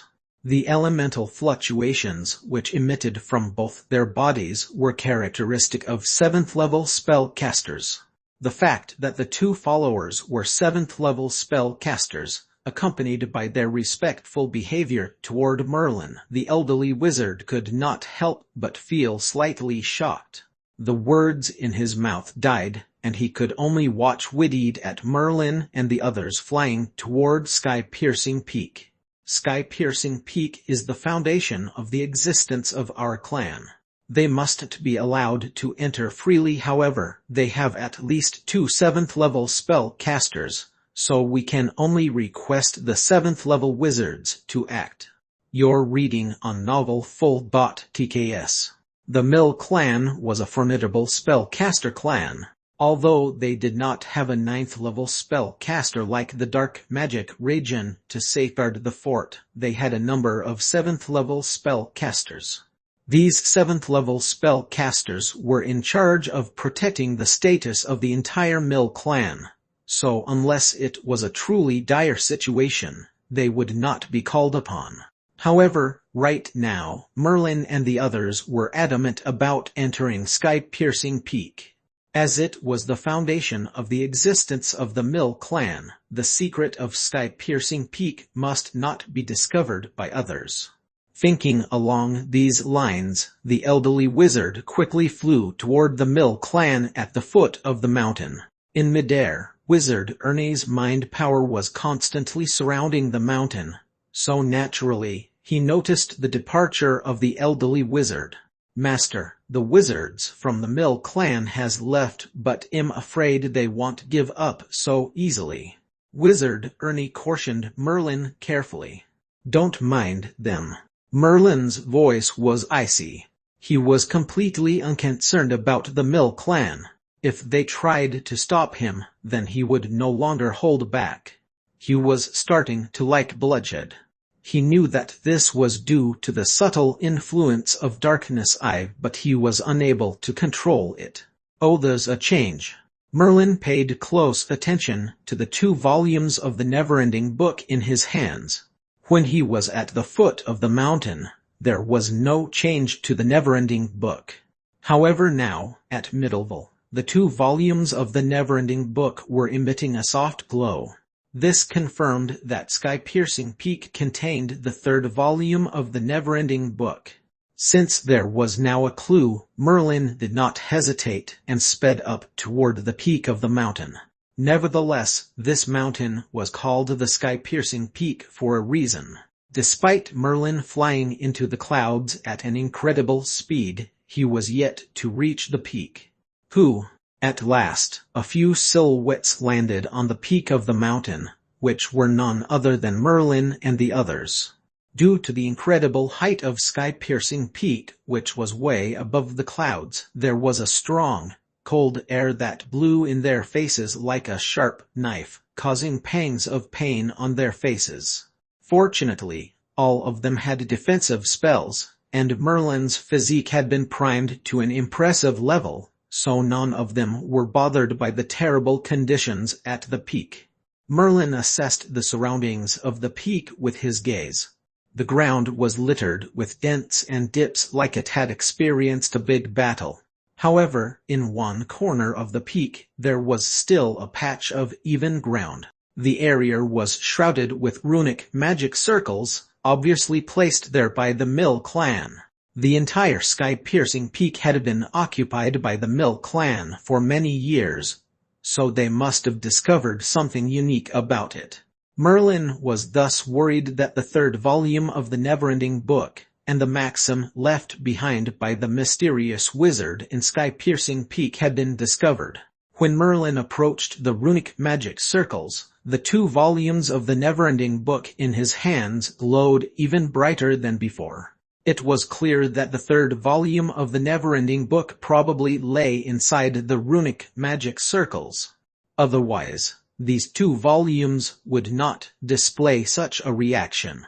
These runic magic circles were much more complicated than the ones at the foot of the mountain. Therefore, Merlin had no choice but to rely upon the power of the runic heartprint. In between his brows, the runic heartprint loomed faintly as it began to examine the runic magic circles. Once the runic heartprint was activated, under the veil of its power, the structures of the runic magic circles were all revealed before Merlin, so he could easily break through the runic magic circles. As Merlin was preparing to break through the runic magic circles, a few enormous mind powers suddenly appeared and swiftly locked onto Merlin and the others. Oh! Merlin turned urgently and cast his gaze toward the sky in a distance. Wizard Ernie and Wizard Watson were both sporting an ugly look because it was their responsibility to be the lookout. However, now, the opponent's mind powers were sweeping the peak of the mountain with an air of superiority. It was obvious that the opponent's mind powers, and perhaps their abilities, were more powerful than Ernie and Watson. "Master, someone is coming." Wizards Ernie and Watson immediately became alert. The spellcasters who were coming were not simple. There were 3 of them, and all 3 were 7th-level spellcasters. They were obviously the strongest forces in the Mill clan. Swish, swish, swish. Soon, 3 figures descended at the peak of the mountain. Dressed in purple robes, these spellcasters held a piercing look in their eyes. The strong elemental fluctuations on their bodies clearly did not hide their statuses as powerful 7th-level spellcasters. Sky-piercing peak is a restricted area belonging to the Mill clan. We hope these wizards can leave, else you'll have to bear the consequences. The leading wizard took a good look at Merlin, Ernie, and the others, and a cautious look appeared in his gaze, so his tone was very polite. "Bear the consequences." Wizard Ernie sneered and took a step forward. "There's something my master needs at sky-piercing peak." "Master?" The 3 7th-level wizards from the Mill clan were slightly taken aback. The fact that a 7th-level wizard referred Merlin as master showed that he was the one to be feared the most. Therefore, the 3 of them shifted their gazes onto Merlin. Merlin frowned. The 3rd volume of the never-ending book had been located, so he could no longer be bothered with this nonsense from the Mill clan. A violent emotion began to bubble inside his heart. Glacier Country, Press. Boom. Once Merlin's command fell from his lips, the surrounding air in the atmosphere froze, and a layer of translucent light ray enveloped these spellcasters. Crack! Even the ground began to freeze. The expressions on the 7th level spellcasters from the Mill clan shifted quickly when they felt their bodies turning stiff. Glacier Country was a special Pandora demon ability invented by the Legend of Ice. Although it had not been useful against Wizard Blackmerk's alchemy creature, it was simply because the alchemy creature was too strong. Using it against these 3 7th level spellcasters from the Mill clan, on the other hand, was an easy task. These 3 7th level wizards did not possess any Pandora demon ability, so they were considered the weakest of all 7th level wizards. The wizard robes on their bodies as well as their spells were all useless against the suppressing powers of Glacier Country. Fire. Merlin slapped his hand down mercilessly, and endless flames burst to life in an instant, which turned Glacier Country into a sea of flames. With the suppression and binding power of Glacier Country in addition to incinerating fire, this ruthless combination would be hard-pressed to counter even for a 7th level wizard with Fusion Pandora Demon ability, let alone the weakest 7th level wizards. Therefore, the 3 7th level wizard who had braved the forefront did not even get a chance to act before they were turned into ashes among the flames. Ernie, Watson, Number 3, all of you wait here. Anyone who comes to the peak, kill them. Merlin withdrew his incinerating fire, and Glacier Country also slowly disappeared. However, Ernie and Watson were both still staring wide-eyed, feeling shaken to their cause. Those 3 from the Mill clan were 7th level wizards.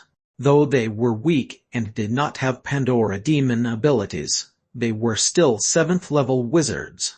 These powerful 7th level wizards were killed by Merlin with just a wave of his hand and were not even able to put up the slightest trace of resistance. Merlin's tactics once again made Ernie and Watson feel overwhelmed.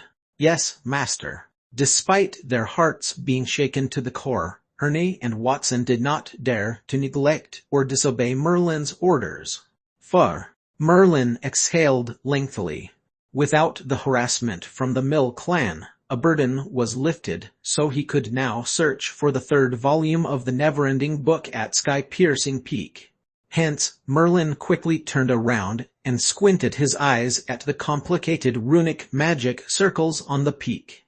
Chapter 433, 3rd volume of the never-ending book Chapter 433, 3rd volume of the never-ending book Roman 2. The runic hardprint loomed between Merlin's brows, and then out flew several mysterious runes, quickly forming a complex runic magic circle which pressed down on the runic magic circles in a distance. Crack! With the help of the runic hardprint, the complicated runic magic circles were broken in an instant, revealing a deep valley. There was a cavernous hole inside the deep valley. Based on Merlin's observation, he discovered that the hole seemed to have been excavated in a deliberate manner. It must have been accidentally discovered by the Mill clan. The hole must contain certain secrets. Otherwise, the Mill clan would not hide it warily with the runic magic circles. Swish! Merlin did not hesitate and stepped inside. The passage was very dark and a little damp, so Merlin extended a finger. A small, pale white flame flickered to life at the tip of his finger, lighting up the entire passageway. The further Merlin walked inside the hole, the stronger the vibration of the 2 volumes of the never-ending book in his hands.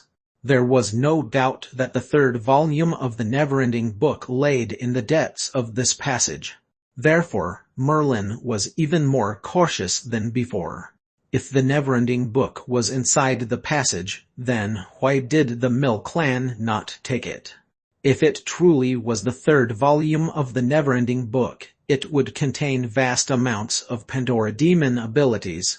So how come the 3 7th level spellcasters from the Mill clan earlier did not cultivate any Pandora demon ability?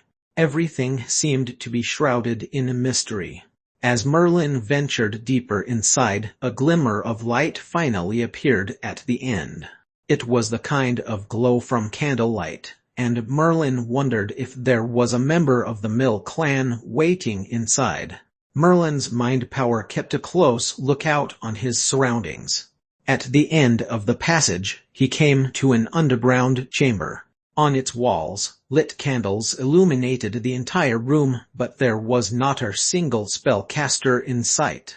The chamber also contained traces of activities of spellcasters. It appeared that the Mill clan often sent their wizards to check on this place. So, what was the secret that warranted so much effort from the Mill clan? There was only one entrance to the chamber, which was a gigantic stone door. The opening mechanism was simple as it was situated right next to the door itself. When Merlin opened the stone door, he saw an amazing sight. A chilling wave of destructive aura filled the room in an instant. Even Merlin felt suffocated at this moment and dared not take another step forward. In front of him was a huge runic magic circle like a clear glass crystal. There was a power that was as thick as a pillar inside at the same time, exuding an overwhelmingly vicious aura. Maxim, it's the terrifying Thunder Maxim. Merlin was undoubtedly familiar with this Maxim. This familiar aura was the Maxim he had been dreaming of, the treasure that he had been searching for in Sky-Piercing Peak. Furthermore, judging from the fluctuation of its aura, it was obvious that it was a Thunder Maxim. Up till now, Merlin already possessed the Flame Maxim and the Ice Maxim, whereas Sky-Piercing Peak was hiding the Thunder Maxim. Due to the destructive nature of the Thunder Maxim, it would be difficult for an average spellcaster to approach the Maxim, not to mention obtain it. Moreover, the runic magic circle which was encasing the Thunder Maxim was incomparably complicated and contained a fearsome power. Once the runic magic circle was touched even slightly, it would unleash a destructive attack. At this moment, Merlin finally understood why the Mill clan spent so much effort protecting Sky-Piercing Peak and why they would send people to check on the chamber. They had already found the hidden Maxim in Sky-Piercing Peak. This Thunder Maxim was probably the Maxim left behind by the mysterious owner of the Neverending Book. The third volume of the Neverending Book was just lying next to the Thunder Maxim. It was not that the Mill clan did not want the third volume of the Neverending Book, but they were simply unable to obtain it. Not only were they unable to get close to the Thunder Maxim, but they also feared the attack from the runic magic circle. Thus, they deliberately built such a chamber to guard this Thunder Maxim, while they figured out a way to get close to the Thunder Maxim or the third volume of the Neverending Book. Unfortunately, a Maxim left behind by a great legend coupled with a personally arranged runic magic circle was certainly no easy feat that could be cracked by those three weakest-tier 7th-level spellcasters from the Mill clan. Even a spellcasters organization with 9th-level spellcasters might not be able to crack open this runic magic circle. For one, this runic magic circle was not ordinary. It was not a mere defensive runic magic circle, but a defensive plus attacking runic magic circle. Once it was triggered, the person would immediately be attacked by the runic magic circle at full force. Considering that it was a runic magic circle that had been personally arranged by a legendary wizard, if it attacked at full force, who on earth would be able to withstand the attack? Therefore, the Mill clan had discovered the Thunder Maxim and the third volume of the Neverending Book for naught because they were helpless against it. They could only see it in front of their eyes but were unable to obtain it. This was the regret of a weak spellcaster. They found a treasure chest but could not open it.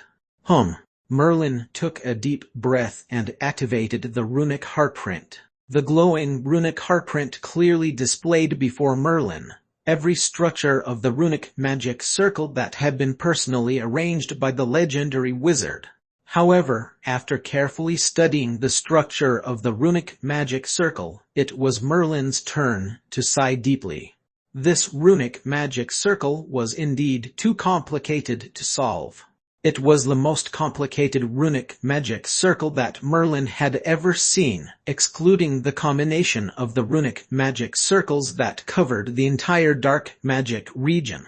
Back in the day, the runic magic circles in the dark magic region had been put together by the great wizard Fidel with great effort. The great wizard Fidel's understanding of runology was almost at its peak, or else he would not be able to conceive such an astonishing and priceless runic hardprint. With the help of the runic hardprint, Merlin was able to progress from being illiterate in runology to being able to set up and tear down some complicated runic magic circles. These accomplishments were made possible with the power of the runic hardprint. The same was true for this runic magic circle before him. It was extremely complicated, but it was not entirely impossible to crack. It would only take a very long time. With the runic hardprint, Merlin did not believe that there was any runic magic circle that could not be cracked. Nevertheless, Merlin also had another worry. If he somehow managed to break through the runic magic circle and the thunder maxim came bursting out, how would he be able to withstand such terrifying power? The last time, Merlin was only able to suppress the ice maxim by relying on spell derivation by the matrix. He used the matrix to rapidly consume the ice maxim, and with the help of the flame maxim, eventually managed to suppress it. Right now, on the other hand, Merlin needed the power of the maxim to suppress Darkness Eye.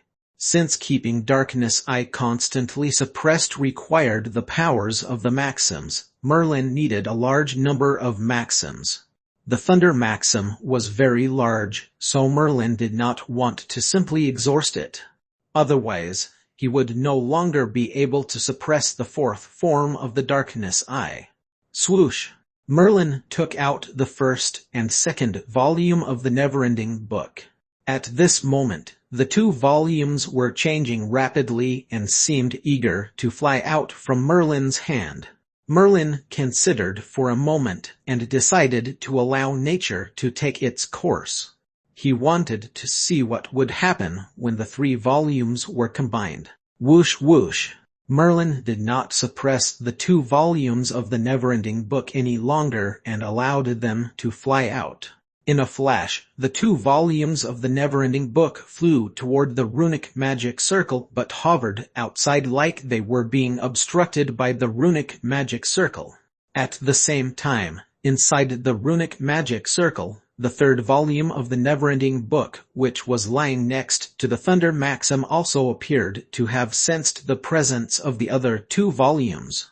It began to glow brightly and flew toward the two volumes of the never-ending book. The third volume of the never-ending book was vastly different from the first two volumes. It exuded a mysterious and powerful aura, just like a powerful spellcaster. Surprisingly, the runic magic circle did not block the third volume of the never-ending book from passing through, so it penetrated the barrier of the runic magic circle and rapidly intertwined with the other two volumes. There was dazzling light midair in the chamber. The three volumes of the never-ending book were slowly combining. As mentioned in the never-ending book, only the combination of all three volumes would reveal the maxim. Therefore, once these three volumes were combined, there should be a close linkage to the Thunder maxim. Merlin was slightly excited to see what happened next. Seconds turned minutes, and time continued to pass. After more than an hour, the dazzling light on the three volumes of the never-ending book had finally subsided. In the air, a new never-ending book had appeared. However, this new never-ending book had completely changed form. For starters, there was only one volume left, and it glowed radiantly with a golden shimmer. Mysterious runes loomed faintly on top of it. Hum, hum, hum. The runes on the never-ending book and the extremely complicated runic magic circle intertwined with one another, and thereafter, the complicated runic magic circle unexpectedly began to gradually disappear. This caught Merlin by surprise. Apparently once the 3 volumes of the never-ending book were combined, it served such purpose. It seemed that he would not need to activate the runic heartprint and painstakingly dismantle this complicated runic magic circle after all. Following the collapse of the runic magic circle, the terrifying aura of the Thunder Maxim started to ricochet uncontrollably around the chamber.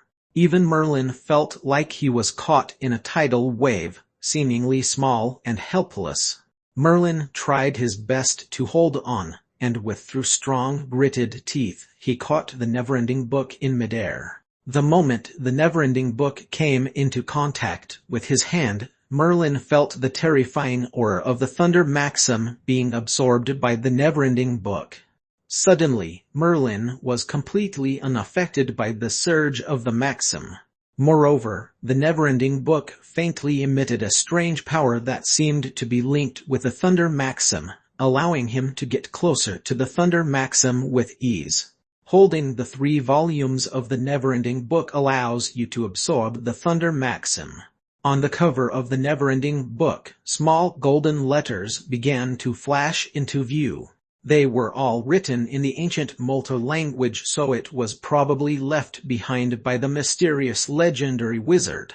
The never-ending book. I see. In order to absorb the Maxim, I've to rely on the never-ending book.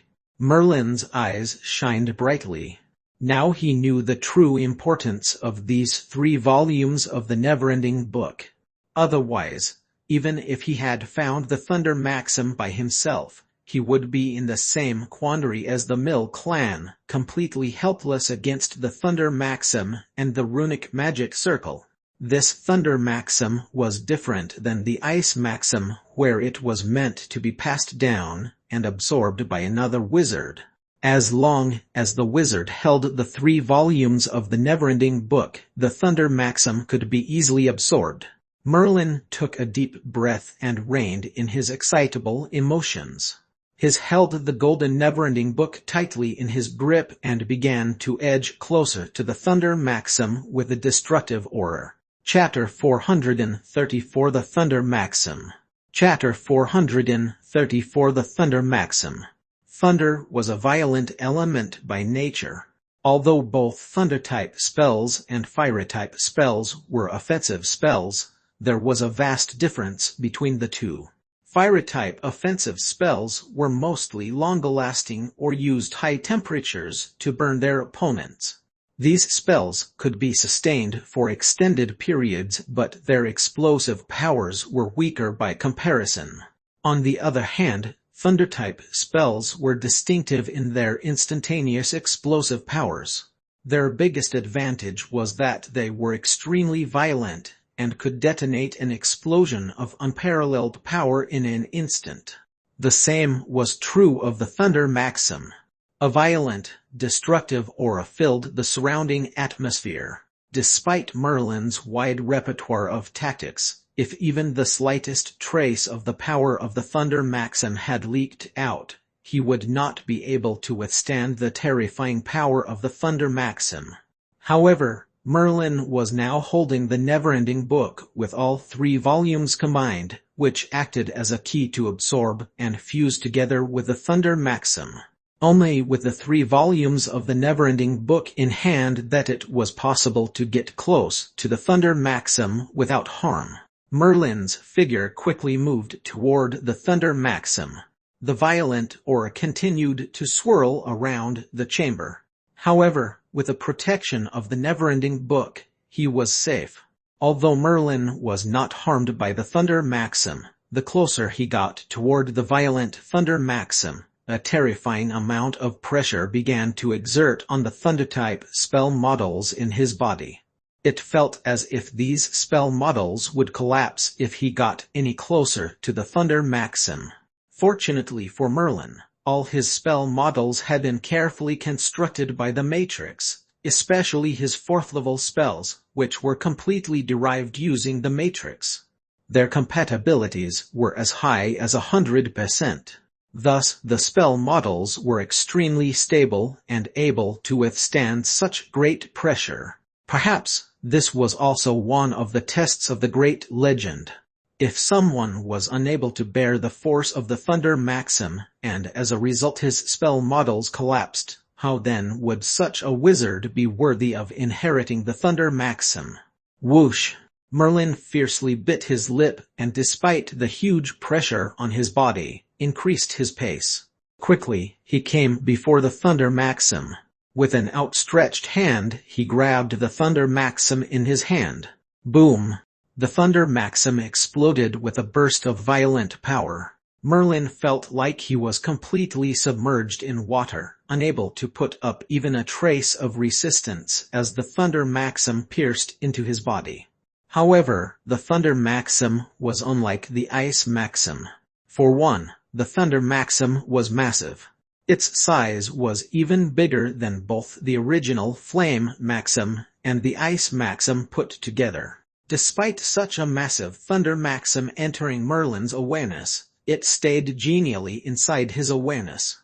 Of course, the reason for its geniality was because Merlin possessed the 3 volumes of the never-ending book, thus fulfilling the preconditions set by the great legend who had left behind the Thunder Maxim. As a result, Merlin was able to obtain the Thunder Maxim smoothly. The fact that he was able to obtain the Thunder Maxim so easily stumped even Merlin himself. In an instant, the terrifying and suffocating aura in the chamber subsided. At a glance, it might have seemed easy for Merlin to obtain the Maxim. However, the truth was, obtaining the Thunder Maxim required the combination of 3 volumes of the never-ending book, and possessing any individual volume would reveal nothing but false leads. Thus, even after so many years, the only wizard who had managed to compile all 3 volumes was Merlin. Furthermore, it was partly attributed to chance that he had managed to compile the 3 volumes. Therefore, although it appeared simple for Merlin to obtain the Thunder Maxim, it required a perfect alignment of a series of circumstances to be able to smoothly obtain it. The Thunder Maxim sat quietly in Merlin's awareness. Although it had been deliberately left behind by the mysterious legendary wizard to be inherited by another spellcaster, due to the unique nature of Maxims, its power would not be able to be used by anyone besides a legend. Nevertheless, this Thunder Maxim also contained a message. Inside the Thunder Maxim was a message from Wizard Satu, the mysterious legend who left behind the 3 volumes of the never-ending book. Wizard Satu was a powerful wizard who had achieved legendary status through this Thunder Maxim. The purpose of him leaving behind this maxim was attributed to his own impulsive behavior. If anyone managed to obtain this Thunder Maxim, the person would be able to go to a specific dimension to search for Wizard Satu. Then, upon passing Wizard Satu's test, the person would become Wizard Satu's student. Merlin slowly opened his eyes. He had received all the information contained in the Thunder Maxim. He did not expect that this Wizard Satu occupied a dimension. During the spellcaster's most glorious era, legendary wizards exiled the gods and began to step into other dimensions. One after another, the dimensions were occupied by spellcasters. With the accumulation of large amounts of resources, countless powerful wizards were able to be molded. Therefore, some of the powerful legendary wizards occupied one or more dimensions. Wizard Satu was obviously a powerful wizard who occupied his own dimension. However, many years had passed since then, and even the Molter Empire had collapsed and became nothing but a drop in the endless flowing river of history. There were no longer any legendary wizards left in the glorious land. In addition, it was unknown whether this wizard Satu was still alive. Merlin took a deep breath and said slowly, "This discovery about the dimension is still far from my reach. The most important problem to solve is this ticking time bomb, the fourth form of the darkness eye. It's most unfortunate that despite obtaining this thunder maxim, I can only temporarily delay but not eradicate the backlash from the fourth form of darkness eye. In order to control the fourth form of darkness eye, Merlin would have to wait until he leveled it up to a 7th level wizard where his mind power had undergone a transformation and had constructed a 7th level darkness type spell. Only then would he be able to subdue the fourth form of darkness eye. Before that, even with the power of the maxim, all the maxim could do was suppress the fourth form of darkness eye. Additionally, to keep it constantly suppressed would require steady consumption of the maxim. If the fourth form of darkness eye was wielded, then it would consume even more of the maxim to suppress its backlash. Therefore, upon obtaining the thunder maxim, the first thought that came to Merlin's mind was not to derive new 5th level spells but to check how long would it be able to suppress the fourth form of darkness eye. According to Merlin's analysis, which was based on the current consumption rate of existing maxims used to suppress darkness eye, as long as he did not wield the fourth form of darkness eye frequently, the thunder maxim would be able to suppress darkness eye for another few decades. The time period of a few decades was probably nothing more than a snap of a finger to most average spellcasters, but in Merlin's eyes, it was a relatively long time. This was because from the time Merlin first came into contact with spells up to his present level, his growth had taken less than a decade. Thus, a few decades were enough for Merlin to make earth-shattering changes. Merlin exhaled deeply. With the thunder maxim, he could temporarily stop worrying about the backlash of darkness eye. Based on the current growth pace of Merlin's mind power, a few decades would be enough for him to become a 7th level spellcaster. However, the only remaining concern was how to derive new spells. Regardless of 5th, 6th, or 7th level spells, they all required large amounts of maxim to be derived.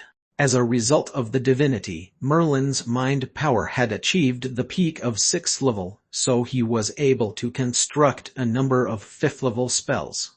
Due to the scarcity of maxim, however, he was considering whether he should first use some of the power from the thunder maxim to derive some spells and become a 5th level spell caster as soon as possible. However, with much consideration, Merlin temporarily set aside the idea to use the thunder maxim to derive 5th level spells. After all, the thunder maxim had been difficult to obtain, and thus he should not simply exhaust it. Perhaps this was also the final maxim that Merlin would be able to find. Hence, it was most important to use it to suppress darkness eye. As for the derivation of new 5th level spells, Merlin could take a closer look at the matrix in the future, whether it could only derive new spell using maxims. If it was possible to leverage on other kinds of powers to derive new spells, then Merlin would no longer have to worry about the scarcity of maxim. Regardless, all of these will require more time to ponder. Swish! Merlin left the chamber and flew out of the passage. Master! Wizards Ernie and Watson quickly flew before Merlin while puppet number 3 walked mechanically to Merlin's side. "Did anyone come here?" Merlin asked slowly. "Master, the Mill clan seems to revere your power, so they did not dare send anyone else here," Wizard Ernie reported with a tinge of pride.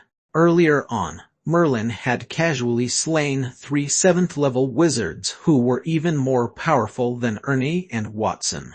While this shocked Wizard Ernie to no end, he was also somewhat thankful. As long as they tried their best to follow after Merlin and gave their best, even as slaves, they would definitely reap some benefits from him. Merlin was already so powerful right now and would likely become even more powerful in the future. So, following a powerful wizard would not humiliate their statuses as 7th-level wizards. The principles of spellcasters in Sub-Zero Snowfield differed greatly from those who had matured in peaceful environments. In Sub-Zero Snowfield, they abided by the survival of the fittest rule, so following after a powerful wizard was not considered shameful in the least. A strange glimmer flashed in Merlin's eyes, and a smile appeared on his lips. No one came even though the Mill clan did not come. I have some questions to ask them. Upon finishing his words, Merlin's figure rose into the sky and flew toward the foot of the mountain. Ernie and the others exchanged a look with one another and quickly followed behind him, flying toward the Mill clan at the foot of the mountain. Chapter 435 The Mill Clan. Chapter 435 The Mill Clan. Soaring above the lush green forest were 3 spellcasters in long white robes, flying slowly toward one of the distant peaks. One of them was a purply-haired female wizard, and upon seeing the peak that towered into the clouds, she laughed. "Wizard Seashell, in front of us now is Sky-Piercing Peak. There's a spellcaster clan called the Mill Clan in Sky-Piercing Peak. They have a long history as well as a powerful heritage. The clan has 3 7th-level spellcasters whose abilities aren't too bad. Not too bad."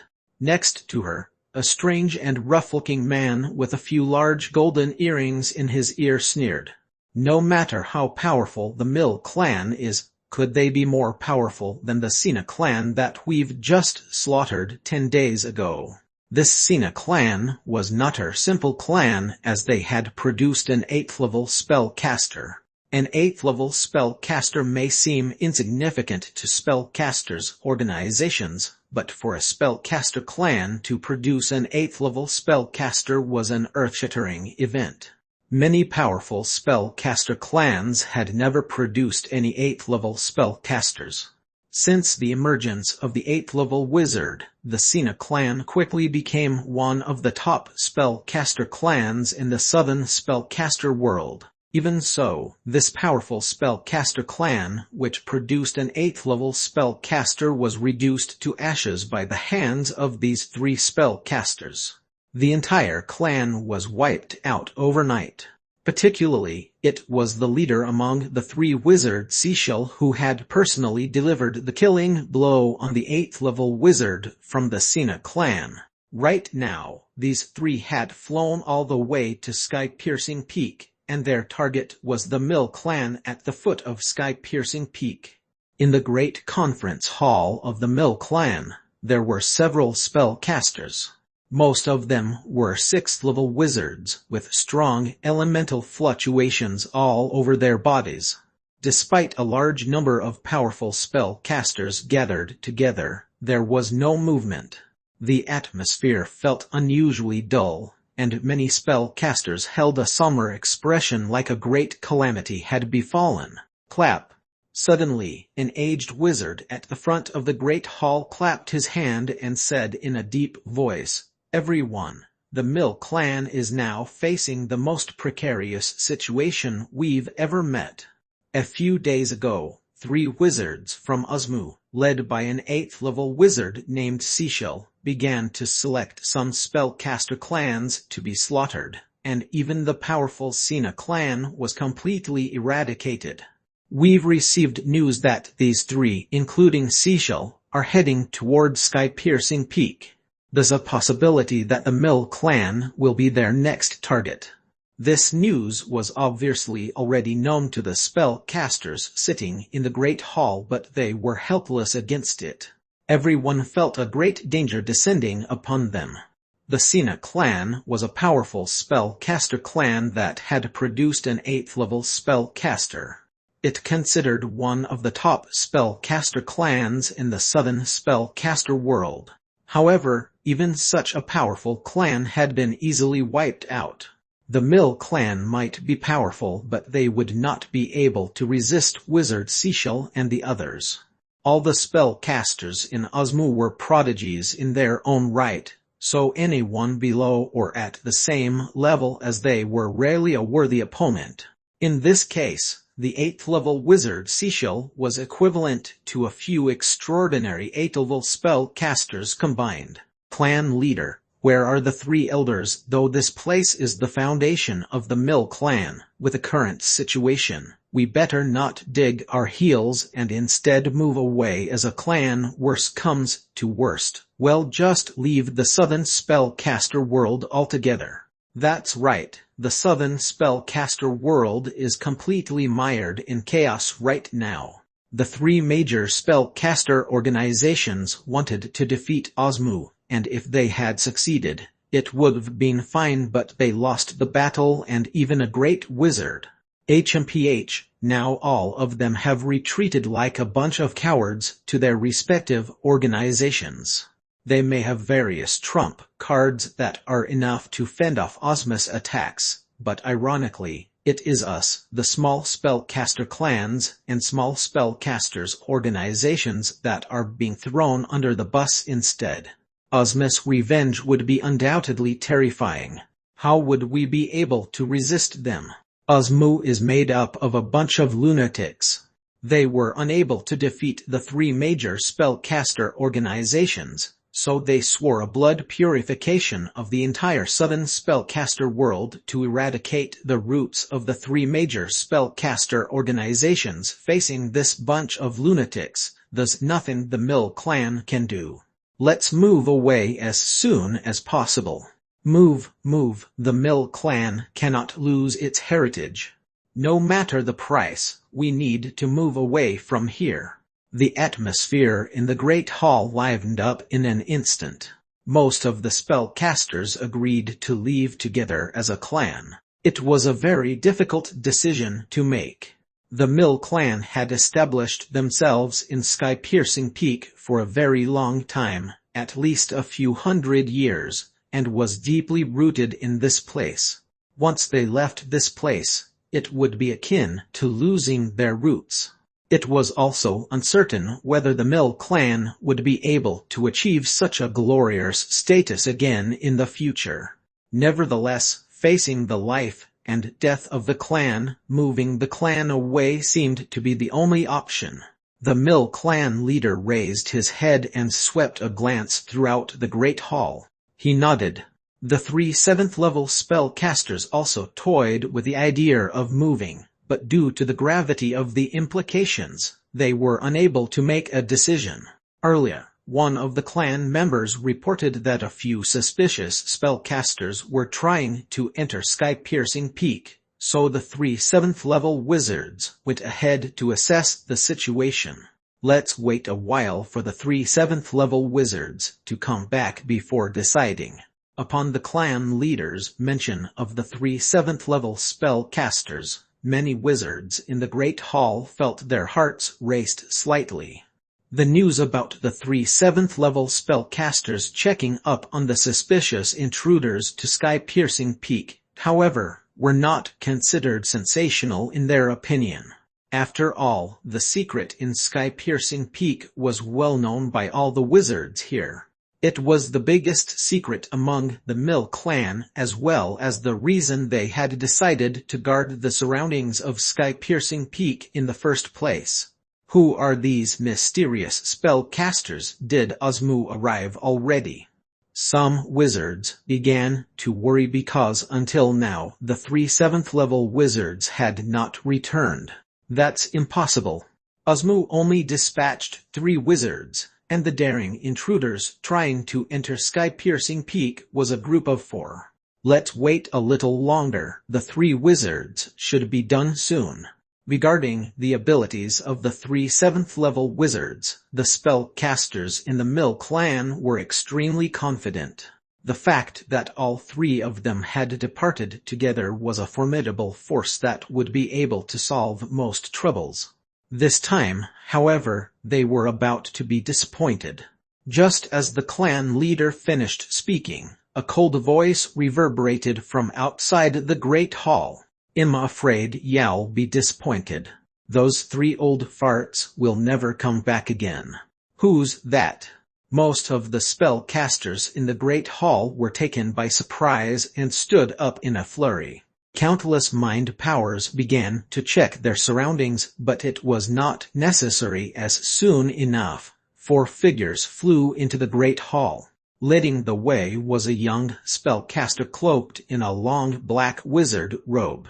The aura fluctuation on his body was not very strong, but the elemental fluctuations emitted by the two spellcasters beside him was extremely terrifying, as they belonged to 7th level spellcasters.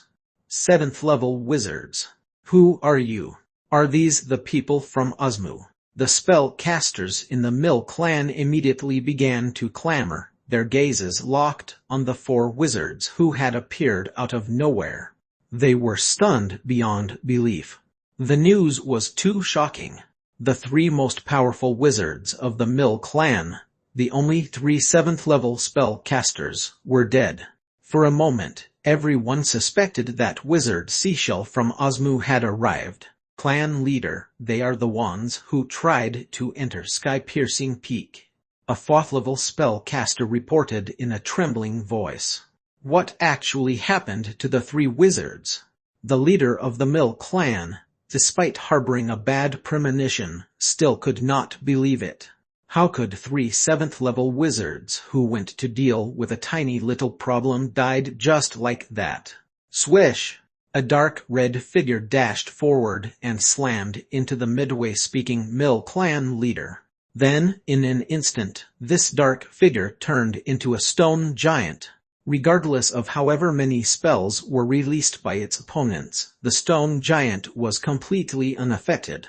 It simply shook them off. This dark red figure was puppet number 3, which was controlled by Merlin, and this group of wizards was none other than Merlin accompanied by Ernie and the others. Bang! Puppet number 3 smashed the Mill clan leader's defensive spell with a single punch. Then, with a sweep, it grabbed and dragged him before Merlin. Clan leader. For a moment, numerous spellcasters in the great hall began to react aggressively. They were ready to attack without regard, but wizards Ernie and Watson immediately wielded strong, powerful spells in response. In an instant, the entire great hall plunged into an icy cold atmosphere, and 2 terrifying bursts of pressure filled the great hall. The wizards, who were initially reckless and eager to attack, gradually stopped their desperate actions. Even if all the spellcasters in the great hall had combined together, they would not be able to defeat both Ernie and Watson, 2 7th level spellcasters. Although the difference between the 6th and 7th level was only 1 level, the gap between their abilities was like heaven and earth. There were fundamental differences between the two. Merlin, who was securely protected between both Ernie and Watson, turned his gaze toward the ashen-faced Mill clan leader. "Earlier, you mentioned that the 3 major spell-caster organizations lost. What happened?" Merlin asked in a calm voice. "You're not from Osmu." The Mill clan leader was stumped. The power demonstrated by these wizards were formidable, but they did not appear to be from Osmu. "Answer my question." Merlin stared at him unblinkingly, and the tone of his voice turned icier. A tinge of murderous intent began to radiate off his body, which secretly frightened both Ernie and Watson. They realized that Merlin's murderous intent seemed to be getting stronger recently. In fact, this situation was not only realized by Ernie and Watson, but was also vaguely felt by Merlin himself. He noticed that he was becoming more and more vicious, and that murderous intents bubbled up easily in his heart. These were all the unseen influence brought about by Darkness I, and for Merlin, it was not a good thing. Right now, however, he had no way to solve the influence of Darkness I. Chapter 436 Complicated Battle Lines. Chapter 436 Complicated Battle Lines. Sensing the murderous intent rolling off from Merlin, the Mill clan leader took one glance at Merlin and understood his current predicament, so he sighed and began describing the current situation of the entire southern spellcaster world. Initially, under the leadership of the three major spellcaster organizations, the Southern Spellcaster World launched a mission to destroy Osmu. Osmus' old nest was discovered by the three major spellcaster organizations, so they united the powers of almost the entire Southern Spellcaster World as well as 6 great wizards, countless 9th-level wizards, and numerous rune-proficient wizards. Their force was so incredible that it might have been even mightier than the vicious war with the Kingdom of Light. However, the Southern Spellcaster World lost badly. Osmu managed to join forces with a few large spellcasters organizations from the Northern Spellcaster World. The Northern Spellcaster World dispatched a few great wizards, and they laid in wait for the attack. There was an ambush, and following a most excruciating battle, Shadowthorn, Blacksand Fort, and Miracle City all lost a great wizard. The Southern Spellcaster World came back with massive losses. Since then, the three major spellcasters organizations have retreated to their respective organizations to lick their wounds, relying on their own trump cards to fend off Osmu. HMPH. Those three major spellcaster organizations can be a bunch of cowardly mice, and Osmu will not be able to touch them, but what can we do? Osmu is made up of a bunch of lunatics. So they began to send their wizards everywhere to slaughter and destroy spellcaster clans and organizations. Those lunatics simply wreak destruction without purpose. Upon mention of Osmus' behavior, a trace of hatred appeared on the clan leader's face. In fact, Osmus' behavior would make any spellcaster indignant. Merlin had been staring at the aged wizard, and he could feel that the aged wizard was not lying. If what the aged wizard said was true, then the current situation of the Southern Spellcaster World might be even more chaotic than before he left. Now the Northern Spellcaster World is also involved. I thought that the Northern Spellcasters organizations generally would not get involved in matters of the Southern Spellcaster World. Why are they interfering this time? What benefits did Osmu promise them? Merlin frowned.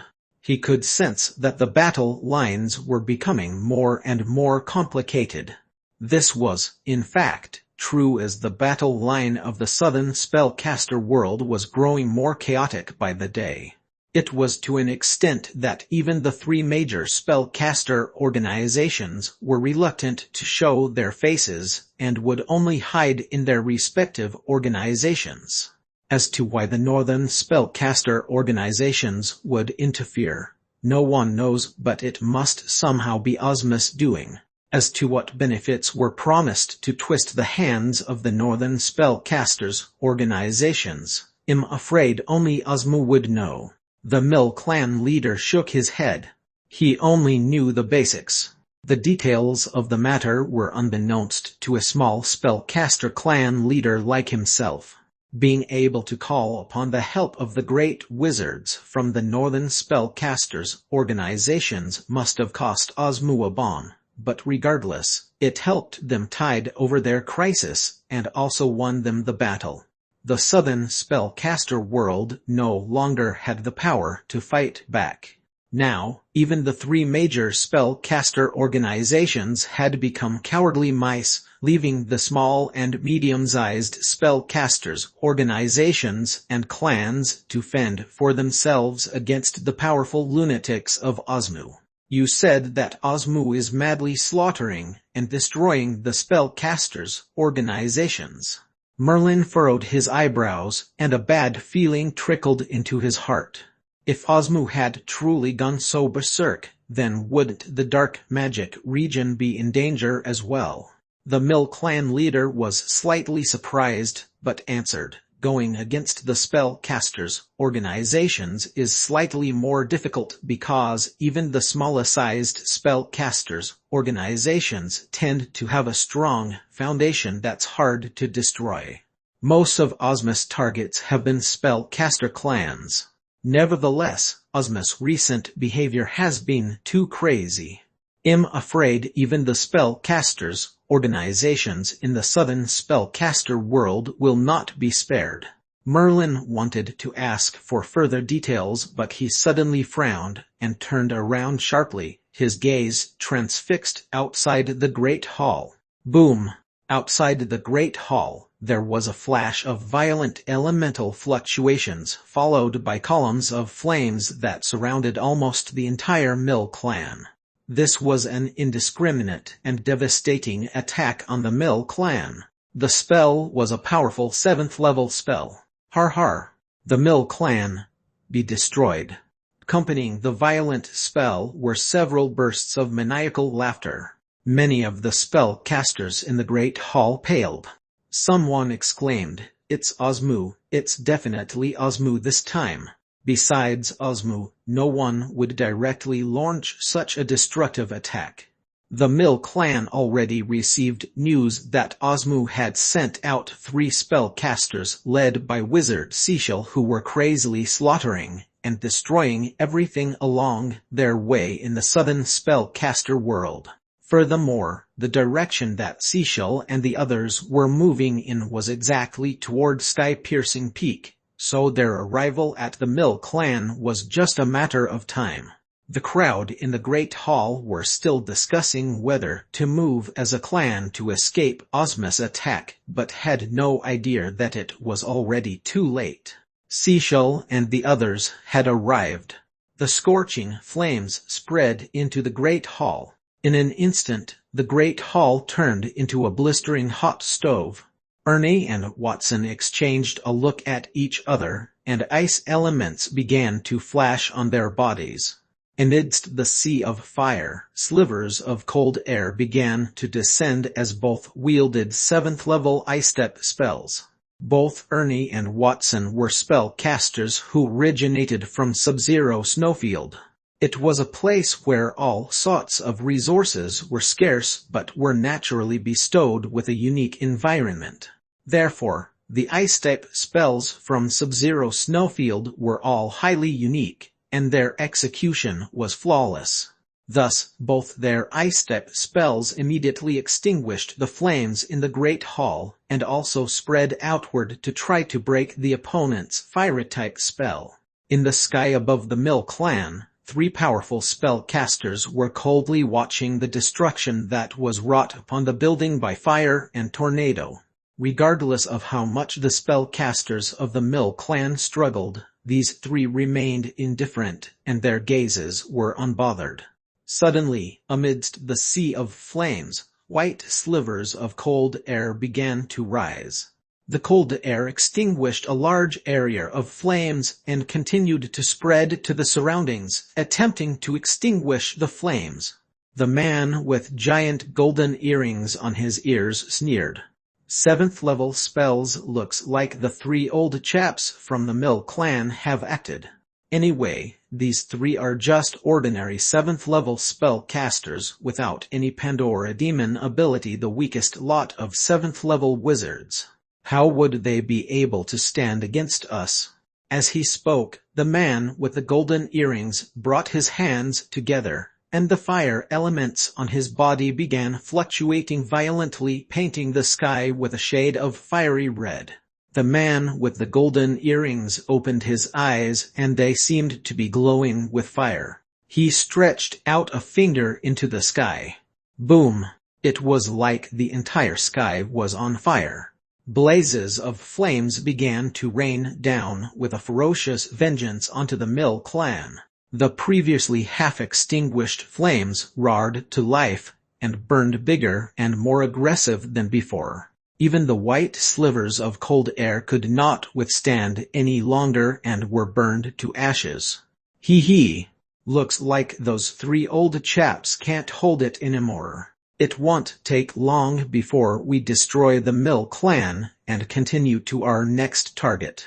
The 3 spellcasters in the air were relaxed. They did not regard the Mill clan as a threat and paid no attention to the 3 7th-level spellcasters from the Mill clan. Such a powerful elemental fluctuation they're using Pandora Demon ability. I'm not a worthy enough opponent. Master, please punish me. In the Great Hall, Wizard Ernie paled slightly. The confrontation of spells earlier had already yielded a winner. Ernie, who did not possess any Pandora Demon ability, was far from comparable to the 3 spellcasters outside. At this moment, the temperature in the Great Hall climbed once again. Even the stone pillars in the Great Hall emitted a burning scent. Though none of the spellcasters in the Great Hall were weak and released their own defensive spells, they were close to breaking point. Osmu. Merlin raised his head fiercely, and a tinge of ruthlessness flashed across his eyes. There was obviously no love lost between him and Osmu. Back then, it was because of the threat of the black-white Great Wizard from Osmu that forced Wizard Leo to wield the 4th form of Darkness Eye. Wizard Leo's death had a very direct correlation with Osmu. Glacier Country. Merlin commanded in a whisper. In an instant, huge Glacier Country descended. Its translucent shimmer glowed brightly and covered the entire Mill clan. The range of Merlin's Glacier Country could be either big or small as controlled by Merlin. However, the bigger it was stretched, the lesser its power compared to a smaller range. Nevertheless, this vast sea of flames was merely an ordinary Pandora Demon ability, so no matter how big the range of Glacier Country was stretched, it would still be able to easily suppress the flames. Sputter, sputter, sputter. In an instant, the frigid blasts from Glacier Country had extinguished all the flames. As a special Pandora Demon ability, its power was comparatively powerful. Whoosh! At the same time, Merlin's mind power locked onto the 3 Osmu spellcasters in the sky. Hence, his body flashed and he flew out of the Great Hall. Many of the spellcasters in the Great Hall gazed at one another blankly with dumb-stricken looks etched on their faces. Seeing that Ernie and the others no longer cared about them and flew behind Merlin, the spellcasters were slightly undecided on what to do. Clan leader, let's leave quickly. No matter whether these mysterious wizards or Osmu win the battle, we won't stand to gain anything. Let's move right now. A large-scale eviction is impossible now, but if the 6th-level spellcasters sneak away, we can make it. Clan leader, don't hesitate anymore. The Mill clan cannot be destroyed under our watch. All the 6th-level spellcasters thought that it was a good opportunity for them to escape. However, the clan leader took one look at the translucent glow that surrounded the entire Mill clan and smiled bitterly. If I'm not mistaken, this is a unique spell, similar to a runic magic circle. We're all trapped inside. Without the consent of the mysterious wizard, it's impossible for us to leave. After listening to the clan leader, the spellcasters hurriedly used their mind powers to investigate. One by one, their faces darkened. It was as the clan leader had said, they were unable to leave. Let's go out and see what we can do. After all, these spellcasters don't seem fond of Osmu. If they win, perhaps there's still a glimmer of hope that the Mill clan can be saved. Compared to Osmu, the Mill clan was more hopeful that Merlin and the others would win because only then would there be a glimmer of hope for the Mill clan. After all, it seemed that Merlin was not as violent as Osmu and would not destroy the clan for no reason. Clan leader, we obey you.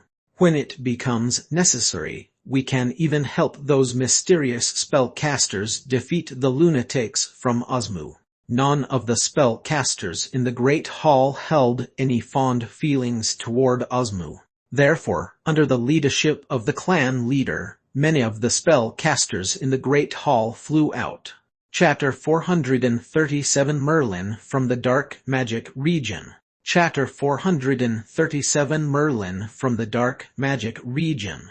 Outside the Great Hall, the three spellcasters in midair were somewhat stunned, especially Wizard Seashell in the middle, who narrowed his eyes as he fixed a gaze on that layer of translucent light blanketing the surroundings of the entire Mill clan. It was the moment this translucent light appeared that his companion's Pandora Demon ability became ineffective. The flames which swept the mountains were extinguished instantly, sealed completely by ice. This was an absolute suppressive effect. For there to be such a difference between their spells, it proved that there was a spell caster in the Mill clan who was even greater than a 7th level wizard of Osmu. How is this possible? The Mill clan is merely a spellcaster clan. All three of their 7th level spellcasters are the weakest 7th level wizards who have no Pandora or demon abilities. How can there be such a powerful spell? The wizard with gigantic golden earrings wore a rather disbelieving look. His spell was wiped out just like that, and it was done by someone from the Mill clan. That isn't a spellcaster from the Mill clan. Suddenly, Wizard Seashell, who had not said a word, spoke faintly as his gaze sharpened slightly. Following his gaze, the other two spellcasters saw as well that a black-robed wizard had emerged below from the hall in the Mill clan. Moreover, this black-robed wizard was very peculiar. He had a breezy manner and an expression of utmost calm. Traces of restrained wind elemental fluctuations flickered over his body, and he rose into the sky step after step until he was standing opposite Wizard Seashell and the rest. "You're not a spellcaster from the Mill clan. Speak, who are you?" There was a graveness in Wizard Seashell's expression, but his tone was still a haughty. In his eyes, other than spellcasters from Osmu, there were very few individuals who could face him on equal terms. Although the black-robed man before his eyes had a powerful spell, it merely made Wizard Seashell slightly warier, who was still far from acknowledging this man. Wizard Seashell was an 8th level spellcaster, one who was in Osmu, being far stronger than the average 8th level wizard. With that sort of powers, he could afford to look with contempt at most people. Merlin from the Dark Magic Region. The black-robed spellcaster was, in fact, Merlin. His wore an unperturbed look and did not even glance at the other two 7th level wizards. His gaze fixed only onto the wizard in the middle. Only this spellcaster gave him an intense sense of threat. The one who was able to cause such an intense sense of threat was the 8th level wizard, Wizard Seashell, that the Mill clan had so feared. "Merlin, you're the Merlin who inherited Wizard Leo's darkness eye." Seashell was slightly taken aback, but a flash of glee crossed his face thereafter. He had always stayed in Osmu and did not know much about matters outside. However, he had imprinted Merlin's name deep into his mind. This was because that insufferably arrogant Clays was defeated by Wizard Leo, which was to say he was defeated by the special Pandora Demon ability Darkness Eye. Furthermore, after Merlin had inherited Darkness Eye, Clays was unable to contend against him anymore. Due to Clays, Seashell remembered Merlin, and in particular, the fact that Merlin possessed Darkness Eye. Seashell himself just so happened to be a powerful darkness wizard. As an 8th level darkness wizard, he was relatively powerful. Otherwise, Seashell could not have possibly killed another 8th level wizard in the past. Moreover, it had been a piece of cake for him to kill that wizard immediately. Merlin was rather surprised. He did not expect that even an 8th level wizard of Ozmu would know of him. Perhaps this was due to his Darkness Eye. After all, Darkness Eye was a special Pandora demon ability. Any spellcaster who possessed it would attract the attention of many spellcasters. Kill. Without the slightest warning, Seashell attacked, and his first move was an earth-shattering spell, causing the entire sky to turn pitch dark. A darkness spell. Merlin was briefly stunned that his opponent had wielded a darkness spell. He had Darkness Heart, and had an incredible resistance toward most darkness spells. Nonetheless, Merlin dared not let down his guard. Although he had Darkness Heart, it merely had resistance toward the majority of darkness spells. Wizard Seashell was an 8th level wizard, and the spell he cast was an 8th level spell as well. Even if it was a darkness spell, it would be impossible for Merlin to use Darkness Heart to withstand it completely. Since it was impossible, Merlin no longer had any reservations. He regarded Seashell highly for the force Seashell emanated induced in Merlin an intense sense of threat. Therefore, once he attacked, Merlin did not hesitate in the slightest and instantly unleashed the 4th form of Darkness Eye. Darkness Eye Control. A giant ghostly face appeared above Merlin's head, accompanied by bursts of high-pitched laughter. The faces flickered past incessantly and appeared extremely eerie, causing anyone who looked at it tremble with fear. A blood-red light shot out from Merlin's palm. This was no longer the first time Merlin had cast the 4th form of Darkness Eye, and he appeared to do this in a routine manner. After he had unleashed the 4th form, Merlin perceived that the thunder maxim he had just received was evidently being consumed at a greater speed than usual. Each time he wielded the 4th form of Darkness Eye, he would use up a portion of the power of the maxim. After all, it had to be used to suppress the 4th form, which caused an even greater backlash. Naturally, he would need to consume more power from the maxim. The crimson light was eye-piercing even in the darkness. It engulfed Wizard Seashell all at once. The spell Wizard Seashell had initially cast, which had resulted in that wide blanket of darkness element, caused no end of alarm as if one was faced with a god who could not be defeated. Wizard Seashell was that god in the darkness. The wide-ranging darkness element seemed to contain countless black-armored giants condensed from the endless darkness element. They emerged and vanished unpredictably, hidden in the darkness, ready to deliver a mortal blow at any time. This was Wizard Seashell's 8th level spell, which was even merged with a Pandora demon ability. The might of such a spell was so terrifying that not even Merlin could contend against it, being only able to wield the 4th form of Darkness Eye in response. How is this possible? Wizard Seashell stared at Merlin in wordless shock. In the instant the blood-red light shrouded him, he felt his control over darkness element vanished immediately. Even when he used mind power to stimulate the spell model, he was no longer capable of casting the spell. At that moment, the elements were controlled by Darkness Eye and he had no way of casting spells at all. Wizard Seashell was still struggling, and he could feel that there was a faint loosening of control. Nevertheless, Merlin would not give him any more time. The 4th form of Darkness Eye was able to easily strip away an 8th level wizard's control over elements. This was the strongest feature of Darkness Eye. However, in general, only wizards above the 7th level were able to unleash the 4th form of Darkness Eye.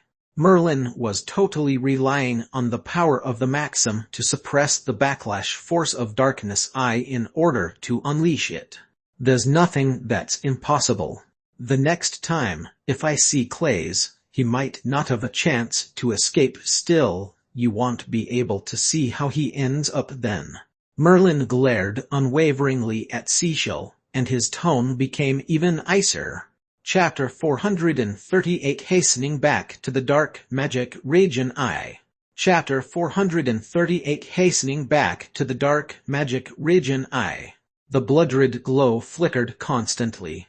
The fourth form of darkness I had controlled Wizard Seashell's element, making it an immense challenge to cast even one spell. A spellcaster who was stripped of their ability to cast spells was not that different from normies, even if Wizard Seashell was still a mighty 8th-level spellcaster. Incinerating Fire. Merlin saw that darkness I had gained control over Wizard Seashell's element, thoroughly suppressing Wizard Seashell. Therefore, Incinerating Fire was quickly cast by Merlin. Raging flames instantly began to burn ferociously. The pale white flames wrapped around Wizard Seashell. This 8th-level spellcaster, a genius from Osmu, was burned to ashes by the flames. Darkness I is powerful indeed. No wonder that even arrogant clays had lost to it. Looking at the fierce flames surging forcefully, Wizard Seashell's expression appeared to have turned calm for some reason. His manner was serene except for a strange glint in the corner of his eye. Swish! Suddenly, Merlin's gaze sharpened slightly because he saw a black shadow that seemed to split apart from Wizard Seashell. Moreover, this shadow appeared to be identical to Wizard Seashell, only it was shrouded from head to toe in even more intense darkness element. The moment this black shadow appeared, Wizard Seashell retreated just like a specter, escaping quietly. Darkness I and the furiously burning incinerating fire immediately enclosed the black shadow and reduced it to ashes. Darkness figure, to think there's actually someone who could transfigure the substitution puppet Darkness figure. Merlin mumbled in a low voice. He had sensed that Wizard Seashell had escaped. The one that was reduced to ashes by incinerating fire was merely a Darkness figure. Darkness figure was a substitution puppet, and its transfiguration was very complicated. Even during the spellcaster's most glorious era, there were few who could transfigure a substitution puppet like Darkness figure. However, Wizard Seashell had managed to do so, and no one knew how many Darkness figures he possessed. Still, just this one Darkness figure alone had saved his life, allowing him to escape from Merlin's inevitable kill. Once Wizard Seashell had escaped, there was no trace left of him. Even Merlin's mind power had no way of locking onto him. Wizard Seashell had escaped rather promptly. As an 8th-level wizard of Osmu, it was natural that he had a few tricks up his sleeve which he would not reveal so easily. The two 8th-level wizards whom Wizard Leo had eliminated back then in the Imperial City were not on par with Wizard Seashell by far. This was also the first time Merlin had slipped up when using the fourth form of Darkness I. It seemed like there were individuals whom Darkness I, which had always been successful in every past attack, could not kill. Let's go. Seeing that Wizard Seashell had fled, the expressions of the two spellcasters who came with him shifted slightly. They recognized the threat and immediately wanted to flee. Nonetheless, this time around, Merlin was prepared. The moment those two spellcasters moved, a frigid force descended upon them. A translucent glow glimmered ceaselessly, for it was Merlin's Glacier Country. Suppress. Glacier Country was a special Pandora demon ability, one in its third form. It might be incapable of restraining an 8th-level spellcaster, but for 7th-level spellcasters, other than those who possessed special Pandora demon abilities, almost all of them would find it hard to defy the suppression of Glacier Country. It was the case for these two spellcasters who could not budge under the suppression of Glacier Country. They could only watch helplessly as Merlin gestured toward them, and they were submerged in the pale white flames. Both of them were carrying out their final struggle, but under the suppression of Glacier Country and the terrifying incinerating fire. It was of no use despite them being genius wizards of Osmu. Perhaps they had never thought that being prodigies of Osmu, they would be completely suppressed without the least bit of ability to retaliate. Merlin was not even a 7th-level spellcaster. It was then that both seemed to realize Osmu could not include every genius. Other than Osmu, there were still plenty of powerful spellcasters outside. Very soon, the pair was reduced to ashes in the pale white blaze. Merlin withdrew Glacier Country. Ernie, Watson, and the puppet number 3 flew to Merlin's side deferentially. "Master, what about them?" Ernie's gaze was directed at the many spellcasters of the Mill clan below, who were currently staring at the sky foolishly. The giant battle between Merlin and Wizard Seashell, and its dominating, formidable force, nearly made them unable to catch their breath as if they were about being stifled. Thereafter, Merlin had casually wiped out 2 7th-level wizards from Osmu as if it was child's play. By that point, the many wizards of the Mill clan seemed caught up in a somewhat inconceivable dream. There's no need to care about them. Well, leave right away. Merlin wore a calm expression. Although he had defeated Seashell and killed 2 members of Osmu, his heart was still filled with a strain of worry. It seemed as if Osmu had finally won in the war between Osmu and the southern spellcaster world. Furthermore, Osmu was even wildly massacring spellcaster clans, and even spellcasters' organizations. The dark magic region seemed to be at risk. Merlin had an urgent need to know how the dark magic region was doing. So, after he withdrew Glacier Country, he did not bother with the wizards of the Mill clan. His figure quickly flashed through the sky as he left. After seeing that Merlin and the rest had left, the spellcasters of the Mill clan heaved a sigh of relief at last. Regardless of whether it was Osmu or Merlin and his group, they were not an opponent that the Mill clan could contend against. Clan leader, what do we do now? Many of the spellcasters turned their attention toward the clan leader. The clan leader of the Mill clan looked steadily toward the direction in which Merlin had left. Following that, the clan leader said with clenched teeth, "Although Osmu isn't a threat to us for now, the current southern spellcaster world is now in utter chaos. With Osmu's way of doing things, they definitely won't give up just because of this one setback. Besides, that wizard Seashell isn't dead yet, thus we need to move away from the southern spellcaster world. This is the safest, most reliable plan. Move. Do we really have to move?" Many wizards were rather sorrowful. The Mill clan had stayed at the foot of sky-piercing peak for centuries. Now that they had to move away and relocate their clan, many spellcasters were somewhat unwilling. Still, no one opposed this proposal because this was their only option, considering the chaotic state of the current southern spellcaster world.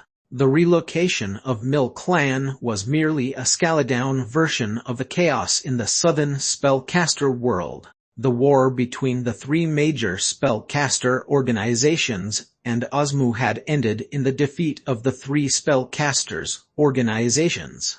However, this was only the beginning of the chaos in the southern spellcaster world. In the clear, sunny sky, a few figures were riding the wild wind, speeding along in the sky.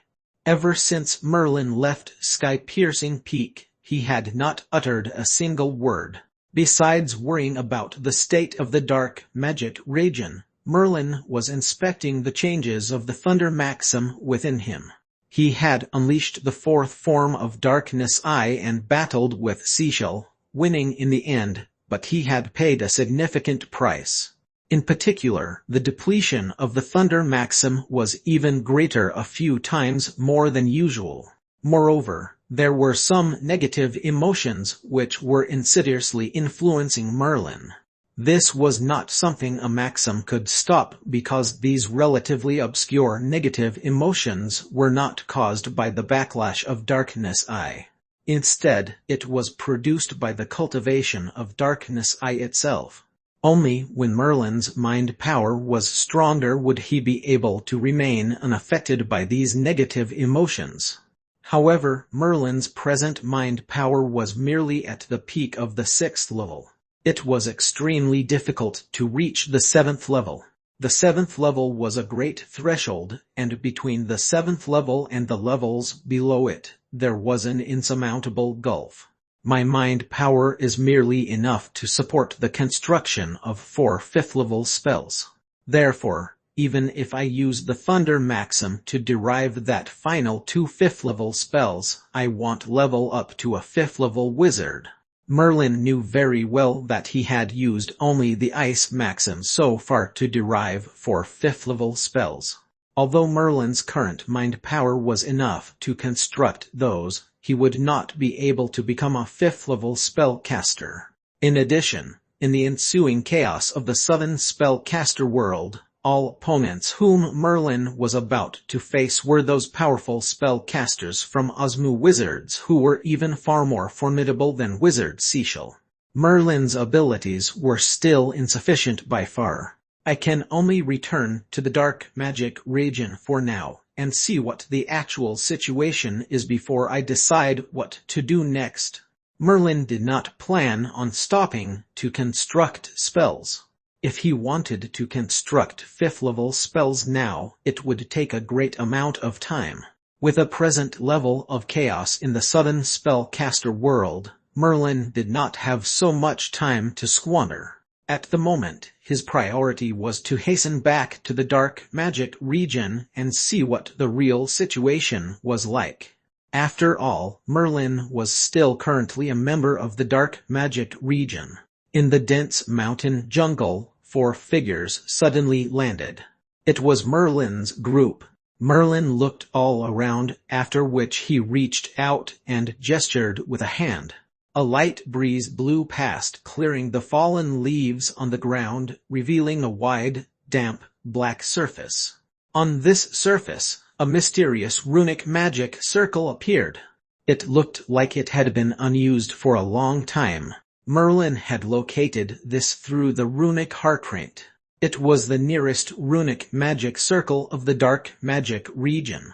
Through this runic magic circle, Merlin was able to return to the dark magic region. However, Ernie, Watson, and the puppet number 3 had no way of following Merlin to enter the dark magic region as they did not have a dark magic ring. They could only wait outside. Wait here and don't leave. After some time, I'll think of a way to get you all in. Merlin gave this command to Ernie and the rest, following which he stretched out a palm. The dark magic ring on his finger immediately began to glow with bursts of radiance, accompanied by enigmatic runes. The runic magic circle on the ground was activated by the dark magic ring, and a swell of runes wrapped around Merlin. Swoosh! Following that, a beam of white light flashed across them and Merlin's figure vanished without a trace. Through the runic magic circle of the dark magic region, he was transported back to the dark magic region. Chapter 439 Hastening Back to the Dark Magic Region I. Chapter 439 Hastening Back to the Dark Magic Region Roman 2. On the quiet beach in the dark magic region, there were still flocks of seafowl frolicking above the sand. It was a calm, serene scene. Phew! Merlin let out a long sigh. Thank goodness, everything must still be fine.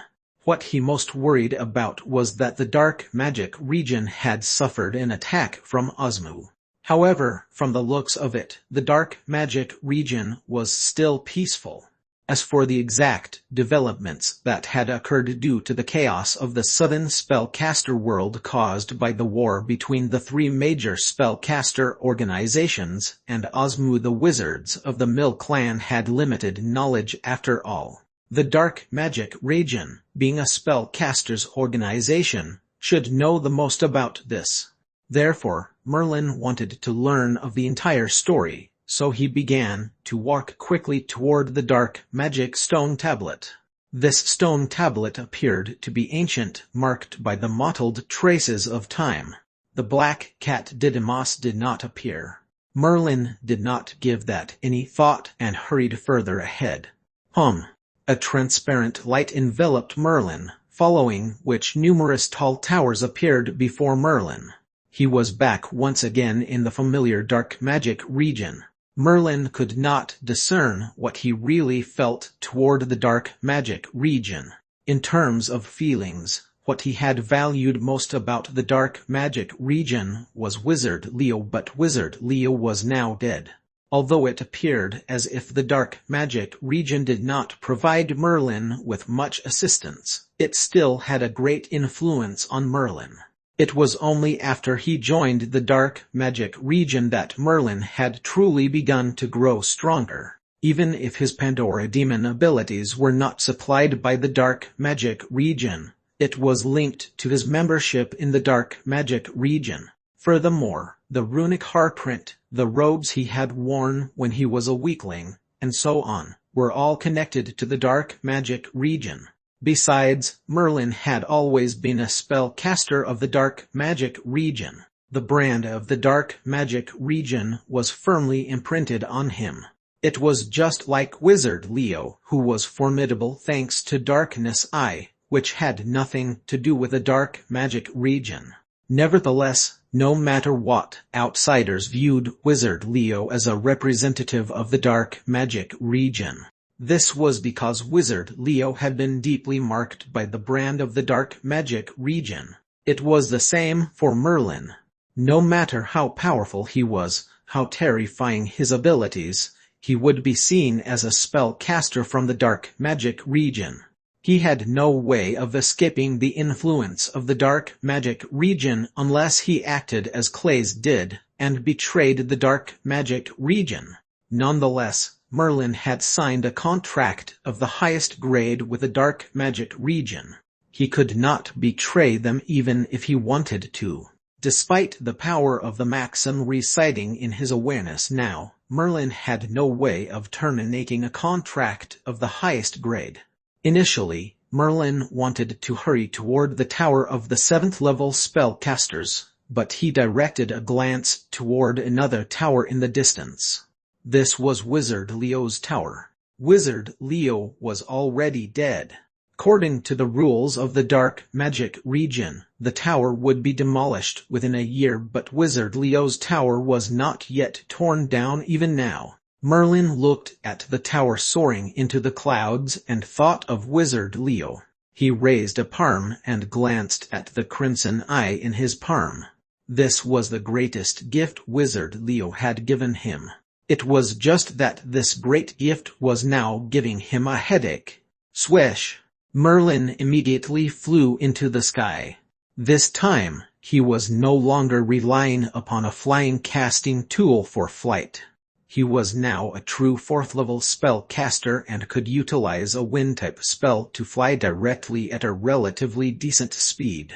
Soon enough, Merlin arrived at the towers of the 7th level wizards. This was not a place unfamiliar to him, for he had come here a few times before. There was a servant of the 7th level wizards in the towers. Merlin knew the servant of the 7th level wizard Robir.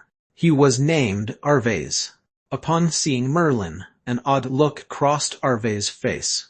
He hurried forward and said in a low voice, "Wizard Merlin, this is the tower of 7th level wizards. Without being summoned by them, one isn't allowed to enter without permission.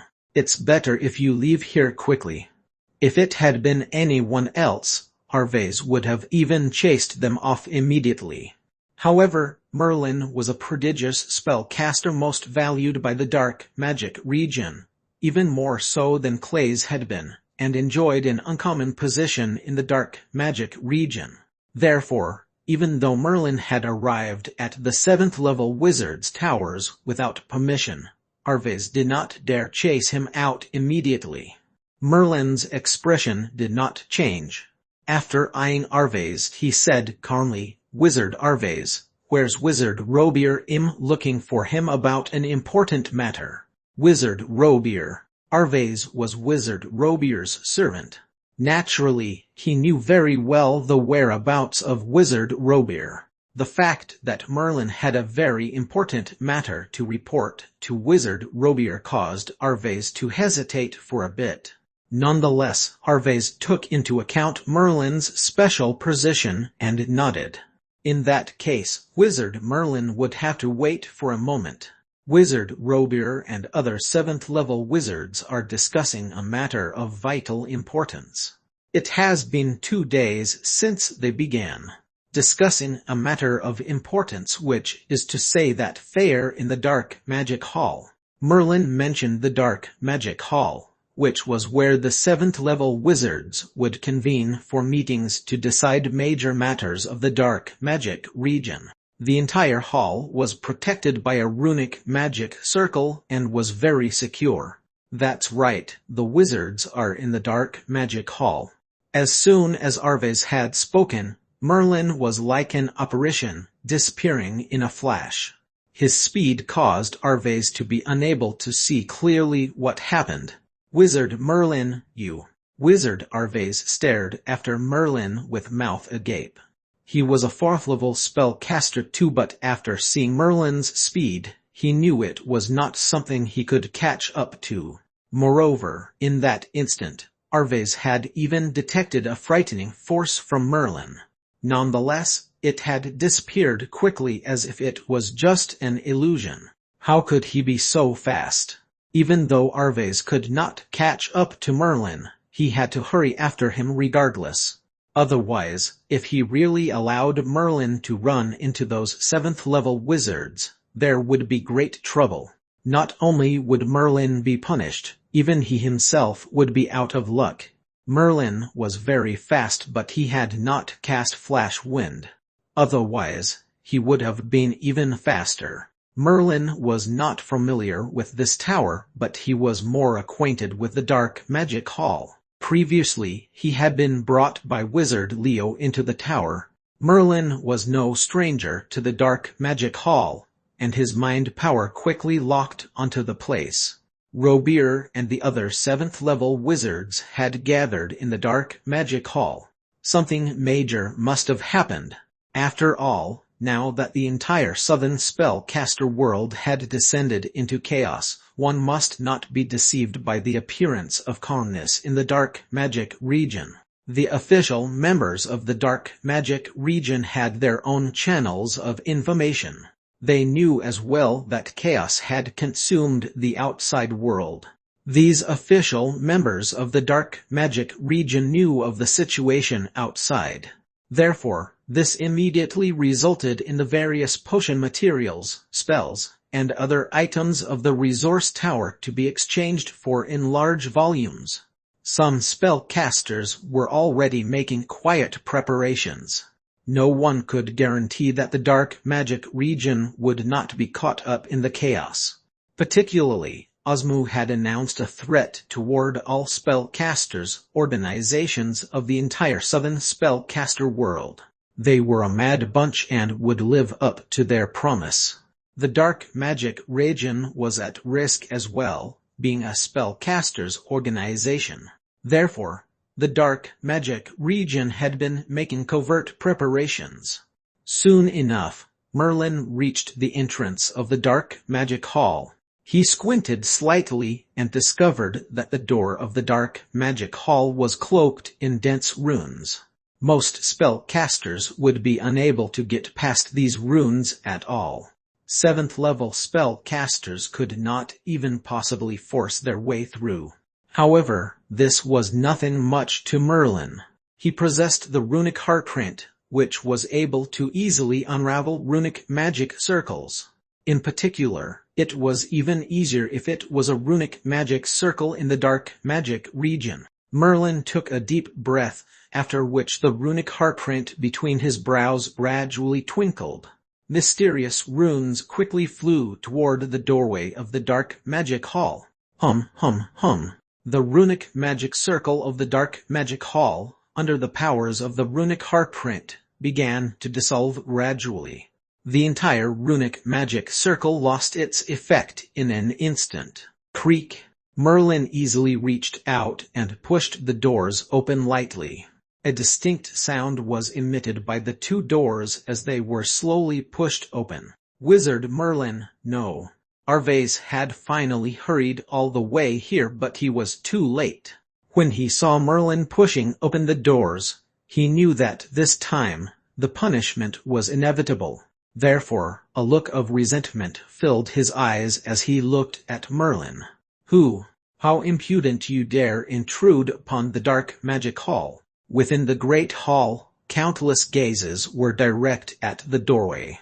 The owners of these gazes were all-powerful 7th-level spellcasters who enjoyed a lofty position in the dark magic region. However, once they were disturbed by Merlin, the expressions of these spellcasters who had already been in a bad mood now darkened even further. Merlin. Seeing that it was Merlin in a black robe who had opened the door, some 7th-level spellcasters frowned slightly. Merlin was a genius spellcaster highly valued by the dark magic region, to the point where they were willing to gift him with 10,000 contribution points every year. This was the first time something like this had happened in the dark magic region, which showed how highly they treasured him. However, no matter how much they valued him, the dignity of the 7th-level spellcasters within the dark magic region must still be upheld. Therefore, Wizard Robier stood up furiously and roared toward the doorway. Arvais, get your sorry self in here now. Arvais was still bemoaning his misfortune and gave Merlin a fierce glare, following which he entered the great hall respectfully. He said softly, Wizard Robier. This time Wizard Merlin said that he had an important matter to consult with the 7th-level wizards. I was unable to stop him at all. An important matter. At this, Wizard Robier shifted his attention toward Merlin and sized him up. In fact, what he had noticed in particular was that Arvais had said he could not stop Merlin. It should be known that Arvais was a 4th-level spellcaster, one whom Wizard Robier had personally instructed before. Arvais' capabilities were considered comparatively formidable in the dark magic region. It was unusual that he was unable to stop Merlin. Nonetheless, after Robier had carefully sized up Merlin, he seemed to notice something, and a strange look glinted in his eyes. With a trace of glee, he asked, Wizard Merlin, you've broken through. Broken through.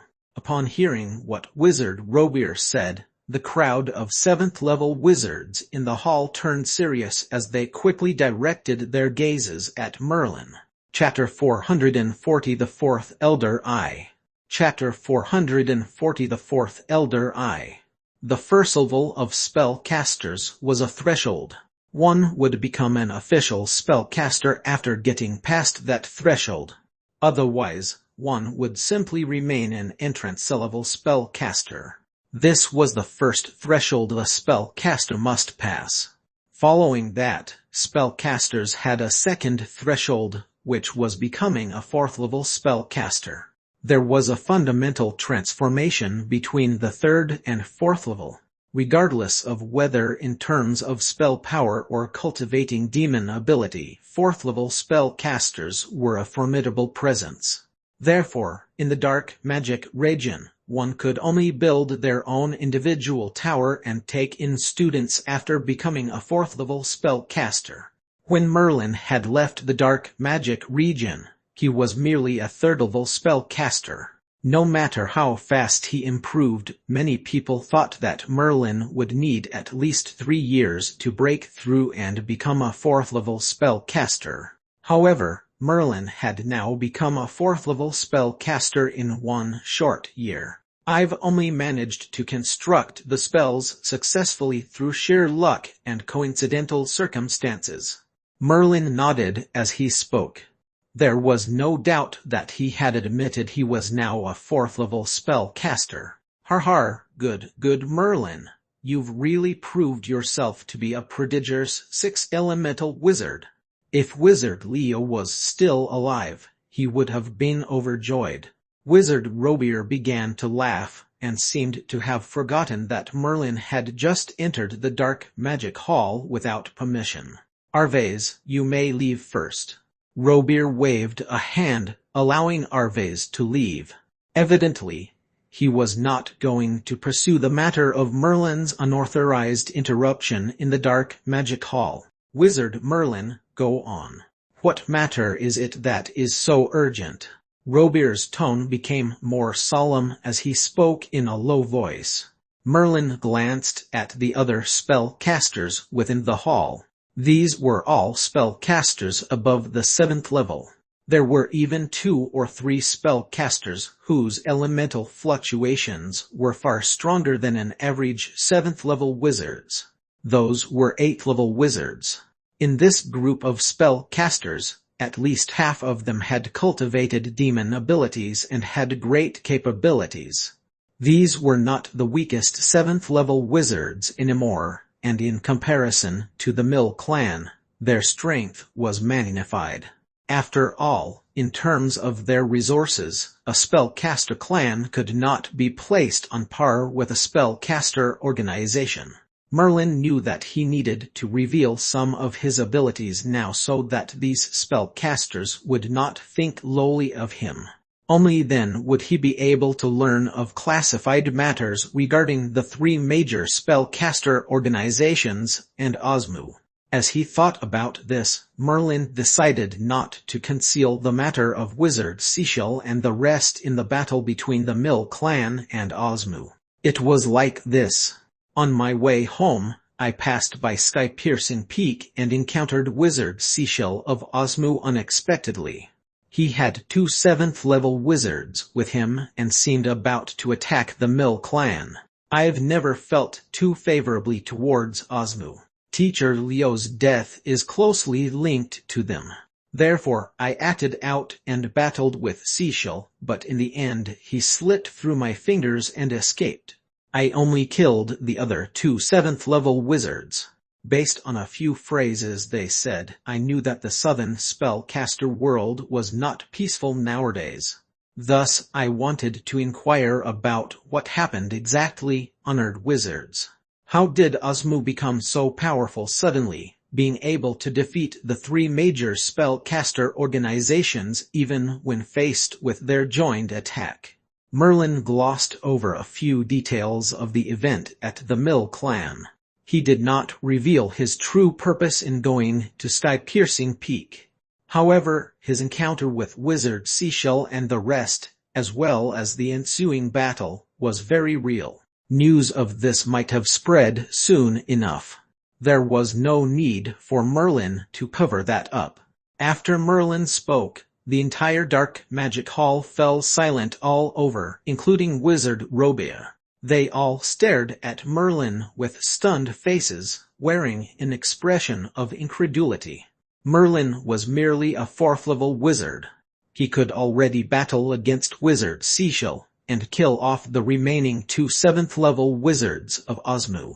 It should be known that the spellcasters of Osmu were all geniuses.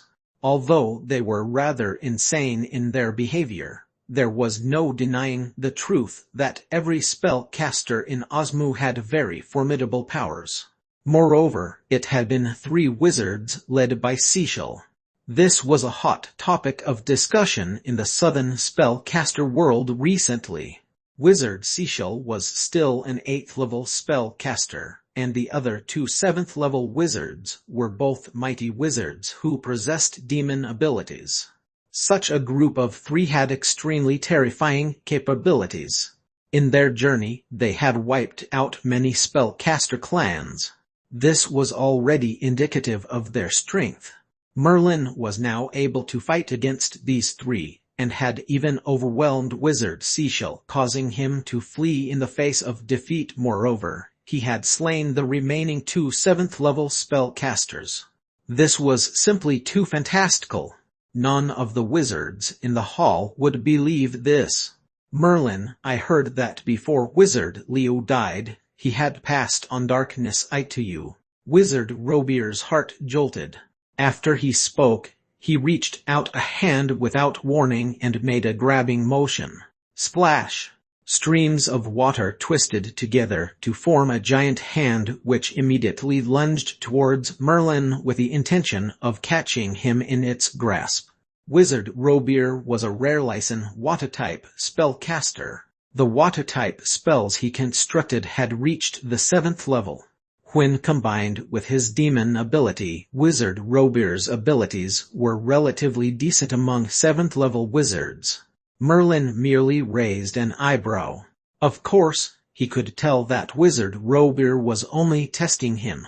As a 7th-level spellcaster who possessed demon ability, Wizard Robier had just cast a spell that was merely a 5th of his true strength. Evidently, he did not want to harm Merlin.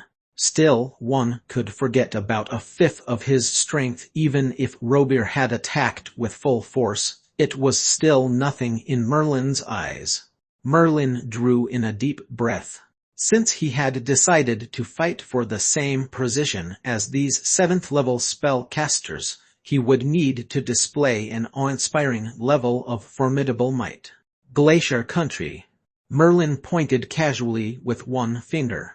A translucent light appeared instantly, but it did not just envelop Robier but covered the entire hall instead. Hum, hum, hum. Within the dark magic hall, mysterious runes began to twinkle.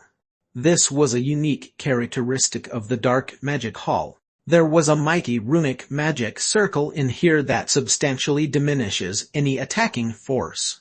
However, Merlin's Glacier Country descended all the same, and it even promptly pulverized those mysterious runes. A frigid blast quickly began to suffuse throughout the hall. Crack!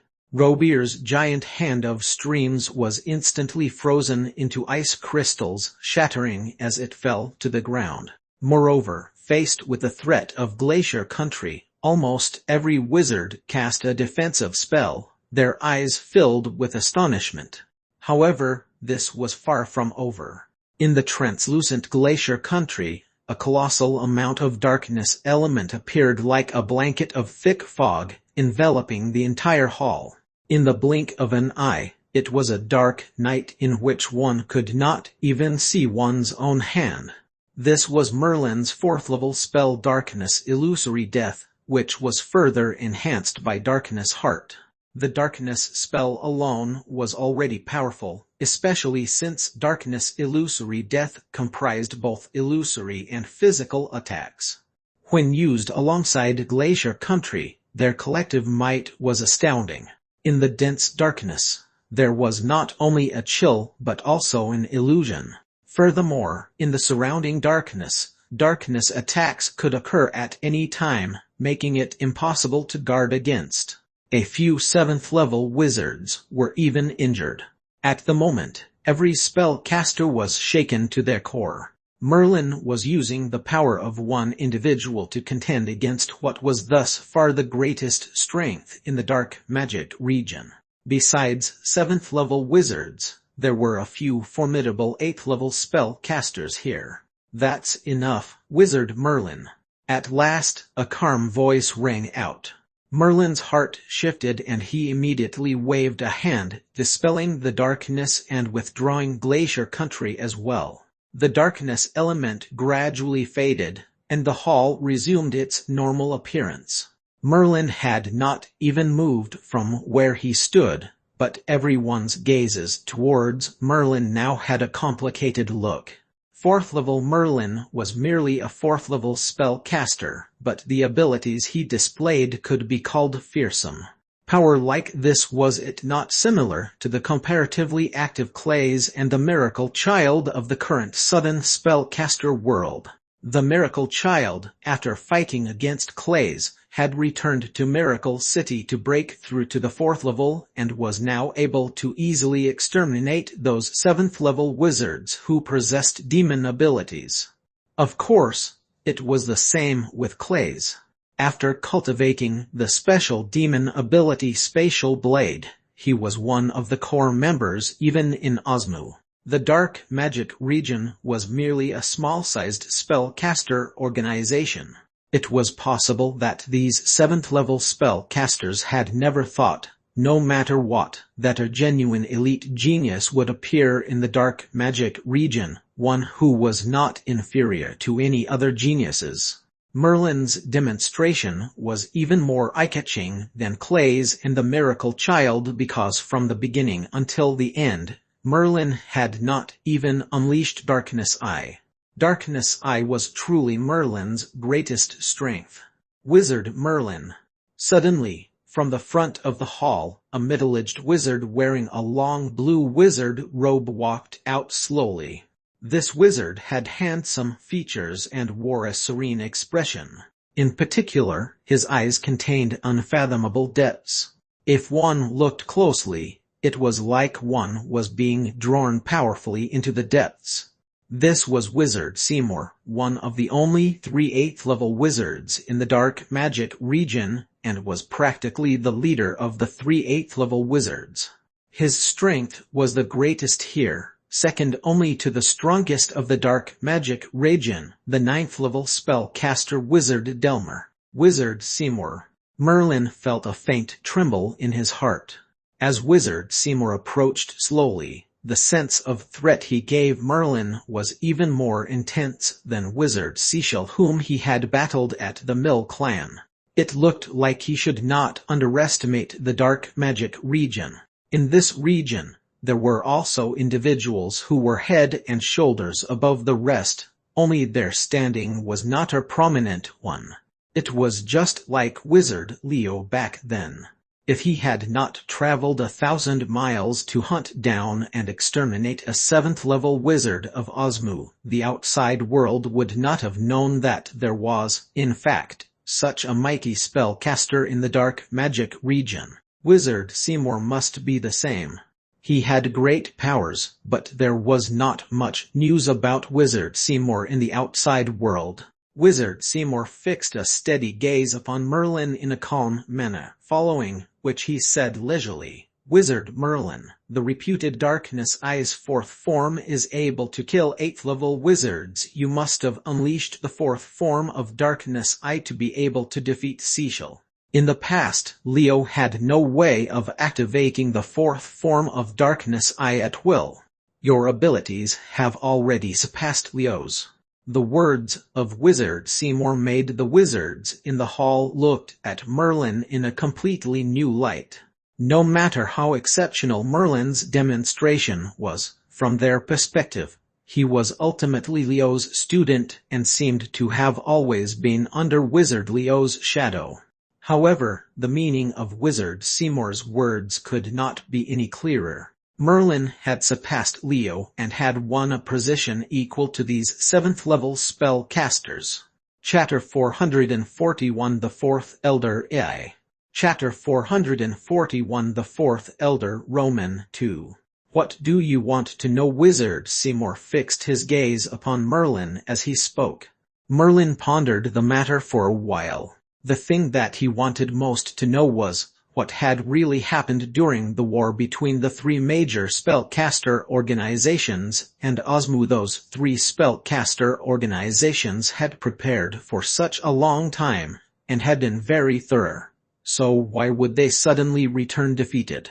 The people of the Mill clan had mentioned that because Osmu had united the northern spellcaster organizations, the 3 major spellcaster organizations were caught off guard and were defeated.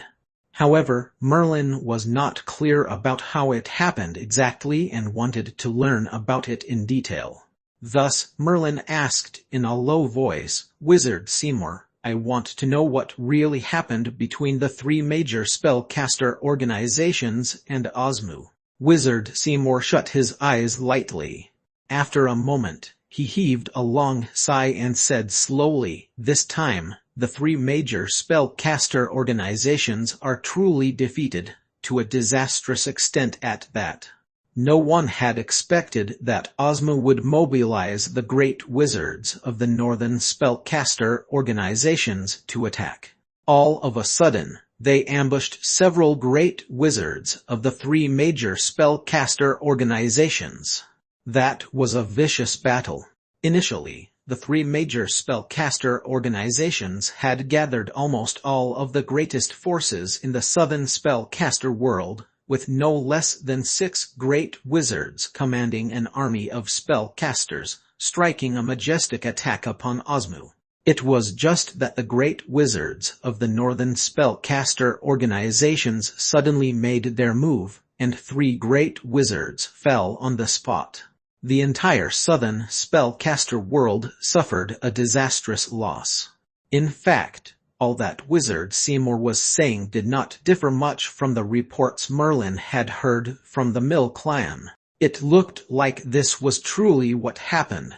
The great wizards of the northern spellcaster organizations had suddenly mounted an ambush, resulting in the utter defeat of the entire southern spellcaster world. Wizard Seymour, the northern spellcaster world had been threatened by Osmu before. Many prodigious wizards had defected from northern spellcaster organizations to become a member of Osmu. Why would these organizations lend a helping hand to Osmu? This was something Merlin had wanted to ask. No matter what, he could not figure out what methods the notorious Osmu, which was practically the public enemy of the spellcaster world, had used in order to obtain assistance from the northern spellcaster world. Wizard Seymour did not answer immediately. Conversely, he shot Merlin a deep and meaningful look, following which he said faintly, "To be able to get an enemy to help you, there must be a benefit of irresistible temptation. What else could there be that would cause great wizards to be irresistibly tempted?" Following that, Wizard Seymour did not explain further. However, it was as if a turbulent wave had surged up and crashed down within Merlin's heart. He knew very well what a great wizard most desired. Legend, being able to create a maxim and become a legend. This was the greatest dream of all great wizards. Merlin could not help but suspect that perhaps Osmu had a method of forming a maxim or a treasure that would aid great wizards in becoming legends. However, this was rather far-fetched. Legendary wizards did not rely on such treasures or methods to achieve their accomplishments. Instead, in addition to innate talent, they needed to have good fortune, to have a glimmer of hope in consolidating a maxim and becoming a legend.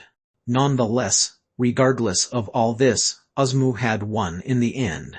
Currently, the 3 major spellcaster organizations were holed up in their organizations and relying on their trump cards. They did not need to fear Osmu too much. However, the other spellcaster organizations and clans of the southern spellcaster world were in danger. That bunch of lunatics in Osmu had announced that they would turn the entire southern spellcaster world into an ocean of blood, slaughtering all spellcaster organizations and clans until none were left. Moreover, this was exactly what Osmu was doing. They had already wiped out many spellcaster clans. Their next target might be the small-sized spellcaster organizations. Wizard Seymour will have to get ready as soon as possible. Oh right, where is Wizard Delmar at the moment? The southern spellcaster world is in great chaos. The dark magic region needs to make preparations ahead of time. Merlin knew that Wizard Delmer was the only 9th level spellcaster in the dark magic region and had formidable powers. Only by having him show up personally could they stabilize the situation and gain certainty regarding the dark magic region's direction.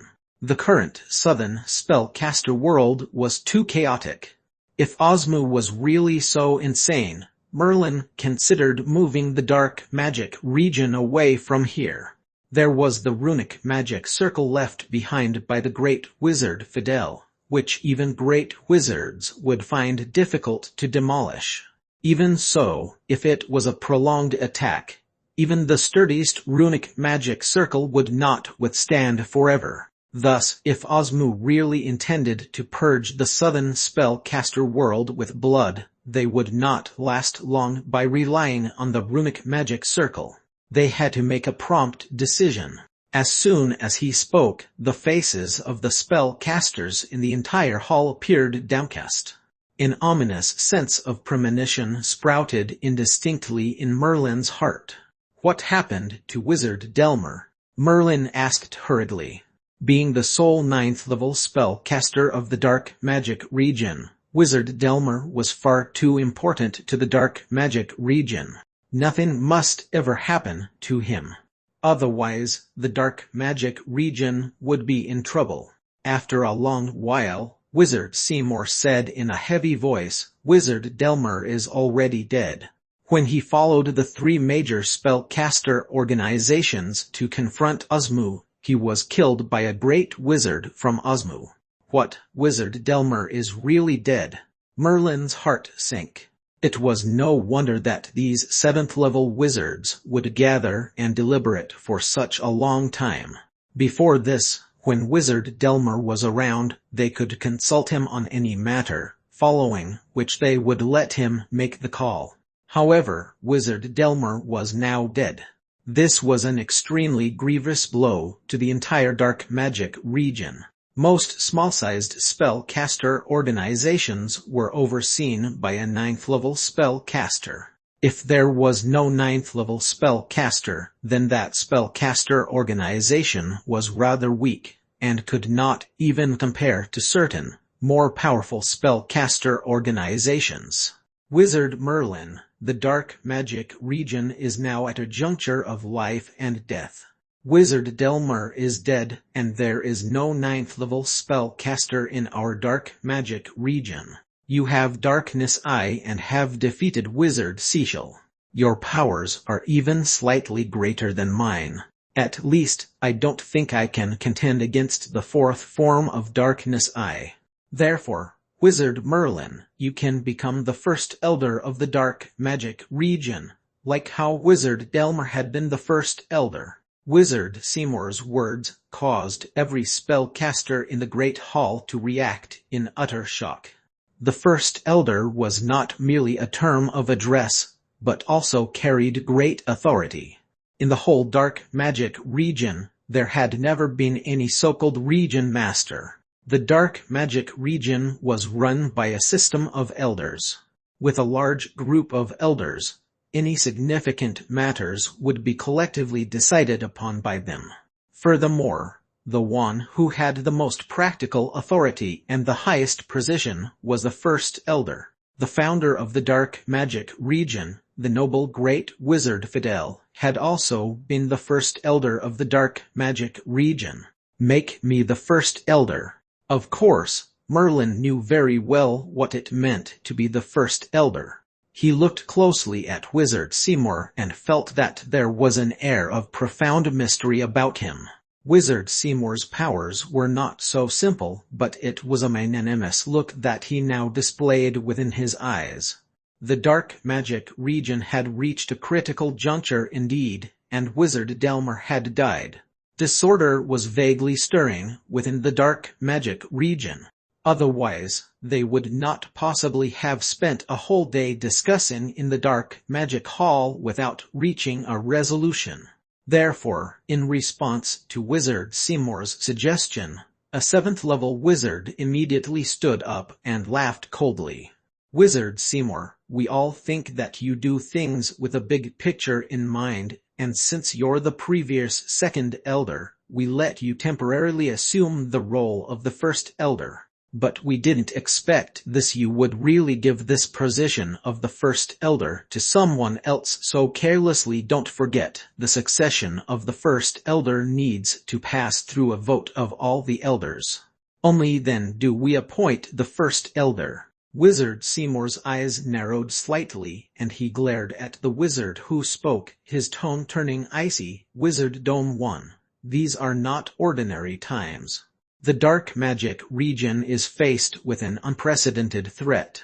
Therefore, I have the right to assign anyone in the dark magic region to become the first elder. Humph, Wizard Seymour. No matter what you say, at the end of the day, the appointment of the first elder doesn't end with you alone. After Wizard Doan spoke, a few 7th-level wizards stood out silently as well, not concealing in the slightest their opposition towards Wizard Seymour's decision. Moreover, a few spellcasters who had initially supported Wizard Seymour started to have doubts after looking at Merlin again. After all, Merlin was merely a prodigy who was highly valued by the dark magic region, and was not even a 7th-level elder. However, Wizard Seymour now wanted to let Merlin become the first elder straight away. This was far too big a step, and it was too risky as well. Merlin remained speechless throughout all this. Even though his powers were formidable, it seemed as if only Wizard Seymour truly knew how powerful and fearsome Merlin really was at the moment. Therefore, Seymour had hastily proposed that Merlin became the first elder. It really was because the current situation was too disorganized. They needed someone who could thoroughly settle any internal disputes, just like Wizard Delmer. Someone who completely controlled the dark magic region, who would lead them in surviving this crisis. Wizard Seymour acknowledged that he himself could not do it. After Merlin had appeared, he had felt a glimmer of hope. With Merlin's powers, he was totally qualified to be the first elder of the dark magic region. However, a few other spellcasters did not agree. If Wizard Seymour insisted on doing things his way, this would immediately result in a schism in the dark magic region. At this point, Merlin suddenly smiled and said, "Wizard Seymour is still an 8th-level spellcaster. What capability do I have to become the first elder?" Wizard Seymour considered the matter briefly, following which he nodded. "In that case, for now, Wizard Merlin can be the 4th elder, second only to myself and the other 2 8th-level wizards. If there are any wizards who disagree, they are welcome to go one round with Wizard Merlin in front of everyone and see if Wizard Merlin is worthy of becoming the 4th elder." Wizard Seymour's voice was rather cold and severe as he swept his gaze across the wizards in the hall. Indeed, there were spellcasters who were not happy about this, but upon hearing that they had to go one round with Merlin, they dared not say anything else. They had just now personally experienced how terrifying Merlin's powers were. Among the 7th-level wizards here, there was not one who was a match for him at all. "All right, since no one objects, Wizard Merlin, from today onwards, you are the 4th elder of our dark magic region." Wizard Seymour gave a slight smile. There was no doubt that his words had officially established Merlin's position in the dark magic region, the 4th elder in the group of elders. Chapter 442 Meeting. Chapter 442 Meeting. "Wizard Merlin, please take a seat. Our meeting before this wasn't over yet." Wizard Seymour waved his hand, and the door of the dark magic hall closed once again. The wizards sat in 2 rows, and Merlin sat on the second seat from the left. This was the seat belonging to the 4th elder. Major events concerning the dark magic region were always discussed and decided by the elders, thus the strict regulation in seating. It was rather simple to understand. The seating arrangement was ranked from the highest strength to the lowest.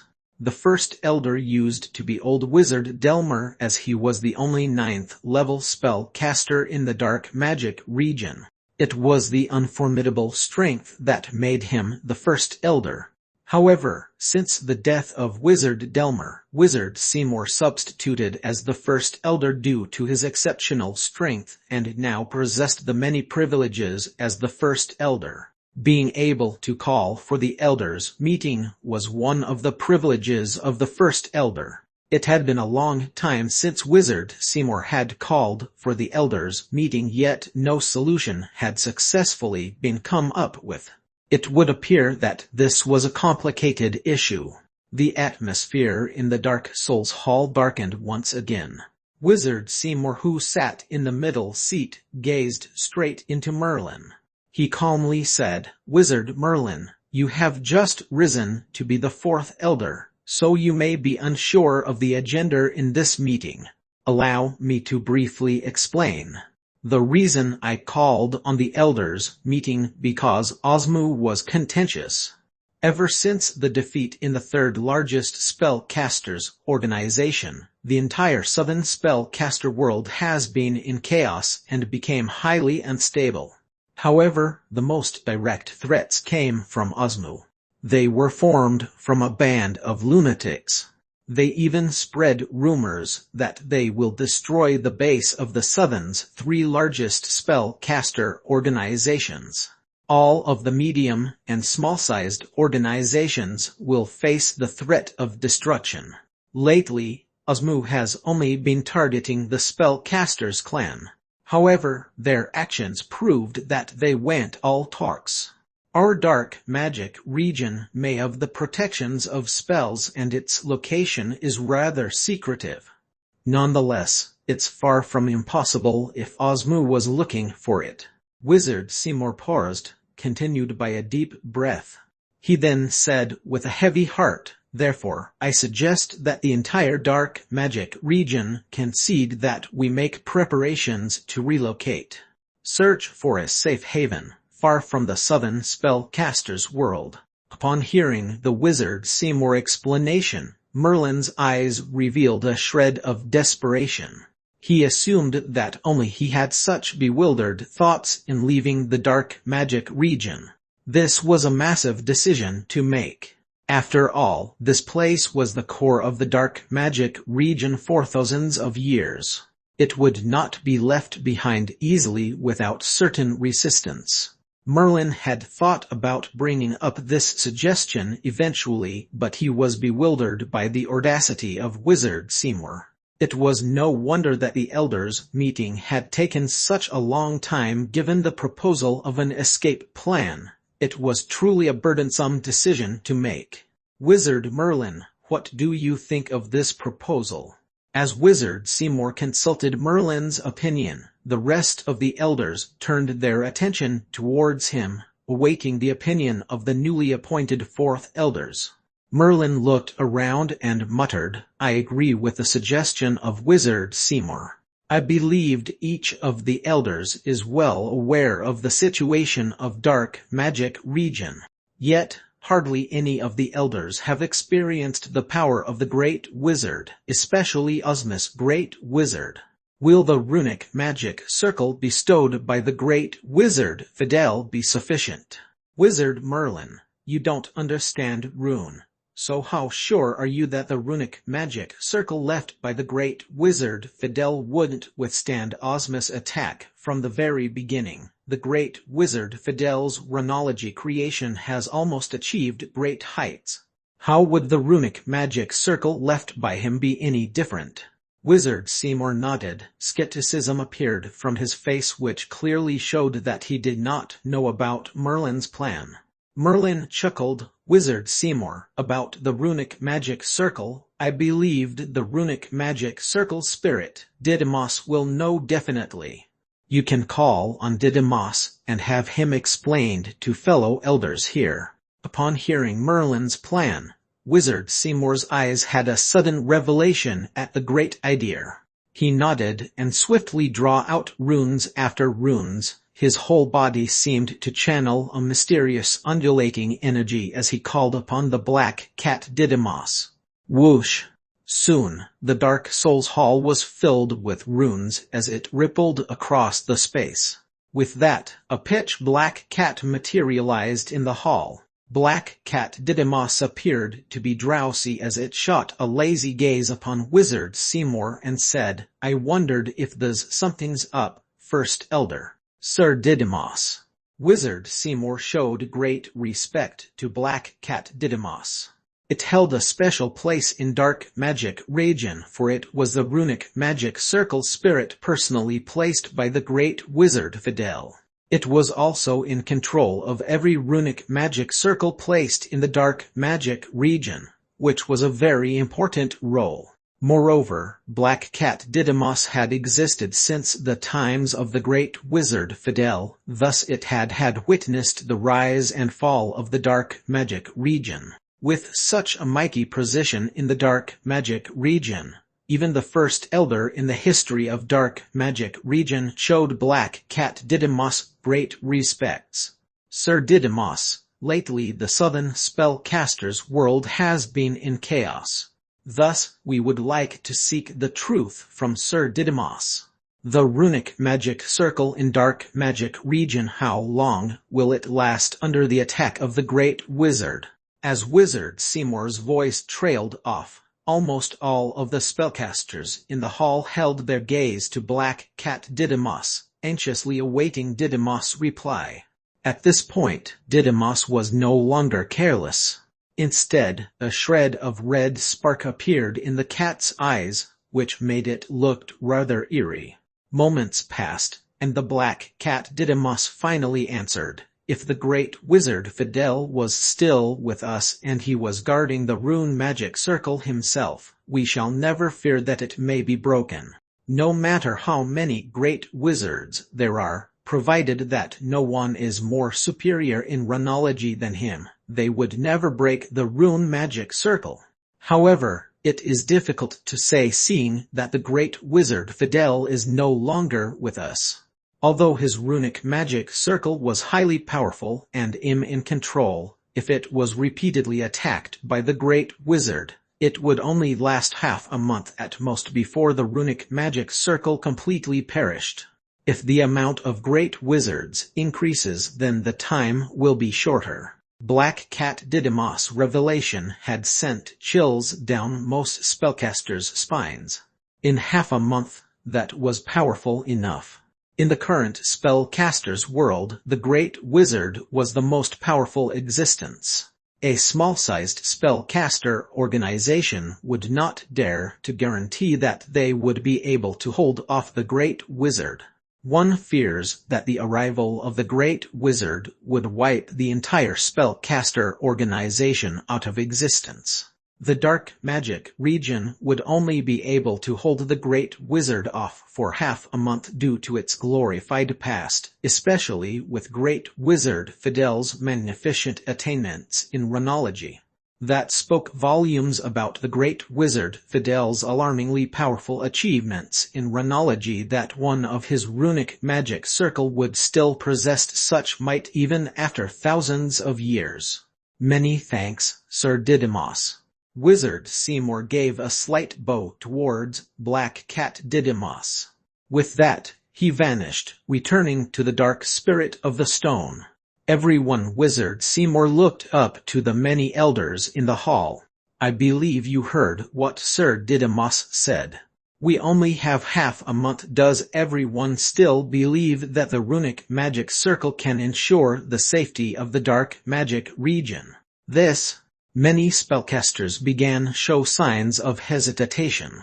Previously, they blindly believed that runic magic circle bestowed by the great wizard Fidel would be very powerful. Hence, their many rejections against Wizard Seymour's plan. However, now that the runic magic spirit Didymos had even said that the runic magic circle cannot withstand the power of the great wizard, it was sensible that Seymour's plan should be considered. Thereafter, Wizard Seymour remained quiet and waited in silence. This was undoubtedly a crucial decision to any spellcaster organization to voluntarily abandon the very core of the dark magic world. Moments after, an old, ruddy-looking, white-haired wizard stood up. "Wizard Seymour, say we agree to relocate. Where can we go? The entire southern spellcaster world is currently in disarray, and the northern spellcaster world will not permit entry for external spellcasters organization. Where shall we go?" Have Wizard Seymour considered the matter deliberately. Wizard Seymour wrinkled his brows.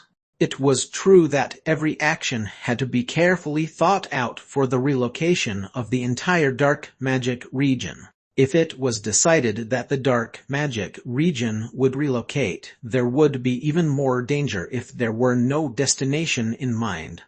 Honestly, I had only the plan. As to where we shall move, that is still undecided. Wizard Seymour knew that the whereabouts of the relocation would not be decided upon immediately. It had to be carefully inspected before a decision is made.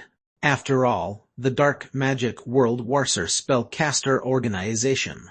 To voluntarily abandon the core after thousands of years, then it would need to be moved to a highly secured location that would be suited for inheritance. Otherwise, the dark magic world would eventually crumble and vanish, even without Osmu. How do you suppose for us to relocate if there wasn't a destination in mind? Relocation is no small matter, Wizard Seymour. You came up with this plan, then you should have considered all angles. If it was a mere thought of the moment, and you would have us abandoned our core which has been for thousands of years, we would rather stay and guard the core. Perhaps Dark Magic World may stand a chance on withstanding Osmus' attack. Many spellcasters were unsatisfied that Wizard Seymour did not think through his plan. I may have a rather suitable place that Dark Magic World could relocate to, said Merlin, who had sat silently in his seat all this while. Chapter 443 Inquiry I. Chapter 443 Inquiry I. Oh, what place is that? The moment Merlin spoke, a glimmer of hope appeared on Wizard Seymour's face. Since it was his idea to move the dark magic region, the plan would not succeed if he could not find a suitable place. Now that Osmu became more and more aggressive, no one knew when they would act. Moreover, if Osmu began to act, then it would be too late. Therefore, Wizard Seymour was all ears if Merlin had a suggestion for where the dark magic region would flourish. Merlin's lips curved upwards into a faint smile. Calmly he said, Sub-Zero Snowfield. Actually, there were two places that Merlin had in mind. The first was the Kerdmensler Islands, and the second was Sub-Zero Snowfield.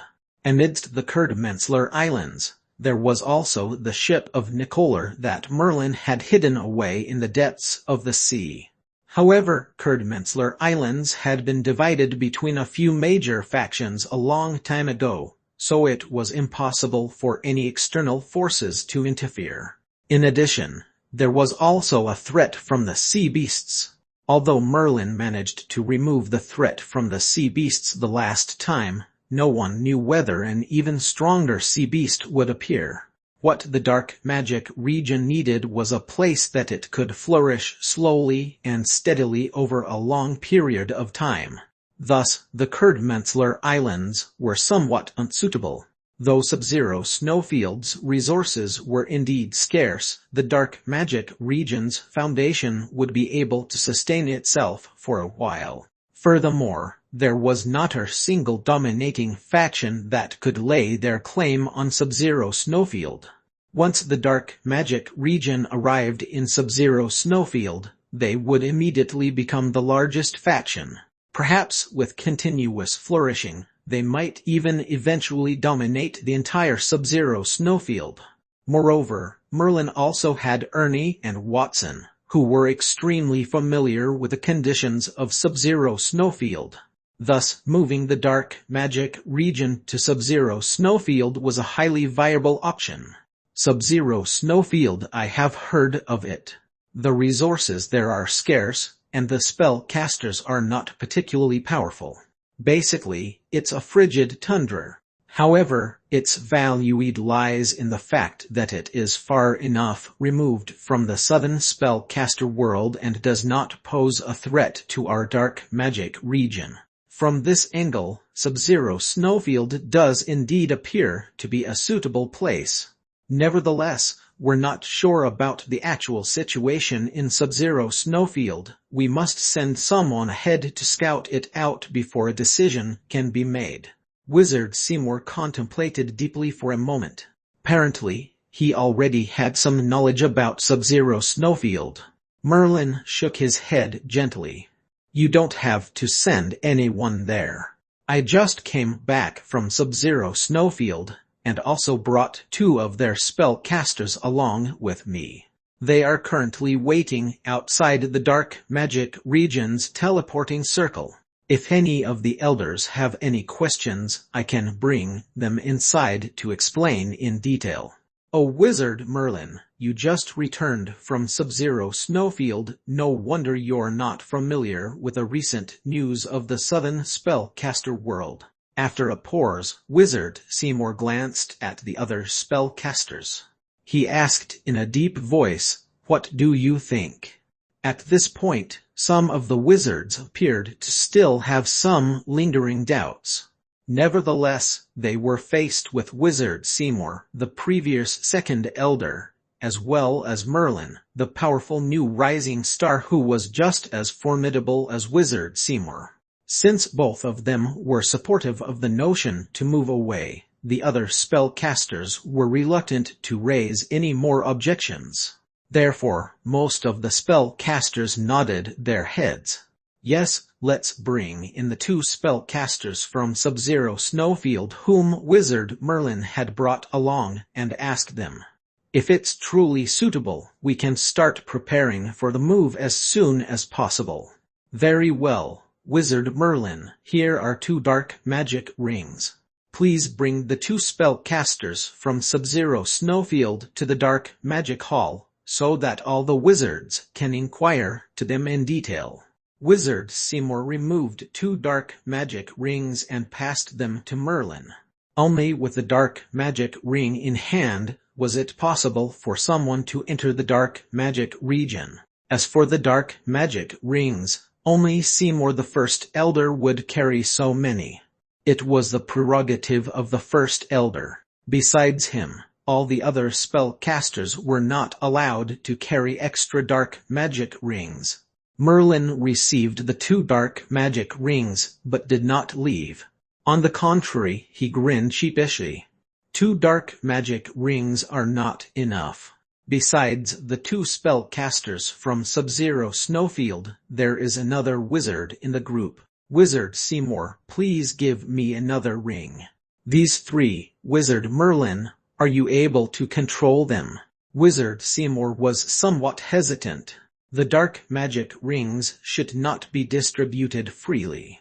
After all, with it, anyone could enter the dark magic region, and at this juncture, they could not afford any mishaps. Naturally, Merlin understood Wizard Seymour's concerns. He nodded his head. All of them have signed a slave contract with me. Actually, puppet number 3 did not sign a slave contract, but Merlin was able to fully control it. Whereas Ernie and Watson were Merlin's slaves, so he could effectively control all 3 of them. Nonetheless, upon Merlin's mention of slave contracts, there was a look of astonishment on many of the spellcasters. After all, the slave contract was the harshest of all contracts. In the southern spellcaster world, even the weakest spellcaster would not agree to sign a slave contract. If that's the case, I'm reassured. Wizard Seymour once again handed another ring to Merlin. So, carrying the 3 dark magic rings, Merlin left the dark magic hall. Inside the dense woods, Ernie and Watson were feeling bored out of their minds, whereas puppet number 3 was sitting immovably on the ground, like a stone statue. A burst of white light appeared from the runic magic circle on the ground, and a figure emerged. Ernie and Watson were startled. They hurriedly stood up with twin looks of respect on their faces. "Master!" The figure who emerged from the runic magic circle was none other than Merlin. He extended his palm and revealed 3 black color rings exactly like the one he was wearing. "These are dark magic rings. Only by wearing these rings, you will be able to enter the dark magic region. Come now, follow me back there." Merlin gave each of the 3 dark magic rings to Ernie, Watson, and puppet number 3 respectively. He explained to them, "Later, you will follow me to meet the wizards in dark magic region. They will ask you about Sub-Zero Snowfield. Just answer them truthfully." Ernie and Watson exchanged a look. Although they did not know what Merlin had encountered in dark magic region, they nodded to indicate that they understood. "Okay, let's go." Merlin immediately activated the power of the runic magic circle, and mysterious runes began to fly out from the dark magic rings on each of their hands. The mysterious runes glowed in harmony with the runic magic circle, and a white light appeared to envelop them. In an instant, they vanished out of sight. Swoosh! On the quiet beach, a dazzling white light appeared and out came 4 figures. Ernie and Watson looked around curiously. The 2 of them had lived in Sub-Zero Snowfield since they were young, so they were completely unfamiliar with the dark magic region. All they knew was that spellcaster organizations outside Sub-Zero Snowfield were powerful forces, and the dark magic region was one of these so-called spellcaster organizations. Such a powerful runic magic circle! Ernie and Watson were amazed. They could sense the powerful runic magic circles that encompassed the entire dark magic region. These were more powerful than any runic magic circles that they had ever encountered. Of course, the dark magic region's forte is runology. Merlin's lips also parted into a faint smile. Previously he was not well versed with the runology in the dark magic region, and for a time, even thought that runology was insignificant. However, after obtaining the runic heartprint, he slowly learned the powers of runology. Accompanied by curious gazes from Ernie and Watson throughout, Merlin and the others made their way to the heart of dark magic region. Seeing the tall towers that stretched into the clouds shocked both Ernie and Watson further. Each of the towers were surrounded with mysterious runic magic circles, and there were spellcasters coming in and going out all the time. Such a scene was truly a sight to behold for both of them. This was because they had never witnessed such a scene in Sub-Zero Snowfield. The rumors of spellcaster organizations being exceptionally powerful are true. Though Watson and Ernie had never left Sub-Zero Snowfield, they had heard from outsiders that spellcaster organizations consisted of a firm foundation and powerful abilities. In fact, a large spellcaster organization would be even more powerful than the entire Sub-Zero Snowfield combined together.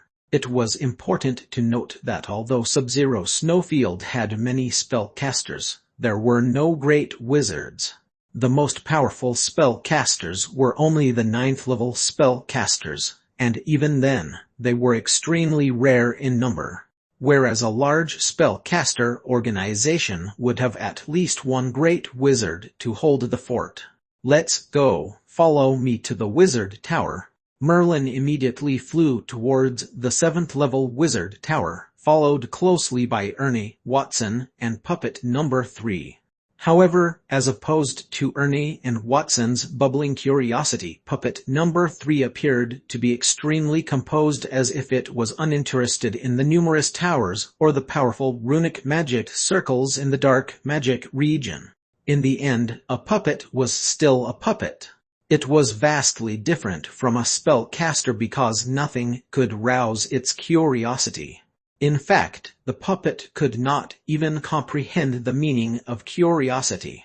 Soon, Merlin led Ernie and the others to the dark magic hall. With a gentle wave of his hand, the doors to the dark magic hall swung open. Creak! Once the doors opened, countless pairs of eyes landed on Ernie and Watson in an instant. Ernie and Watson were both taken aback at the multitude of gazes upon them. If this was just a crowd of average wizards, they would not be concerned. However, the owners of these gazes were powerful 7th-level wizards, as well as more powerful 8th-level wizards, especially the spellcaster sitting at the innermost, highest position in the room. His gaze was locked on them with waited expectations. If not for the fact that Merlin was standing next to them, Ernie and Watson would probably be casting defensive spells on themselves. "Master, this is..." Ernie asked cautiously. He was truly stunned being under the gazes of so many powerful presences. Inside the hall are the higher-ups of the dark magic region. They have something important to ask you. Just answer them truthfully. Go on in. Merlin explained simply and proceeded to lead them straight into the hall. Chapter 444 Inquiry I. Chapter 444 Inquiry Roman 2. Wizard Seymour, please ask away. Merlin pointed at Ernie and Watson, who were standing behind him. Both Ernie and Watson could sense the elemental fluctuations of an 8th-level spellcaster emanating from Wizard Seymour and immediately showed their respects by bowing to him. After all, this was the organization of their master, Merlin, so they also dared not behave recklessly. More importantly, there was not a single person here who was weaker than them. Everyone was a highly accomplished 7th-level wizard. You're the spellcasters from Sub-Zero Snowfield. Wizard Seymour narrowed his eyes as he assessed both Ernie and Watson. As he studied them with increasing care, he grew all the more astonished. It was because both of them were actually 7th-level spellcasters. Merlin had somehow managed to take in 2 7th-level spellcasters as his slaves and had even gotten them to sign the slave contract. It was simply too astonishing to fathom. One should know that it was extremely difficult to persuade a spellcaster in the southern spellcaster world to sign a slave contract, even if there was a massive disparity in power. Beginner spellcasters were not an exception. They would rather choose to die than sign such an onerous slave contract. Besides Ernie and Watson, there was also puppet number 3. This dark red puppet was completely motionless, but still, it had attracted a lot of attention from the spellcasters. They could not detect any trace of life on puppet number 3. So it meant that puppet number 3 was not a living being. Some of the spellcasters who were more well-informed gradually realized that number 3 was highly similar to the puppets described in the ancient books. It's a puppet. This is one of the puppets that can only appear in the golden era of spellcasters. What sort of amazing encounters did Merlin experience on his trip? Some of the spellcasters were vaguely intrigued about how Merlin managed to find a puppet as well as enslaved 2 7th-level wizards. Merlin's recent trip outside of dark magic region must have involved some strange encounters. Previously, it was only Merlin himself that was powerful, but now, he also had 2 slaves and a mysterious puppet. Just like this, Merlin's accumulated power was enough to rival a powerful spellcaster clan. Upon seeing Merlin's entire force, the spellcasters in the hall gained a deeper understanding of Merlin. "These 2 wizards, how should we address you?" Wizard Seymour asked in a polite tone. After all, he was not their master, and thus gave them the proper acknowledgement deserving of a 7th-level spellcaster. "Wizard Seymour, you're being too gracious. My name's Ernie and this is Wizard Watson. Whatever you need to ask us, please ask away. Ernie grinned and stole a quick look at Merlin. He noted that Merlin's face was indifferent and calm, so his master probably did not mind him speaking up. Ernie let out a sigh of relief at the thought. "All right, Wizard Ernie. The spellcasters from Dark Magic region have some questions about Sub-Zero Snowfield. Is there any great wizard in Sub-Zero Snowfield?" This was the question that Wizard Seymour was most eager to inquire. For an ordinary spellcaster, a great wizard was like an insurmountable mountain. Once a great wizard appeared in a place, His Eminence would preside over the entire area. It would not only be difficult but also dangerous for outsiders to try to mingle into the community. The Dark Magic region possessed a profound foundation and abundant resources. Should a great wizard suddenly come up with the thought of terrorizing it, they would pose not even the least bit of a threat to the wizard. Great wizard, although Sub-Zero Snowfield is vast, we've never heard of any great wizard emerging. Ernie shook his head. A harsh environment like Sub-Zero Snowfield would not be appealing to any great wizard. Moreover, if someone had the ability to become a great wizard, he would have the world at his fingertips. He could go anywhere he liked. There was no pleasant environment that he could not reach. Hearing the certainty in Wizard Ernie's tone, Wizard Seymour secretly heaved a breath of relief. As long as there was no great wizard around, then the move would be more likely to succeed. After all, he believed that they would be able to defend against a 9th-level spellcaster with the Dark Magic region's underlying foundation coupled with so many 8th and 7th-level spellcasters and their unique abilities. Therefore, as long as there was no great wizard, the Dark Magic region would be safe. What are the powerful factions in Sub-Zero Snowfield? Wizard Seymour began inquiring about the details of Sub-Zero Snowfield. If Dark Magic region was to really enter Sub-Zero Snowfield, they expected that there would be some resistance from the existing factions there. Therefore, Wizard Seymour needed to fully understand the dynamics of the various factions in order to prepare themselves. This time, Watson was the one who replied. "Wizard Seymour, Sub-Zero Snowfield is a very chaotic place. There's no order or any form of stability. There only exists survival of the fittest and endless massacres.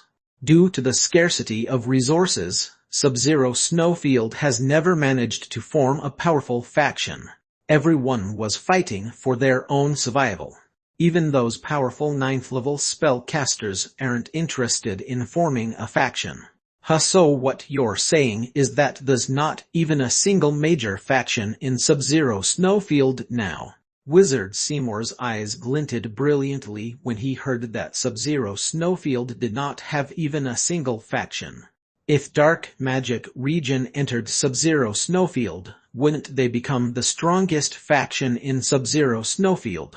In fact, should they continued to grow, and Dark Magic region managed to nurture a 9th-level spellcaster, they might even be able to completely dominate Sub-Zero Snowfield.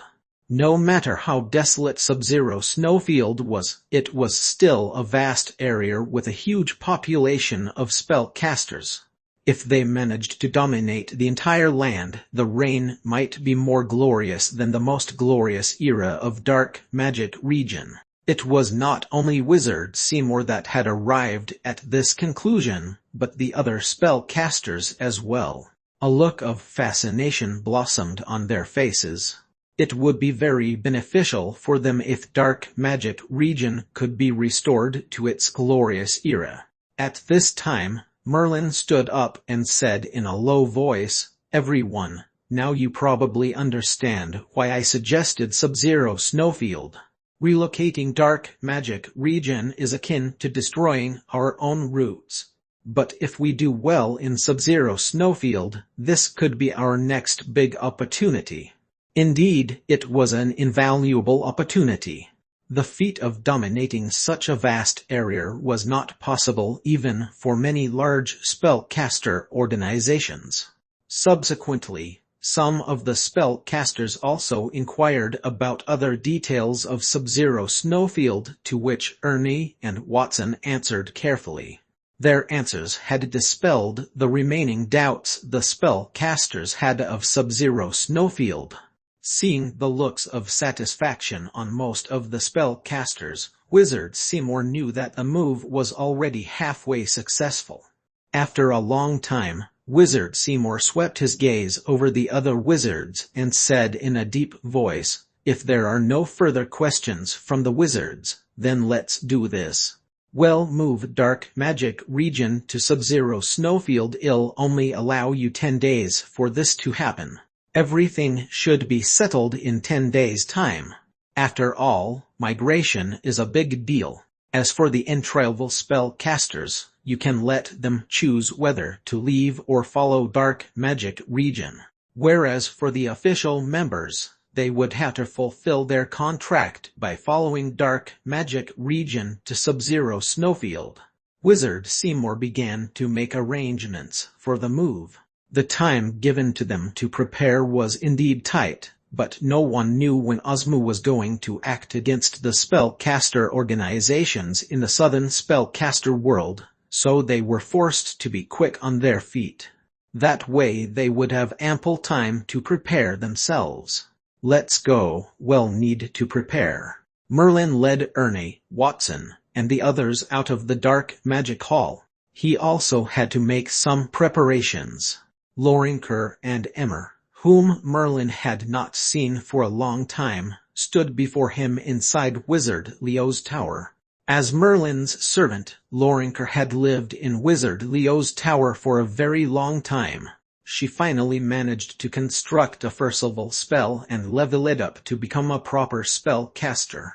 Nevertheless, Merlin could see that Lorinker did not possess much talent in constructing spells. Unless she had some unique encounters, she probably would only become a first or second-level wizard at best. It would be difficult for her to become a third-level wizard, let alone a fourth-level one. Emmer, on the other hand, was highly talented. She was no less accomplished than Lorinker now, and had also become a first-level spellcaster. Since Wizard Leo's death, Emmer had been reassigned to Wizard Nasher's tower and became her student. Although Wizard Nasher was only a fourth-level spellcaster and was not particularly powerful, she excelled in tutoring. Many of the students in her tower had already become first-level spellcasters. Not bad, Emmer. Just continue to follow the footsteps of Wizard Nasher. You have great potential to become a fourth-level wizard in the future. Merlin was very satisfied with Emmer's progress. After all, Emmer was his student. "Teacher, is there a reason for you to summon us here?" Emmer was still respectful of Merlin and regarded him as a teacher. Back then, if it were not for Merlin, who had left behind some mind meditation spells and some spell models, Emmer would not even have the chance to become a spellcaster. Therefore, Merlin could be said to be Emmer's guidance, just like how the old man Ether had guided Merlin. Otherwise, Merlin would not have embarked on the path of a spellcaster. This is a high-level mind meditation spell. It's very useful in developing your mind power.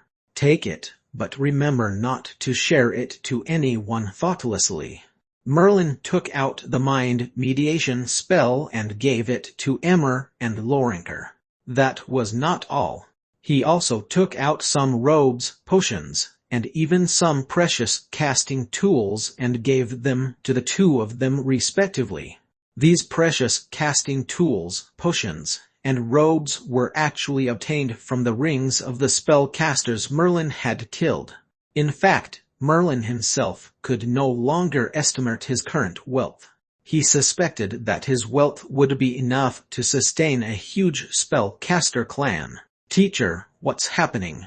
Emmer seemed a little anxious that Merlin came back and gave them so many things at once.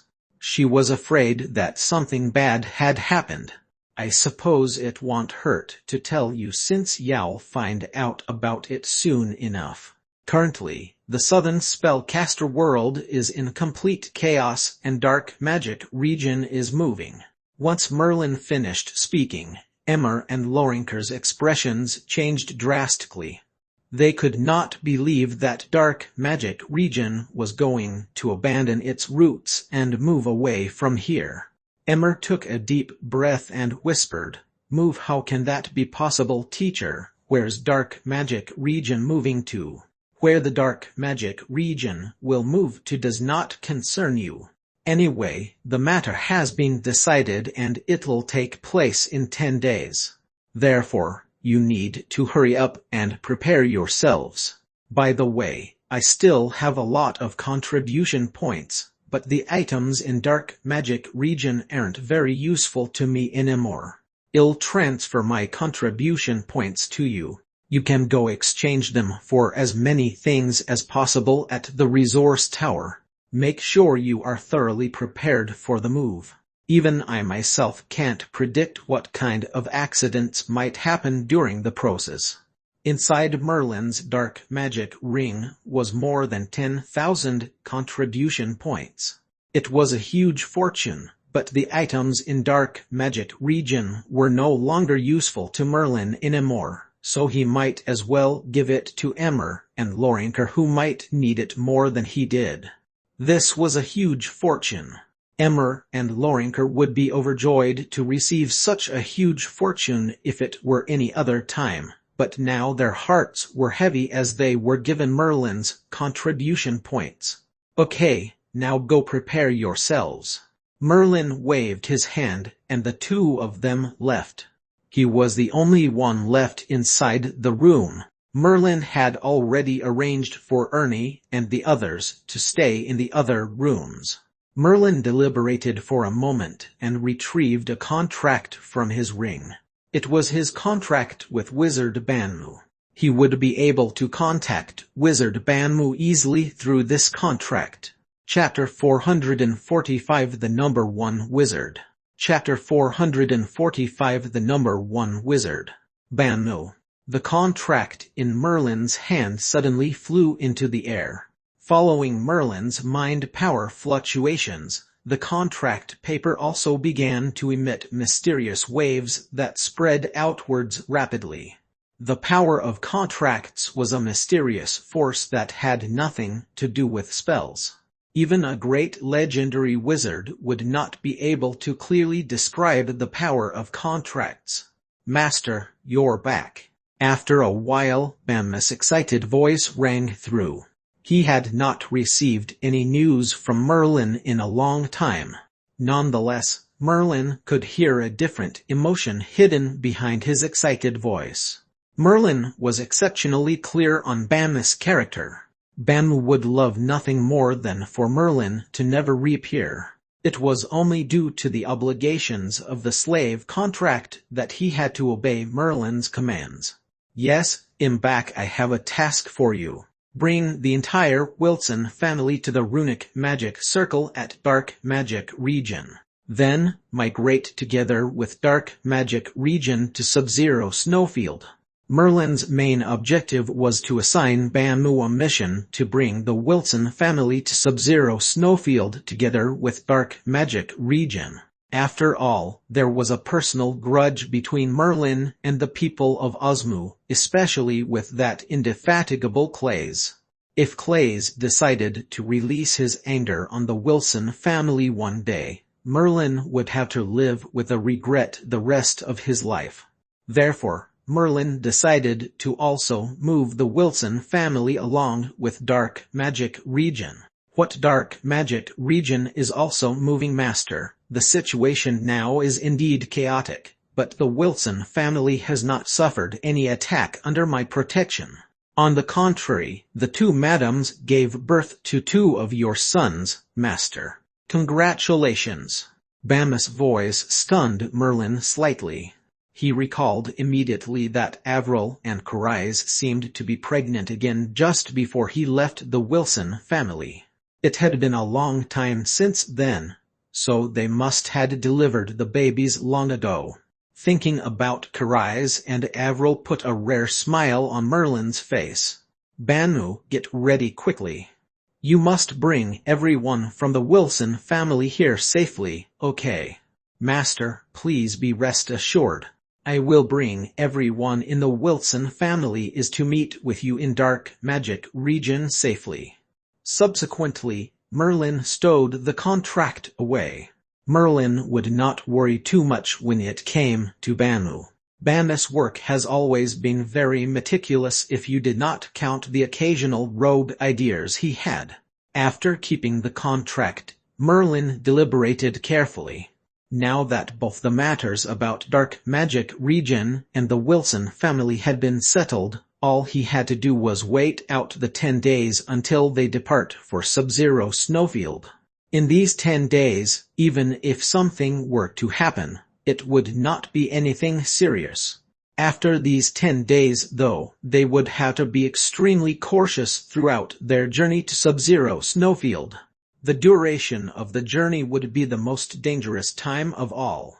If they were to be intercepted, there would be irreconcilable losses even if they eventually made it to Sub-Zero Snowfield. At present, Merlin was considered to be quite powerful already. His mind power had achieved the peak of the 6th level, and the Matrix had already derived 4 new 5th level spells. He did not have the time to construct the spell models previously because he was rushing back to Dark Magic region. Now that he had some time on his hands, he could start constructing the 5th level spell models. Merlin would not be able to construct many spell models in 10 days. The most he could do was maybe 2 spell models. Thus, he had to consider which spells would yield the most critical impact on their impending move to Sub-Zero Snowfield in 10 days' time. The 4th form of the Darkness Eye is continuously consuming the power of the Thunder Maxim.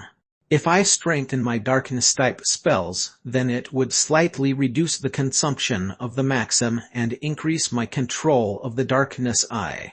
Merlin immediately thought of darkness-type spells. Due to the threat from the Darkness Eye, Merlin could only work harder to construct spell models in order to faster get to constructing a 7th level darkness-type spell. Upon accomplishing that, he would be able to control the 4th form of the Darkness Eye and stop worrying about its backlash.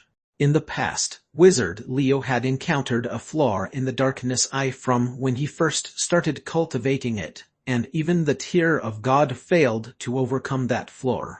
Perhaps it was also because Wizard Leo was not as lucky. If Wizard Leo had found the divinity, perhaps it would be enough to overcome the flaw and give him an opportunity to become a 7th level wizard. If Leo managed to become a 7th level wizard, then he would have been able to completely control the 4th form of the Darkness Eye, and would not have died from its backlash. Merlin's Darkness Eye was passed down to him by Wizard Leo, so he did not have to cultivate it from the start. Naturally, he managed to avoid any flaws on his body. Therefore, as long as Merlin had sufficient mind power and knew 7th level spells, he would be able to become a 7th level spellcaster. He would not be like Wizard Leo, who was trapped at 6th level. After a long deliberation, Merlin finally chose to start constructing 5th level darkness-type spells. The Matrix chose and derive a new 5th level darkness-type spell. Merlin activated the Matrix and began to issue instructions. One by one, new 5th level darkness-type spells began to appear before Merlin.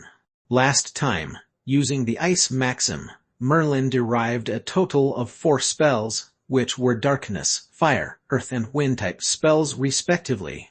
These few spells were chosen to be derived first because they contained fusion demon ability.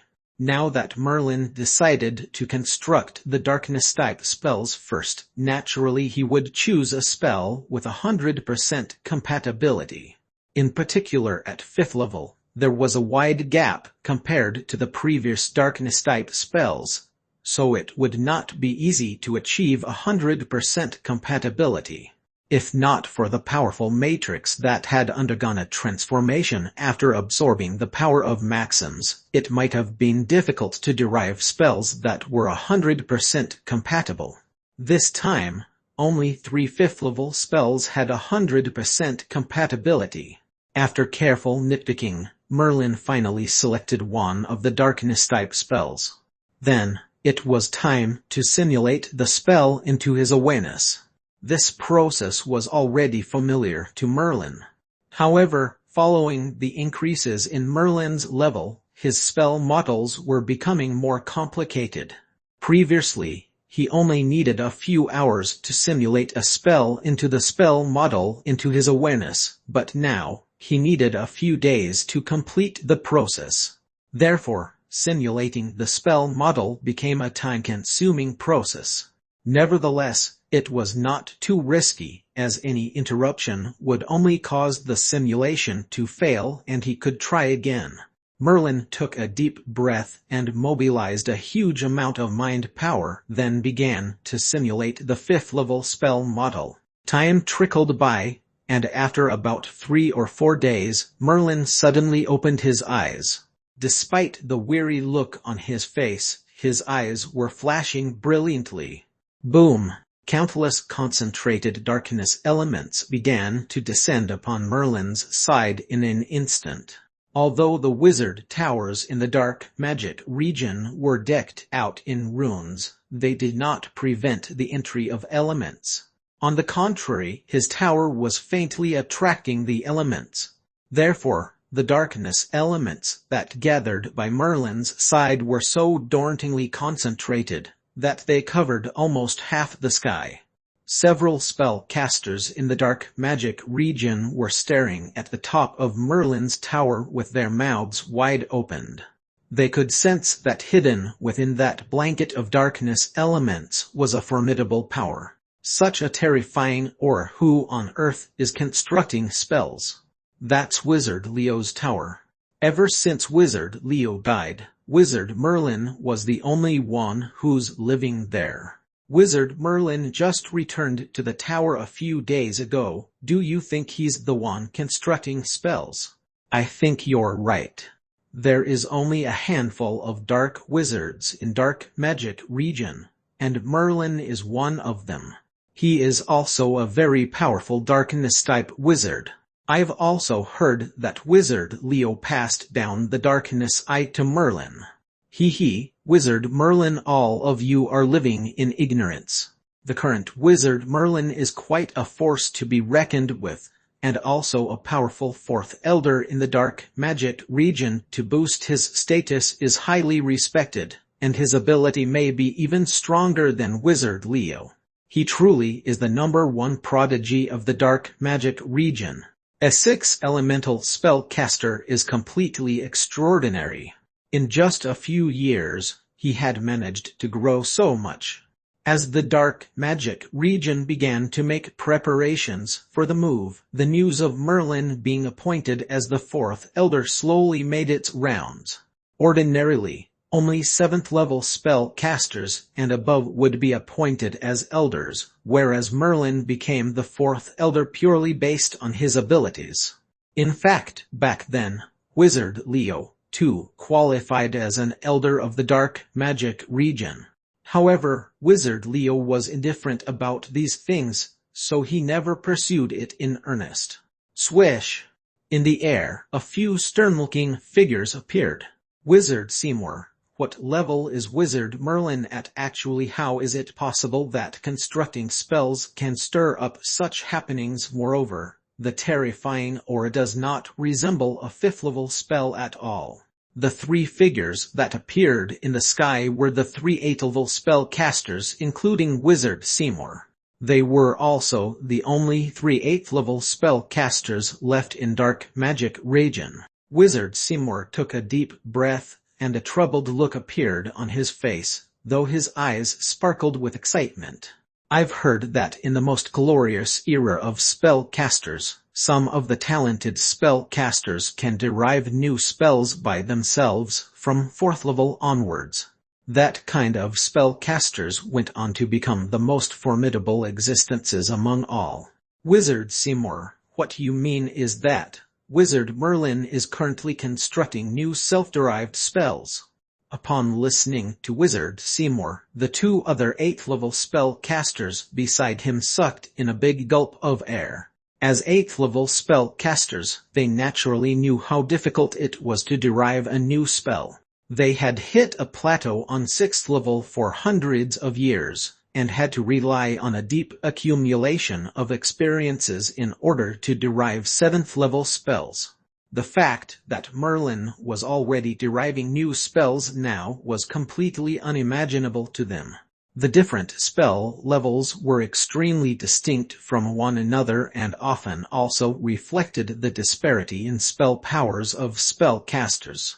However, since a new self-derived spell was extremely compatible to the spellcaster, it could not be measured in terms of levels. In other words, Merlin had completely departed from the scope of ordinary spellcasters, and thus could no longer be measured using the levels of ordinary spellcasters.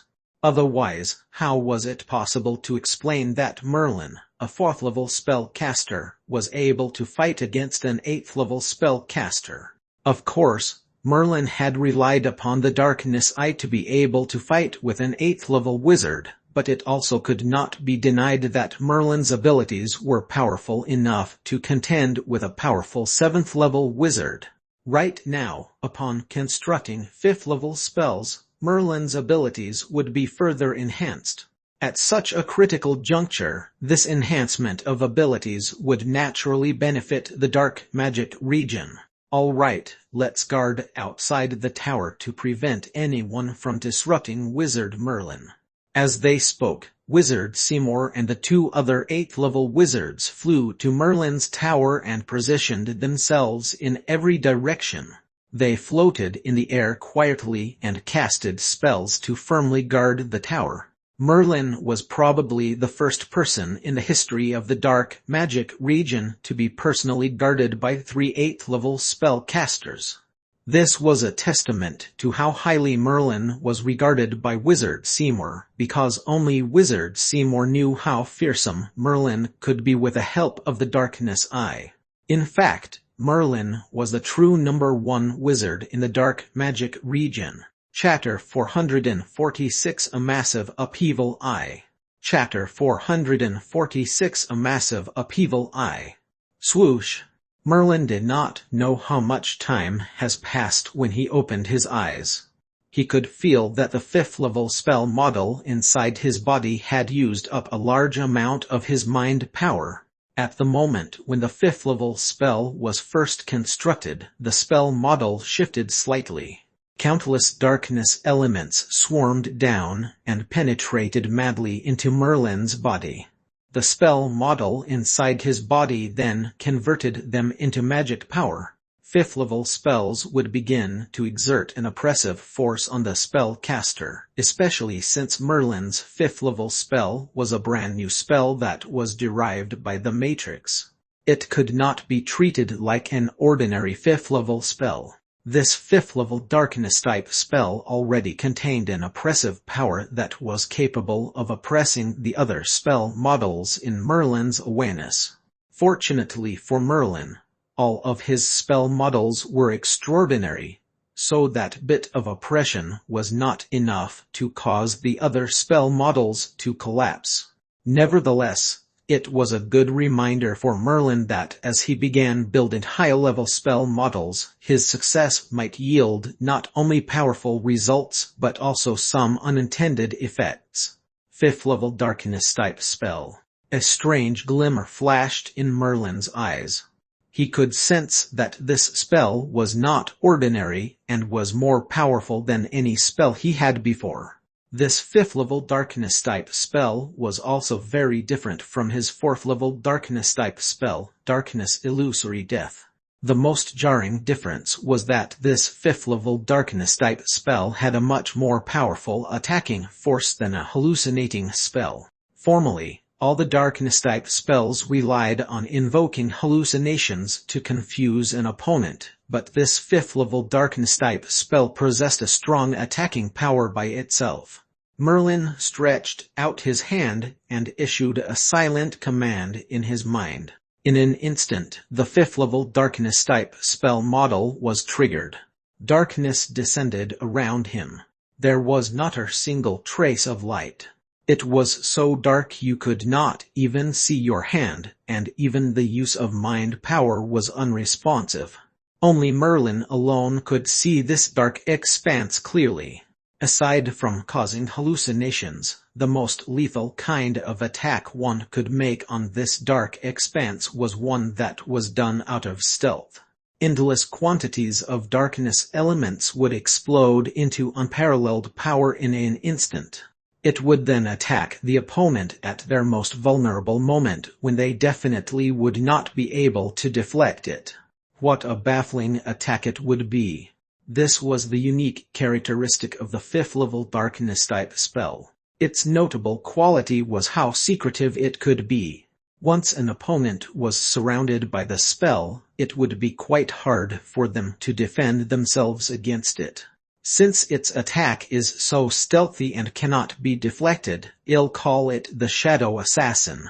Merlin coined a name for his 5th-level darkness-type spell. Since all the spells derived from the Matrix were new, Merlin had to name all of them. In the future, these spells could be known to only the Wilson family and passed down to the later generations of the family. Merlin retracted the spell and noticed that Wizard Seymour and the others were guarding outside of the tower, but he was not in a hurry to leave. Only 3 days had passed.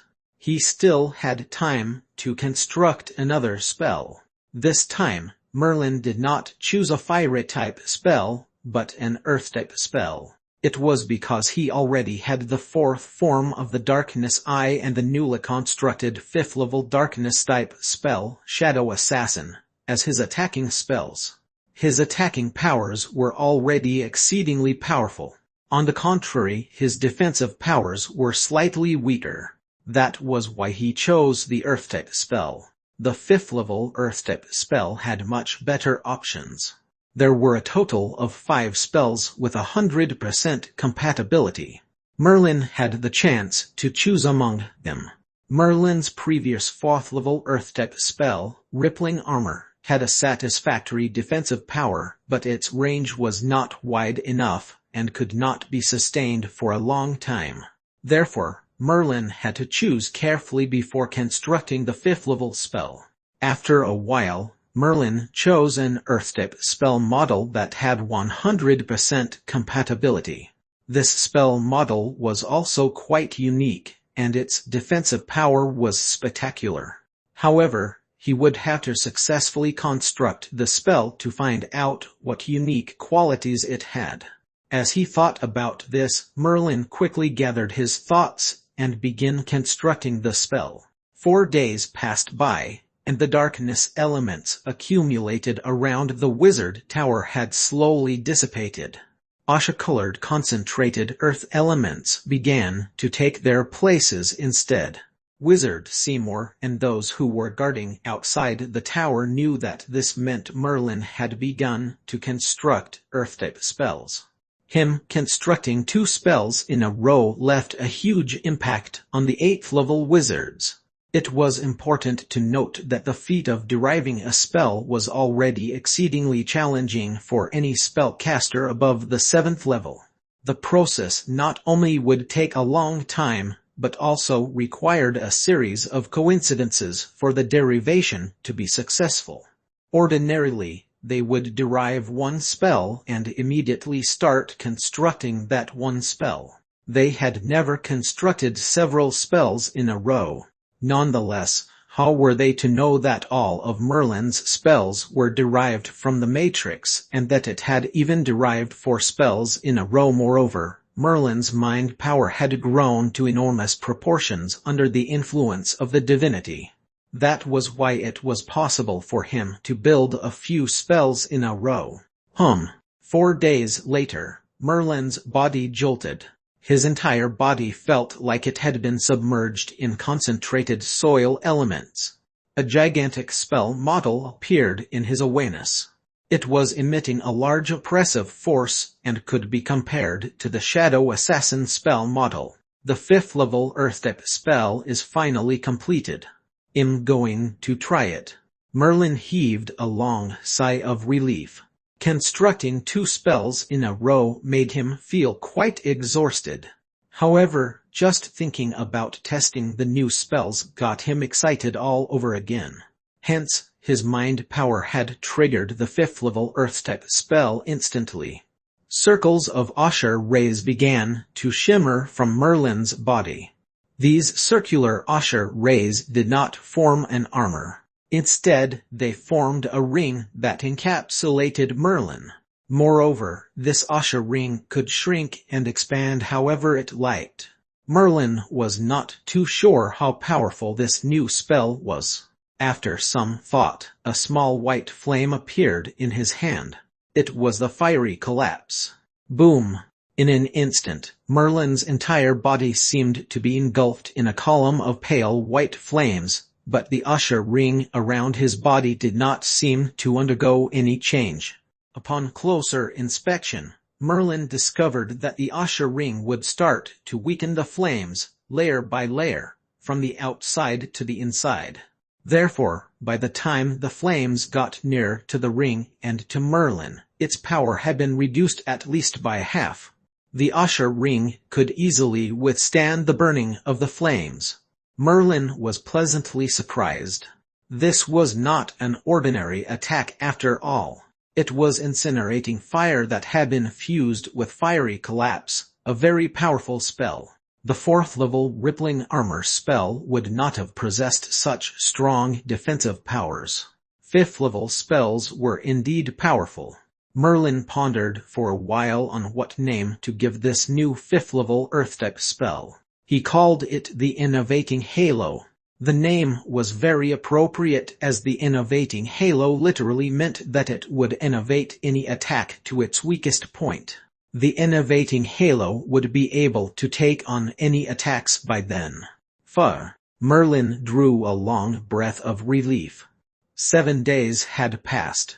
There would not be enough time for him to construct another spell. Furthermore, both his 5th level spells, the Darkness-type Shadow Assassin and the Earth-type Innovating Halo, were extremely specialized. They should be enough to counter some of the future threats he might encounter. Therefore, he stood up and left the wizard tower. Swish!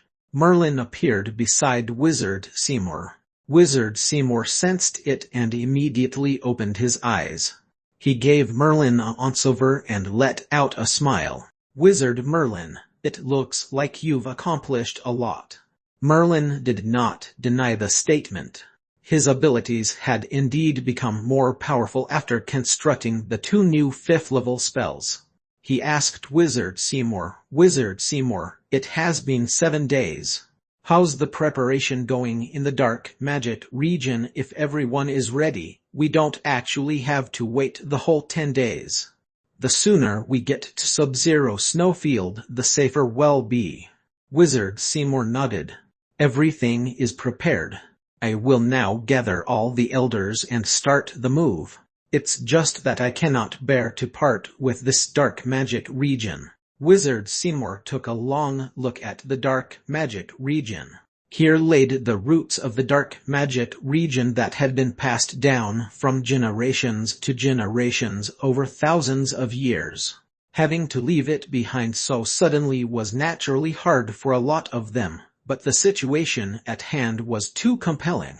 They must move away no matter how much they might miss it. Numerous spellcasters flew out from every wizard tower once they had received Wizard Seymour's order. Most of these spellcasters were the official members of the dark magic region. These official members had all signed a contract with the dark magic region. They were not allowed to leave the dark magic region without the dark magic region's consent. As such, they must now move together with the dark magic region to Sub-Zero Snowfield. As for the intrival spellcasters, some of them chose to move together with the dark magic region, while a portion of them chose to leave. They were not bound by any contract, so they had all the freedom they needed to make a decision. Most of the spellcasters had gathered in the square. Merlin studied each and every one of the spellcasters.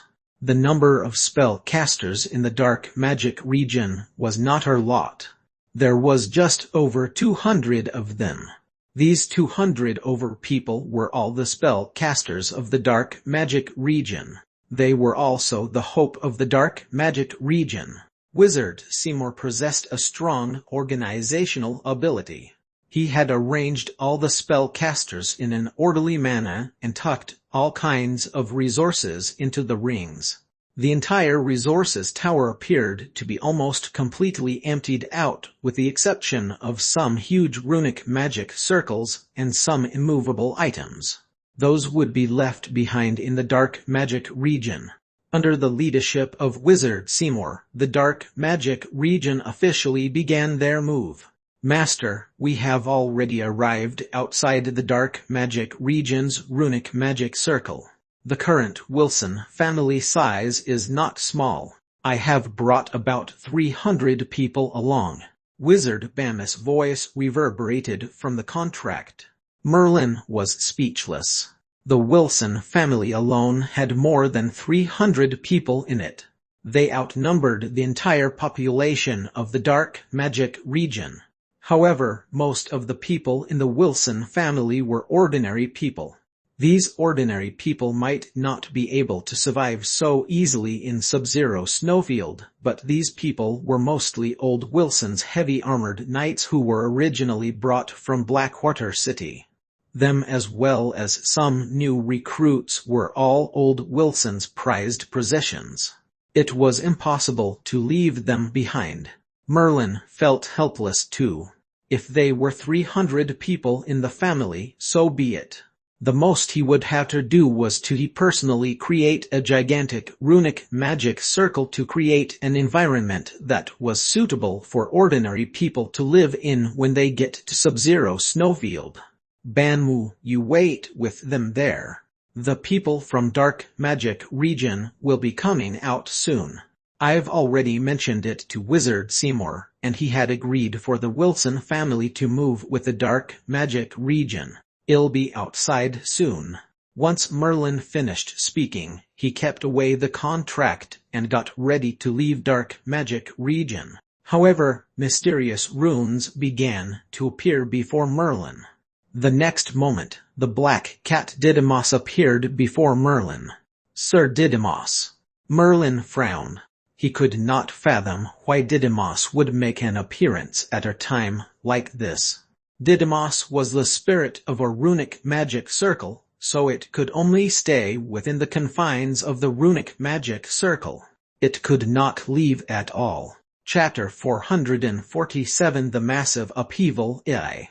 Chapter 447 The Massive Upheaval Roman II. Wizard Merlin. The black cat Didymos swayed his tail gently. His movements were very graceful, just like a well-educated nobleman. Didymos took a long at the emptied-out dark magic region. A strange green glow began to shine from his cat eyes. Then he spoke. Wizard Merlin, the dark magic region is in a crisis and everyone has to move. Master left me an instruction back then. If the dark magic region ever descends into crisis, then a kindling must be left behind. A kindling? Merlin looked at the black cat Didymos curiously. It was quite understandable that the great wizard Fidel would leave behind such an instruction. After all, the dark magic region was built by Wizard Fidel rigorously. No one would want their legacy to die out, so he must have made his own precautionary arrangements. The only thing was that the dark magic region was indeed in crisis, but it was simply moving away and not yet facing the risk of extinction. The black cat Didymos seemed to have seen through Merlin's thoughts. He said with a blank expression, Yes, we must leave a kindling behind. When my master said crisis, he meant it as when the dark magic region faces an insurmountable threat that'll destroy its roots although you're only moving away. You'll be actually abandoning your roots according to master's instruction. This had fulfilled master's definition of crisis. Therefore, I need to leave behind a kindling for the dark magic region. Since you're the one who was able to break through the 7th floor of the runic tower and obtained master's runic heartprint, you fulfill the requirement of the kindling. That's why I'll be taking you away. Take me away. Does that mean that you're able to leave the runic magic circle? Merlin was even more puzzled. He had realized by now that the black cat Didymos would abide completely by the instructions of the great wizard Fidel and would not be flexible about it. Didymos did not care to know about the current circumstances of the dark magic region, but had drawn a conclusion based on how empty the dark magic region was, which fulfilled the conditions of a crisis as defined by the great wizard Fidel. Hence, Didymos had pinpointed Merlin as the kindling of the dark magic region.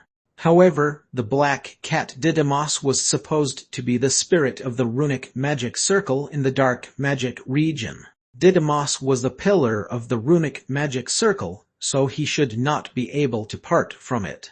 According to master's instructions, you're the kindling of the dark magic region. I'll be taking you away.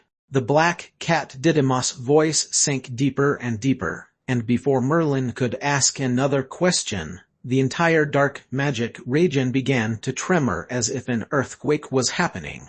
A loud rumble reverberated throughout the entire dark magic region. Merlin suddenly discovered that large cracks were appearing in the ground of the dark magic region, and the various elements in the sky had been completely mixed up into a chaotic manner. The dark magic region actually existed on a mysterious island on the sea. At this moment, huge waves began to crash down on them, almost submerging the entire dark magic region. Strong gales of winds were howling from all directions as well. What's happening? Why did such a massive upheaval suddenly occur in the dark magic region? What on earth is happening? Quickly, let's leave the dark magic region. The remaining spellcasters in the dark magic region panicked and appeared to be stunned by the changes that were occurring to the dark magic region. The dark magic region had never experienced such an upheaval in the past despite being on an island. No matter how big the winds and waves around the island were, the dark magic region had never been affected by them because it had been protected by the runic magic circle.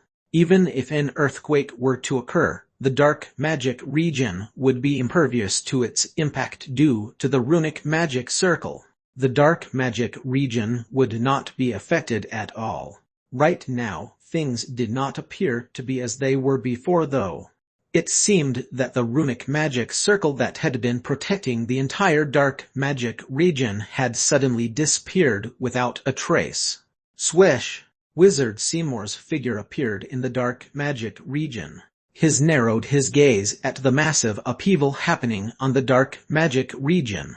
He extended his hand and some runes flashed into view. Oh, there's no use to it anymore. I can't even activate the power of the runic magic circle now. As the first elder of the dark magic region, Wizard Seymour had previously been able to activate the power of the runic magic circle. However, he discovered that he could not activate even the slightest shred of the runic magic circle's power right now. The tremors in the entire dark magic region grew stronger. Wizard Seymour took one look at the remaining spellcasters in the dark magic region. With a massive wave of his hand, he led these spellcasters and left the dark magic region together. As for Merlin, who was in the dark magic region, Wizard Seymour was not the least bit worried about him. The tremors in the dark magic region might seem scary to an average spellcaster, but it would not pose a threat to Merlin. No one knew that Merlin was trapped at the moment within a powerful runic magic circle that was conjured by the black cat Didymus to confine him.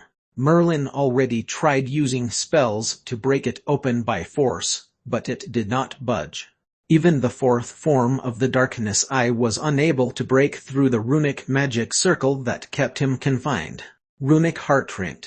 Merlin then activated the power of the runic heartprint, but it seemed that even the runic heartprint was powerless against this particular runic magic circle.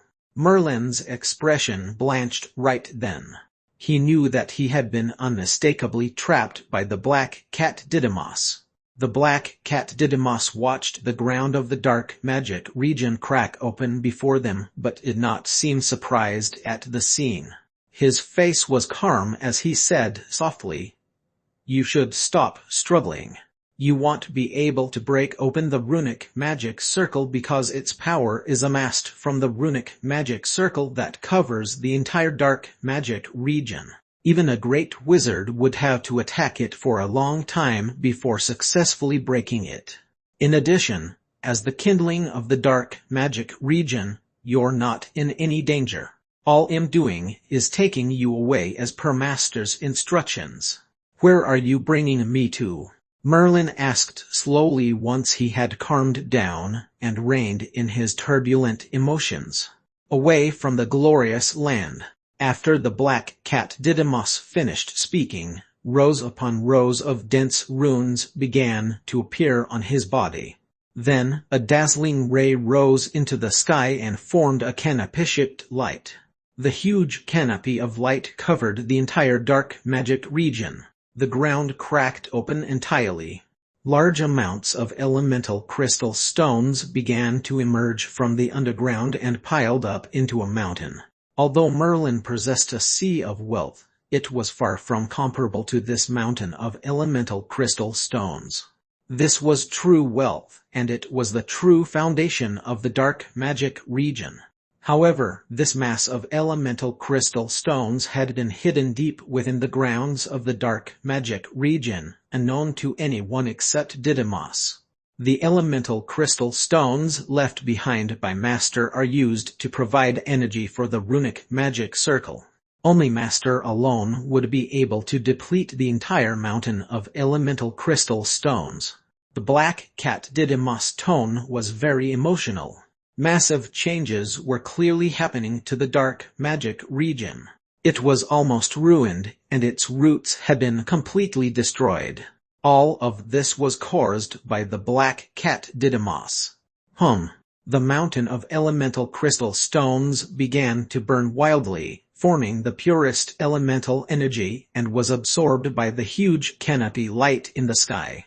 This light was none other than the mysterious but powerful runic magic circle. An extraordinary power began to emerge, and the entire dark magic region began to collapse. Space was distorted, and the wizard towers in the dark magic region crashed down one after another. The dark magic region was destroyed almost completely, turning into a pile of ruins. Boom! Finally, the mysterious runic magic circle converged into a beam of light that shot straight into the sky. It shrouded Merlin and propelled him into the clouds in an instant. Inside the sea of clouds, Merlin saw what appeared to be a large deep portal that was filled with endless mystery. Whoosh! Merlin and the black cat were both carried by the huge beam of light into the deep portal and disappeared completely. At the same time, the mountain of elemental crystal stones in the dark magic region had been literally emptied out. The entire dark magic region sunk to the bottom of the sea. Wizard Seymour's expression darkened as he stood inside the dark magic region. He had witnessed the huge beam of light carrying Merlin away, and also saw the complete destruction of the dark magic region. Only Wizard Seymour alone knew what had happened to the dark magic region.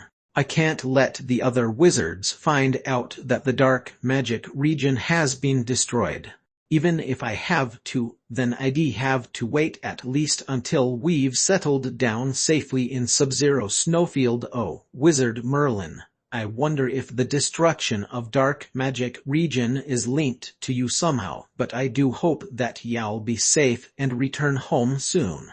Wizard Seymour gazed at the sky with a troubled expression. The light beam was headed straight towards the deep portal, and he could see that it was a passage to somewhere unknown to all. Moreover, it was a space passage that had depleted such a large amount of elemental crystal stones that was almost the size of a mountain. How could it possibly be heading to an ordinary place? The possibility of Merlin returning was almost close to nil.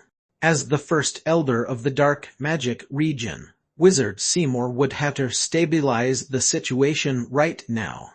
The fate of the entire Dark Magic Region rested upon his shoulders. Time to leave. Wizard Seymour's gaze grew cold as he took one last look at the vanished Dark Magic Region. A glint of nostalgia appeared in his eyes. Then, he stepped through the runic magic circle and left. Inside the pitch-black passage, Merlin could feel a sense of oppression coming from all sides, like it was trying to pulverize him into dust. Fortunately, the runic magic circle wrapped around him kept him protected. Nonetheless, Merlin could also sense that the power of the runic magic circle was being depleted rapidly. The power of the runic magic circle would disappear completely after a while. When that happened, it was uncertain whether he would be able to emerge safely from this deep passage. The black cat Didymos was also inside the runic magic circle, but his eyes were fastened shut as he tried desperately to sustain the power of the runic magic circle. Crack! Finally, a crack appeared in the runic magic circle. This runic magic circle that was able to withstand the attack of a great wizard was only able to last for a few moments in the deep passage. It was obvious that he was unable to bear the pressure any longer. Following the emergence of the first crack, more and more cracks began to appear on the runic magic circle. It indicated that the runic magic circle was about to break. This is not good. The runic magic circle can't withstand the pressure anymore. The black cat Didymos opened his eyes. His voice was still trembling. The runic magic circle shattered into pieces just when he finished speaking. A terrifying pressure descended instantly upon Merlin. This pressure seemed like it would pulverize Merlin into dust. However, at the moment when the runic magic circle shattered and Merlin could no longer withstand the pressure, a white light finally appeared at the end of the deep passage. Merlin and the black cat Didymos gathered up all their strength and jumped into the white light. They disappeared without a trace. Chapter 448 The Void Zone. Chapter 448 The Void Zone. The white light flashed suddenly. Merlin and the black cat Didymos made their way out of the pitch-black passage. However, when they arrived at the other end of the passage, they discovered that their surroundings were bathed in darkness as well. There was no light at all. In fact, it could not even be counted as darkness, for there was no darkness element here. There were no other elements present at all. There was no ground nor sky, only endless emptiness all around. Merlin looked around him. It was a vast sweep of nothingness. He had never been to a place like this before. All he could do was to float around silently. What is this place? Merlin finally looked towards the black cat Didymos. He did not think that the black cat Didymos would follow him to this mysterious place. As a spirit of the runic magic circle, the black cat Didymos would normally have no way of existing beyond the runic magic circle. This is the Void Zone, also known as the Dimensions Corridor. We've already left the glorious land. There was a wormhole in the Dark Magic Region, which the great wizard Fidel had constructed. It relied purely on the big runic circle to burn an entire heap of elemental crystals, stones on the peak of the mountain. The flames will all be harnessed into an instance where it explodes into limitless and unfathomable energy. With that, one can open the wormhole and leave the glorious land. Only a master would have the zeal to create such a wormhole. A wistful light shone in his eyes as the black cat Didymus mentioned the great wizard Fidel. It looked like the image of great wizard Fidel, who had created the black cat Didymus, had been deeply imprinted into the consciousness of the black cat. Merlin paid no mind to the ruminations of the black cat Didymus. His mind only echoed what Didymus had said. He had left the glorious land. The entire continent where the kingdom of Black Moon was located was called the glorious land by the spellcasters of the past. It was because all spellcasters had originated from this continent, and it was from that continent that they had accessed myriads of dimensions. They had actually already left the glorious land, the kingdom of Black Moon, the dark magic region, the Wilson clan, and so on. All these places and people that were familiar to Merlin had vanished. A sense of urgency crept into Merlin's voice as he asked in a low voice, "Didymus, how do we go back?" "Go back?" The black cat Didymus raised his paw lightly.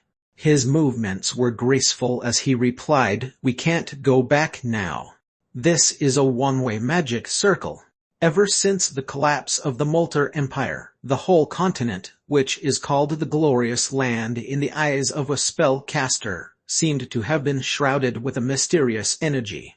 It was difficult for a spellcaster to be able to leave the Glorious Land. Even a great wizard would find it extremely difficult to do so. Later on, Master made a daring attempt. He used the power of a runic magic circle to gather endless energy and succeeded in launching a wormhole at last so that he could leave the glorious land. And Master was the first spellcaster to leave the glorious land after the fall of the Multer Empire. The runic magic circle has been utterly destroyed. It's impossible to return to the glorious land unless you're able to become a great legend or a great wizard at the very least. Only then will you have the power to find the path back to the glorious land. Merlin had always felt that nothing could surprise him anymore. Nonetheless, his heart could not settle down for a long time when he heard what Didymus had said. He could not return to the glorious land, much less the kingdom of Black Moon or the dark magic region. If he wanted to go back, he had to become a great wizard and find a way back to the glorious land. It was indeed challenging to do so in this vast and endless dimensions corridor. Didymus, you're able to leave the magic circle and exist independently now that the runic magic circle is destroyed. There was already a cold glint in Merlin's eyes. He even suspected that this was all carried out by the black cat Didymus of his own accord, all for the sake of leaving the constraints of the runic magic circle. However, the black cat Didymus shook his head and gave him a puzzled look. He said softly, "I don't know what's happening either. In the past, Master had said that I would vanish with the runic magic circle should it be destroyed.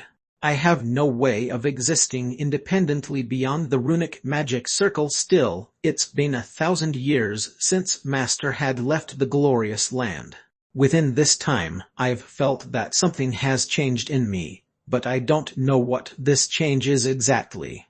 The runic magic circle is now destroyed, yet am still able to exist independently. This means that this change has allowed me to exist beyond the runic magic circle.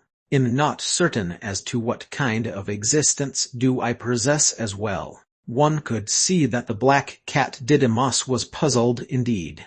Merlin reached out a hand and grabbed gently. Swish! The black cat Didymus did not dodge or evade Merlin's grasp. He allowed Merlin's great hand to land on him. Nonetheless, Merlin was stunned when he came into contact with the black cat Didymos. His hand went past the black cat Didymos' body without obstruction, as if Didymos did not even exist. Merlin frowned and activated incinerating fire. A fist-sized wisp of flame was flung towards the black cat Didymos, enveloping the black cat in an instant. At this moment, the black cat Didymos yelled in panic, "I can feel the heat of the flames. Withdraw the flames quickly, I'm about to be burned to death." It turned out that the black cat Didymos was afraid of the flames. This indicated that spells were still able to harm the black cat Didymos. Didymos must currently be in a half-spirit form. How unique. A true spirit would be completely unharmed by physical attacks. No matter how strong Merlin's spell was, it was still a physical attack.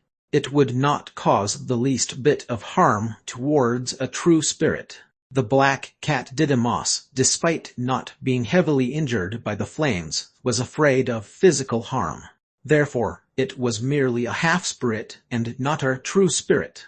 Merlin even suspected that if the black cat Didymos had stayed longer in the runic magic circle, it would transform into a true living being with a body of flesh and blood. However, the runic magic circle was destroyed before he could transform completely. The black cat could only exist in this half-spirit form. It was because of this form of existence that the black cat Didymos was able to escape the binding of the runic magic circle. Otherwise, if he was a true spirit, he would need a host object. The host object of the black cat Didymos had been the runic magic circle. If he was a true spirit, he would have vanished in a puff of smoke following the destruction of the runic magic circle. Merlin had finally gathered his wits. Since he could not return now, he might as well stop thinking about it. There was still hope that he could make it back as soon as his power was great enough. According to the black cat Didymos, this vast and boundless void they were in was called the Dimensions Corridor or the Void Zone. It was a fitting name. There was nothing here, no beings, no land, no air, not even space. However, the most astonishing thing was that there was not even time. In here, Merlin could not feel the passing of time at all, which was to say, if normies were to stay here, they would not age. They would be forever preserved in that moment they entered the void zone. This was very meaningful to a spellcaster as well.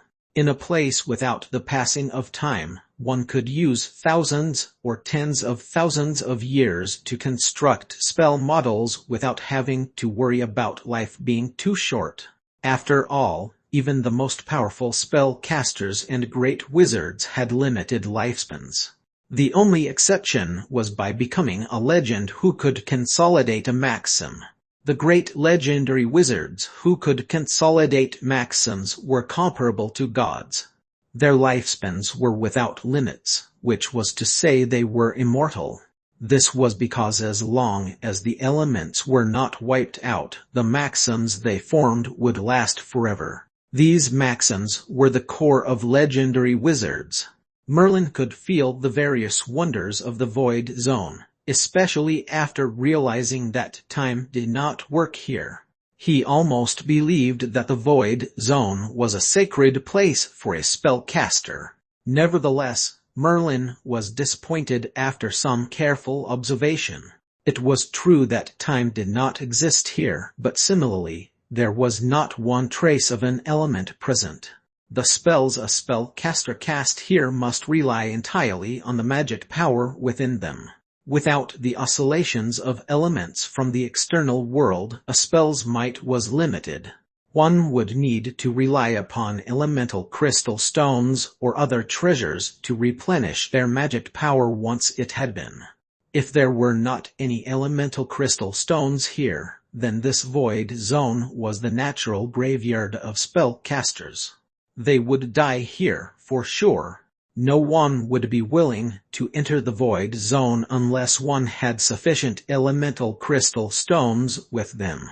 Didymos, I can, in fact, understand the name of the void zone because there is no space, no time, no elements here. It's a void. But what's the dimensions corridor about?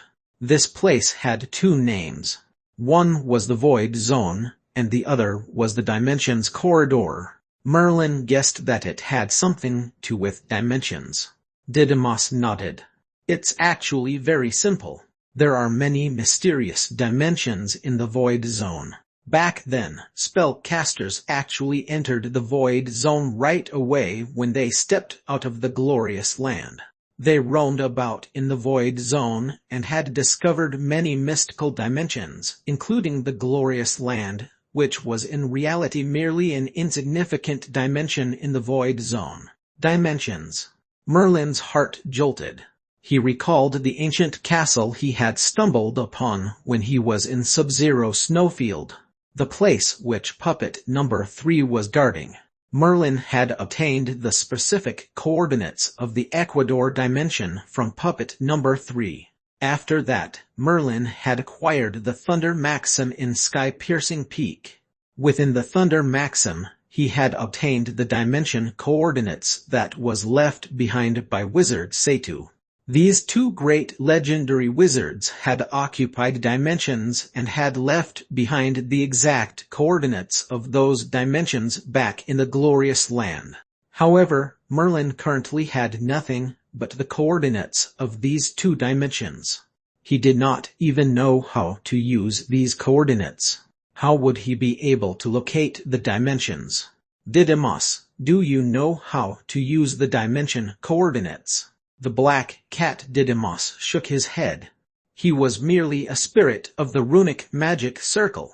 It did not matter that he had lived for a long time since he was always confined within the dark magic region's runic magic circle.